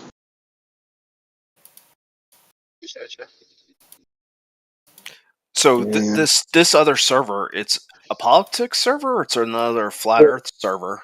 No, it's a politics server, but they've got a bot, and you can basically make a room of your own, and then like if it becomes a big room and really busy, then politics, they sometimes give out a permanent room. So that's what they've done in both of these servers. Basically, they've allowed a room called 24/7 Flat Earth, where a lot of the mods from here are over there and in the politics and religion server. Oh, so it's really so this isn't your server, though? No, it's not my server. No, it's my rooms. Well, my room originally in the politics server, but I fucked off and got, like, I acted like a child and fucked off, so I'm still moderator over there, and I'm still obviously close with the, that siren goes by. I don't know if you heard that, but I've got fucking a police station at one end of the street and a fucking ambulance station at the other. So they come almost every fucking blue light that comes past. They come past my fucking window, man. Does my tits in. But yeah, so like, Yeah, I was gonna say I don't know if y'all know about Earth Awakenings, but that's another server. Geo server, man. Yeah, Geo was a mod over here, and obviously What is Earth Awakenings? I've never heard of that. it's just another server, bro. Like one of the old mods. It used to be a mod here. He left for whatever reasons. I'm not really going to go into. But yeah, he started his own server. So if somebody wants to give out the link for that as well, or DM it to me, and I'll give the other two people the 3 server invites. Yeah, I'm interested. Is that a flat Earth server? Yeah. Well, flat Earth, as well as they allow globe Earths, concavers, more open discussion and chilled. It's a more relaxed sort of atmosphere than the politics rooms, at least. Yeah, I wanted to invite to that one. Yeah, man, I'll give you that, bro. I've got it someplace. Yeah, you'll usually find a lot of different servers regarding flat Earth, globe Earth, and everything like that.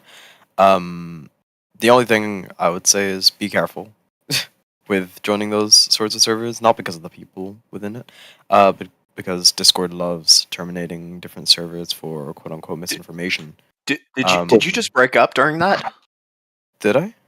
Did anyone else? You said be careful, and I was curious why you said be careful. Oh yeah, no. Be careful when joining these different servers because Discord loves terminating different servers for quote unquote misinformation. But you've got Discord server gets terminated, your account goes with it.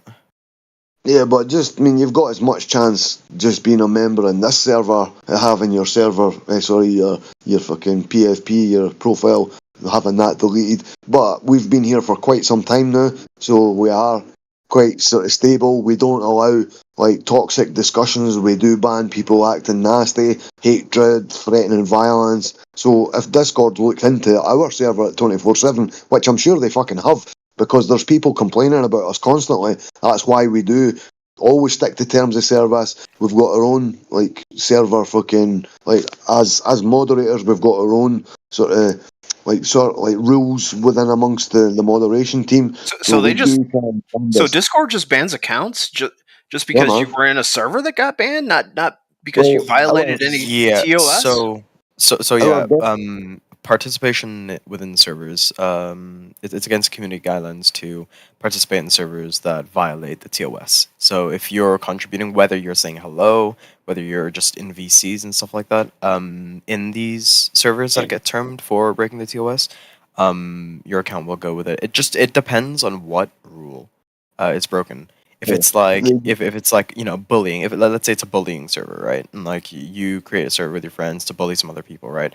That server will get taken down. Your account probably won't go because it's such a minor infraction, like bullying someone, compared to the amount of different things that you can see on Discord.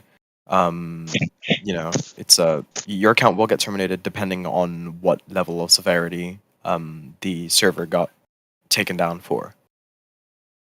So you just create a new email address and a new Discord account, right? And a new Discord account, but you lose all your contacts or anybody who you have contact with. You lose all your friends on Discord. If you have Nitro, you'd have to buy Nitro again, etc., etc. It's just a pain. What is Nitro? Discord Nitro is just like a premium sort of thing. It's like you get to customize your profile a little bit more. Yeah. Plus you can get a higher upload, like so. According to like just now, because 24/7, because we've got so many Nitro boosters, you are able to post 100 meg, so you can have quite big videos and stuff. But I'm not quite understanding. So you want me to pay the people that are censoring us? No, it's up to you if you want the ability to post big, huge fucking files. So that is up to you, but because we've already got so many Nitro boosters anyway, because when you have Nitro, you can use a couple of boosts a month to boost a server to give them higher upload fucking amounts and see for the moving emojis, the little like moving fucking cartoon-like emojis, you can post them in any server, whether they've got enough nitro boosters or not. So $10 a month, basically, it's like $9.99 or some shit. So that allows you some perks. It tells you, if you just go on to add nitro, it tells you the perks that you get anyway. Yeah, Europia. If you want to click on my server, I can show you a few things. Sorry, not click on that. Click on my profile. You see my banner, my profile banner. See how it's like a few music notes. Yeah, that's you can only like upload custom images, so I can upload a picture of my cat or myself on there. My profile picture, it's got this little animated moving cloud thing, smoke thing, going in front of it. That's the Nitro. I've got the Nitro badge. I can use different emojis, like across different servers and stuff like that. I can even use my own my own tap emoji. If you guys take a look at the line stream voice text, that's my tap emoji. Right. You can just basically do a lot of different things with it. Longer So messages, high quality. Who wants access to the other politics servers? Who was it again? Europia. Were you one of them? I mean, I'm on the fence. I mean, I'll probably check it out. Maybe. I was kind of interested in that other one that the dude mentioned. I think he left the chat though. No, he was talking about Geo's server. Was it yourself? So I'll just drop you the 3 invites, man. You can join wherever you like. He said the server was Earth something. Earth Awakenings, yeah, Geo's server. I'll drop you that, no problem. Yeah, well, what is that server?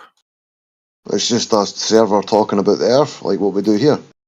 Oh, sweet. Yeah, hell yeah. Yeah, man. 1 sec, bruv. If I can fucking find it, I should still be a member, man. Yeah, I've got it. Got it, bro. 1 second.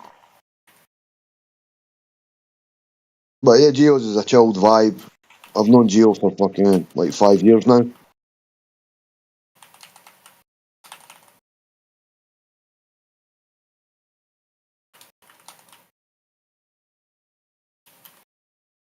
Was there anybody else to these servers?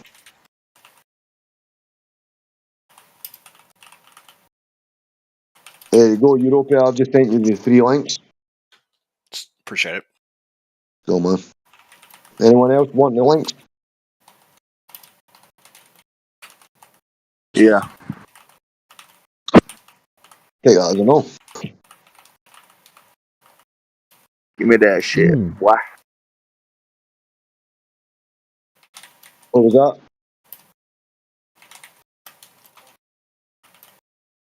Buh.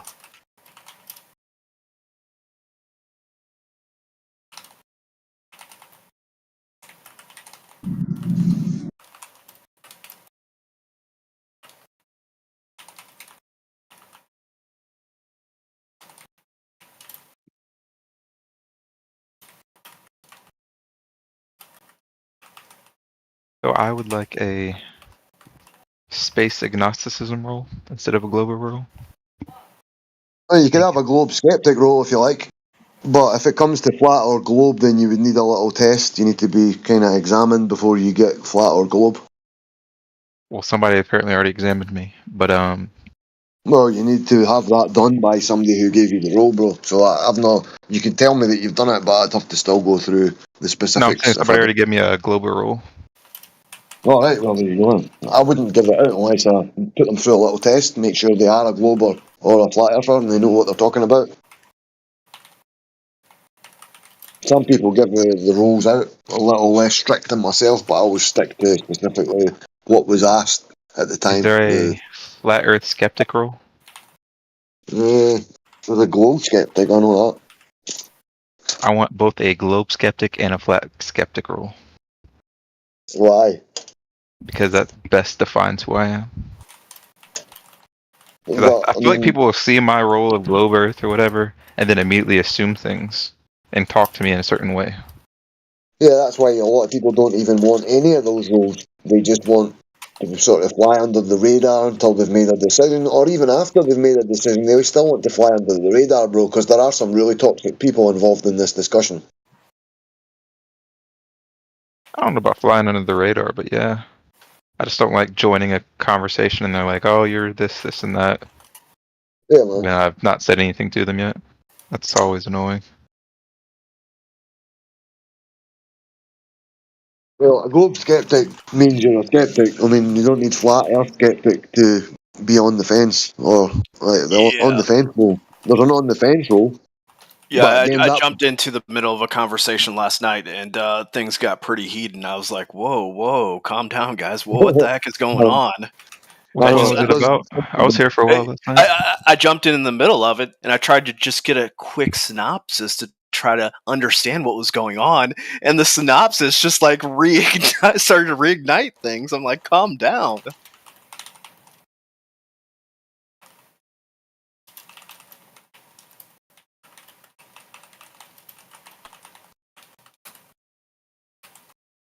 Welcome. Who goes there?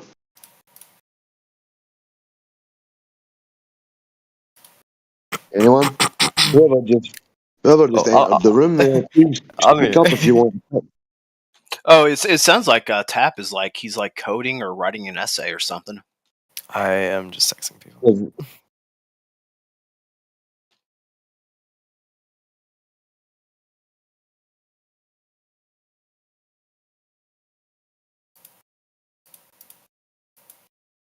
He's hacking NASA. No point, my man. No point.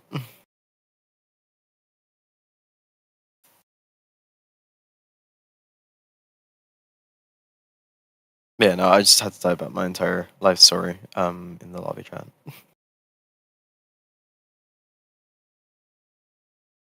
What up, Max Smart? Goodbye, Max Smart.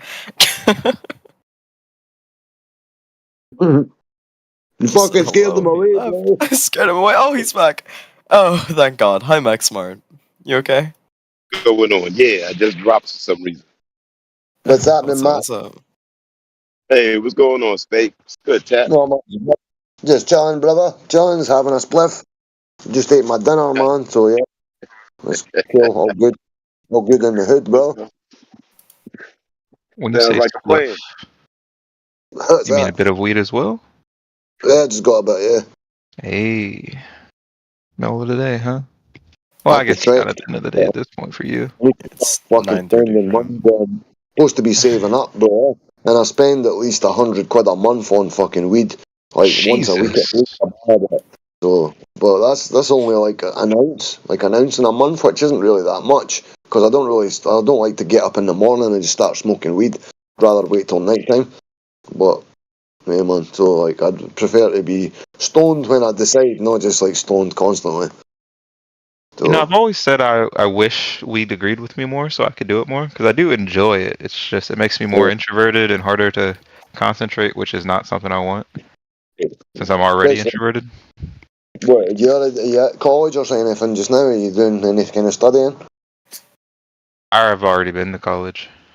Alright, cool. You're a bit older. Nah, but that's like weed does sort of inhibit your ability to fucking focus on stuff, remember stuff. So I wouldn't advise it to anybody.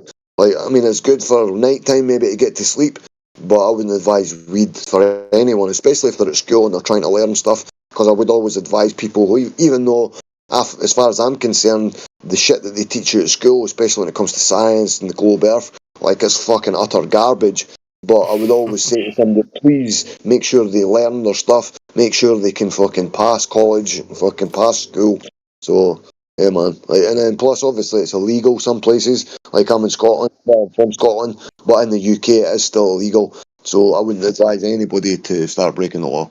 Well, that's the weird Yeah, thing. Like here in America, since it's so state-based, you could have like in Massachusetts while I was in college, it was becoming recreationally legal. And during my second to last year, they didn't have any dispensaries, but it was legal. And then my last year, they had dispensaries. But on the campus, you still couldn't smoke it because they get federal funding. And if you get federal funding, you just have to follow federal rules, which is the dumbest shit I've ever heard. It was a danger in the States in some places because they couldn't bank their money with the banks because the banks are under the federal regulations. And so initially, like in places like in Colorado and in California, you know, where it first started, there were a lot of robberies, and they had to hire a bunch of like mercenaries to protect their money because they couldn't bank it. That's unfortunate. Yeah, that would be a good movie. I can't wait for that movie to come out. Tell me that doesn't sound like a fucking blast of a movie. Sounds better than Bling Ring.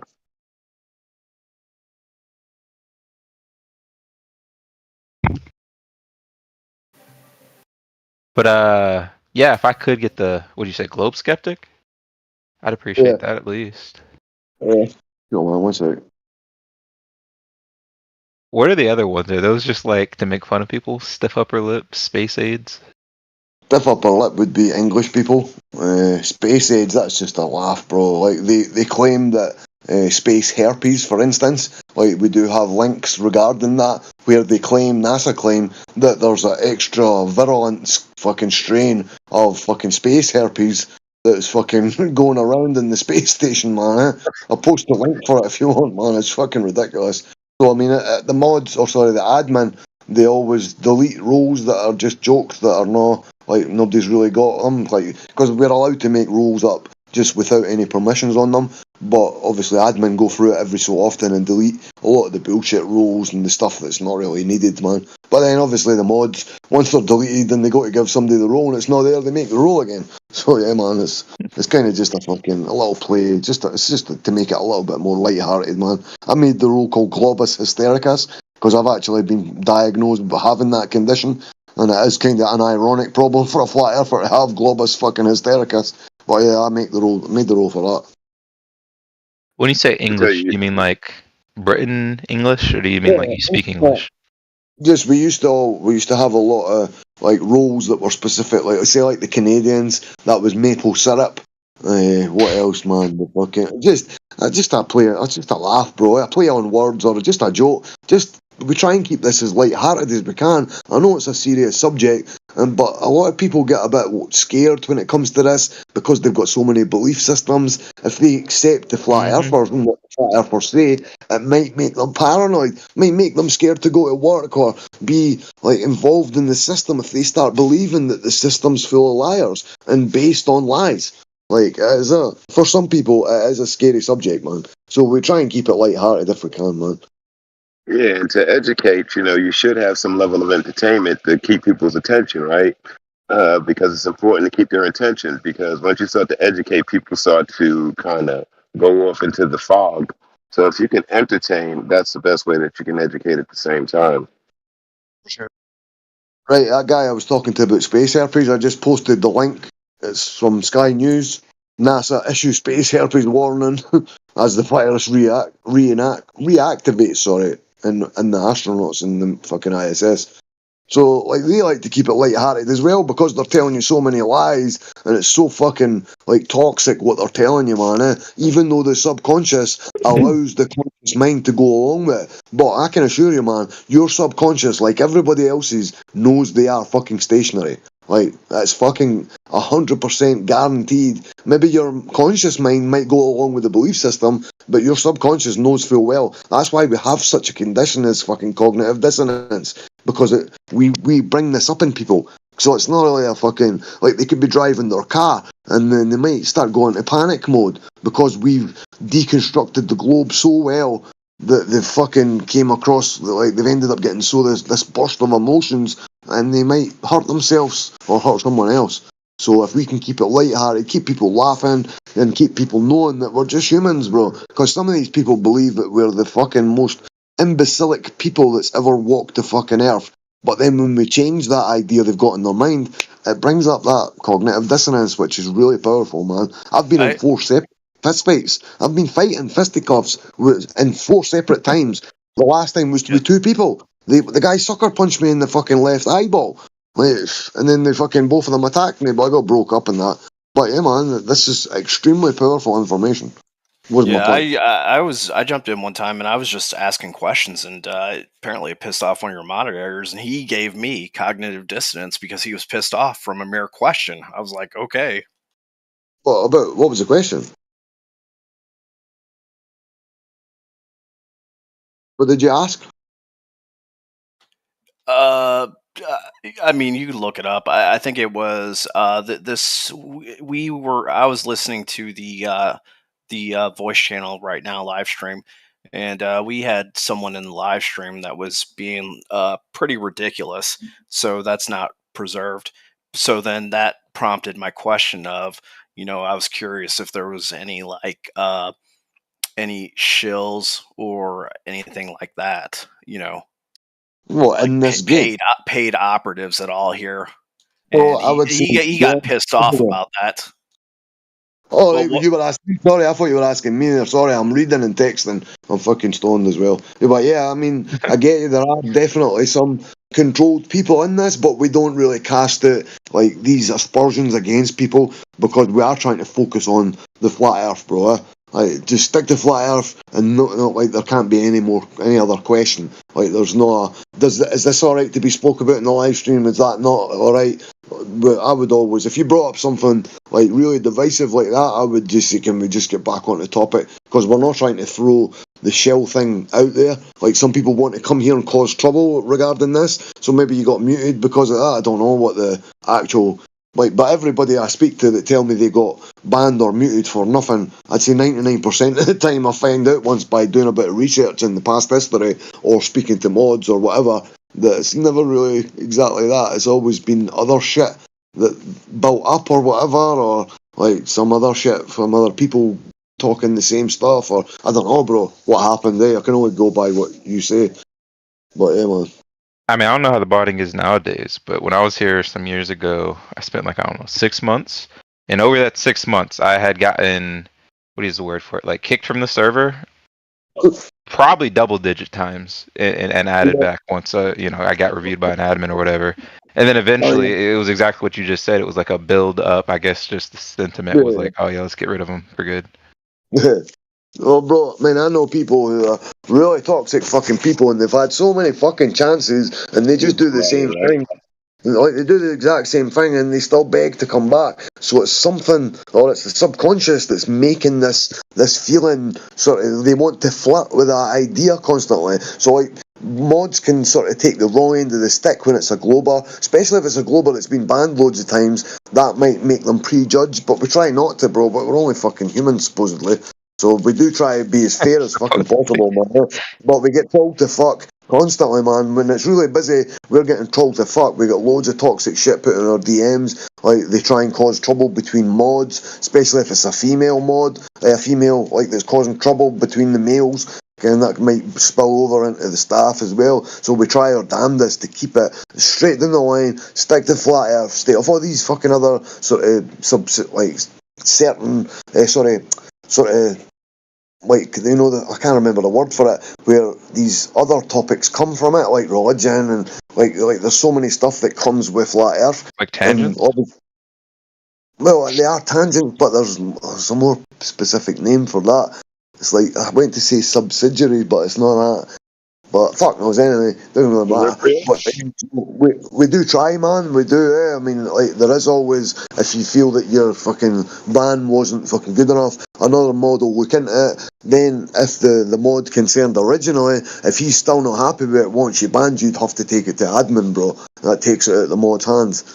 So, we try and work with as many people as we can. As I said, there's been so many people let back here that are really toxic bastards, and they get to come back, and they're alright for a couple of weeks or a month, and then they're back to the same shit again. If they even last a couple of fucking weeks, to be honest. It's fucking crazy. So you new to the idea of flat Earth? I'm sorry, you said my name? Yeah. Yeah, man. No.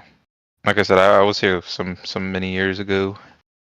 Yeah, but you said you got booted, so I just figured that you were new to it at that time and finding out information. Well, at that time, yeah, it was early on. I was probably in college at that time, maybe. And so I was not nearly as, I don't know, smart, wise, whatever, as I am now. But so yeah, I was probably a bit different. But it wasn't until you guys joined back onto the politics server, which I've been on for a long time as well, that I came back.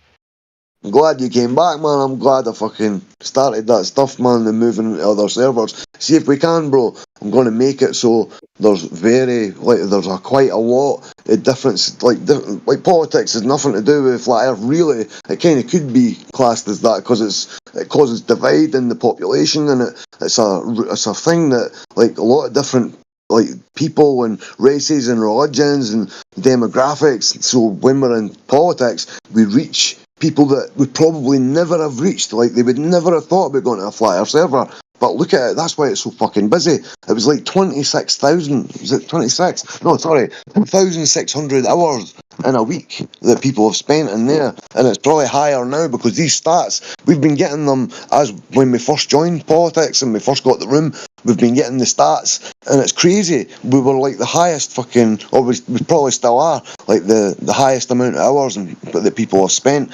Some not even talking, some just listening in. But it shows you how powerful and how interesting this is and intriguing because there's fucking a lot of people that are interested in this subject, man. Like they're not just joining for no reason. They might have previously thought flat earth was just a joke because I've spoke to so many people who think that if they don't even realise there's an argument. Never mind arguments for every single fucking phenomena that we see. It's fucking crazy, man. People are fucking. I'm hoping that by spreading out to these other servers, and if I can get a lot of them, so like anybody who's involved in one of them is going to have access to different flat earth discussions. So basically, different rooms, but they're in all different servers, so people can just fucking. If they get bored with one flat earth conversation, but they want to stay on topic, they just jump to one of the other servers, man. And I'm going to do my damnedest so that's fucking possible, bro. Before I fucking die, there'll be a lot of fucking these rooms if I can just keep moving forward. Better than watching TV, bro. At least I get, if I see that there's fucking effects due to what I've done, like that spurs me on to spend any extra time I've got if I'm not having to do something that I've not got a phone on my hand.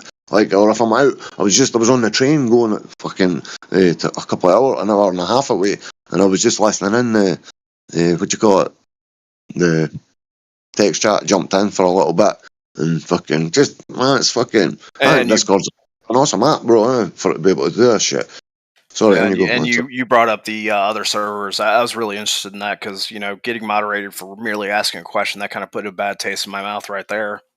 Yeah, I mean, it's not. I mean, who said that to you, bro? I'm sure he was having a bad day, man. Like, I don't think, bro.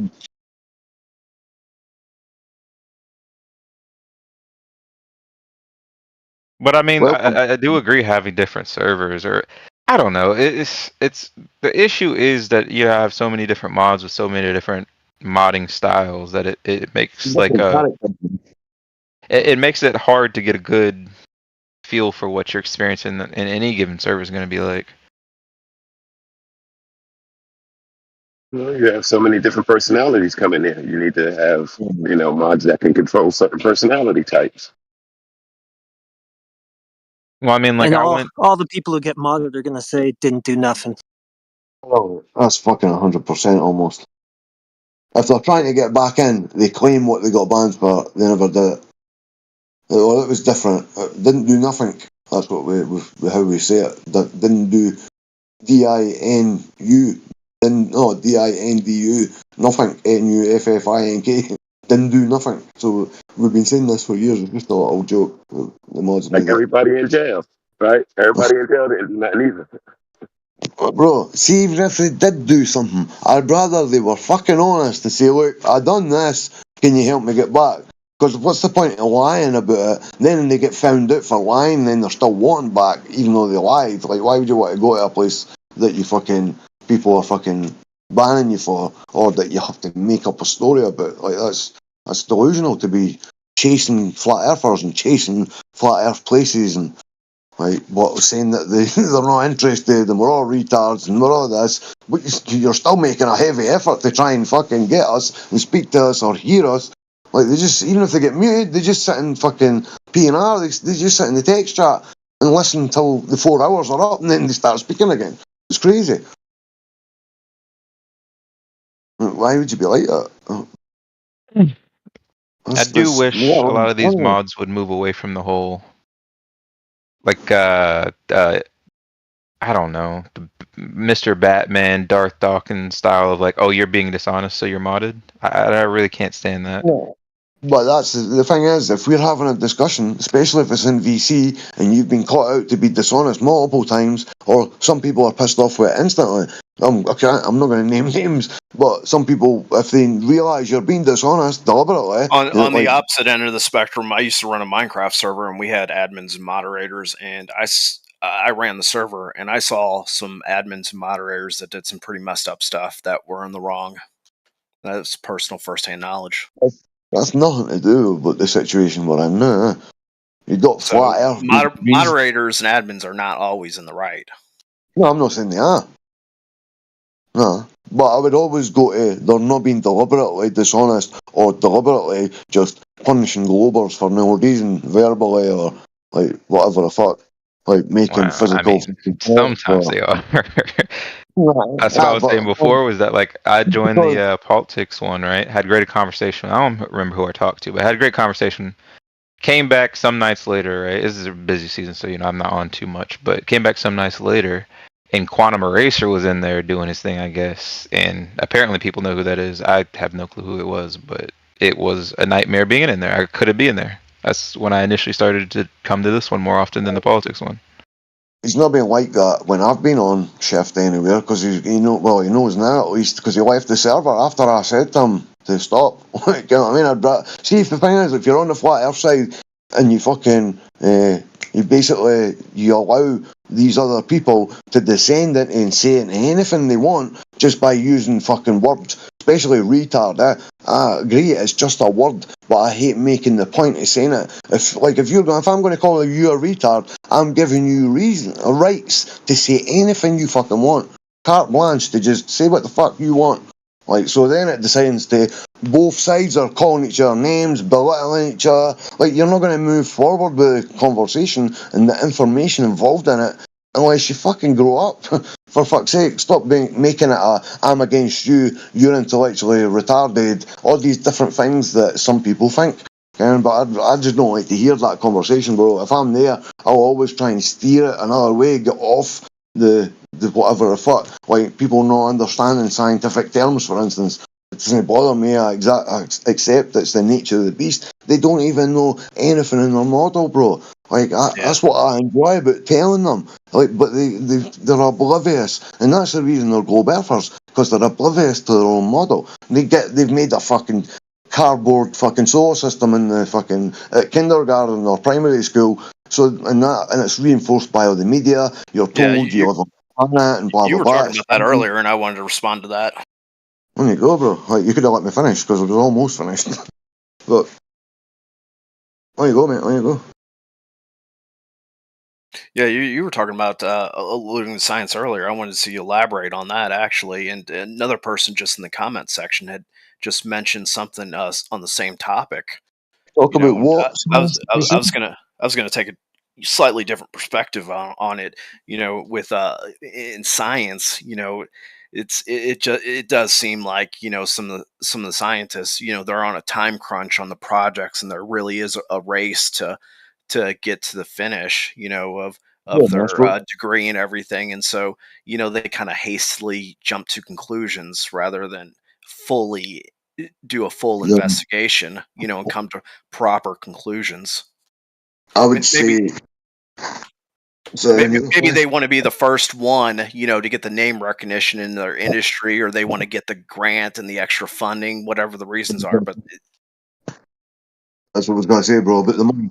Like, if they can take X amount of money and say within X amount of time that between the amount of money they get and the time, they'll have found out or they'll have backed the hypothesis or whatever the reason they're getting the grant for. So if they can finish before time was fucking estimated, and fucking that one, it saves fucking, well, it doesn't save money if the grant money's already been spent, but in the future that gives them more like grounds to get a grant from somebody. Like, if they were able to finish well before time and had no hiccups or whatever the fuck, because they're going along with the model they've been taught since birth. So that people say, oh, so every scientist and everybody works at NASA and every fucking physicist, all these people are telling lies.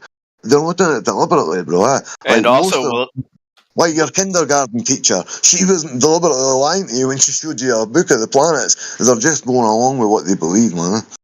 Sorry, on you go. And also, what a lot of people miss is they just completely forget about the history of science, about how it's evolved and changed over time in their positions, you know? Oh. Well, let's not forget science versus pseudoscience, right? You have to make that distinction. That's what I was saying. What is science? On you go, bro. On you go. Take them through it if you want. On you go. I was just trying to start a convo. I wasn't really want to keep it going in here, but yeah. On you go, bro. No. Someone in chat had mentioned on the same topic. That's why.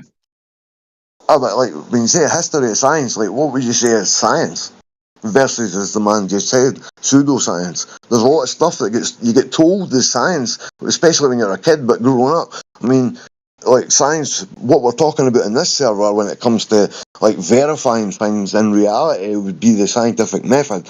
So to follow the scientific method, like, because it's rigid, I mean, you have to stick to every point of it, whereas people claim a lot of stuff is science, like atomic clocks, like when taking them up in planes and shit like that. Like, first you would have to see something. For natural science, it would be something in reality happens. Then your hypothesis is based on that observation and what you think your fucking outcome is and whatever else. So I have to isolate your cause, which is your independent variable, and then you have to manipulate that for it to change and possibly falsify or back your hypothesis by the DV, the dependent variable, changing due to whatever you did to the cause of it or your assumed cause.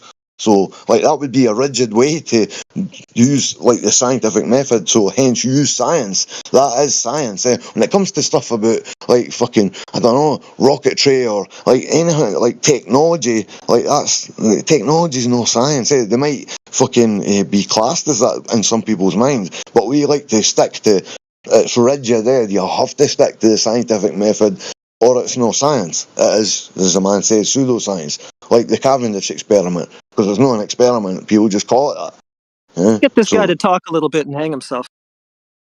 I don't know. I don't think he seems alright, bro. I think. He's not acted dishonest yet. I know we were talking about banning dishonest people, so on you go, bro. What's your proof for the globe? Please tell us. If you've got it, or if you just believe it, that's alright. The mere fact and observation that the history of science and their positions has changed over time is, I don't get it. No, but have you got? I don't understand what he was saying. Heretic was kind of asking you to like give us what do you think? Why do you think you believe in the globe? Like what is the reason that you're still believing you live on a spinning ball? Because you did say you were in this service previously and you joined because you've seen us in politics. So did you give Flat Earth a fair crack of the whip, as the little saying goes? Do you think you verified that Flat Earth was not true because the last time you were here? Yeah, bro. Huh? Better yet, can you verify the globe? Yeah, man. Wait, talking to me? Or? Yeah, of course. European, right? Heretic, you get this guy to hang himself, so I'm asking you to hang yourself, like, metaphorically. Like, have you got evidence for the globe, the spinning space ball? I think that's what Heretic was asking anyway. I think. Were you asking that, bro? Heretic, brother. He might be AFK now. But yeah, man, so... Oh, hey, sorry, slightly AFK, but yeah, just, I don't really know where this guy's coming from at this point.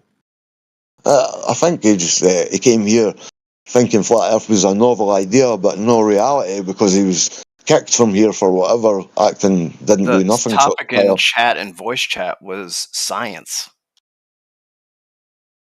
Yeah. Oh, Europia. Okay, you got banned by Justin like a year ago, so we'll whitewash that and just start over. That's alright, bro. Yeah, man. Justin's not here anymore for banning people for nothing. So you think you're still one of the casualties? That was really messed up, because I mean I was really meeting some really cool people, you know, and starting to make friends, and that happened. Yeah, don't worry about it, man. He just banned anybody left, right, and center. Just forget about it. Moving on. He's not like, I think the guy needed some help in his life because he was all right at some points, man. I mean, I spoke to him so many times about this as well, but I don't know what the deal is with him, man, and why he was like that. It's just projection, possibly, and like what other Globers do to us. Like we get them, they project on us constantly, so we constantly have victim Globers. Like they talk to us like shit. They talk to us like we're really dumb.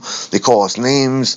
They give us constant logical fallacies, like literally constant. I don't know if you saw the Professor Dave debate, quote unquote, with what's his name, Deep Inside the Rabbit Hole, and he done like 1,500. It was like 1,500 logical fallacies, and this is a guy who analysed that. He was not a flat earther. He's just a like straight down the line person with a YouTube channel. He plays some amount of shit on his channel, to be honest, but he went through all the logical fallacies. And like this guy, Professor Dave, was literally saying like 6 fallacies in one sentence. Yeah, I saw a little bit of that going through the logical fallacies, and that was hilarious. I didn't see the final outcome though, but yeah, that's funny. Never watched. Bro, I never watched it all either. I just I went through some of the ones he was saying, and I did think about it. Like a couple of times I disagreed, or more than a couple. But hey, man, so fuck knows. But it wasn't a debate, man.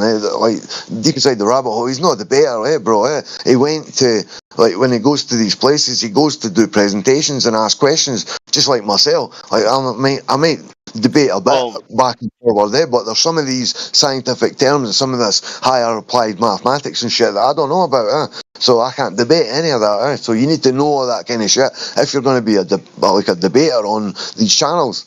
And in my opinion, all of these debates that I've seen are just ran completely wrong. The way I would do it if I was the moderator is I would have it, break it up into several different stages where, like in the courtroom, you have to give the other side discovery, so that you can have a good faith conversation and back and forth, not just people trying to do, I gotcha, So the first stage is the discovery, to where, in order to have an honest debate, you have to try to understand and be able to articulate the other side first thing. And, you can't do that. You're not going to have really a good faith debate. But it wasn't even a debate, bro, because Professor Dave did nothing but abuse him and his claim intellectual shit. Like, he gave him non-stop verbal abuse, called him every fucking sort of nasty shit, like nasty words, and like his mouth, the way he spoke, and his body language. It's pure contempt for these people, and the moderators just allowed him to fucking say what he wanted. It's despicable. I mean, look at the videos that Professor Dave does and the way he talks about fly earthers. It's debate in air quotes, where it's really more of a hit job, or a hit piece. It's not an actual debate. Nah. It should be a discussion, all right? It's not a debate because the other side don't have anything to debate. Okay, so it's a discussion. And in that discussion, awareness is brought about, and then you start to see where you've made your errors if you're having an honest discussion, right? Or you can just be combative and stand on your position and speak out of your ass like a lot of people do, So that's the way it goes. To protect their egos. He's exactly right. He was beautiful. So that shows you Professor Dave's a bigger flat earther than all of us. You know what I mean? To be that much, to project that much, man, that inner fucking hatred to yourself. But that's what it is. People don't want to give up the globe. Like, they don't want to fucking concede to anything a flat earther says either. Like, even if they're right, they still don't want to concede. So that shows dishonesty straight away. That's why you might get banned in here. So if you were showing Justin that you were being dishonest, whatever the fuck he said, if he took it that way, that's why you got banned. But man, if you'd came back fucking maybe like a couple of days later and spoke to a moderator and it was discussed with other people, so if that ever happens, man, just speak to one of us, like reach out. So because I'm always about it. When you've got AI, he loves his complaints. I actually saw what happened. And he was just asking if there's like any flat Earth, like government plant troll types in the movement, and then Justin was like, "We don't deal with trolls." Goodbye. I was Boom, happened. I was actually in the voice chat, and there was a whole lot going on in the voice chat that isn't memorialized in the history in the logs. But I was actually referring to the globe side, not the flat Earth side at the time. Oh, okay, fair. But yeah, but yeah, there's remember probably you were shows on talking both about- sides. Yeah, I just remember you were asking a question about whether there are shills out here, basically, and he just went, "We don't deal with trolls." Bye. I've never seen him say that before in capitals. I literally just watched a video of I think his name was Eric Dubai, and there was a guy from this server. I think his name. I don't remember what his name was, but even Eric Dubai admitted that, because he's been in the movement for so long, he has like a bird's eye view, and he knows some of the histories of it and some of the people involved. He would name names, but he flat out admitted that there were shills in the movement. Bro, he does name names. You go to his site, ifers.com. Oh, in that video, he did name names. But go ahead. I want to hear this.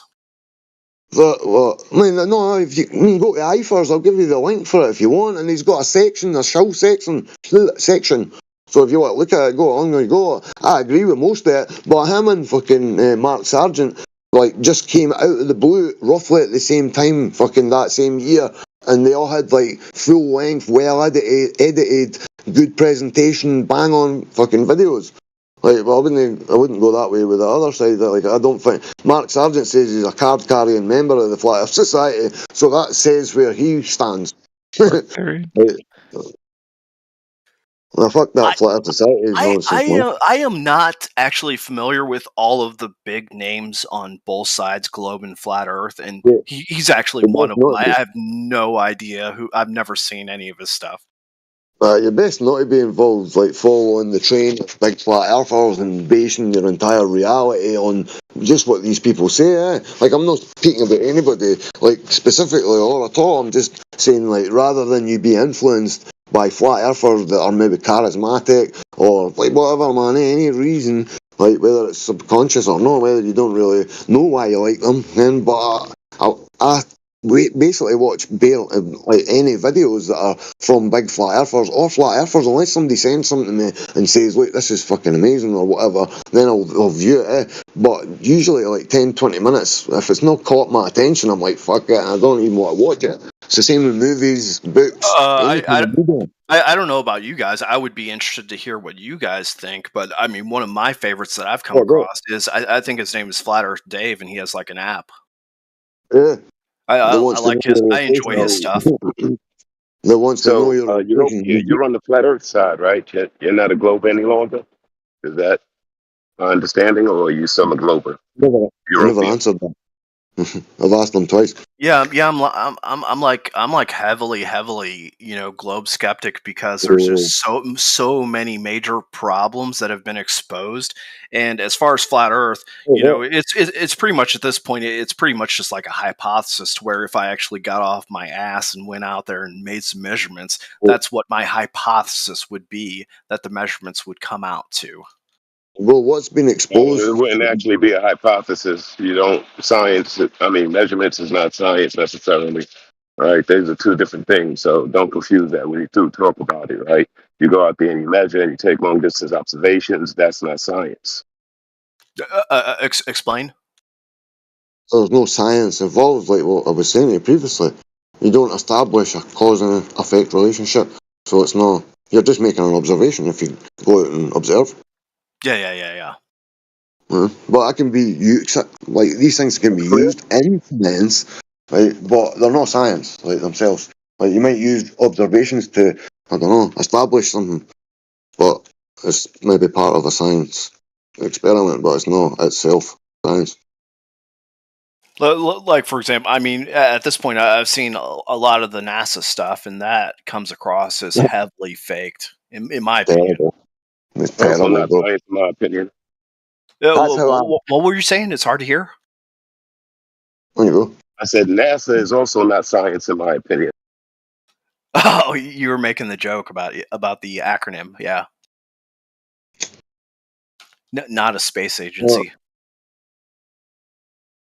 or even the fucking astronaut. The nautical or nauticus is from water because they train in neutral buoyancy pools, and that's what they are when they say they're live streaming and they're the outside of the ISS and they're hanging on, not even for dear life, but they're supposed to be falling at 17,500 miles per hour into the thermosphere constantly. But we're looking at them and they're just floating away, man, because they're in neutral buoyancy pools, the same ones that they fucking train in. They've got the ISS, a mock-up of the ISS, fucking literally, specifically the exact same fucking size and scale, exact scale, and that's what they film when they're filming. That's how they don't know where they're getting the horizon, because it's literally if the camera flicks up or down, you can see it fluctuating. So I don't know how they're getting an image of the Earth, or if it's just another projection. I don't know. But I mean, I'll give you a link, bro. There's that gets discussed in a couple of videos, or one of the videos on my YouTube channel. I'll drop you a link for it if you want, man. Astronauts is a good video. If you're trying to get through to people and show them NASA faking it, the first 40 seconds of the video, it literally destroys NASA. And that's how I became a flat earther, because I tried to tell my mom and I tried to tell my aunt, and my aunt, my mom, she just doesn't listen to anything. She's old. She dismissed it out of hand. My aunt, that's the first thing she brings up is satellites and NASA. Yeah.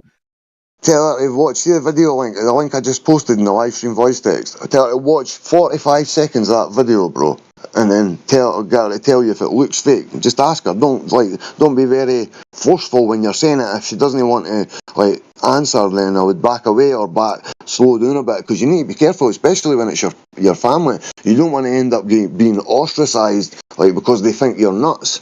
It's caused so many breakups, marriages, families. Fucking, I told my mum, and then when I told her, and she was just laughing at what I'm saying, and eventually within 10 minutes of me showing her stuff, she was like, "Lee, stop talking about this." She said it several times, so I've never spoke about it again, man, with her.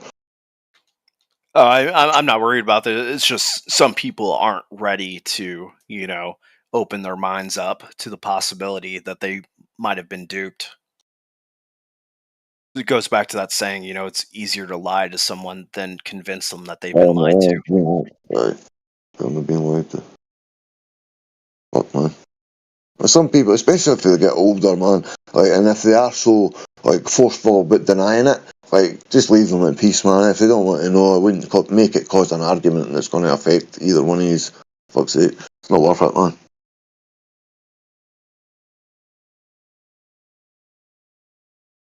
You think people are more or less likely to change their opinions throughout their life nowadays? Depends how much they love the subject you're trying to take away from them. Like space. I loved space when I was a kid. When the first guy told me when I was on acid that space was fake and NASA was faking it and the ISS was bullshit, I was fucking pissing myself laughing, man, because I was tripping balls on this. Wait a minute. When was this? When I become a flat earther. What year? What year? Oh, it's almost a decade now. After the end of this new year, it'll be 10 years that I know for a fact. I'm not sure what. It was definitely close to the mushroom season, because I had tried to pick mushrooms that year. So it was round about. It could be anything for August or September, October. So what I was classing each year when I've been saying, right, that's 9 year, that's 10 year, it'll be after the new year, so that's 100%. But in the mushroom season, basically, this year it's 10 year. And it is mushroom season. Hopefully get some. I think there's this thing missing in today's society where, with the advent of the internet and this access to great knowledge, we don't have access to great wisdom in the same way. Because in these older generations, they have this wisdom, but they don't necessarily have the knowledge to go with it that people to today have. So you have these young children with a giant amount of knowledge, very little wisdom, and you have these older people with a giant amount of wisdom, very little knowledge, and neither one is really wanting to interact with each other, because both of them think each other's an idiot pretty much. Because to an extent, they both are a little bit, right? I've been surprised by the younger generation. I don't think the younger generation has as much knowledge as you would think that they have. right? They have knowledge about the things that they're interested in because the information is available, but they're not looking into things that's going to change their future. And wisdom comes with experience, generally speaking, right? So the more experience you get, the wiser you get on how to apply knowledge, right? So you can be an old person and not be wise because you haven't had the proper experiences in life. You were lived in the bubble. Um, you stood on your spots, 10 toes down, and didn't open your mind to any other alternative ideas and opinions and thoughts. And so, to make a broad statement like that kids have more knowledge and that adults have more wisdom, I don't think that's necessarily such a good statement. Other way around. I'm just to say, You say boys, right? kids I have only more came here. knowledge, and adults have more wisdom, or is it the other way around? You're saying? No, that's it. Bro, can I Okay. just I get? just said no. I didn't.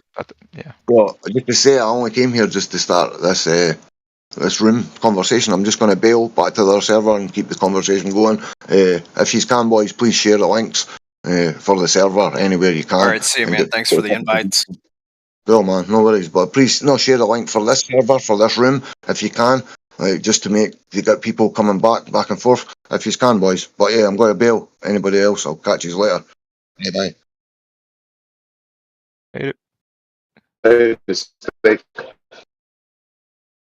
What was that?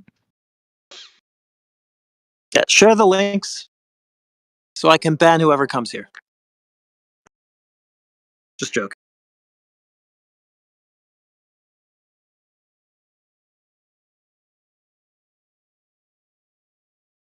But I mean, I do have this issue to where it's like, yeah, I know people in my life who might have wisdom to give, and it takes some effort to get to that, but I've learned to be able to, right? But I think largely a lot of the wisdom that these people have is not necessarily good wisdom in that it was based on bad, information and bad knowledge, right? Because they don't have the access to the same kind of repository of information that I do to today. Why don't they have access? I'd say, well, not that they don't have access, although they largely, a lot of them oftentimes don't currently because they don't know how to use the internet properly.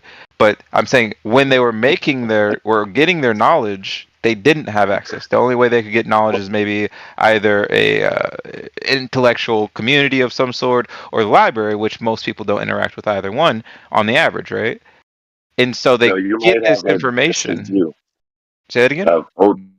The people, you might have a different view of older people, right? I'm not sure older people speaking of, right? But most older people know how to use the internet, right? If we're talking, over 80, something like that, then they generally don't have a whole lot of interest in most cases. But generally speaking, people know how to use the internet and have access to the information. They might not know how to use a cell phone. It's great how to get information out of it, or have someone do it for them. So, to say that they don't have access to the same information that you do is a little bit, again, I think that might be not, the right way to think about it, right? Because they do have the access to the information. It is available to all. No. Well, you misheard me. Like I said, I was referring to the access to that information when they were creating their wisdom. I'm not saying currently. I think currently is still the case that the younger you are, the better you are with the internet. That's generally correlated, right? I think we can probably agree on that. But I'm saying when they were creating their wisdom. Say that again? They didn't have the information, you're saying. You're saying when they were creating the wisdom, they didn't have the information, right? Correct. Not that they didn't have any information. I'm just saying that a lot of their information might have been wrong. Do you think the information is just in the internet? Wait, do you think that the information is just in the internet? No, I'm saying that wisdom again comes through experience. Not necessarily. Sometimes, but not necessarily. I would agree. Generally speaking, there's other ways that you have some people that are wise beyond their years, and some people that have been blessed with certain insights, and it's perceived as wisdom. But again, to say that older folks don't have access to the information, or that they can't take new information and apply their old wisdom to it. I don't know if you're understanding how, and how these two things work. Also, there's the So- point of. Go ahead. I was just going to say, also, there's the point of, I would argue that you can't really apply a lot of wisdom. Like, you're kind of capped on how you can apply your wisdom if you don't know something. So if you're ignorant about something, then you don't really, like, you can't really apply wisdom about it. Well, Like, that's so like, I can give an example, like a boomer that has owned, like, the last time they read a book or like really exposed themselves to a lot of data at once was, maybe when they were in college, so they're not cognitively prepared to use their brain to undo a worldview. Well, yeah, that's what I'm trying to get across here. is Along the that- same lines with like me as an example, for the longest time, because I had a roommate that was like into flat Earth, and I had a science background from college, and he asked me about it, about globe and flat Earth, and I just flat out told him, globe is just a belief. We have a lot of beliefs in science because that's how we build upon it. But I mean, for the longest time, though, I was just so unhealthy that I just could not mentally get myself into it. Older people from different generations continued to source information throughout their passing years. They didn't just discard learning and obtaining new information when they left college. And in college, most people are just trying to get out of college. They're just trying to get a A on the paper. A lot of people aren't there to obtain knowledge like we would hope that they would be. That would be the most sincerest way. But people go to college so that they can, make a living, right? So all of that stuff is financially incentivized. So that takes away, unless a person really, really, really wants to go into something, and even then they might change their career path for financial reasons. So, but boomers continually learn. They continually try to improve themselves because that's the generation that they came from, and that's what was important in their generation. What was it? Learning, getting Yeah, as do you much think that was information important as in that possible. generation, the nuclear family generation? 100%. I don't know how much learning you need to do if you're living in a nuclear family in a very well provided for economy. You have a job that's maybe a factory job by a lot of them that doesn't necessarily require a lot of learning, and then you retire based off of that source of information, and you expect your family to do the same and follow the same beliefs around the community that you grew up in. Versus, current day where you have the internet, you have gig economy, yada yada yada. I think it definitely doesn't point to the same amount of need for learning. Oh, it definitely did, because during their time, this is when the great changes started to take effect. Nobody wants to be behind the eight ball, right? So they had to try to get in front of it. Who do you think invented the internet? Who do you think is those folk? Right? It is the boomers. I'm saying everybody's an idiot. I'm not saying that. I'm just saying the average person wasn't spending their time learning. The average person wasn't in the nuclear family either, right? That was the ideology. That was what they wanted to push, but that wasn't generally the case. That would be the standard. Is that true? But yeah, you might have had a wife and a husband, but you didn't have two kids and a dog and a house and a white picket fence. No, you might have had a husband and wife with 8 kids living in the shack. It's different situations. They didn't have as much birth control. They didn't have as much entertainment to keep themselves distracted. So they go to the primal urges, right? And every time you put it in, somebody's getting pregnant, right? So you had a bunch of kids back then, right? Your kids brought home new information. It was a continual learning process. When you went into Detroit and you had to work on the automobiles and work on the line, then that gets shut down. You got to learn something else. They knew multiple tasks. They knew how to do things that you don't know how to do. Fix doors, fix windows, fix all this stuff. So it was continual learning. Then they learned the internet.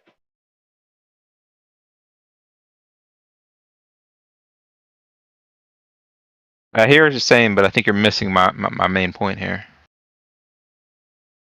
Well, I'm not if I saying these remember the people. starting point, you said something about young people having more intelligence and not being able to apply the wisdom to it, and older folks having wisdom and not the new level of intelligence or the information that's available. I think that's where we started. I'm not 100% sure. Well, no, I am. He was saying I think he's talking about the difference between the generations, how, one generation grew up with a huge repository of information at their fingertips, via the internet, and the older generation, as they were developing their experience and their wisdom, during their lifetime, they didn't necessarily grow up with that repository of knowledge that would have helped, increase their wisdom and knowledge, I think he was saying. Well, there's good Yeah, and bad in both areas, right? So back then, people had to rely on their memories. They had to take notes, hard notes with their hands. Right? They didn't have a picture phone, a camera phone to take a picture of whatever pages. Right? Matter of fact, you don't even need that in a lot of cases unless you're in school. Right? People had to go to the library, schedule times, try to get the book before somebody else got the book. You had to read the book and remember the information sometimes and retain it. You had to retain phone numbers in your head. Nobody retains any information in their head. It's all at their fingertips now. Very few people retain any information. They look it up. If it's something that interests them, they might retain it. If it's outside of their purview, something that they have interest in, they're not remembering it at all. Sure, you're just talking about a different skill set, but I think what I'm getting at is, like, take for example somebody who grew up in this era, right? This boomer era. You're going to grow up not having the internet, but you're having libraries and whatnot. Sure, some people go to these libraries. On the large part, most people aren't. They're not spending much time in the library. That's just how any society works, right? There's very few that do spend a lot of time in the library. It's not true. Well, that is true. No. People back then, the libraries were full. Sure, they're full. That doesn't mean that the majority of people are spending their fun time in the library. They just don't do that. People don't do that. The father of a family is not going to the library to learn about astrophysics. That's not a normal thing for an average person. I don't care what generation you're from. Astrophysics is fake. What do you know? It was a random thing I made up, right? The whole point is that any generation you look at, going to the library, going to any repository of information is not a normal thing. And all I'm saying is that you would grow up. We're not going to agree on that. Okay, sure. But you would grow up seeking out, specific career choices, whatever. But you'd only mainly be getting information from the individuals that are around you.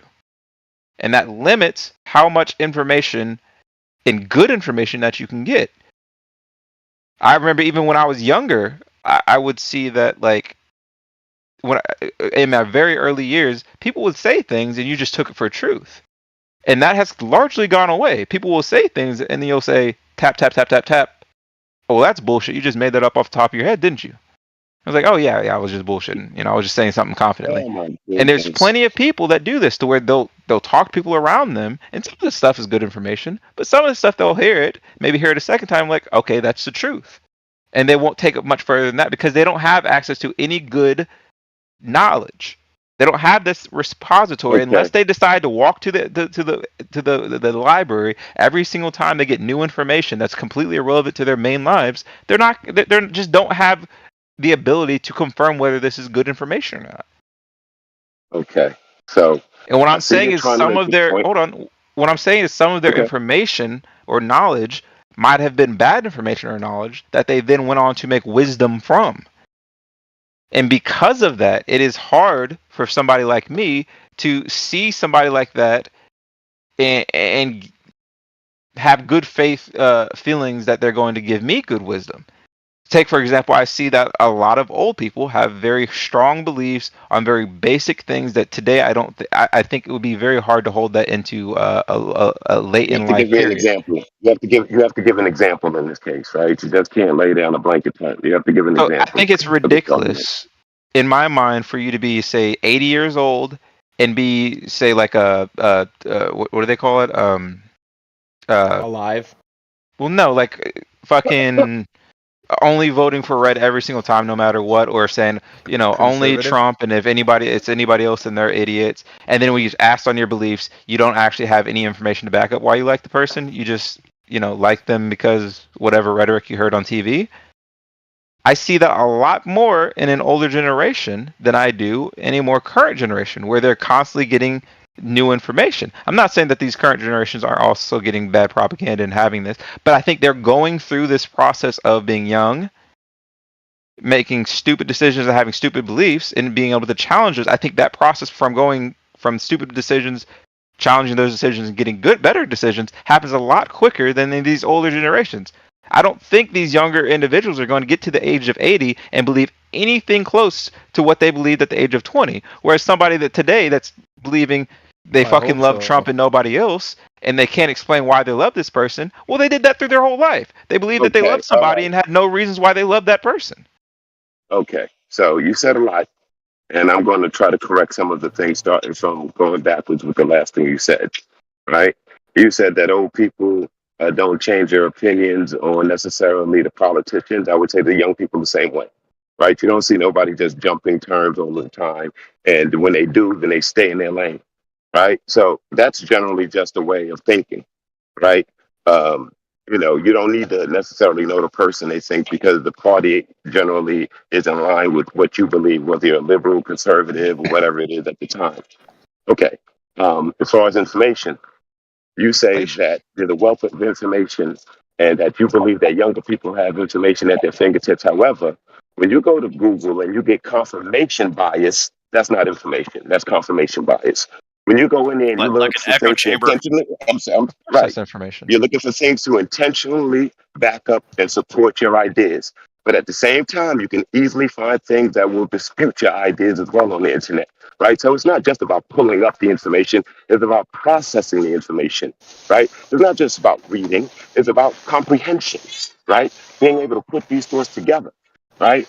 And so, you know, a person who's 80, who's known a fact since they've been 20, and that fact hasn't changed, is not going to change more than likely in their lifetime, right? These are just hard-coded Have they had the access to the good knowledge to actually change their opinions? Hold on, let me finish. Good knowledge.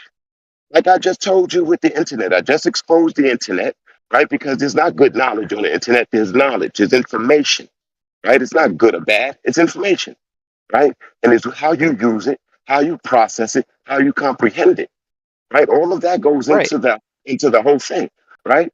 So But for can you you to not say, agree? hold on. So for you to say they didn't have good information, I disagree with, right? Because information by word of mouth, passed down from generation to generation, things that have been proven, things that you have seen, things that, you know, doesn't have just an immediate impact, but you have to have delayed gratification to see the actual growth of certain things. They have that. And so getting that information firsthand from a person who did it firsthand is a whole lot better than reading it in the book. You can read all the instructions in the book. You can't do it until you get into the plane and somebody has to guide you through those steps, right? And so you can read all of the books in the world. You're not going to be a surgeon until you go through there and go through that process of having to be an intern and all that But other you're jazz. talking about something different now. Now you're talking about wisdom. No, You're you're no talking longer talking about about knowledge. information or knowledge. No, I'm not talking. No, this is information. See, my friend, I think you don't understand wisdom, right? So that's just knowledge. That's just information. That's just intelligence. That has nothing to do with the wisdom. The wisdom is the years that you take to study something. No, application of knowledge is not necessarily wisdom.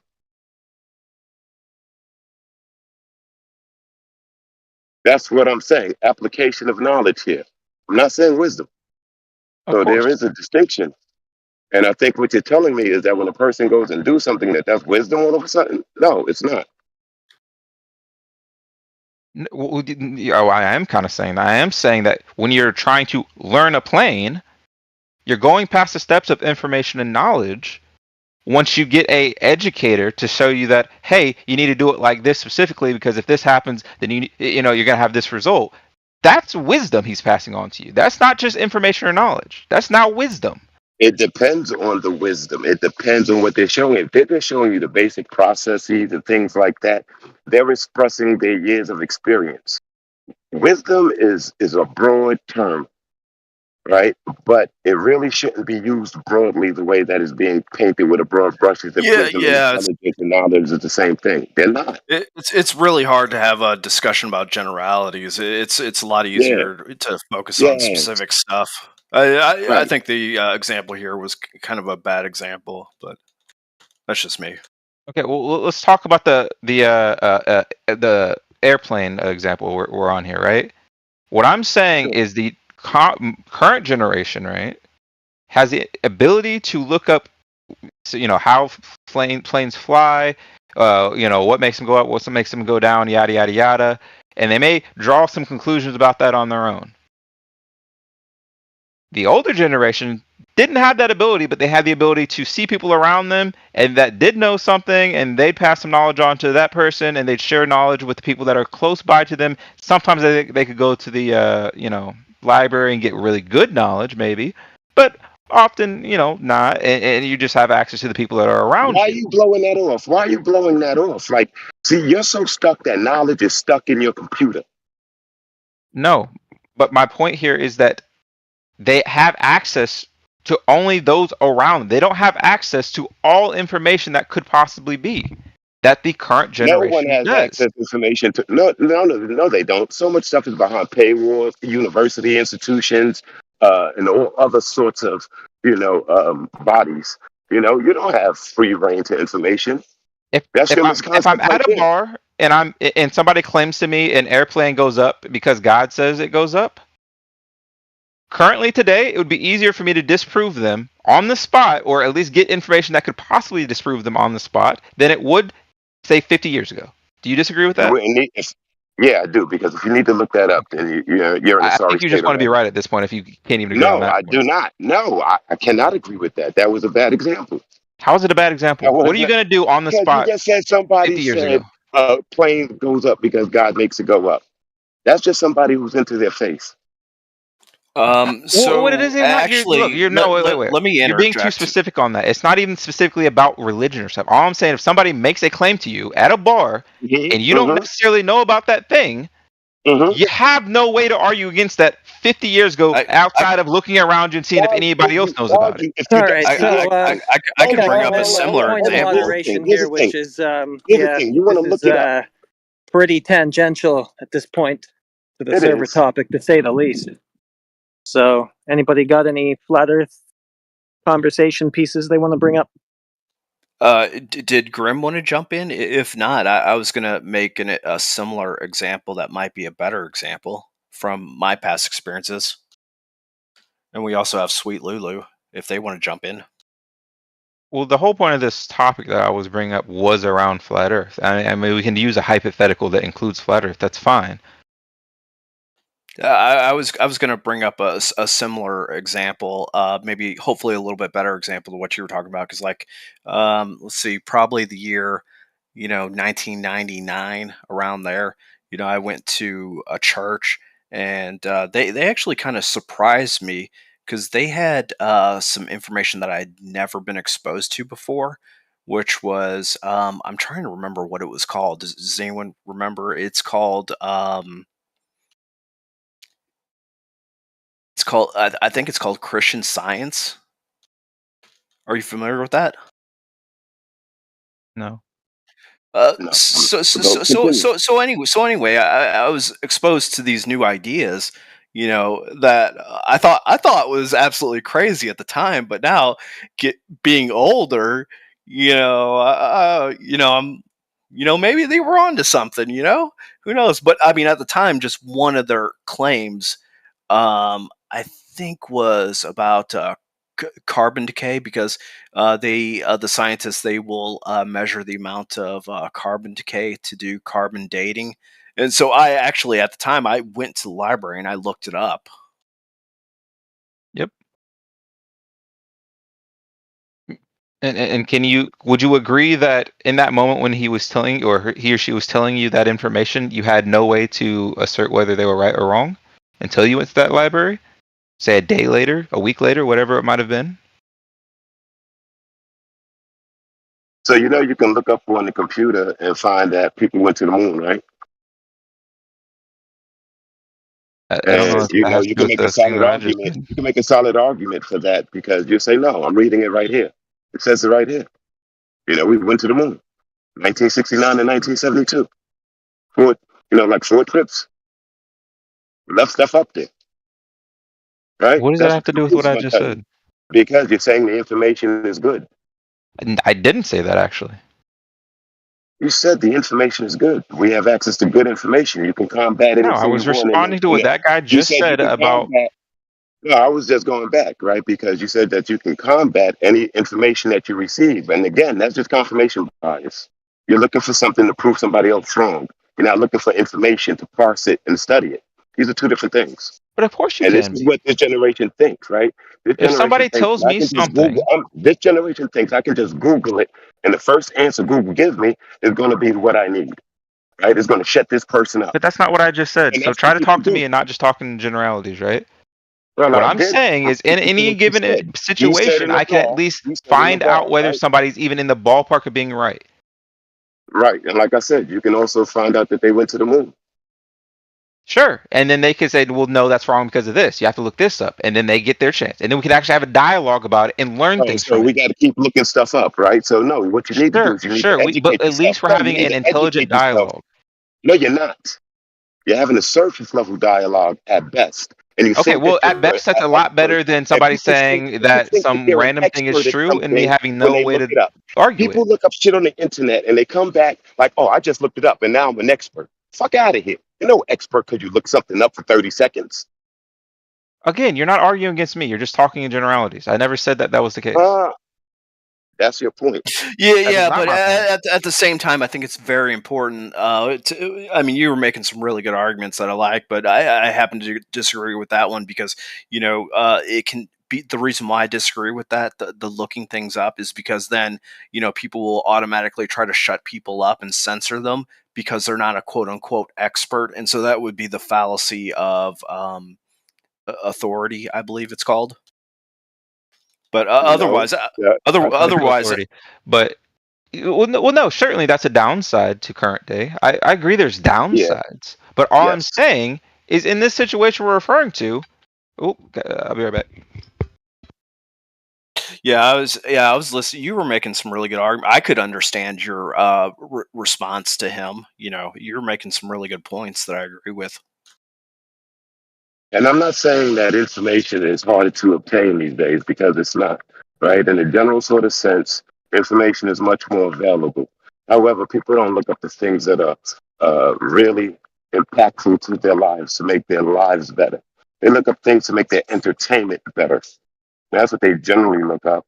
And, confirmation bias to shut people down and say, well, you're wrong about something because I just looked it up and now I know. I don't think that's right. I don't think that's how it works. Sorry, my DoorDash got here. But no, my point there is and 50 years ago, somebody said something to you that you just don't know about. It's just information that you've gotten. You can't argue against it. You can't have a discussion of, hey, did you think about this? Maybe this part of that is wrong. Hey, well, it seems like this is wrong, or you're missing this part of it. That doesn't happen. They just tell you something, and you say, okay, don't know if that's true, but okay. As compared to today, when you can at least start some kind of conversation about it. Well, I think you have to use number one. There's a fallacy of dismissing stuff just out of hand without even considering it or looking at any of the evidence or arguments, and then also you have to use your discernment. Also, discernment. Well, there's no discernment that you can use 50 years ago. You just heard something. You don't know about that thing you're being told about. You just hear it and you have to say, well, okay, that sounds nice or it doesn't. You ask questions about it if you want to know about it. If somebody introduces a new topic to you that you don't have information about, the first thing to do is not go to the internet. The first thing to do is ask them some questions if you're interested. Sure. I mean, I thought that was assumed that you were already going to do that. But my point is that you don't know if it's correct information. It's just some guy telling you something that could be correct or not correct. Right, and this is why you ask them questions. You ask them questions. And then okay, so they give you answers, and now you have a plethora of things that you're not sure is right or not. Well, then that's your start. That's your base. right? That's your base. So you see how there's points in this that are missing? You're just gathering information that could be right or wrong versus today, you gather information that could be right or wrong, and then you could actually put good points against what they're saying and see if they know what they're talking about. You just said the same thing twice, man. You're gathering information to see if it's right or wrong. And if you want to be stuck in your one world information that it comes from Google or from the box in front of you, that's Not what I'm fine. saying. Well, it kind of sounds like it. Can we get an A is unmute on gathering Doctor? information. What? Can we get an unmute on Doctor, please? Step A is gathering information. Step B is trying to confirm whether that information is good information or not. Step C is going back to that original information or maybe that original person and saying, hey, what is, it seems like you might have been wrong about this, this, or that, and then actually having dialectics with them to come to better understanding. I'm saying 50 years ago, you got step A, and for at least that, I don't know, the next 12 hours, you're stuck at step A. Today, that is not the case. You don't have to be stuck at step A. Argue, right? I just want to argue, is what you're saying. I don't get what No, you're saying. it sounds like I'm saying I'm trying to learn something. And for me to learn something, I actually have to have some base of whether they're right or wrong and what needs to change, what doesn't need to change. If I have no clue about it, I'm just accepting their information. Mind. Ask questions, use your mind. If you just accept information, then you're dumb. You got to process it. You got to double check it. You got to run it through several different filters, man. And you can't just dismiss it either. Correct. No, now I'm saying in that moment when you get the information, you can't actually challenge it. If you don't know about it, you can't challenge it. You ask questions, you don't know if they're right or wrong. You can just ask questions and gather more information. Start to challenge. So challenge, argue. That's the Socratic method. I had a cousin who was a teacher, and she was we were both going out of town for a family thing, and she was telling me some teacher schooling position, and I was just asking questions just out of just trying to understand her position. And by the time I had asked her like 4 or 5 questions, she basically just went quiet because I had just basically just exposed. I'm sorry, I can't remember the specifics, but yeah, the Socratic method is very, very good. So I agree with that. That's what we're talking about here. Sure, and that'd be a part. If you can use just your words to somehow defeat them without knowing anything about the topic, that's great. That's wonderful. You should be able. You should do that. You keep saying argue, defeat. What's with these words, man? No. But my point is that being able to gather information after they've told you something that might, either confirm what they're saying or deny what they're saying. Eating, bro. I can't listen to nobody eat. I'm gonna have to drop off till you finish eating. Let me know when you're done, bro. Okay. I'm saying that at some point you're gonna have to try to confirm or reject what they're saying for you to learn something, and you cannot do that 50 years ago. You can do that today. You can do that 50 years ago, and people did do that 50 years ago, which is how people learned. How did they do it? If I know nothing about it, how did I do it in that moment? I just told you, Socratic method. You ask questions, you talk to people. If somebody says, oh, listen, I can sell you a bridge, the Brooklyn Bridge, for $25, you start asking questions. Really? Let me see some papers. You got the papers on it? You don't go to the internet. Okay, so they say, no, I don't have the papers on it. What do you do then? Well, then you tell them that sounds like a bad deal. That sounds like a bad deal? That they can sell you this ticket and there's no way to confirm whether the ticket's real or not? Exactly. Does it sound good to you? Discernment? Well, no, that just sounds like you're making a decision without information. No, it doesn't. Sounds like you made a decision based on information. You asked if they had papers, which means you know that you would need some papers, right? What do you mean papers? They have the ticket. They have the ticket you need to get on the bus. No, I said somebody's trying to sell you the Brooklyn Bridge. The Brooklyn and they said Bridge. It's going to cost $25. Yeah, man, listen, you don't have that sort of information, but that was a scam that people ran back in the days. People would sell bridges. You mean tickets to cross the bridge or the bridge itself? The bridge itself, my man. The bridge itself. Why would somebody want to buy a bridge? So that they can put a toll on it, perhaps? And they thought they could buy the entire bridge for $25. Or whatever the asking price was, yes. Mm-hmm. Pretty dumb. But point here is that you can ask all the questions you want, but in some scams, unless you have some way to confirm it, there's no way. Conversation is not going to get you anywhere. Well, I guess everybody just got taken back in the days, huh? Yeah, it was pretty common, but I did want to respond to that. Not. But today, I could literally look at the ticket, type it in to whatever service it is, and say, "Oh, well, that ticket was denied. That's not a real ticket. People don't buy Not fake something I concert can tickets utilize." online. People buy fake concert tickets online. Taylor Swift ticket all the time. That's not real, bro. I wanted to respond All right. first, please. Let's just get to the topic, please. For the love of God, this is a flat Earth server. Do you guys have anything on topic? I was going to say basically the same thing, but be a little bit more diplomatic about it. Is that I was I already tried I was that. I already hoping tried the that the diplomacy conversation angle. would eventually flow into something more on topic with specific You're just gonna get examples. fucking muted, guy. I I tried to already bring the moon tried landing the into it. diplomacy angle and it didn't work. So, yeah, to put it bluntly, back on topic, please.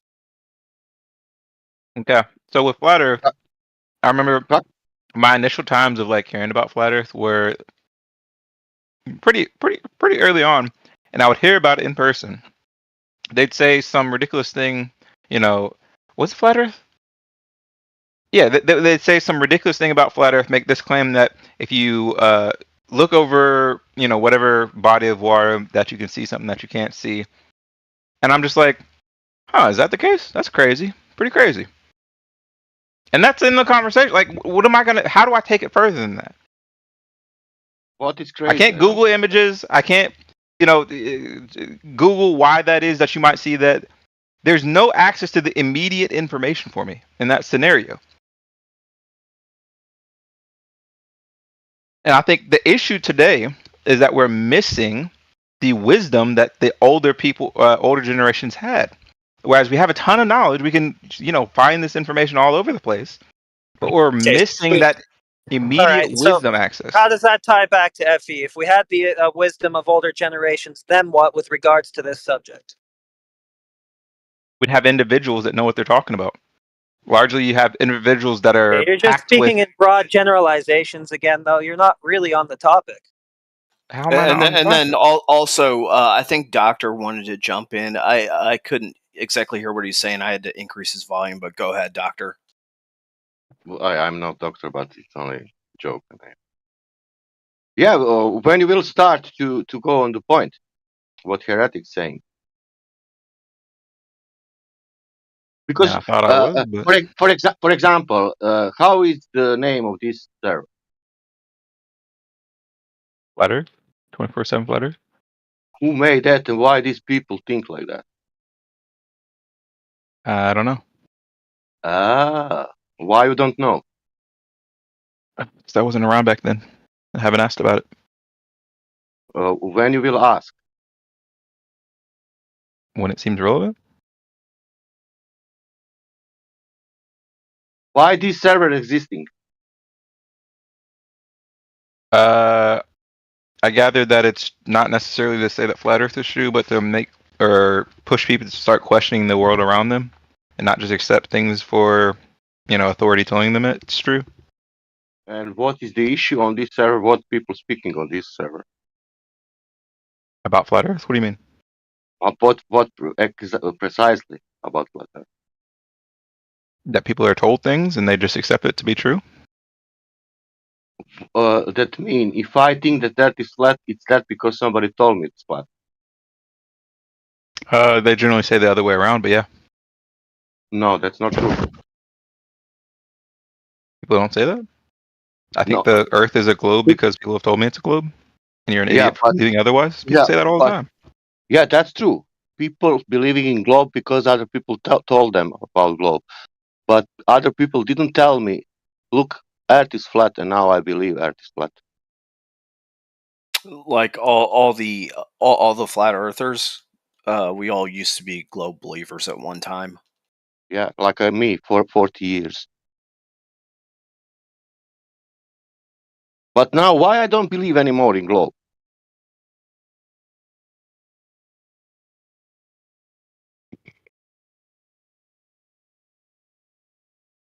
Does anybody knows? I'm not asking flat earthers. Lack of curvature, and also you can have a air pressure without a container. But you are flat earther. Are you? Pretty much. Yeah. I thought that you are not flat earther. Who told you that? No. I'm only assuming. I'm just a newbie.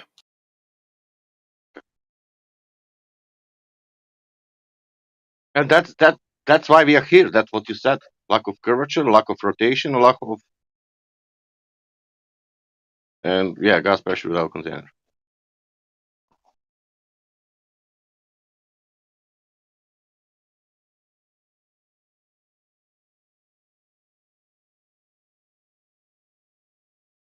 Well, that was a good talk. Yeah. Thanks. Now we need to realize which information I need to get to realize that that is not true. That I don't believe anymore in globe, and that other people will ask, what is that information? And you give them that curvature information, and then you can go with that. And then people will know, look, this guy is not that one. What he's speaking something about geometry. He's not speaking about somebody told him that the Earth is flat.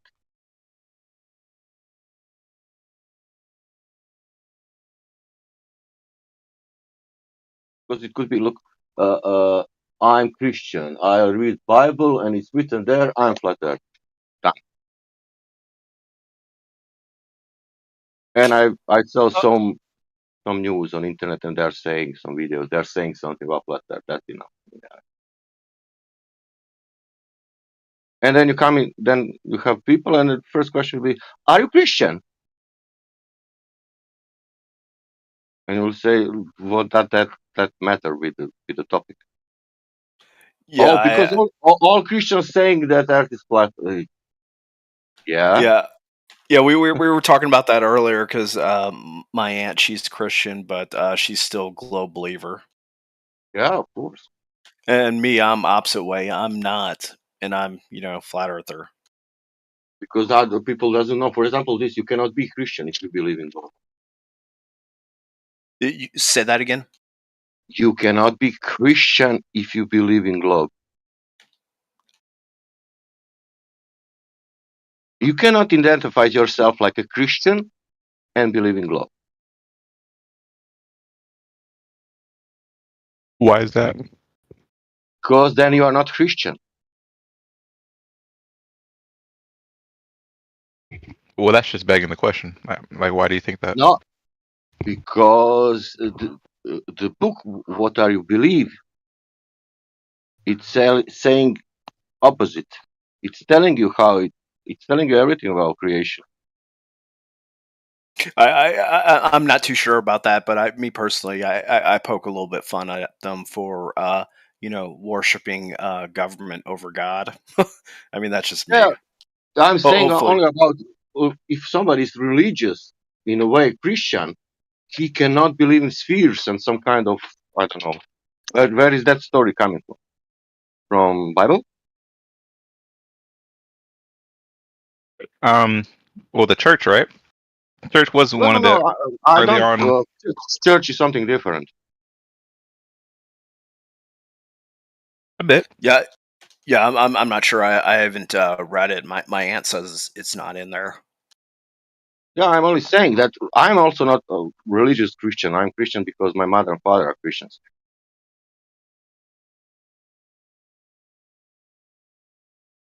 But if I want to say I'm Christian, I believe in God, then I cannot believe in God.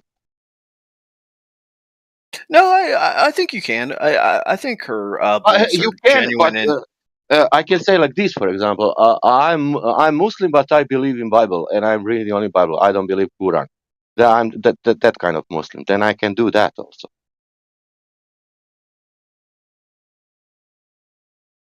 You understand me? I guess what you're saying is that there's Christians that are they're at different levels of their study of the Bible. I guess you're saying. Yeah. You can go, and Christianity has the like how many of types of beliefs, you know. Yeah, You have, lots of different denominations. yeah. Baptist, that ones, this ones. I don't know. I don't know. Jesuits, blah blah blah. You have different kind of Christian, Orthodox, Baptist. Yep. But all it's connected with the Bible, and the Bible is saying something. If you want to believe that, okay, nobody is telling you nothing. But I find the confrontation with something like heliocentric model and believing in God, it's two different things. In Bible, Christianity. I don't know for other religions. I cannot say. But I can say also that maybe I can say there is no religious.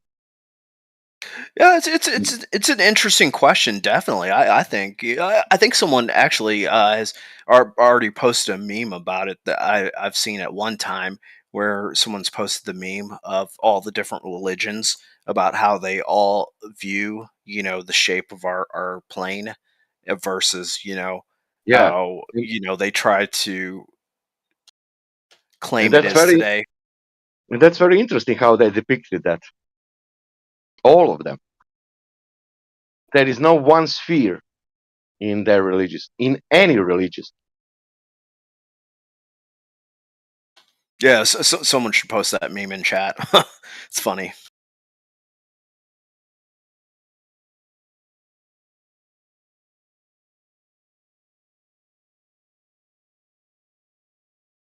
Who was speaking about carbo dating something? Speaking about what? Carbo dating. Oh yeah, that was that was me. Because this is way back. Shoot, that was probably 1999, and I had just gotten exposed to that at this new church I was going to, and yeah, I was just in complete shock just being exposed to that. But now looking back at all that, and being exposed to new information. I was like, maybe it's not so crazy after all. Like with I think the claims that they make nowadays is that like the dinosaur bones are like heavily like kept under Do you guard, believe? and you don't have the peer review in that type of area. Do you believe in carbo dating? At the time, 1999, I was so shocked. I went to the library and I looked it up. The loophole is with the amount, if I remember correctly, it's the amount of seafood that you ingest will it'll affect the accuracy of the date that you get. So that's the one loophole. But other than that, it looked pretty sound to me from what I had read at the time at the library. My wife graduated on that. She what? Graduated. On the topic carbon dating. Cool. Yeah. And then I asked her what the fuck you and how you go what did you do, what experiments? She told me so shortly. What you do, every experiment, blah blah blah, it's guess work. It's not a science. Yeah, I would have to go back and look it up. You might be right. She said to me, she explained to me there's so many things to do that you need to involve. They have experiments showing something, but that is something like you can produce yourself like a carbon or something, and that burning or. But she said it's not only that. You need to make account. You need to know all history. What's happened with that carbon or with that material. pressure, temperature, everything, and you cannot have that information because you can maybe guess something what is old in 100 years, maybe more than that. Bye. Yeah, it's You told me dependent. it's a guesswork. It's They yeah, can be right or wrong, they can be like it's. But when they gave you something, it's from 20,000 years, and it could be also 100 years. You understand me? It could be 20,000 years old, but it also could be 100 years old. Yeah, that's pretty interesting. They normally don't give a range like that, but that would be more interesting if they did. But it's based on the if I remember correctly, it's based on the assumption that the amount of carbon decay is the same in the past as it is today. So it's based on Yeah, that assumption, which might be a faulty assumption, which gives rise to the range difference in the it's the same results. with the global warming, or you want to call like climate change. What? For example, that is globe model. They're saying global warming or climate change, however you want to call it. How old is it's Earth in their narrative? 4.5 billion years. And how we know that now that climate is changing? We don't know it's climate is changing in the last 300 years. Do you understand that? We have no data from 300 years old that we can compare with these temperatures and this climate today and say, okay, we have or whatever warming or cooling or whatever. You don't have that data to say, oh, we have now global warming. Global warming, all Earth is warming in the last 100 years, but what happened 1,000 years ago?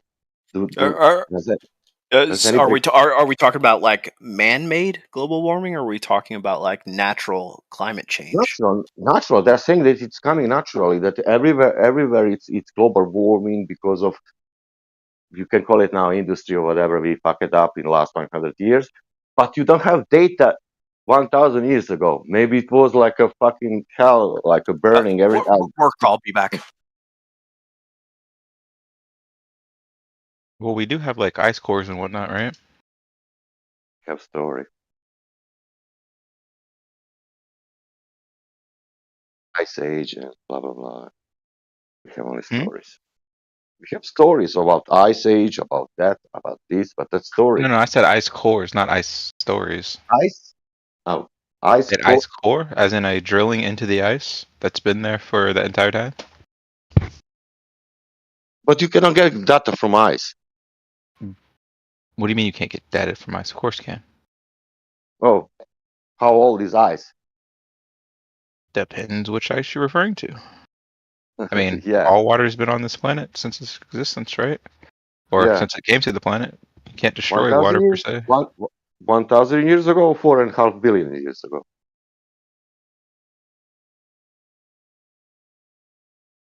I wouldn't know. Yeah, because it's story, and you believe, it is that, like the dinosaurs. Wait, do you know what they claim is the case for that? I don't know now the numbers, but you can go and watch like a dinosaurs. What time was dinosaurs?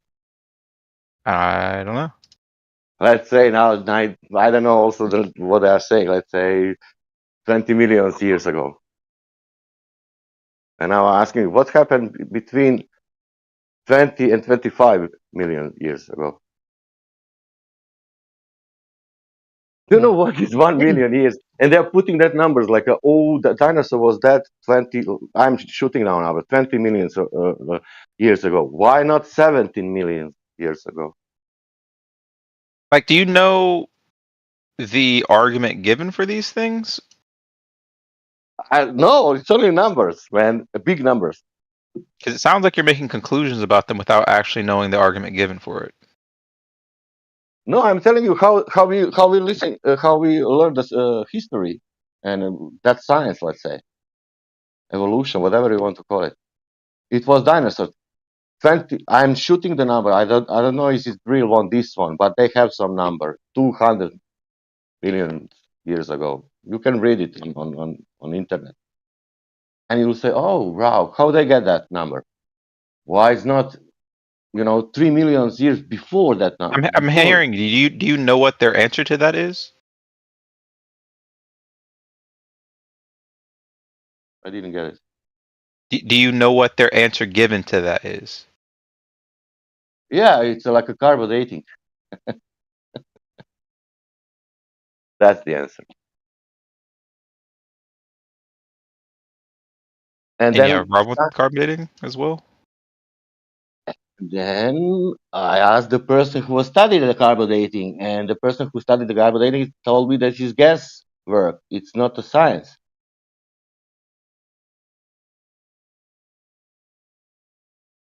A scientist told me that it's not,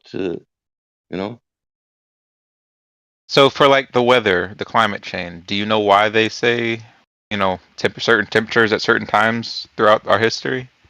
I don't know why they're saying, but they cannot say that because they don't have that data about all time of Earth, and then you make conclusion. If I have, for example, my room or my town, and I watch my town for 50 years, the temperature, I can make a data about 50 years in my town. That's all right. And then you can make a conclusion what happened from first. But to make conclusion about all air, you don't know first how Earth is old.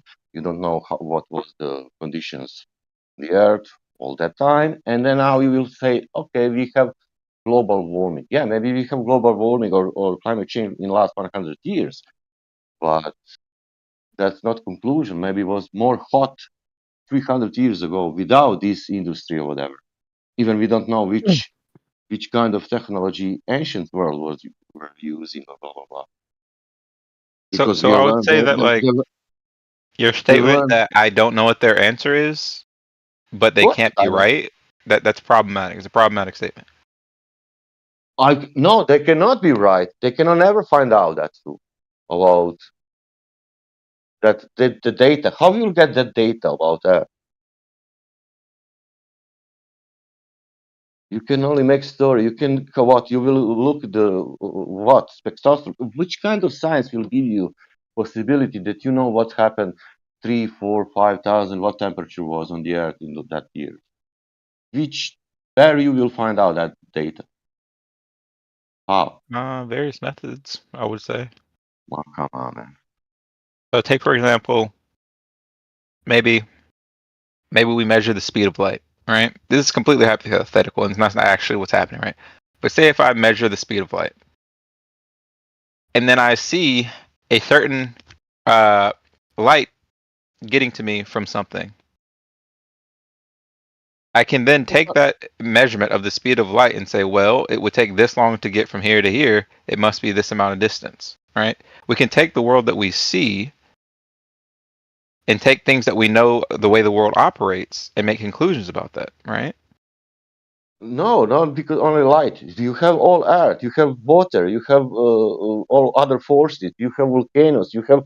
Do you understand me? What's your point? My point is that you cannot know the data of what happened 4,000 years ago in meteorology. You cannot know that. Why do you say that though? Because you cannot know that. Nobody can know that. Why do you say that though? Because nobody can know that. Well, it's not an argument. You're just claiming it. Okay, who can know that? How we can know that? Well, I just gave you an example. What you give me an example? If you measure the speed of the light, how that will change if we had like all volcanoes 3,000 years exploded in one time, and we had a big temperature, some disaster or whatever. What about that? How the speed of the light will tell you that information? Well, that is just one thing. I'm saying that you can measure one thing and know that it behaves in a certain way. And so if you see another thing, that you know that certain things happened in the past. But you cannot take, for collect example, that with only one thing. It's a light, speed of light, and has nothing to do with whatever, with temperature. Well, no, I'm just saying that you don't have to be in the past to learn about the past. There's still evidence of the past in today. Oh, really? Do you know who built all this stuff in America? All these what? All these buildings in America. Who built them? You think one person built them? Who built the buildings in America, that old ones? A number of people. Really? Did you look into that ever? Did I look into it? Yeah, the year 1700, 1800, you have the buildings bigger than what we make now today. And you have not only buildings, you have the kind of uh, uh, architectural art that you cannot believe how it's made. It's 200 years ago, and they don't know who built that. You have cowboys in Indians in America. You don't have, man. You have, how to say that? My English is bad. It's a language. You have horses and wagons, and you have Rome you have practically Rome Empire in America in 1800s. And so you're saying such stuff like writings saying that because say X all person built this history, on X date. It took this long to build. It cost this much. These individuals work on it. All this writing. None of that gives you proof to who built those buildings. yeah, because there is no company. What do you mean? There's no company? What? There is no company who said this company built this. There is only name of architect, and that's it, and some story. And most of them who are not there, all of them that was finished in the fire. They call that in internet Tartaria, but I'm not connected with Tartaria. I'm always connected. I was looking into that who built that buildings, and nobody knows who built that building. Starrett Corporation. No, they are not. There are people who investigate that. They didn't find even one name of the company built that building. So you're saying every building in New York City, we don't have any clue of any of the buildings that Every are built. building, the old ancient buildings, what they look like castles or like a Roman, how to say, architecture. They In New don't York know. City? In almost in every town in USA. Which building are you referring to? Are you just saying this vaguely, like broadly? Okay. There's going to be some building I don't know about? Yes. What was that? I want to find it.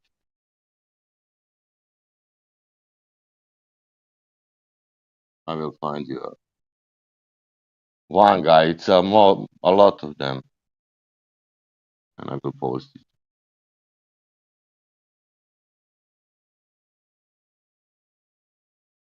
You never heard that Tartaria?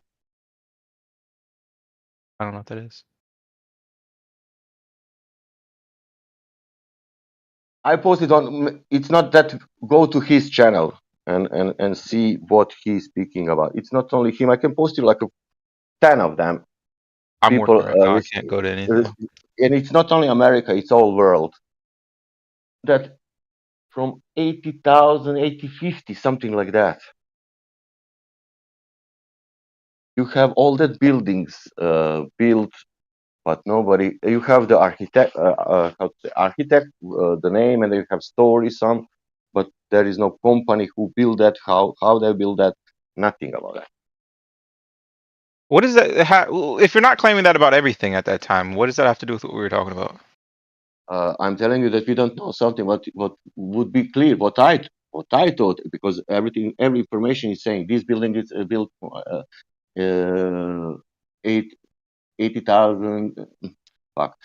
1851. This building is 1872. This building is 1893. You know, and that's here. That's here. It's 100 and something years, 200 years. I'm sorry, and we don't know. Okay, so we lose information sometimes. We don't always know every single thing all time. We don't know about almost all our architecture in the last 200 years. You know, I don't think you can make that statement. I think you're just asserting that without any information to back it up. Yeah, Yeah, if you go into that, I'm into that like for 2 years. I was watching like more that than flat Earth. Well, I mean, if you want to go to Google Maps, pick a random building, I bet that we have the full history of that building up until the plot was purchased. Of course, that we have story about that building. When you put everything, and when you go inside, you find out that nobody knows who built that building. I think you're just claiming that. Can you go? I posted to John Levy. Go to his channel and look a little bit about videos and make your conclusion. Like I said, I'm And working it's right not now. I can't do that. not now. When you have time. But I don't see the point or how it relates to what we were saying before. You're You just don't saying know because we anything don't. about our history, man. Almost I know anything, that we everything can look written. up deeds and understand the history of a certain plot of land and things built on it. Whether you want to think that's true or not, that is evidence to the history of that building. No, that is not history of that building. If that building is there, you don't know who built that building. If it's built that 500 years ago or it's really 1871. Well, if we have That's the point. literal writings that say this is the case called deeds, then yes, we do. If we have writing, that means that is true. No, that means that you have evidence towards it. It is a proof towards it. Yeah, of course. I told you, read, go right, type Tartaria, and you'll find out. But not. Stop saying that. I already told you I can't do that right now, but we're having a conversation right now. Yeah, but So either remember you what I tell said. me how to do it, or there's no point in you repeating that. It's so much. It's so many. I can go now into one, building and tell you if I go now to one and to speak about that building, Are It's you too. saying that you just don't trust writings about things? You don't trust deeds?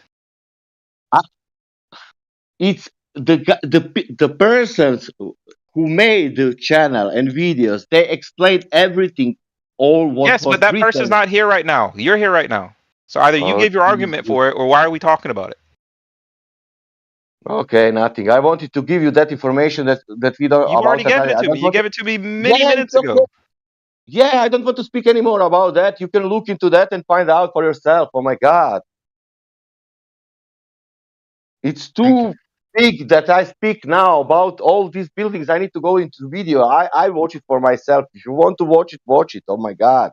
I'm only telling you that he was going, not only he, most of them was going through all that scripture, what was written. Okay, this is our architect. Okay, this is the year. Okay. And he was in details going through all that stuff.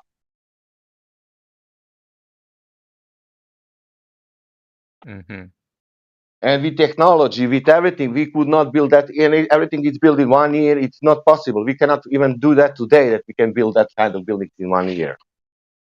But we that in 1851, they built the buildings, in 1 and 2 years. Not buildings like that are not buildings that are like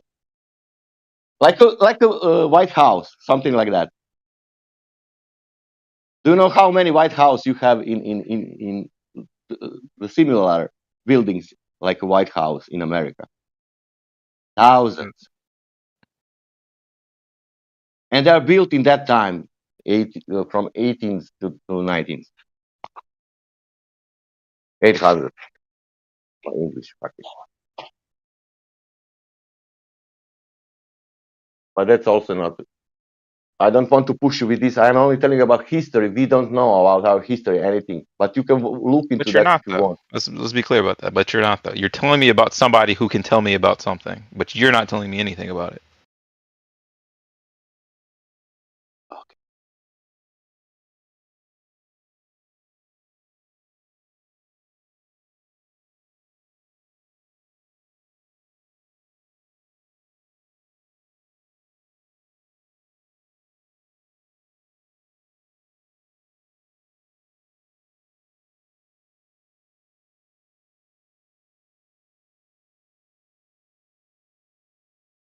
You have also, I will now Sparrow, like you have buildings with written Roman letters. You have missing number one in front of year. You have 979, and you have letter J 979 on buildings, on the graves. What that mean? Why is not 1779? Why is written J like a letter and then 779? What that mean?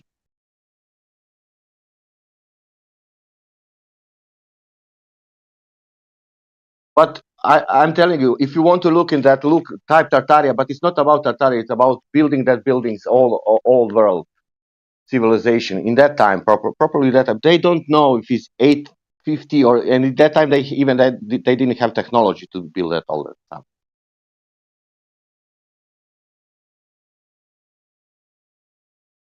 Hmm.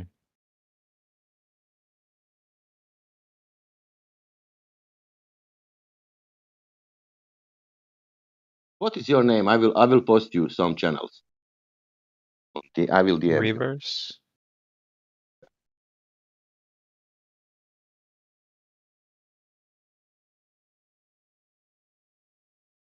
Does this include all these?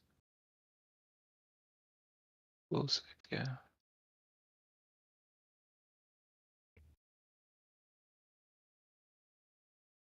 For fuck's sakes.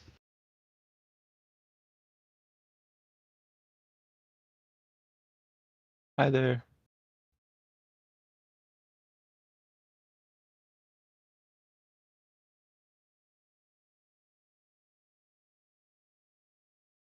Did that also about the White House, how they found like an ancient house underneath it. Graves and all kinds of stuff. I bet the Freemasons know about that, huh? Never heard of that. Dude, why does this keep happening? 2-6. Copy.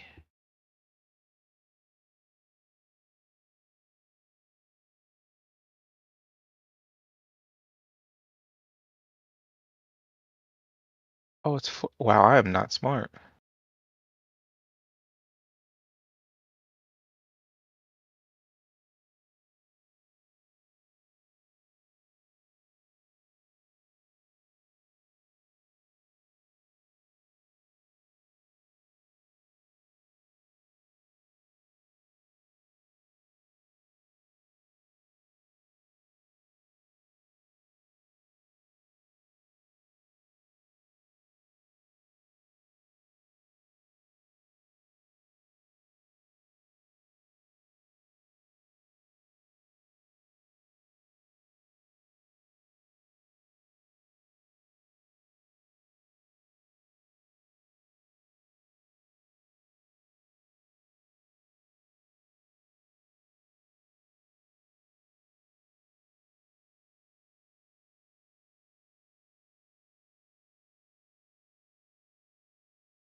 Viewers, I sent it to you 3 channels.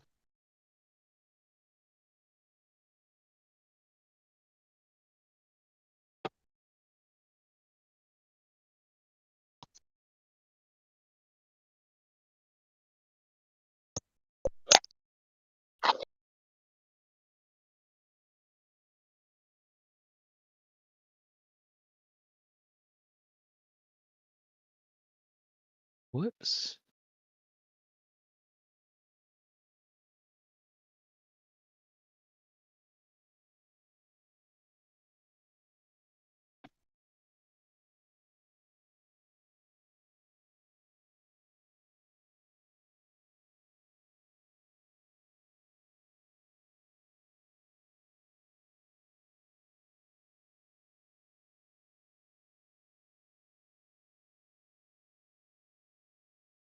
Okay, have a phone call.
No, no one's talking right now.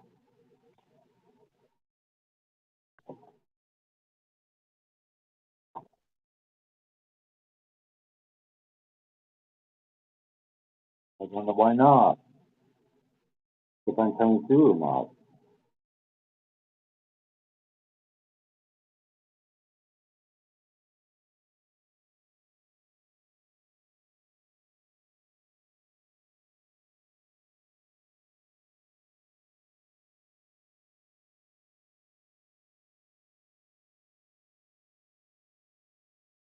Everybody's back to stream again.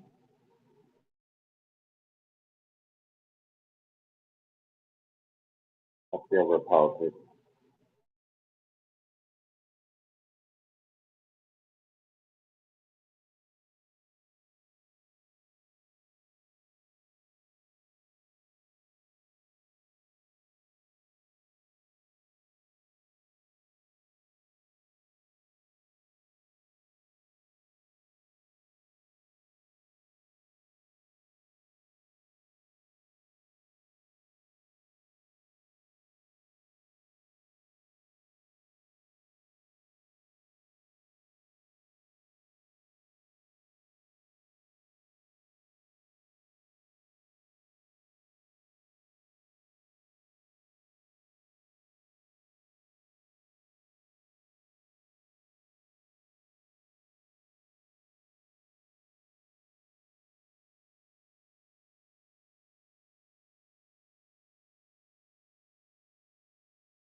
Hey, How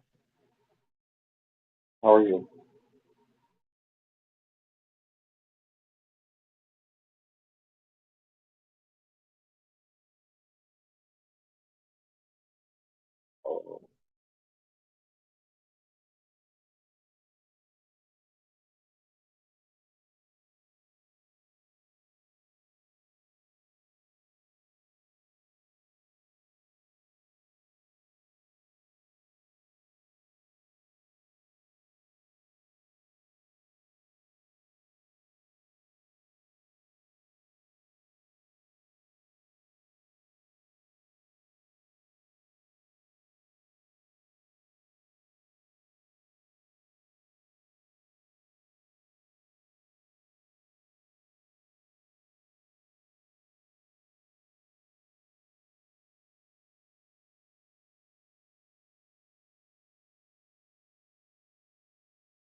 there in YouTube land.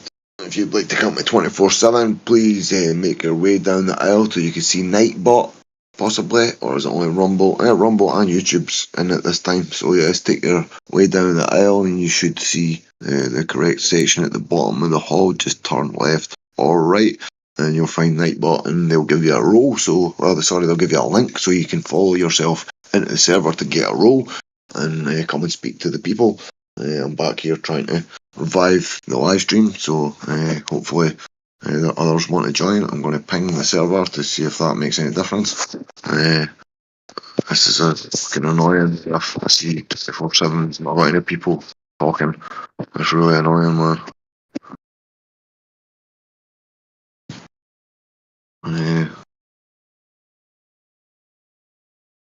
Shit. 1 sec.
Bonjour! Hello, my friend. I don't know who you are, but welcome to the dark side. I don't know who You don't know? Sorry, I cut you off. You don't know what? Sorry? I don't know who I am either. Oh, shit. We're both fucked then. Fuck's sake. Oh well. We're still in the same boat, or boatless. Can't figure it out. Fuck. Somebody's got to be able to come and figure it out. Somebody out there on YouTube land, surely you can figure it out for us dumb fucking flat earthers. We're Yeah, who the sitting hell here am I? admitting. Yeah, who the fuck is he, and who the fuck am I? Am I central banker? Am I heretic? Am I one of my real names I shall not mention on this stream? I don't know. Whoa. Holy sheep shit. The man's got aliases. I wouldn't do such a thing. I would never have loads of accounts. It's just one account, different name every day. Like, Olu, not by her choice. Too many good names out there to just pick one. Of course. So why would you be using a different name today, when you've always got the same name that I know, or the same two names? Back to heretic for now. I like Flatwater Crisis Support though. That's what I was going to write, something like that over there, because they picked the name for the room, So I was a bit fucking annoyed that they never fucking let me choose, because I don't know, like, I was all that time I was trying to think of something inventive. Like, I instantly thought about the 24/7 Flat Earth Discord, but then just because the names were the same as well, I was still in the huff. I was still fucking acting like a child, stamping my feet. So I don't know what I thought after it. Just like it was only like last week or the week before. I thought, oh, last week it must have been because it's only fucking if it's a Thursday. So last week before the weekend, I thought Spake's Place instead of Spake's Place. So I thought that, and then I thought the initial thing was something to do with crisis support, like what we said before when we spoke about it. But I wasn't sure what. We are kind of. We're here to help. Psychological people, like psychological help for these people. Have you seen Flatwater? Are you experiencing trauma? We're here to help. Well, some of us are. as well as the trauma of water seeking level and finding its equilibrium constantly. What about the Man, that's fact the problem. you are fucking motionless? What about that? I get Don't even- emotional about how motionless it is. How could I say that? Like, It's an emotional roller coaster. There's that motion going on. you're a man of mosh. Wait a minute, I've got it. Wait a minute, I almost said that word. Wait a minute, I've got a mix up of those two words. I just need to write it down so I can see it. Unemotional. No, what was it? I've got it. Wait till I write it down, man. I've got a good word. Fuck. Where's my fucking pens, man? Man, I bought a pack of pens and I seem to have fucking less pens than what I had to start with. Fuck's I've been sake. on an emotional roller coaster since I found out I wasn't in motion. Emotionless emotion. Yeah. Motionless Emotionless. emotional roller coaster. An emotionless emotional. An emotionless emotional roller coaster, that's right. Fuck. It's extremely emotional. It's emotionless. No, man, I'm getting fucked up. I need to find my pen because I had a good mix up of words there. Don't know where the fuck it is.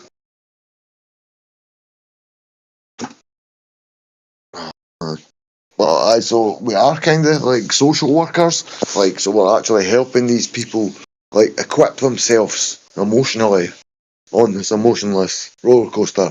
So we are trying to equip them. We're trying to give them little equipment, psychological fucking tools on how to get past this emotional roller coaster that you find yourself in. So please follow your way down the corridor. You'll find Nightbot on the outside of that corridor, just spamming links. So come to VC check-in, or we'll drag you up to the live stream unless your emotions are too high on this emotionless roller coaster. So we get it. You might be a bit fucked up, but yeah, you still be welcome though. They what? Hey, what, bro? Oh, I just said these are difficult times. Well, for sure. Fuck's sake, we might never have found ourselves in any more difficult than the time it has been for humanity on this motionless, emotional. Oh man, I'm getting a bit emotional about this and confusing myself. So, wait a minute. It's emotional and it's motionless, right? So, you people find yourself in like a extremely motionless time.